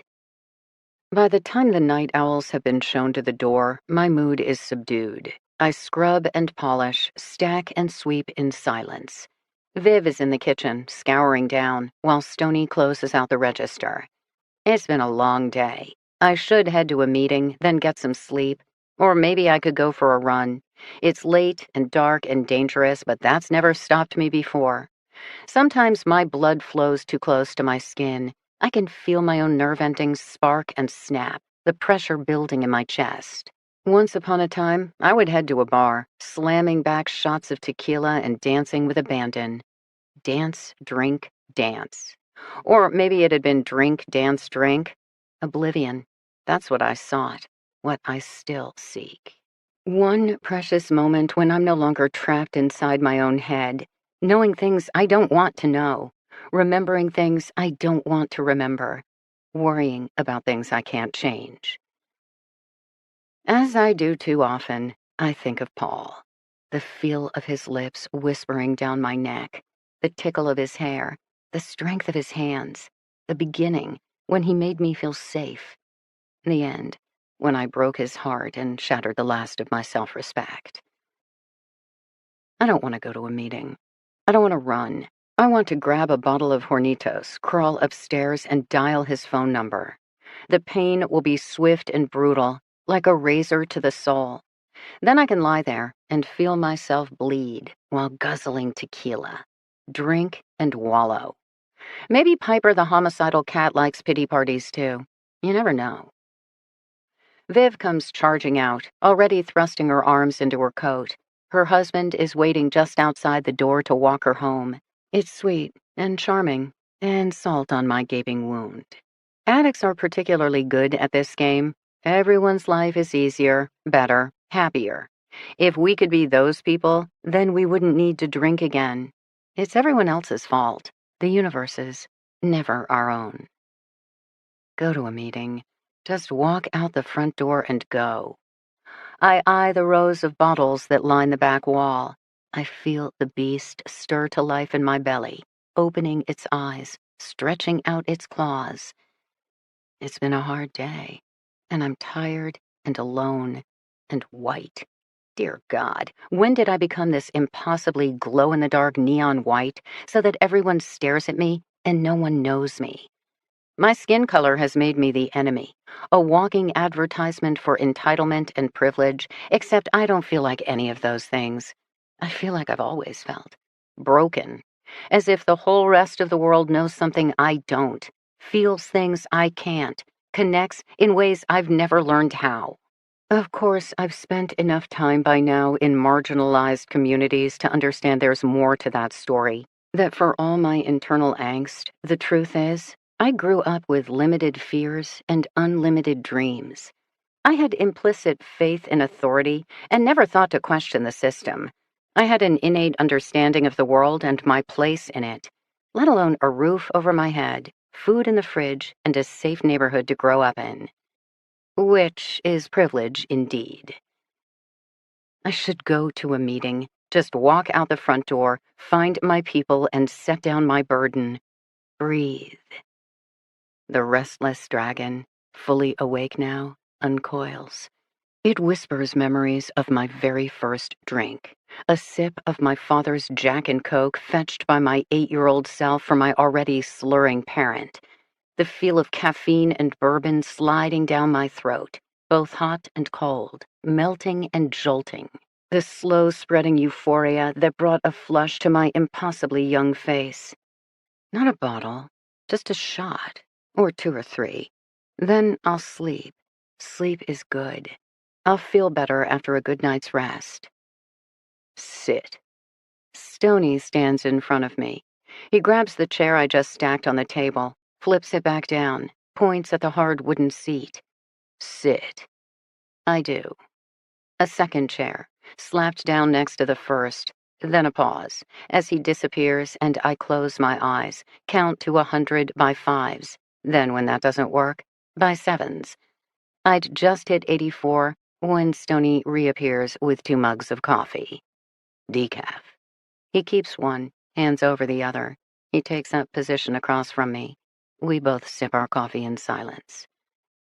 You married? I ask him at last. The pressure is easing in my chest, but I grip my coffee mug hard, like an anchor. Another trick. Rattle off 5 things you can see right now in as much visual detail as possible. I spy with my little eye as a grounding exercise. If that doesn't work, then 5 things for 5 senses. The smell of freshly brewed coffee, the sound of the buzzing overhead lights, the feel of the warm mug, the look on Stoney's impassive face, the taste of regret. Stoney takes his time answering. Was. She died. Ovarian cancer. I'm sorry. Had 30 amazing years. Appreciated every minute. Makes me luckier than most. Kids? 3, 2 girls and a boy. One of my girls lives in Florida now. Keeps asking me to join her and her family. But this is my home. You grew up here? New Jersey. But moved here when I was in my teens. Close enough. This neighborhood. This bar. These are your memories. I see my Camille everywhere, Stoney affirms, and I'm not complaining. Grandkids? 4, ages 3 to 8, 2 in Florida, 2 in New York. All 3 of your kids are married? My 2 girls. Jerome, my son, died at 16. Not easy to be a young black man. Harder still when you're 16, stupid and susceptible to your peers. As usual with Stoney, it's what he doesn't say that matters most. Gangs or drugs, I ask at last. Drugs. Broke his mother's heart. His father's too, but that went without saying. Gonna die in this bar? I ask him. That's the plan. What's it like? I whisper. To know exactly what you want. To know this is your home. To feel like you belong. Stoney doesn't answer, but then I don't expect him to. You know the family? His turn to question. The missing girl, Badeau? No, this is what I do. I look up cold cases involving missing persons. Then I find them. How many? 14. How long? 9 years, more or less. How'd you get started? Fluke thing. I had just joined AA. One of the women was struggling with the disappearance of her daughter. The police thought she'd run away. Margaret didn't believe but couldn't argue. I asked a few questions, which led to a few more, then a few more. Addicts are prone to obsession. I ended up tracking the daughter to a flophouse where she was holed up with her abusive boyfriend. The girl was underage, so I called the cops. They closed in for the arrest, but not before the boyfriend shot her. Then himself. Classic murder-suicide. Not a happy story. No, but maybe that's why I keep coming back for more. I don't trust happy. These cases, these situations, I understand. Stoney nods, sips more coffee. Thank you, I say at last. No comment. You know your cat is crazy, right? Or a serial killer? No comment. But she does have a nice purr, I allow. Stoney smiles. We both drain our mugs. Then, together, we restack the chairs, wash out our cups, rinse the coffee pot. Stoney goes home, and, no bottle in hand, I head upstairs. In my dreams, Angelique appears. She is running down a long, dark alley that gets longer and darker with every step. She is a blur of frantically pounding limbs, dark hair bouncing beneath a bright red ball cap. "Help me," she screams, disappearing around a corner. Except when I get there, she's already flying around the next sharp turn. So I run left, then right, zigging and zagging, zagging and zigging, but never gaining any ground. I can just hear the echo of her footsteps, the sound of her breathing as she races ahead. "Help me, help me, help me!" Abruptly, the dark alley is gone, and I'm standing at the grassy edge of a road, peering at the crumpled remains of my parents' car, their bloody faces slammed wide-eyed into the crackled windshield.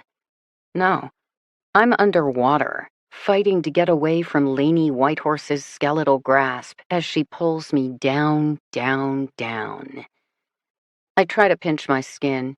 I try to scream at myself to wake up, but it doesn't work. I remain trapped in a nightmarish slideshow where the scenes go from bad to awful to terrifying to Paul, his head on my lap, his body bathed in blood. "What did you do, Frankie?"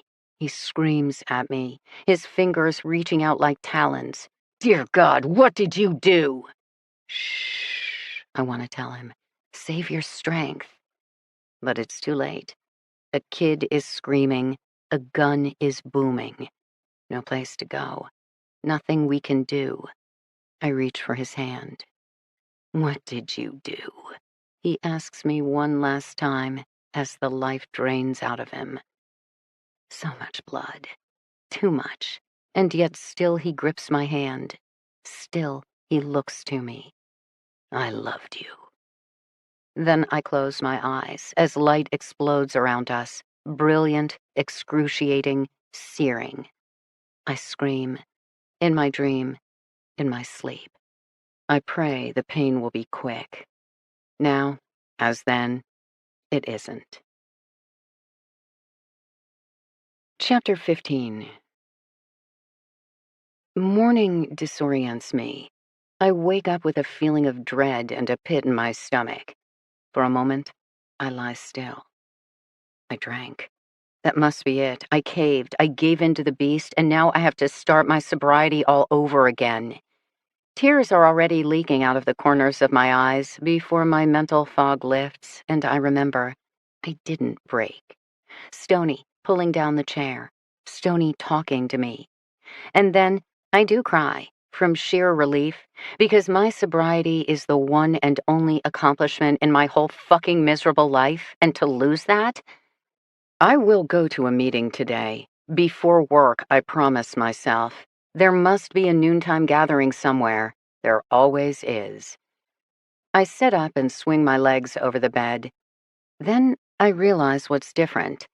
No claws slash my bare skin. No rodent carcasses decorate the floor. For that matter, I have no memory of a comforting rumble easing my chronic nightmares.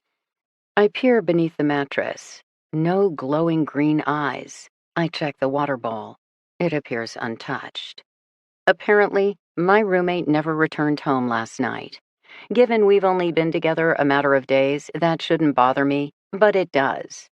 I brush my teeth, shower, pick out the day's wardrobe, all with half an ear listening for sounds from the cat door. By the time I'm ready to go, there's still no sign of Piper. I feel like I should leave some food out for her, but I haven't gone grocery shopping, and there's not a scrap of sustenance in my kitchen. I head down to the kitchen, where I rummage till I find the brick of cheese. I peel off a slice. I don't think Stoney or Viv will mind. I shred the cheese into smaller bits, then return to my apartment, where I place the cat snack next to her water bowl. I'm not sure what else I can do, so even though I still feel unsettled, I get on with the day's business. I don't know much about the rec center. It's on my printed map, a large structure to the north in a sea of green.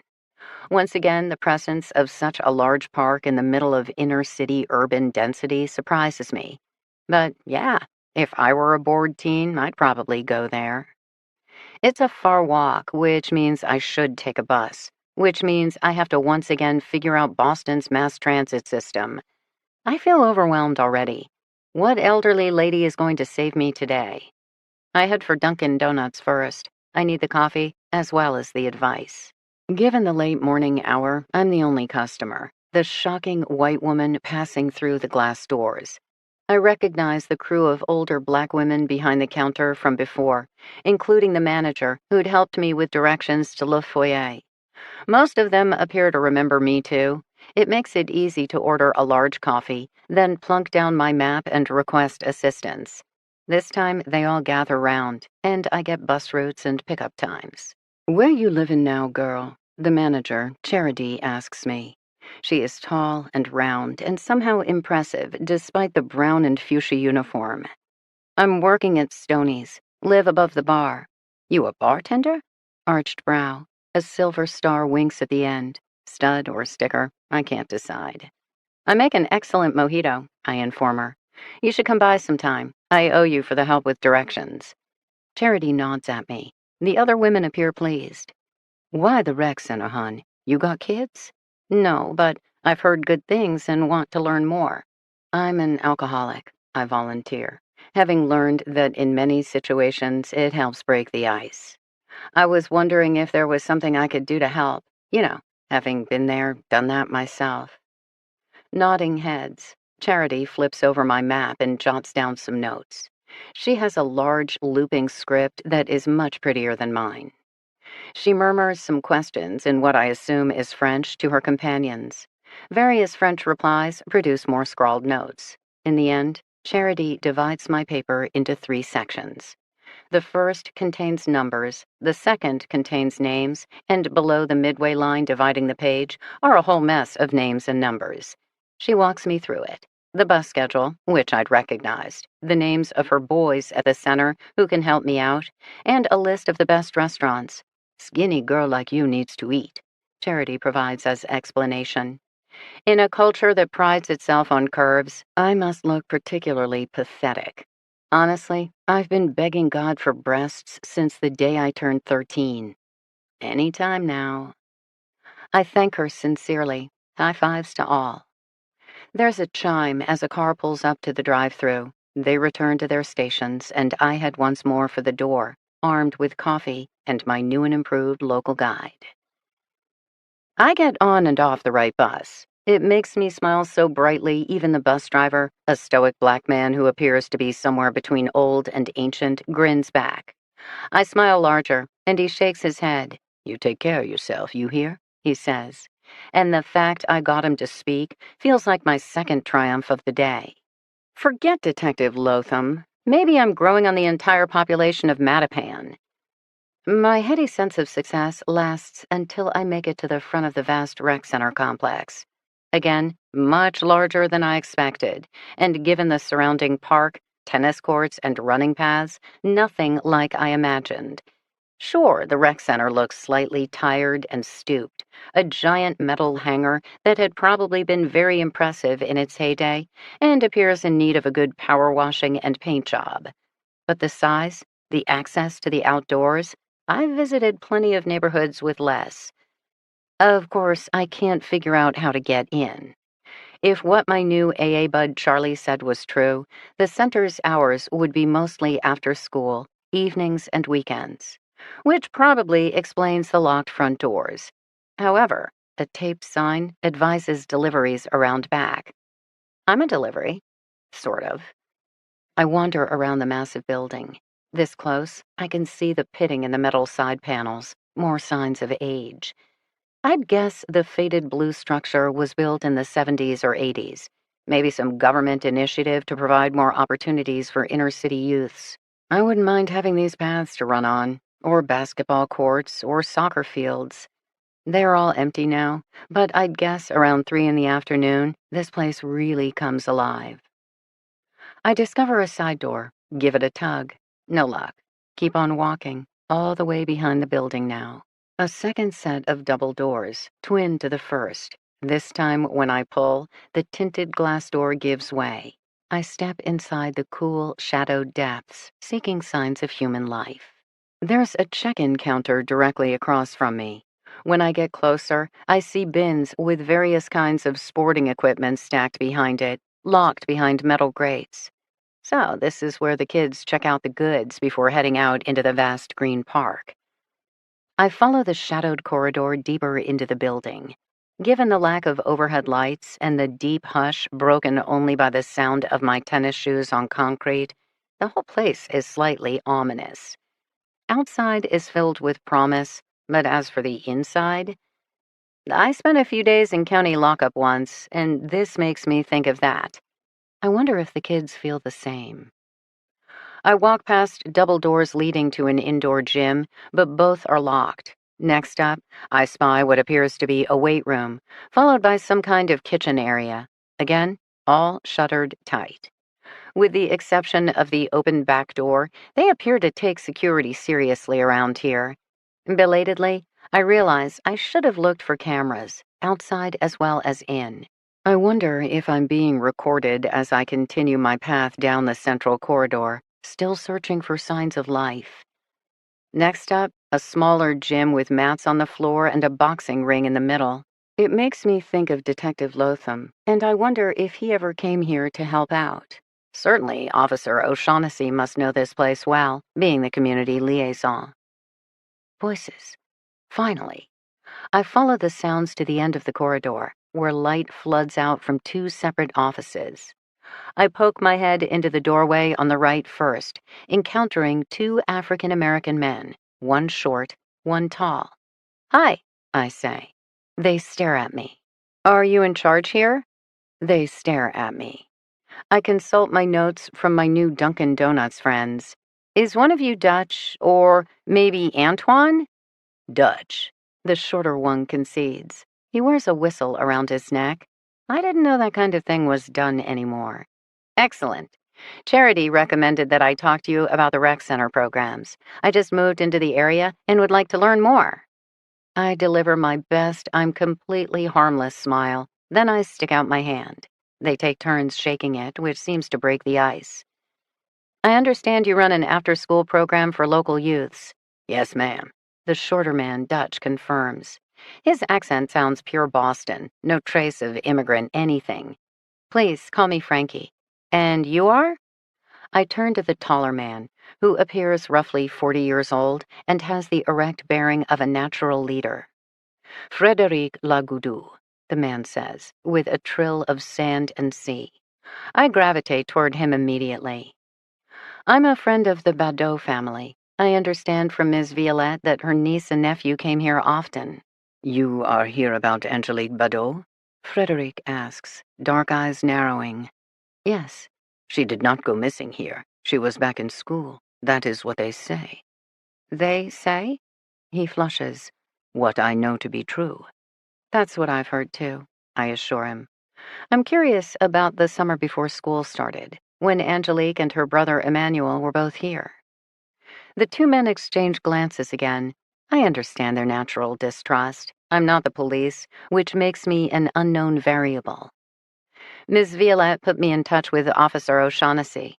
I volunteer now. "He recommended I talk with you." A stretch, but effective. Both men relax. O'Shaughnessy probably did help out around here, as I'd suspected. And while it might be a white lie, even if the men called O'Shaughnessy directly to check me out, I doubt he'd throw me under the bus. I've stirred up more activity in Angelique's case in the past 2 days than the BPD did in the past 2 months. "I know Angelique and her brother," Frédéric confirms now. "Please, come to my office. We can talk there." I think that's a marvelous offer. I follow him across the hall to a small, straightforward setup. Desk, ancient computer, coat rack, half-dead office plant. Frédéric has a brightly framed poster of a coat of arms on the wall, a palm tree upright in the middle of two golden cannons and what appears to be bayonets, cannonballs, anchors, bugles, all in patriotic colors of green, blue, and red. Below, it reads, L'union fait la force. Our national emblem, Frederic tells me, following my gaze, from Haiti, the country of my heart. When did you immigrate? 20 years ago. Meaning he wasn't caught up in the current visa turmoil of the earthquake survivors. Do you still have family back on the island? One brother, two sisters. They don't want to come here? Maybe their children. For school. It's better here than there. I understand Angelique and her brother are good students, and Angelique is looking forward to studying medicine at a U.S. college. Frederic shrugs. I'm the executive director. We serve over 500 families through our various programs. I know all a little, but none very well. How does summer camp work? Do the kids sign up for specialized activities? Something? Frederic lays it out for me. Youths register for specific programs based on age and interest. After consulting his computer, he can tell me Angelique signed up for fashion camp, while Emmanuel pursued basketball. I'm not sure why future Dr. Angelique would choose fashion till Frederic produces the program description. Apparently, fashion camp involves lots of sketching and art. Remembering the highly detailed medical drawings I'd found in the teens' collection, that makes sense. The activity director is a woman named Lillian, who is an art teacher from a local middle school and works for the rec center during the summer.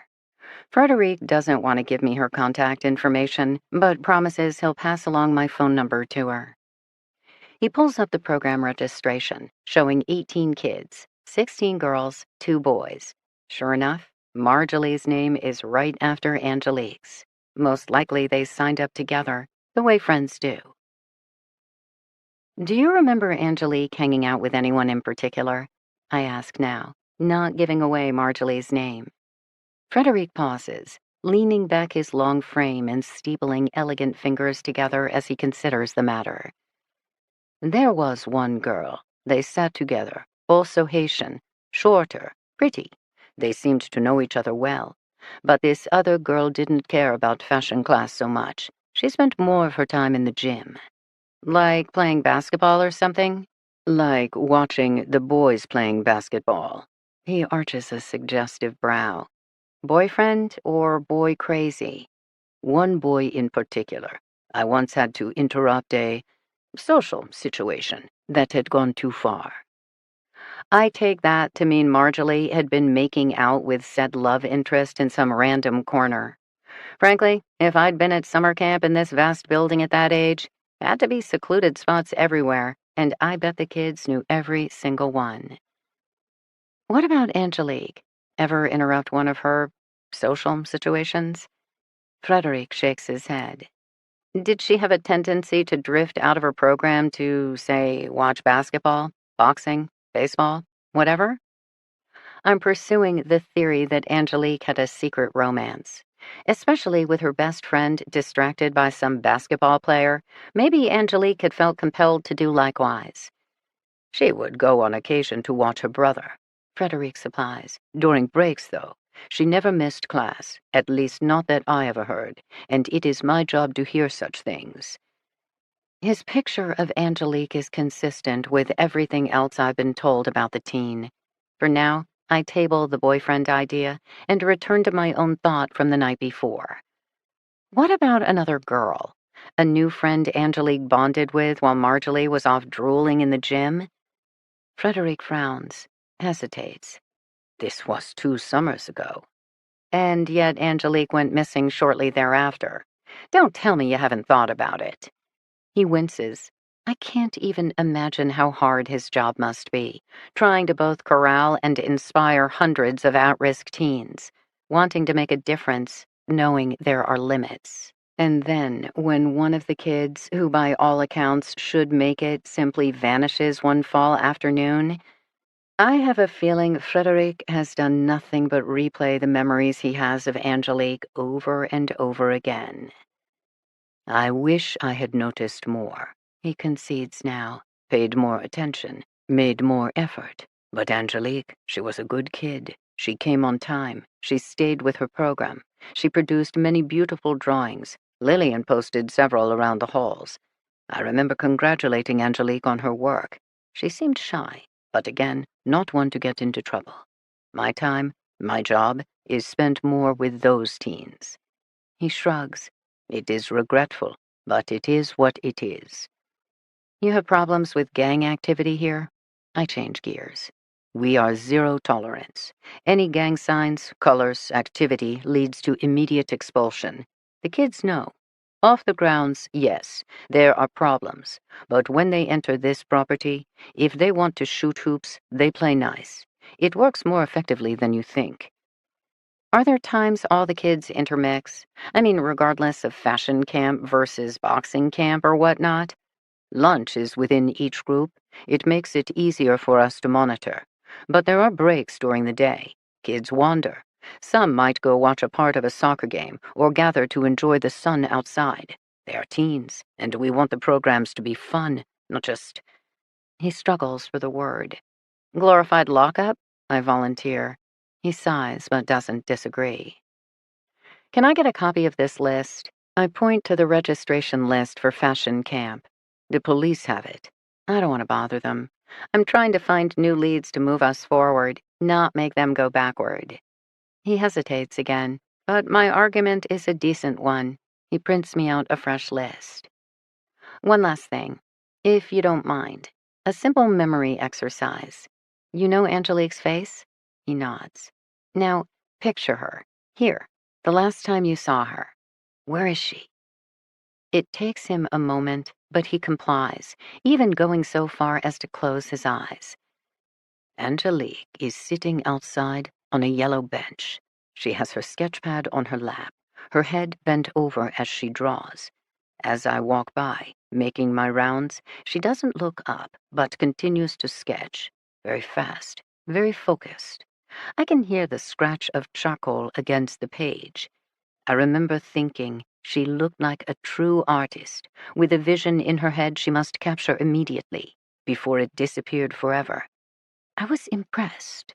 Could you see the drawing? No, but she was wearing her hair down.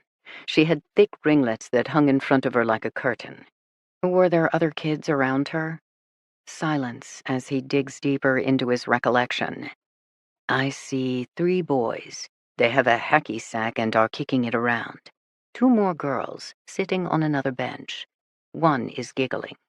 There are other kids lounging in the grass. The weather is very beautiful. Who is closer to Angelique? A boy? A girl? I see only the 3 boys, and they are busy with their game. Anyone else? Someone near Angelique, or maybe, like you, noticing Angelique, even if she doesn't notice them?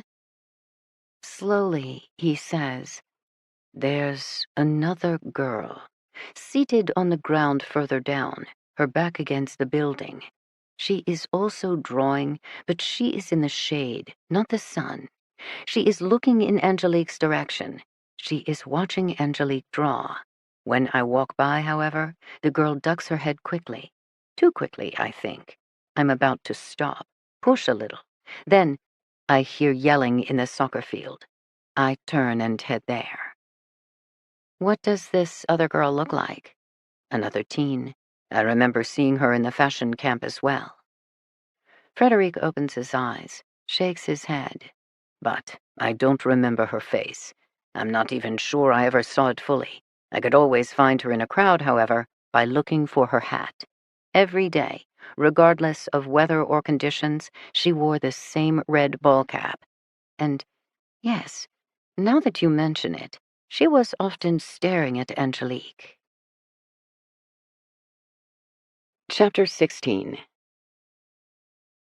I've barely left the rec center property, heading back down the main boulevard with a vague notion of finding my bus stop, when a white car goes roaring past me in the opposite lane. It slams on its brakes, performs a hard U-turn, and zips up beside me. Get in, Detective Lotham orders. I stare at him for a moment, not trying to be belligerent, but definitely disoriented. I know you like to walk, he growls.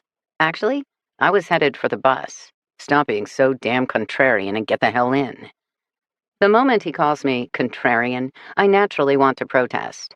But the urgency in his voice, underlaid with anger, and maybe even a hint of fear, catches my attention. I get in. I've no sooner shut the door than he floors the gas. The sudden acceleration slams me back against my seat, and I scramble for a seatbelt. "What do you know about counterfeiting?" he asks me, both hands on the wheel, eyes fixed forward. He's leaning forward, as if throwing his whole body into his aggressive driving. As in money? U.S. currency, to be exact. I thought that was very hard to do. Exactly. Meaning it's not a small-time DIY enterprise. The good fakes generally come from overseas, Europe, Russia. You need the right equipment and a master tradesperson to pull it off. Computers have simplified the process some. The good forgers scan hundreds of images of, say, a Ben Franklin, then create a 3D master plate based off the composite image, provides the bills with the same printing imperfections the U.S. Treasury installed on purpose. Still, there are watermarks and special paper and reflective dyes, not something for the average criminal to execute. I nod, then start to connect the dots. Why Detective Lotham is suddenly an expert on forgery. The bills from Angelique's lamp, I murmur out loud. Of all the findings from the hidden cache, this is not one I'd expected. 1/10 of them are counterfeit. Almost exactly. Which, according to the Secret Service agent who showed up in my office this morning, is how it's usually done. They mix in fake money with real money so it's less noticeable? We come to a red light. Lotham hits a switch on his dash, issuing a shrill whoop whoop, and we scream on through. I grab hold of the oh shit handle, still not knowing where we are going with such urgency. Angelique's stash isn't as large as it appears. We're talking rolls of 20s, wrapped in hundreds. Okay, it's a popular trick among the streetwise to appear richer than they are. Give me a total. Stashed in that lamp was about $12,000. Still an impressive haul. Yep, but the outer layer, the Ben Franklins, those were counterfeit? Exactly. To make matters more interesting, these particular counterfeits have been in circulation for years, apparently. They're called the Russian notes because the U.S. Secret Service believes they were first printed there, using an offset printer, probably in a giant warehouse with specialized dyes, acids. Again, not a local job. I nod, though more to register I've heard the words than I understand them. We hit another intersection, and with a fresh whoop whoop, we slice through 2 lanes of traffic before instigating a hard left across oncoming traffic. My stomach tightens. A fresh boost of speed, then we clear imminent death and sail down a narrow side street. Are the counterfeiters actually chasing us? I ask Detective Lotham. Or is this your competitive streak now that a federal agency is involved? Forget Secret Service. They already have the bills, and based on the serial numbers, they already know the source. For them, this is mop-up from a decades-old operation. Some Russian syndicate executed tens of millions of near-perfect fakes. They sold them for 10 cents on the dollar to a distributor, who sold them for 25 cents on the dollar to various middlemen in various countries, who finished the food chain by selling them locally for 60 cents on the dollar. According to Agent Ford, he'll be recovering the fake Benjamins for the rest of his life, and from all over the world. So, how did Angelique end up with them? That remains our problem. How, who, why?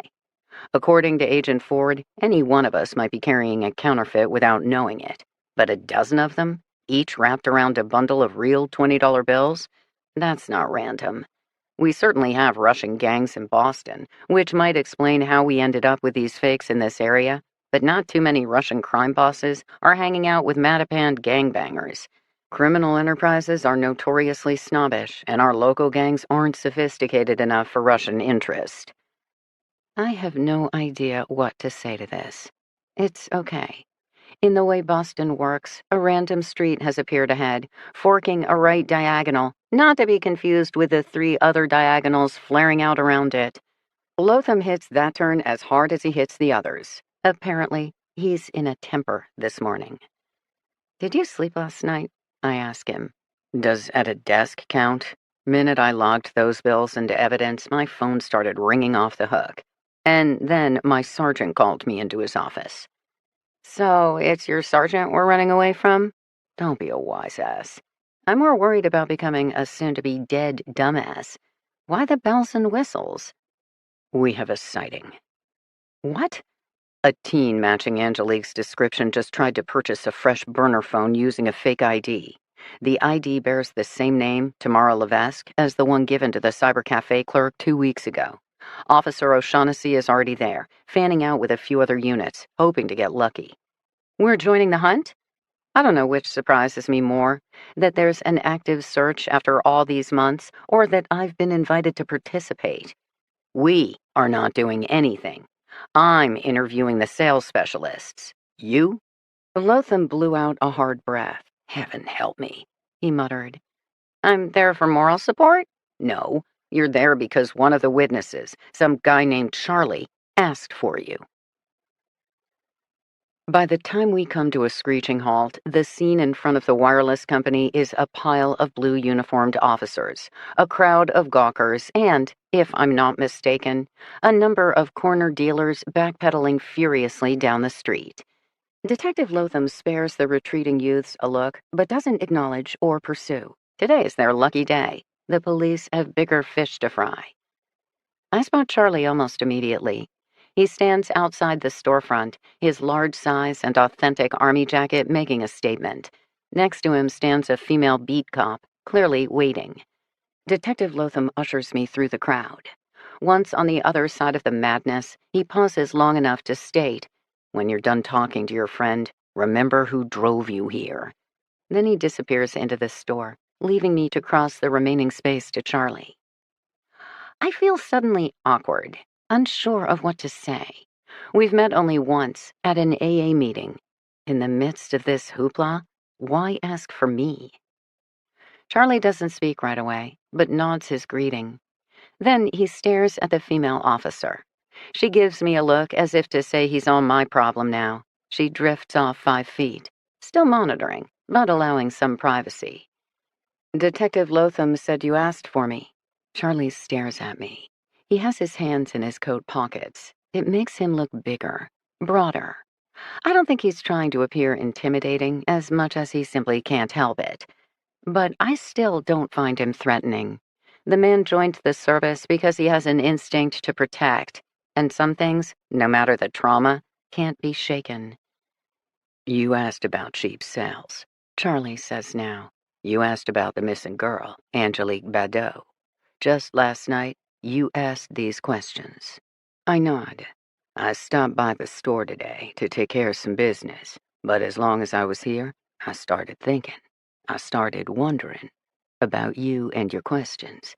Then I look up, and I swear to God, there she is. Angelique Liar, and she's trying to buy a phone. I couldn't help myself. I stared straight at her. Next thing I know, she's snatching back her ID, tossing the new phone on the counter and booking it out the door. Then the damn salesman starts yelling for security, and the idiot runs right into me. By the time I get out onto the street, I can't see her anymore. But she was in there, I swear it, trying to buy a phone. His eyes narrow. How? You tell me. How did you know that? I didn't, I tell him honestly. Not that she'd buy a new phone, but I'd read in the paper that the police had recovered her original mobile 11 months ago. Figuring no teenager can be without a cell, stood to reason she'd bought a replacement along the way. That's why I was asking about cheap burners. If I were a teenager with secrets, at least that's what I'd buy. You're no teenager, Charlie tells me. I smile wanly. But I do have secrets. Who are you? I am Frankie Elkin. I'm an alcoholic. I work as a bartender at Stoney's, having just moved into the area. But I also have another passion. I work missing persons cases, particularly cold cases. And yes, I came to Mattapan because of Angelique Liar. I would like to find her. Charlie doesn't speak right away. Neither does the female officer, who's been shamelessly eavesdropping. Did you really spot Angelique Liar? I ask now. I've been looking at her photo for 11 months. Hell yes, I saw the girl. Was there anyone else with her, or did she appear to be alone? Alone. And when she exited, anyone waiting outside? Didn't get that far. Had to drag some fat-ass mall cop off my foot before I could follow. Now our cop chaperone smirks. Did she walk away or get into a car? Don't know that either. But Charlie points up to below the store awning where I can see two different cameras. Cops should be able to answer that question soon enough. What was her mood? I ask, still trying to understand. Didn't notice right away, but once I started staring, she got fidgety. Then she bolted and ran. You ever meet her before, Charlie? Not so much for a hot minute. This city ain't that small, and our paths don't exactly cross. Charlie, I went to the rec center today. Talked to the director, Frederique. You said your and Angelique's paths didn't cross, but she attended the summer program there, and you volunteer there. I help out after school, mentoring young black males, teach them skills like cooking so they can get a job and stay out of the life. Maybe that girl was also in the center, but I never saw her. Not like she'd be in one of my groups. She in trouble? I think so. So why run? She's out buying a phone on her own. Why not ask for help? I don't know. But she's clearly alive and still hasn't returned home. Meaning, maybe she doesn't want to. Maybe she has a good reason to stay away. I understand his point. 2 public sightings of Angelique in 2 weeks. Both times she's bearing fake ID and appears to be acting independently. And yet, it still doesn't make any sense to me. The Angelique her family knew would never willingly disappear, let alone her coded message, "Help us." I simply don't believe she's a runaway. But as to what is going on, how did she look? I ask at last. Tired, rested, well-fed, starving? Charlie has to think about it. He shrugs at last. Looked like a teenage girl. Blue jeans, light gray sweatshirt. Had an emblem on the front, but I couldn't make it out from my angle. And her face? Couldn't see it. She was wearing a hat. A red hat? How did you know that? His tone is suspicious again. I'm sorry. I can't honestly say, Charlie. The police have their reasons for making only some details public. He scowls at me, but doesn't press. I would have helped her, he says abruptly. All she had to do was ask. I would have helped her. Maybe she couldn't ask. Sometimes in these situations, the bad guys threaten a person's loved ones. Or get the girls hooked, so they don't want to wander. I can't deny it. Did she look like an addict? Nah. Moved too quick. Darted right out the door. Addicts don't have that kind of control. I nod. I think she got tangled up in something, but I don't know what, and I really don't even have proof of that. If you see her again, though, I do think she needs help, Charlie. One last thing. Could you make out an emblem or logo on the hat? Not that I saw, but I didn't get a good look head on. Dark red cap. Don't see so many of those around here. Why do you say that? Kids generally wear hats from their favorite teams. Patriots, Red Sox, Bruins. Those hats are navy blue or black. Just look around. You'll see 'em everywhere. Now that he's mentioned it, I have been seeing dark blue ball caps everywhere. Belatedly, I remember my slip of paper from the rec center. I pull it out of my back pocket, unfold it, and hold it out. Do you recognize any of these names, Charlie? From the rec center? Around town? Anything? Charlie studies the list of fashion camp kids for a while. He grunts twice, then points at the 2 teenage boys. Seen them around. One is the younger brother of one of my kids. Good boys, trying hard to stay out of trouble as much as they can. Wait a minute. This name here.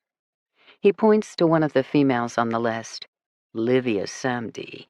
I've heard this name. Recently. He scratches his beard, appears thoughtful. He drops his voice abruptly as the connection hits him. At a meeting, months ago. Pretty sure now. Her mom was there. Had recently relapsed after nearly a year sober. Going through a tough time, she said. Lost her job, had her son arrested. Then, on top of all that, her daughter ran away. Her daughter ran away? As in Livia Santi went missing? That's what the mom thought, and not for the first time either.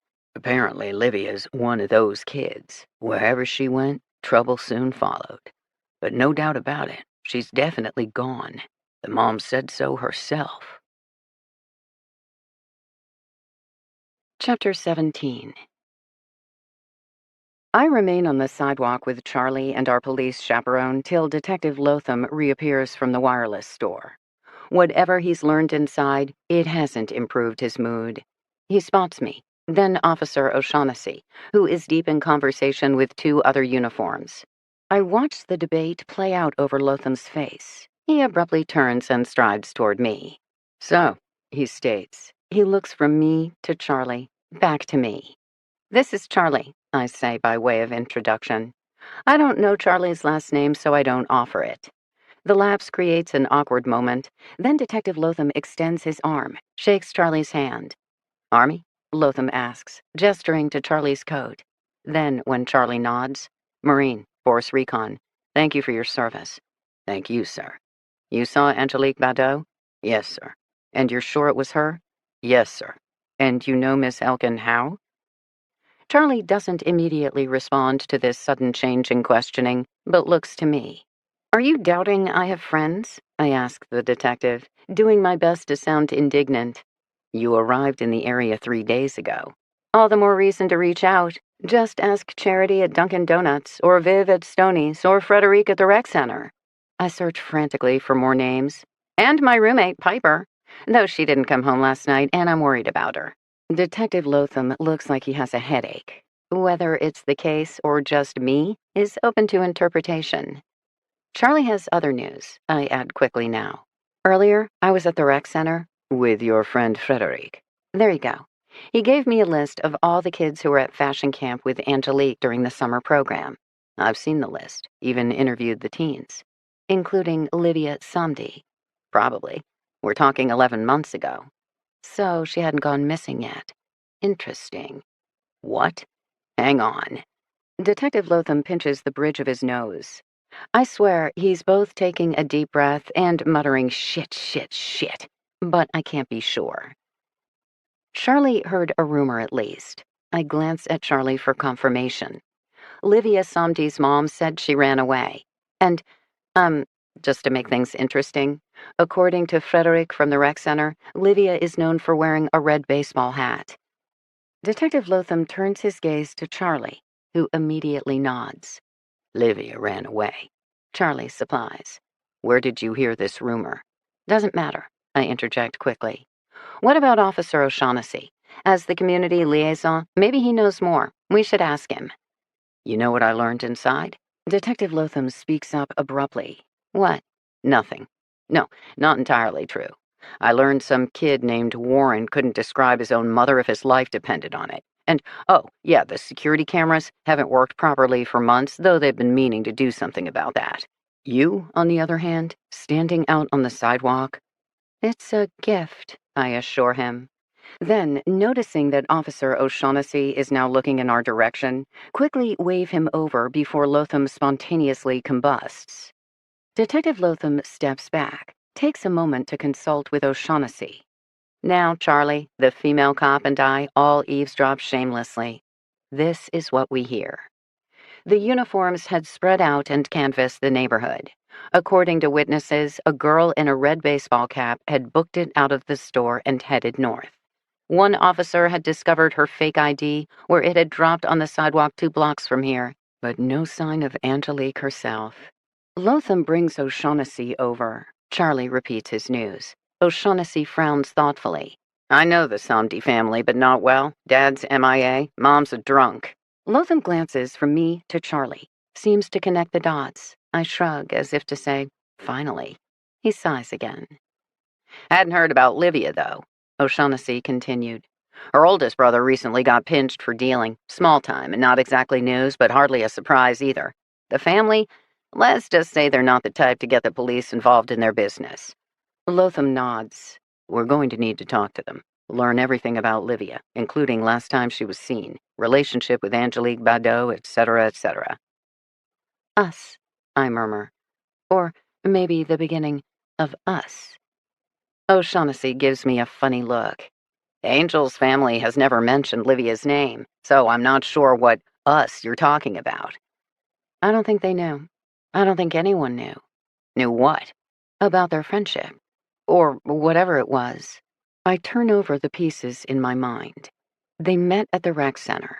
Angelique had signed up for the summer program with her bestie Marjorie, but it turns out Marjorie was more interested in a certain basketball player than fashion camp. So Angelique ended up on her own, until she made a new friend, Livia Somdi, who, for whatever reason, Angelique felt compelled to keep secret. Maybe because Livia had a history of getting into trouble? Or the nature of their relationship? I don't know all the details yet, but Livia was definitely aware of Angelique. The executive director, Frederic, reported that he caught her watching Angelique on several occasions. You should talk to him. I have talked to Frederic. Lotham practically growls. Then you should have asked him more questions relevant to teenage girls, I retort, starting to feel hostile myself. It's not my fault he didn't pick up on the details. Maybe he should have invested more time in a misspent youth. Certainly, I make most of my discoveries by asking what would my former reprobate self do, and voila, I get answers. Have you eaten? Lotham asks me abruptly. No. Great. Follow me. He doesn't wait, just turns and heads up the street. I glance at O'Shaughnessy and Charlie. Both appear as confused as I feel. Charlie finally gives me a little nod. I take that as a hint and scamper after Lotham. He doesn't slow down or turn around as he cuts his way through the slowly dispersing crowd of gawkers. I realize several things at once. It's already after 1 in the afternoon, and I'm starving. Also, I'm 2 hours from reporting to a job I can't afford to miss for the second day in a row. And yet, to pull away from the case now? Lotham crosses the street. I follow, barely on his heels. Up ahead, a giant battered sign appears. It looks like an enormous ice cream cone perched on top of a roof. I can just make out the word Simcoe running down the peeling white cone. The words across the ice cream top are harder to make out. Maybe hot dog? Though why a giant ice cream cone to advertise hot dogs? Lotham has picked up his pace. I hustle to catch up. Simcoe's world's largest hot dog does appear to be our destination. It's a long, standalone building with a row of windows for ordering takeout. Half the windows are covered in photos of food. In addition to hot dogs, there's everything from a fried whiting dinner to Caribbean flavors to frappes, fried dough, and raspberry lime rickeys. I'm so mesmerized by the options, I barely notice that Lotham has stopped in front of one of the open windows, where a middle-aged black woman waits impatiently for our order. What do you want? He asks me. Everything. I've never had a lime rickey. Sounds amazing. We'll take 2 dogs, 1 rickey, and a chocolate frappe. Lotham orders. Perfect. What are you going to have? He rolls his eyes, clearly onto my witty repartee by now. There are toppings to be sorted out. I have no idea, so I let the local have at it. Soon enough, we have a greasy bag of food and 2 freezing cold drinks. I'm excited. If I'm a good girl and eat all my food, can I have fried dough afterwards? Or maybe the banana boat? Dear God, this is better than the county fair. County fair? Trust me. We stand on the sidewalk to eat. Cars roar past, some beaters, some so custom you have to wonder about the driver's profession. Lotham seems immune. He keeps chewing and swallowing, his eyes half-masked with happiness. The hot dogs are super long, the fries salty, and the raspberry lime rickey a refreshing hit of icy tartness. Number 6. I inform Lotham as I munch away. I'm never going to finish the world's largest hot dog, but it'll be fun to try. Number 6, what? Best meal I ever had. You rate them? It's good to note key moments, and food is often a source of happiness. You're saying eating a hot dog standing roadside is your 6th all-time favorite meal? Precisely. I don't understand you at all, Elkin. Because I'm simple when you want me to be complicated, and I'm complicated when you want me to be simple. I shrug. I've lived with myself for a long time now, and part of maintaining my sobriety is being honest, even when it hurts. Lotham has already finished his dog. He goes to work on his fries with mechanical precision. You piss me off, he states. I got that memo. We asked questions. I personally visited that fucking rec center. For that matter, I was there when we searched the apartment, interviewed family and friends. And yet you. He seems at a loss for words. 3 days into it, and you've turned this whole damn thing on its head. Would you rather have no leads at all? No, damn it. Then you'd rather all the discoveries be the product of your greatness? I'm not that petty. Then what the hell is it you want? I'm here. I'm sharing. Frankly, you're the one being an asshole. Lotham scowls, eats more fries. I'm trying to figure out your secret, or what to do with you, or what to make of you. Maybe all three. Ha, good luck with that. Why are you here? Why this case? Why this girl? What exactly is it you're looking for? He's ruining my mood and my appetite. I shutter the clamshell container of hot dog and fries, take a sip of my lime Ricky instead. It's melting fast now. Probably doesn't like angry conversations any more than I do. You want to know who I am. Precisely. Maybe it's more important to know who I'm not. I have such a headache right now, and this is not helping. But he started it, and now I won't be put off. You want to know me, Mr. Big Shot Detective, Mr. fucking BPD and expert on all things local? You ran my background. You already know what you need to know. I'm a woman who can't stay in one place for very long. I don't have close, lasting relationships. I have no sense of material possessions or financial stability. And I fight every fucking day not to take a drink. You know what I can do? This. Locate missing persons. Work cold cases. I don't know why, but this is what I've got. Pretty much the only thing I've got. So I'm sticking with it. Some modern-day Sherlock Holmes. Sherlock sees the answers. I just have a gift for asking the right questions. I take the bag from him, jam my container of food back in. I don't know where Angelique is. I don't know why she has a hidden stash of counterfeit money, or what's her relationship with Livia Samdi, or why she's running around the city with a fake ID leaving coded messages. But I'm also okay not seeing that far ahead. As long as I have the next question, I'll get there. Lotham has finished his lunch. He takes the bag back, adds his own trash. His eyes are dark and intense. He stands much closer to me than necessary. I can feel the heat from him, roiling waves of rage and frustration. You want answers, I say quietly. Of course. You're all about the finish line. Bringing home a missing teenage girl? Hell yes. I'm about the process. Once we cross the finish line, that's where I get lost. That's when I stop understanding things so well. He frowns, appearing genuinely puzzled. You're really never going to settle down? You're really just gonna do this? Drift from city to town to city? Will you miss me? I smile. It's a bit sad, though. I would honestly like the good detective to kiss me. No, I'd like him to drag me around the back of the building and fuck me senseless, because that's the kind of intensity I crave. But he's all solid and stable and Marine Force recon, the calm in the storm, while I'm the hurricane that destroys everything in its path. Lotham must read some of it on my face because he suddenly grabs my chin. His hand is warm, his fingertips calloused. I part my lips. His thumb brushes over the lower one, and I clamp down on his finger gently, touching the pad of his thumb with the tip of my tongue. His eyes darken. Here's something else I know. Good guys like him have a weakness for train wrecks like me.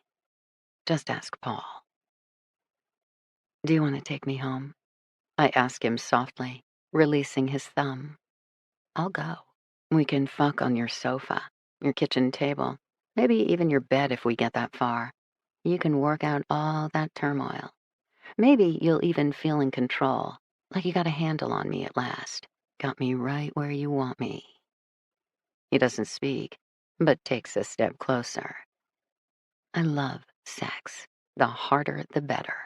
A moment where I don't have to think, where I can escape my own mind, Afterwards, I might even get a good night's sleep. But the minute it's over, you're gonna want what you're gonna want, and I'm still gonna be me. And that will piss you off all over again. Maybe you don't know me as well as you think. I smile, and I can see Paul so clearly. It's like a hole being ripped in my chest all over again. What did you do, Frankie? Dear God, what did you do? I loved you. I have to go to work now, I tell the detective honestly. I get off at midnight. If you want to find me, we can talk about the case. Or not. I'll be there. I step back. Then, because one step doesn't quite do the trick, 2, 3, 4, more. He watches me retreat, staying rooted in place with the remnants of our shared lunch. When I'm sure he's truly going to stay, I turn. I walk rapidly back to Stoney's. I tell myself I am okay. I tell myself I'm not rattled. I tell myself I can handle it. Because no one can be honest all of the time. Not even me. Chapter 18. I pop upstairs to my apartment to clean up before work. And possibly, though I don't want to get carried away, because I'm worried about Piper. But given that I'm greeted with a giant ball of vomit in the middle of the floor, I can see my concerns are misplaced. I check under the bed, and sure enough, glowing green eyes stare back at me. We need to discuss your communication style, I inform her. She blinks slowly. I find the gutted mice and pile of ick to be passive-aggressive. If you need a bit of personal space, just say so. She yawns, flashing canines. Maybe her communication style is direct, and I just don't like the message. I get out the paper towels and mop up the mess.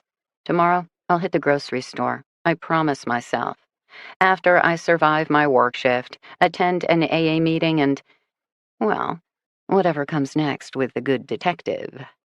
I really wouldn't mind a night of mad, passionate sex. Then again, I'm not convinced Lotham is the type who can handle the morning after. I sigh heavily, scrub my hands and face, rake a comb through my hair, then report downstairs for work. Stoney is his usual silent self. I appreciate that today. My mind is racing. For all my big words to Lotham, I hate having this many questions. Livia and Angelique. Angelique and Livia. Am I being too naive? Maybe instead of secret besties, they were lovers, and Angelique wasn't ready to disclose her sexuality to the world? In my experience, teenagers today are pretty open-minded about these things, certainly compared to my generation. Though maybe sexual orientation isn't as accepted in Haitian culture, or in Angelique's family. How do I ask that question? It matters, though.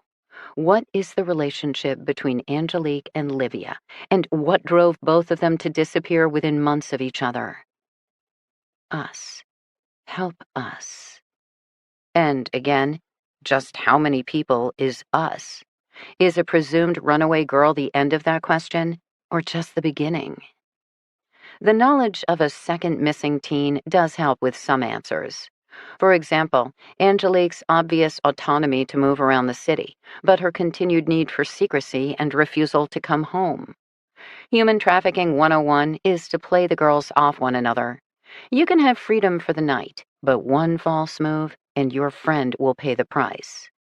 Given Angelique's reputation for caretaking, she would be particularly vulnerable to such control tactics, especially if Livia was a new friend, more than a friend, whom she wouldn't want to betray. Meaning that 11 months later, Angelique had acquired some level of trust and independence from her kidnappers, while remaining terrified for her safety and the safety of at least one other girl. Angelique didn't believe in dreams, Emmanuel had said. She believed in making plans. Like sending a coded message. Like appearing at a major wireless store where maybe she hoped she'd be captured on security cameras. 2 sightings in 2 weeks. Whatever her plan was, it involved a definite sense of urgency. Meaning, what had changed?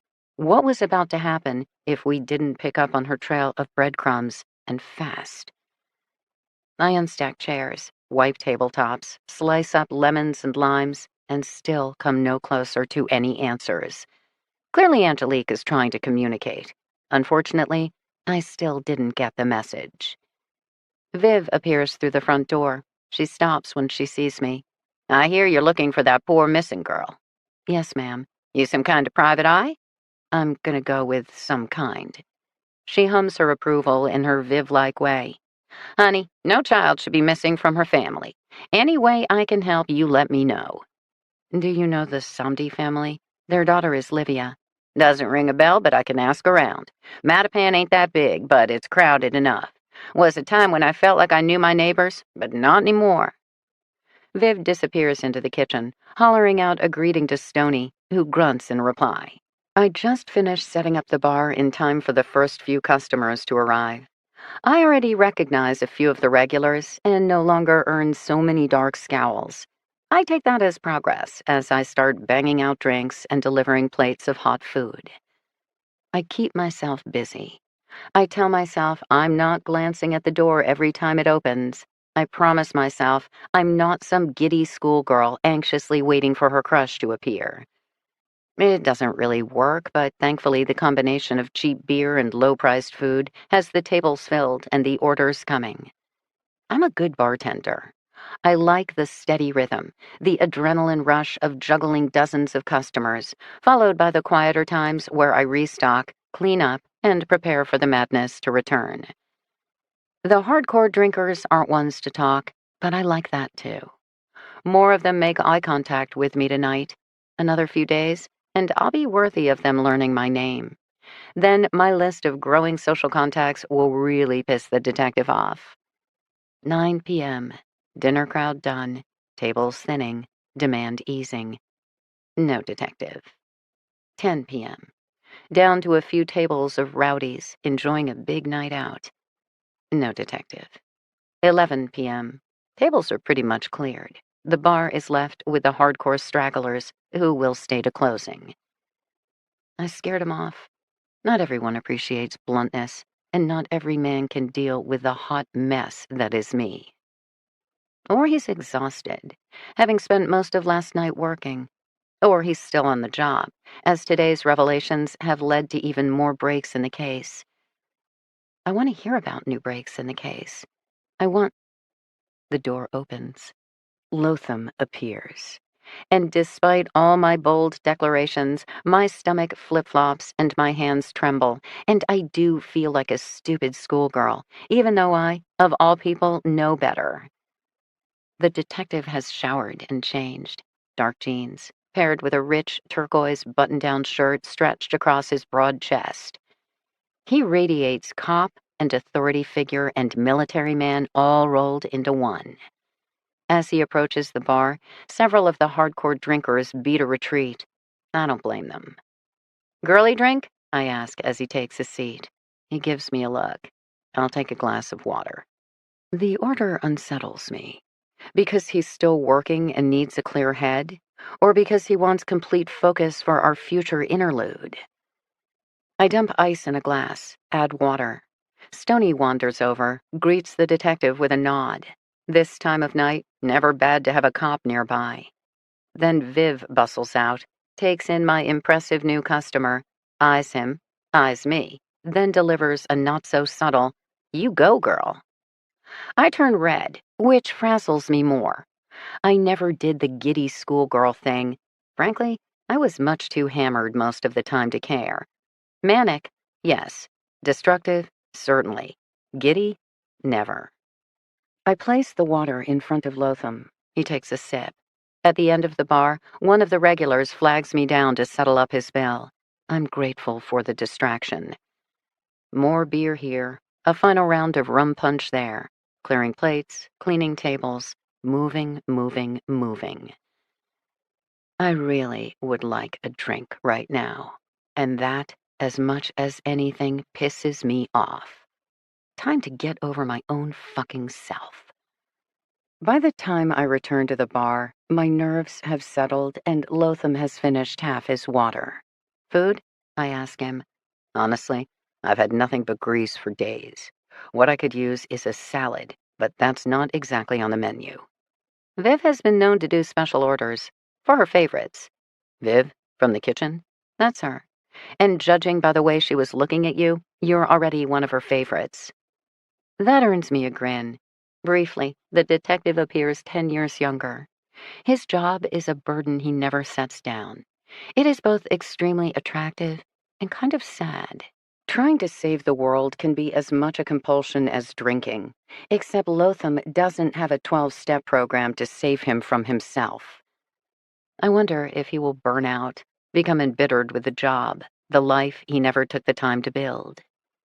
Maybe one day he will envy me, but I doubt it.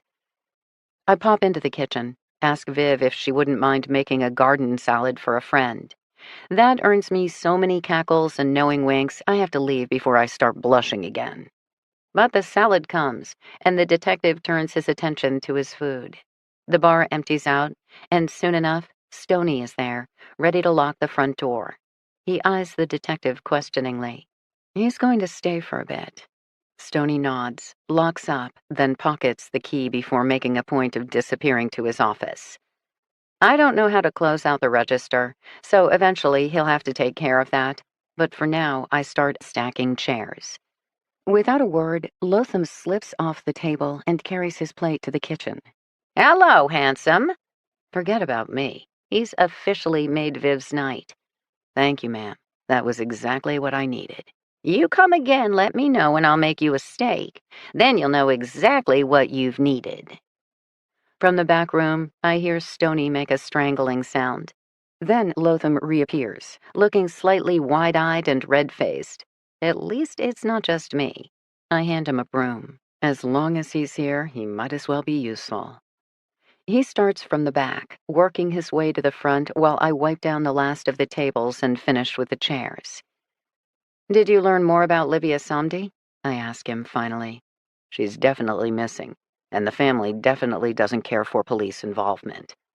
Wait, is that your way of saying there might be value to my particular approach?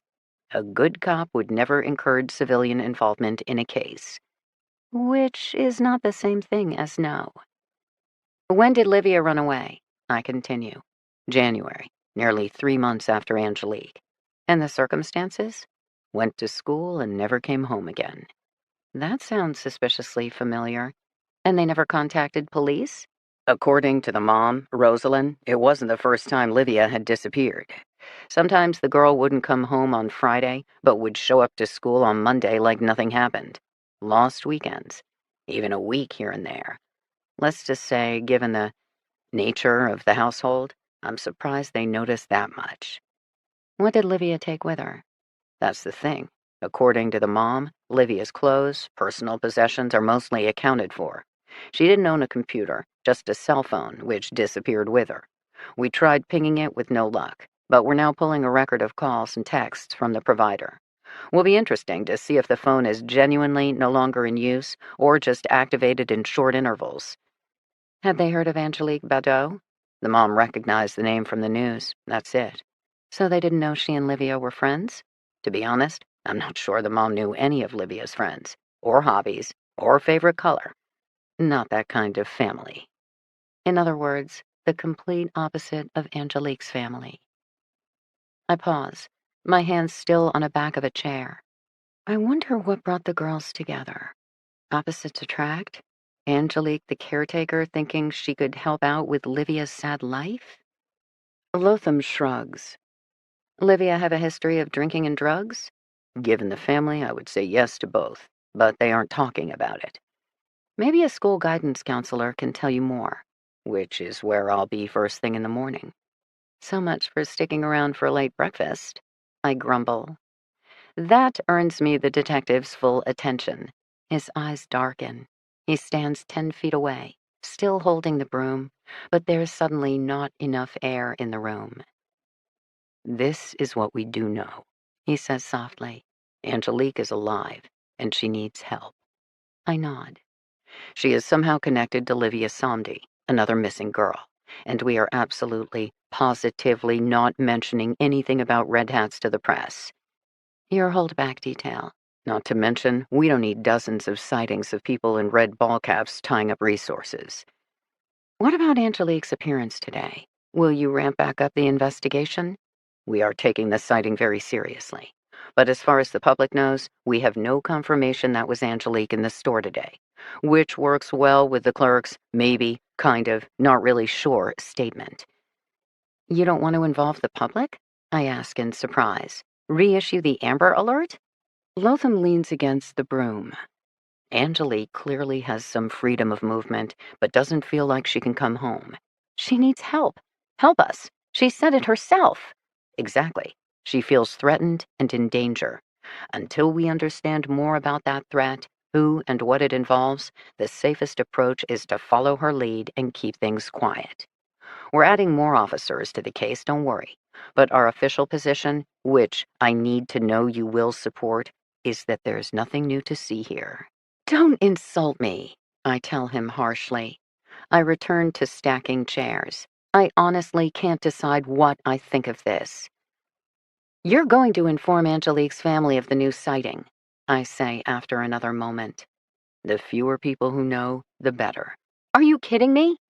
Now he does have my attention. You have a significant lead, and you're not going to notify Gerline and Emmanuel? When we know more, have something specific to share. Oh, come on. You wouldn't even have these latest discoveries without Emmanuel. The family trusts you. They came to you, actually. Emmanuel came to you. And you wonder why? They knew then that you were holding back, and it did nothing but fuel further mistrust. Lotham remains calm and controlled. Look me in the eye and tell me you've never lied to a family, never omitted a detail, buried a lead. You do this work. You know how it is. I scowl, but I can't look him in the eye, and we both know it. I've made this judgment call before myself. I just don't agree it's the right approach with Angelique's aunt and brother. I stack more chairs. Lotham returns to sweeping. Stoney appears and tends to the register. Viv finishes first. Her husband no sooner appears on the other side of the smoked glass doors than Viv comes bustling out, putting on her jacket. Telepathy after so many years of marriage? Or does he text her upon arrival? I don't know why I prefer the more romantic option. Stoney takes off next. One last glance between Lotham and me. Then, with some sort of mental shrug, he disappears out the side door. Lotham puts away the broom. I finish up cleaning the bar area. Then, that's it. Work is done. The customers and other employees gone. There's just this man and me. And a homicidal cat upstairs. Lotham walks toward me. He's light on his feet. A boxer. In hindsight, I should have known instantly. He stops right in front of me, and I can't help myself. I raise my hands. I dance my fingertips across his face, feeling out the line of his jaw, the soft, ragged edge of his mangled ear. Then find another scar, just over his left eye. He has ridiculously long, thick eyelashes. Why do men always have the best eyelashes? His buzzed hair scrapes against my palm, closer in texture to his end-of-day stubble, and nothing at all like his silky eyebrows. He has furrowed lines in his forehead. I trace each one. Another sign of his stressful job. I like the mystery of those lines, what they communicate but cannot say. My hands fall to his shoulders, heavily muscled, rigid to the touch. Same with his arms. A boxer who still spends plenty of time in the ring. Up this close, I can see the pulse pounding at the base of his throat, hear his ragged breath. I whisper my lips across the hollow of his throat. He smells of sandalwood, tastes like salt. The cleaned-up version of the man, but I would find him compelling either way. "Good night, Frankie," he says. "Good night, Detective." Then I raise my lips and kiss him properly. For a moment, he unleashes, a storm of wild attraction and raw power as he crushes me against him. His mouth devours, his tongue ravages, and I respond eagerly. This is not drunken fumbling or mindless fucking. This is feeling your feels. I don't protest when he pulls away, releases my arms, and steps back. "Good night, Frankie," he says again. "Good night, detective." Then I let him out the front door and watch him walk away. Chapter 19. It is a bright, sunny morning as I head down the final few blocks to the Somdi's apartment. Even with daylight on my side, I find myself hunching my shoulders and gazing around nervously. If Mattapan is a mix of good and bad neighborhoods, this isn't one of the good ones. Rusted chain-link fences buckle and gape, revealing modest yards long on neglect, abandoned piles of battered kids' toys, drifts of dead shrubs, borders of shattered beer bottles and used condoms. Each triple-decker seems determined to appear even more broken down than its neighbor. I honestly can't tell who's winning. This isn't the place to be after dark. I'm not even sure it's somewhere I should be now, as I feel eyes starting to fall upon me, and more human-sized silhouettes appear at the windows to monitor my progress. I am definitely an outsider here. Deep breath. In through my mouth, exhaling through my nose. Not the first time I've been through this. Stay calm, relaxed, focus. I'm not a threat. I have no issues, just a couple of questions for the family. On my right, the front door opens, and 3 African-American males come strolling out, crossing their arms over their muscled chests and pinning me with their best 1,000-yard stare, followed by similar movement from the house across the street. Then up ahead to the right, then left. Am I this unwanted here? I arrive at the Somdi's building, which is neither the best nor worst on the block. The narrow triple-decker has shed huge flakes of dark green paint, while the stacked front deck sags dangerously forward. A giant piece of plywood patches a hole along the right side. 2 more are nailed on the roof. I don't have to open the front gate.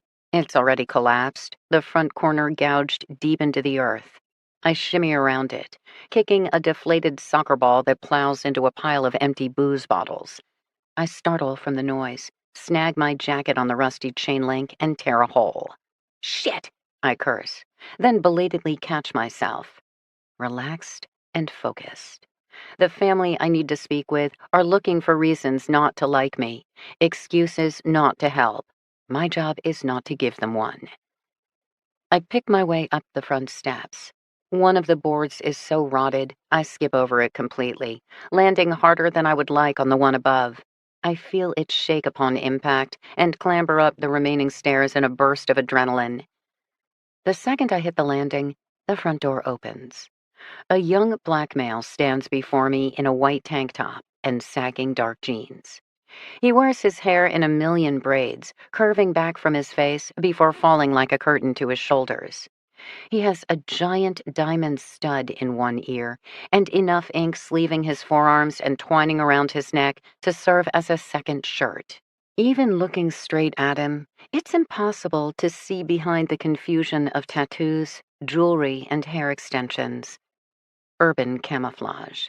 "We don't want you here," he states. His eyes are dark and flat. "I'm looking for Mrs. Somdi," I say. "We don't want you here."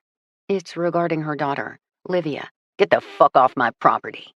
"Do you own the whole house?" I ask him curiously. What a great accomplishment, and at such a young age, too. A single slow blink. "No white bitches wanted here." "Okay, but I'm a cheap white bitch. Surely that counts for something. My specialty is locating missing persons, free of charge. I'm already in the area looking for Angelique Liar. Maybe you know her?" "Fuck off." "Are you Livia's brother? Uncle? Random acquaintance?" I understand from the police the family believes Livia ran away. I respectfully disagree. I think her vanishing act has something to do with Angelique's disappearance, and I'd like to help both of them. "You hard of hearing, lady. Go the fuck away." 2 steps forward now. His tough words aren't getting the job done, so he's throwing his body behind them. He's 5'10" and a solid 180 of sculpted muscle. I have exactly Nothing on him. I'm here for Mrs. Somdi. I repeat, more quickly now. If she wants me to go, I'll go, but not before I see her. Look, I'm not here to jam you up or judge your family. I don't work for the police, the press, anyone.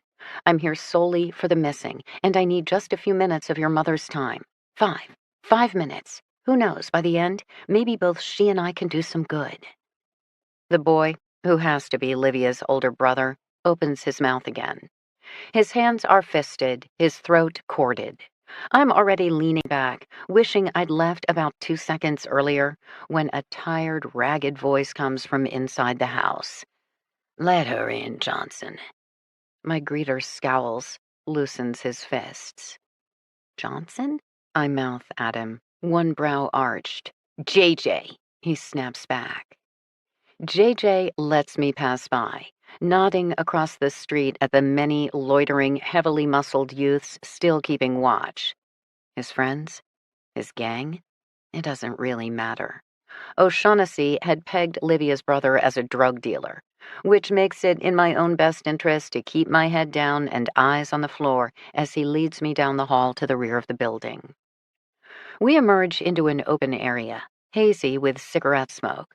To my right is the kitchen, with almost every available surface covered with discarded food containers and supersized bottles of booze. Something big, brown, and shiny skitters across the floor.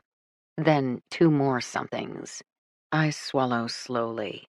Going from Gerline's brightly colored homey apartment to this makes it hard to believe Livia and Angelique had much in common. And yet... I turn my attention to the card table positioned against the wall on the left. A gaunt African-American woman sits there, her face wreathed in smoke from her burning cigarette. She wears a faded blue floral house dress and the heavily aged features of a lifetime drinker. I pull out the folding chair across from her and have a seat. "Rosalind Somdi?" The woman takes a long drag, then taps the ash off the end of her cigarette in the remnants of a beer can. "You're the woman? The one looking for Badeau?" Rosalind's first few words sound typically Boston, but when she delivers Badeau, her island heritage gives her away. The name comes out both hard and soft, an echo of palm trees and drifting clouds. "Did you immigrate as a child, or more recently?" I ask. I'm trying hard not to wrinkle my nose against the stench of spoiled food, unwashed clothes, and human sweat. If I lived here, I'd smoke all day too, just to cover the smell. "When I was little, I came with my mommy 30 years ago." It takes me a moment to figure out that Rosalind isn't that much older than me. But to look at her... On impulse, I reach over and clasp her hand. She's too startled to pull away. 9 years sober. 9 years, 7 months. I still miss it all the time. It sucks, doesn't it? To want something so badly, when you know you shouldn't. She doesn't speak right away. Her skin is jaundiced, her expression bleak. But in her eyes, I think I see a flash of gratitude. "I made it a whole year once.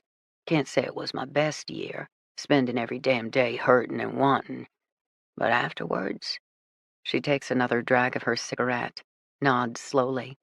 "Afterwards, I was sorry I let it go." We've all been there. "So that's it then. You're an addict. I'm an addict. I might as well tell you everything." The bitterness in her words is sharp enough for me to release her hand and sit back. This isn't going to be an easy conversation or a friendly one. Might as well get it done. "Did Livia know Angelique Badeau?" "No." It's a hard sound, like she's exhaling very quickly, getting the word as far away from her as possible. "Did Livia ever mention Angelique from the summer camp at the rec center?" "No." "Why fashion camp?" Rosalind pauses, blinks. Her cigarette is almost burned down. She bangs out a fresh one from the pack beside her, using the old to light the new, without even the slightest pause in between. "Why not?" she asks at last. "She didn't talk to you about it?" Say how much she wanted to go, loved going, was so happy she went? I mean, you paid for it, right? Surely you wanted a reason. Rosalind pauses. Inhale, exhale, tap. She didn't pay for it. I can see that from her expression. Livia must have qualified through some program for low-income families. Meaning, her mother never thought to ask a question about her enrollment? In the end, Rosalind offers a single fatalistic shrug. In other words, Livia did go to fashion camp, and her own mother never bothered to find out why. I notice Rosalind's cigarette is now shaking slightly in her hand. She's not as impervious as she wants to appear. Did Livia have a friend who was taking it? I press. Or maybe an obsession with Project Runway? Aspirations to design for a living? Inhale, exhale, tap. Finally, Livia liked to make things. Make things. So, fashion camp was the closest she could come to making things? Which is interesting, because I'd already assumed Angelique hadn't been into fashion either. For her, it appeared to be about the opportunity to do art. Maybe for Livia, it had been design? Who are Livia's closest friends? I ask. She doesn't have none. But the assertion is half-hearted, as in, her own mother once again doesn't know the answer. I wait, in case she clarifies. In the silence, she takes a drag of her cigarette, so deep that for an instant her face appears skeletal.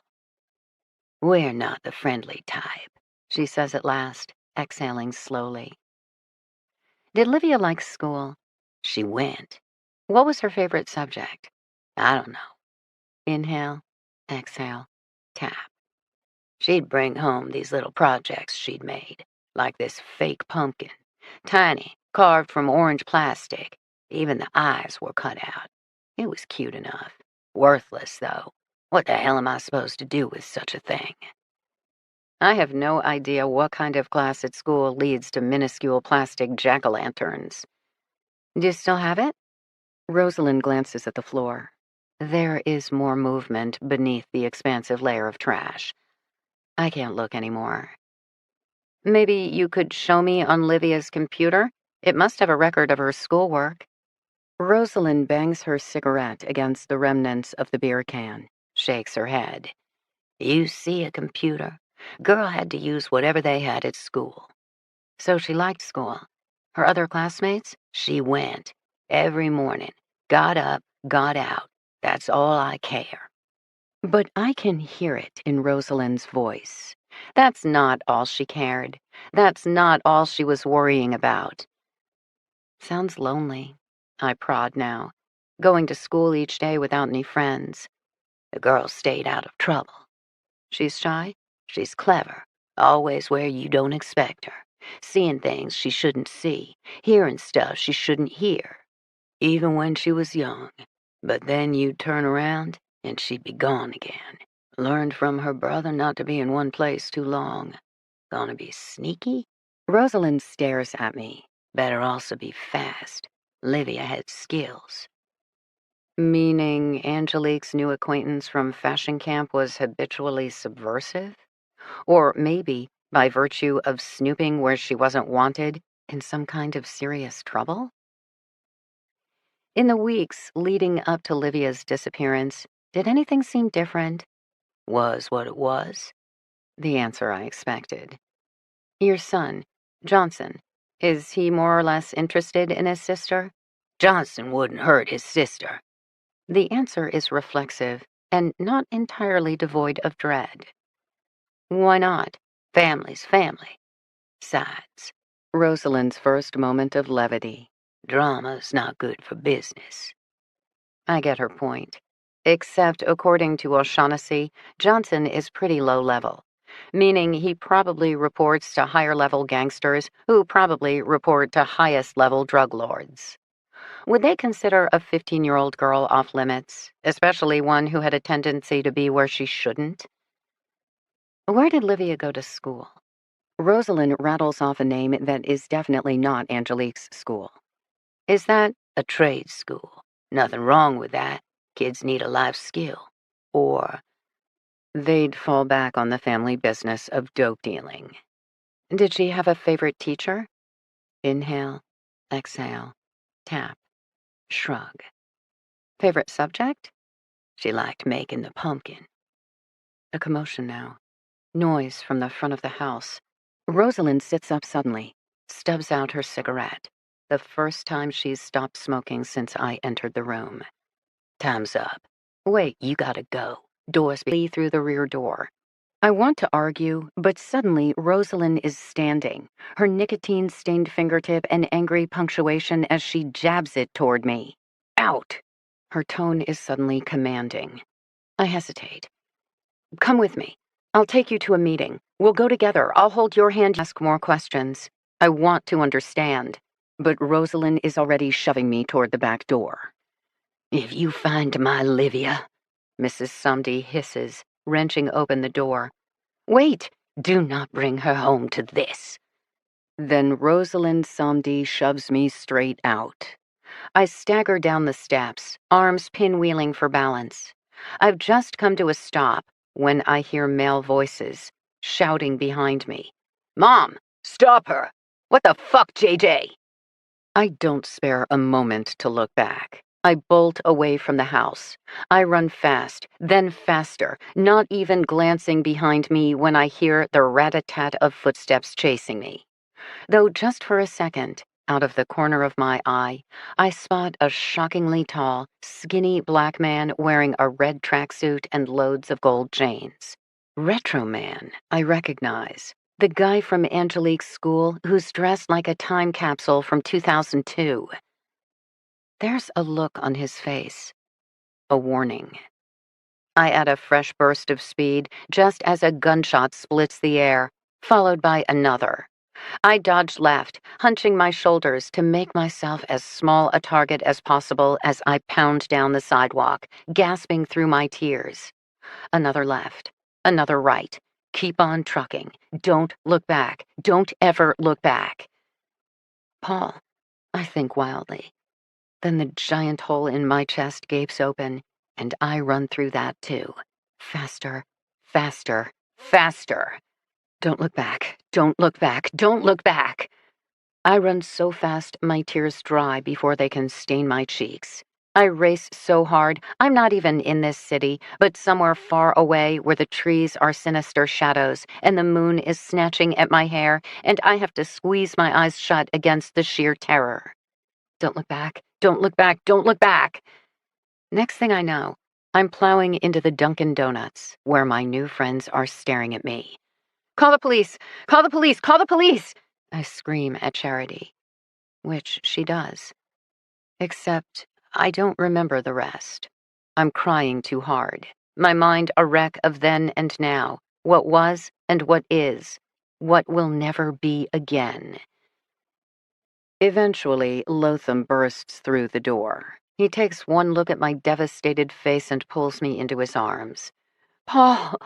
I sob hysterically against his chest. He lets me collapse against him and holds me as I weep. This audiobook has been broken into multiple parts to make the download faster.